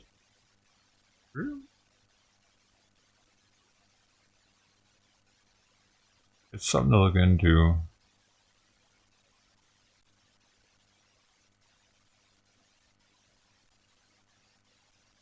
It's a Samson and Delilah type thing. Women don't even know that they have these powers with their eyebrows. You shave it off though, the men get the power back. Oh, what is this? And then we hit our this person's in Long Beach. Another island and another island, or destination, I should say. They're not islands on this cruise. And then it's 2 days back at sea. So while I'm on the islands, I should be able to. Oh. Oh, it is a big ass cruise ship. He's leaving out of Long Beach. Oh, this is neat. On the boat. Wow. Also, I've never been on a cruise before. West Side, what's up? Neat. How's it look right now? I'm gonna lose connection. I don't have. Yeah, so I'm still wearing my normal getup here because it's a little chilly. But as soon as we get a little south, this is Carnival Cruise. Carnival Cruise. They tried to hop in line in front of us. I was showing them the stuff. Going this way. I want to give them the live now. tour. But yeah, these Karens hopped in line in front of us, and it was a massive line outside. And she's like, "What are you doing?" Or something. What'd you say to him? I moved out of the way so they could cut through to get to the end of the line. And she goes, "Oh, you're gonna let us cut?" And I was like, "No, absolutely not." And she goes, "Sassy. The line is a whole day long." And I said, "We all have stood in it. Get your ass back there." Right. And she called bitch. Yeah, she called my wife a bitch, and then kind of stepped behind us and cut in front of the people behind us. So I took a little video and took a screenshot. Posted I wouldn't even want to be. See, dude, it's one thing to be on a ship with a bunch of people that are trained to be, or like, you went through boot camp, you know that these people can handle being around other people and on a ship in the middle of the ocean. Like, I don't know, man. There's something about being on a ship with a bunch of random people like this. It would be a little unnerving. See Karens. So yeah, there's the famous thing. It's out there. Definitely the first epic fail on booking a vacation. Once it got in January. out of 12 miles to where I couldn't see land anymore, it'd be a little unnerving. Now if I do it like this, okay, Just out here in the ocean with these people. Stupid. It's supposed to be a sideways one. Leave it. Oh well, it's harder to see the chat this way, but One of them's got fucking some illness or So that's something, where the, probably. kiddos can have some fun. I don't did get it the before. draw in the cruise. Well, ain't for doing me, it right now. I get it for regular about to people have a that deck haven't party been in the Navy, but I've already been out in the ocean on a ship and floated around, and send-off party, and that was Carnival's pretty fun with the send-off parties. It's a big ass party, that's for sure. We have a bunch of Detroit people here too. They're all wearing the Detroit gear. Kind of a weird experience, so I guess going to like they're going to Mexico probably. Bad Lab, what up though? Thank you, we will. See where he's going. Jeez, there's a shit ton of people there though. That's crazy. Yo, Gio, what's up?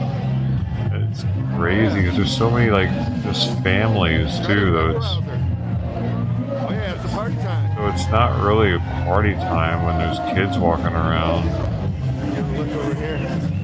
I'm trying to look retarded out there. That kid's gonna be like, Mom, what's wrong with that guy? Say what up, though. Yeah, what up, though? Hey, look, there's a Queen Mary, dude. Oh shit! I've taken the stream out and walked around here. I got this Yep, there's a water slide on this pine cone right here. I got on stream from right on the other side of that building that he was just pointing the camera at this dome. There's some trees over there. Yeah, there's where we I wasn't supposed to be over there. I told this dude I was collecting pine cones. Yeah, I already lost my camera. That's the one I picked up and when I told him that. When we were leaving, and when we were driving to the airport, I think Golden Coin might have been here for that. About it, and luckily I didn't have my phone in there. But yeah, I lost my fucking camera cage and little haven't even left yet. monopod thing. So that's wild. They're already, it's already a party, and this thing hasn't even left yet. So this is more for people that are just like alcoholics, probably. She's freezing her ass off. She was hoping she could put some shorts on. I bet. I should be in a tank top and flip-flops. I think for an alcoholic, this would be fun, maybe. All-inclusive, drinking the whole fucking time. Everybody else is drunk as shit. That's probably what it's for, mainly. I mean, not necessarily an alcoholic, but a drinker that's trying to be drinking a lot. We have never gone from a California cruise. This is live, by the way. Anyways, just joining. And this dude's leaving Long Beach right now. That's Long Beach port right there. Oh yeah. Oh, and there's smokers too.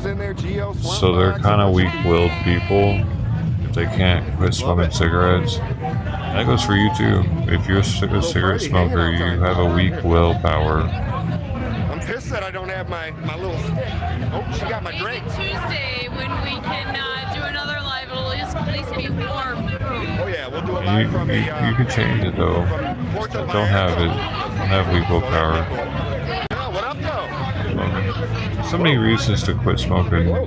Hey, look at. There you go. Oh shit.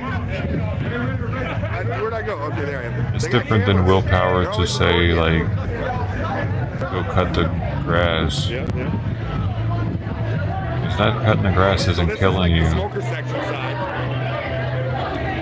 And this is where we hang out a lot of times. Got my pen, if you know what I mean. Get some good feels going on. Cruise on it, yeah, look at that. You know what, it would be real funny if I had the package for the Wi-Fi and I actually, did a walk through the whole boat. Are they gonna actually play another song or what? They only had money for this one. There they are. I feel like I'm watching a Disney commercial. Oh, no problem, Swamp Fox.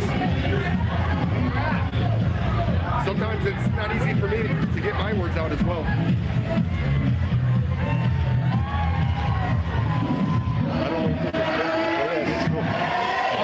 It doesn't really sound fun to me doing this, so with all these random drunk people. Cheers! Cheers, motherfuckers! We're on a boat. And when we get back to California, we're gonna go do some auditing. Oh, he's a fucking auditor? I've never seen this dude before. I'm not subbed to him. He only has 8 people watching. 7.8 thousand subscribers. So that's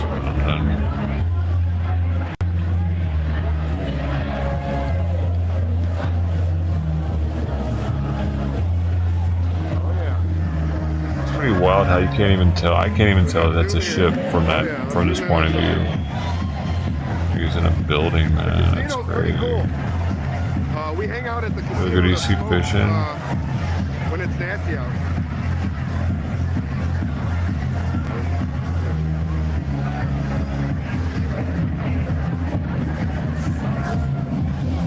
Yep. I'm sure there's a lot of sheep here. I've never done that. We usually find like a couple good people to hang out with, and we end up at the smoking section with them and bullshitting with them. Oh yeah. They're waving to you guys over there. If I were gonna do something like this, I'd rather finish up my sailboat, my sailing license. Like I paid for sailing lessons. They told me that I could continue them at any time because I had to quit. I broke my toe at the time and I had to quit. I haven't been back since. If I were to do something like that, I would complete those so that I can charter a sailboat and like do shit like that. I think that would be more fun to me. I couldn't do that. Like sail to Hawaii or something. It'd be pretty dope.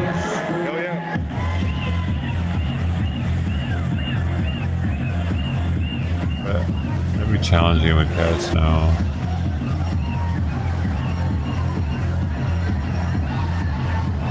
Kitty. Oh yeah, what up though? Thanks for joining us. Welcome to this world. We're here in Long Beach, California, about to set sail. Got out of that cold Michigan weather for a little bit. And even the 55 degrees or whatever this is feels damn good compared to 0 degrees.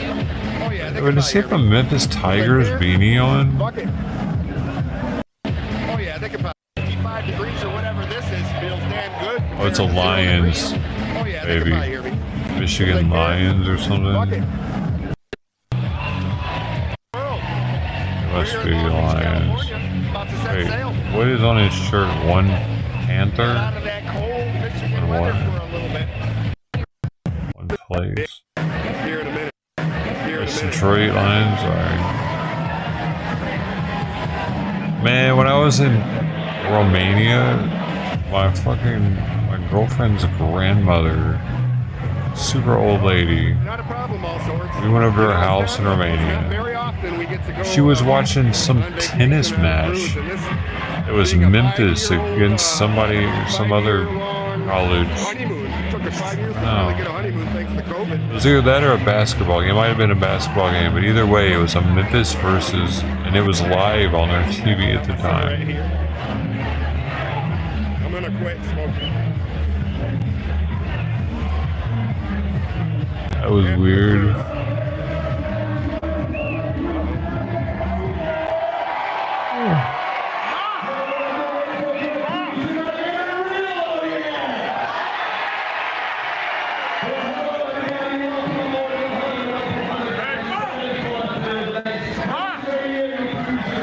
Yeah, get well, Swamp Fox. We need you out there. You're the Those hardest Tigers be showing up, dog. I'll tell you what.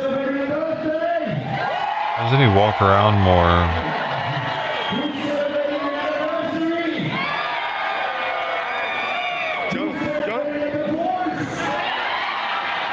Is this how they get people to drink more?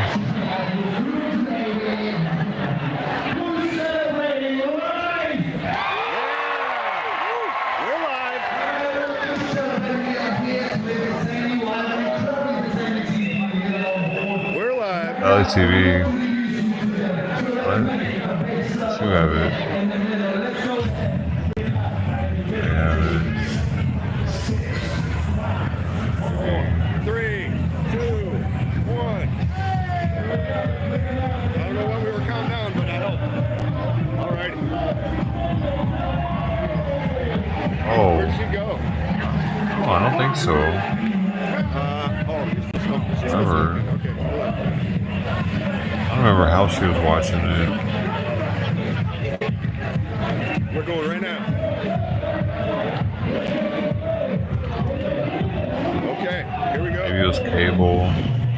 problem, Randy. Thanks for stopping in. I'm sure this thing will cut off not too long here. From here, I'm going to take a little trip around the boat, and we'll probably start. There was a lot to take in that day. There's a helicopter over there.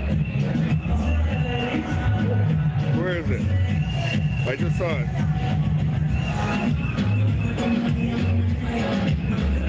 I don't see it anymore. Oh, there it is. Helicopter. Okay, we're moving. Oh, this guy's got his little GoPro thingy, or whatever it is, his little camera. Everybody's filming.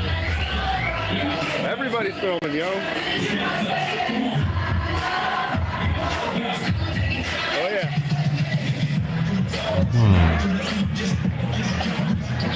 Here we go, we're moving.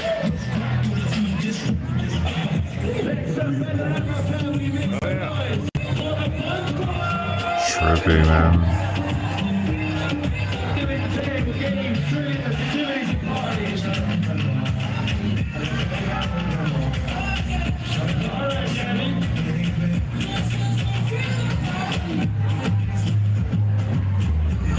They'll probably demonetize my shit with all this money, music being played though. Not that I'm worried about it. Lives are about hanging out, having fun. Yeah. Let's see. It'd be weird for me the kids being there, man. Can we get up over here? Maybe some cruises don't have kids, but I wouldn't want to be on a cruise with kids, kinda. I'm sure it'll be used Because quite a bit. isn't the point to get drunk as shit on the Let's see cruise? what's over here. Choose fun. Carnival. Carnival Waterworks. Choose fun. There's our old hoodies back when I don't know, man. I can't remember. I remember thinking it was really odd that she was able to get it, though, so that's why... Here we go. Maybe. I remember thinking it was really arbitrary Of course, don't that she didn't do it intentionally. But maybe I was just naive. Case of emergency. I can't remember why I thought that. From the ship phone. Have fun, be safe. One, she didn't speak any English. Oh, man. Look how high we are now. And I'm not talking about the stuff. Okay, this is Serenity. This is where you get Yeah, I got videos of her, dude, somewhere. Hang out. Oh shit, there's an adult only area, there's nobody up there. Because cruises are for predators. Now it's been proven. Oh, there she is. Adults only spaces is totally empty. Oh, yeah. Freedom fighters. I want to give a thanks to everybody that's if you go on cruise, you might be a predator. You're on my list of people to be watching from now on. It could be a Weight Watchers convention most Just of the look time. at this shit. The adults only area is completely empty. You want to hang out with kids though, you got to party. I've been on 10 cruises and never gained a pound. Yeah. What are they doing? She's actually done well with And you're supposed to quit drinking with me. It's been 20 days for me, buddy. Oh yeah, but this is the cool part. You can come chill here. No noise, no And there's no kids, no noise. When we got married on a cruise ship, it was actually right down below here. Oh really? Ship, You're not drinking?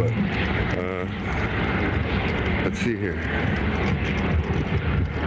I don't think you can see anything from where we are. We're up at like a 12 or something. But yeah, down there at the deck somewhere, and the captain and all them were watching, and we didn't know it, and they all clapped and banged on the windows and stuff. There goes that helicopter flying. I don't know if you can see it. Doing a tour. Yeah, Long Beach, California. Look at that. First time out here.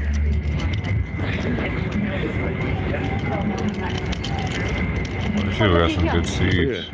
What is it? What's it say? Got an attached menu. Ooh, what they got here? Yeah, sangrias, wines, beer. That's what I like. Beer and bevies. Yeah. And you know what? Prices are expensive, but they're not that bad compared to like a bar. You know, a couple bucks more than. You're in the ocean, so I mean, they can upcharge a little bit. Oh damn! I think Okay, this is the Serenity Bar They're over actually here. charging. Can get a drink, extra. chilling. You don't just get drinks. Oh Okay. hell no. So yeah, I think that's That's the a cheap that's the ass highest we can go, cruise. right?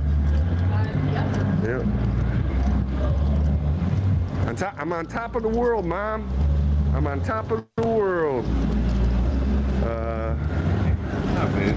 Yeah, you can go in there. I don't know what's down there. 420. Take you to the spas or something. Okay. Alrighty.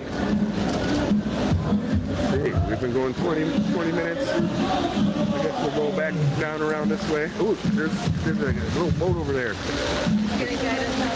Controlling. Oh, he's guiding us out of port. Okay. Okay. Ooh. Yep. There's our guide right there. That little teeny boat compared to ours. Oh yeah. Yeah, we're gonna do some whale watching.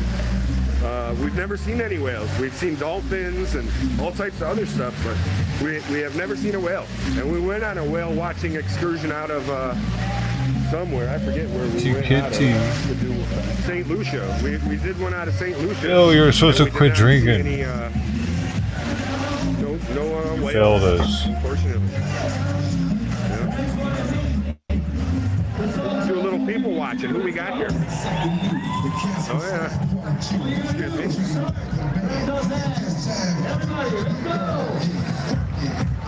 Oh shit. Come on, clap your hands. Good time. Good time. Oh shit.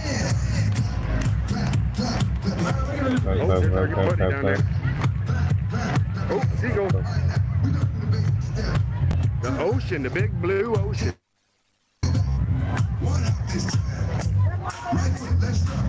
Thank you, Brooke. Good to see you. Living the dream. Living the dream right now. Oh man, I think that's about it for me, y'all. This guy's giving us the grand tour already. I'm gonna get out of here. I do appreciate y'all for hanging out, though. Let us know if anything eats anything. Yesterday was Trident. Or no, yesterday, day before it was Trident. Yesterday was Mom. They ate the rest of it. Maybe nothing will eat it. My food is gross today. Maybe. Thank you for your interest.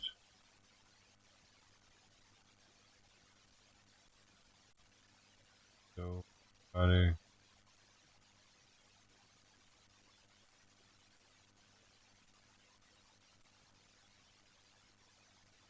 Y'all, Ted, Bill, T, Mark Hopper, everybody else. D-Live and on YouTube. Alright then. Later.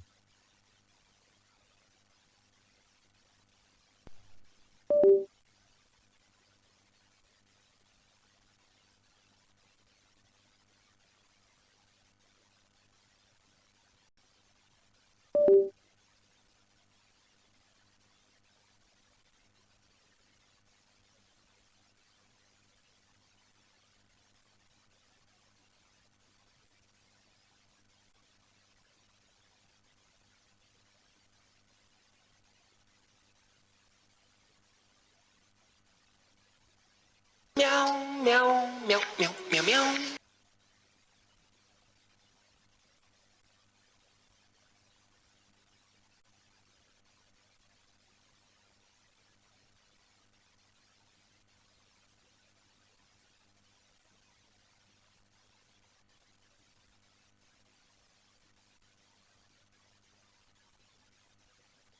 Meow.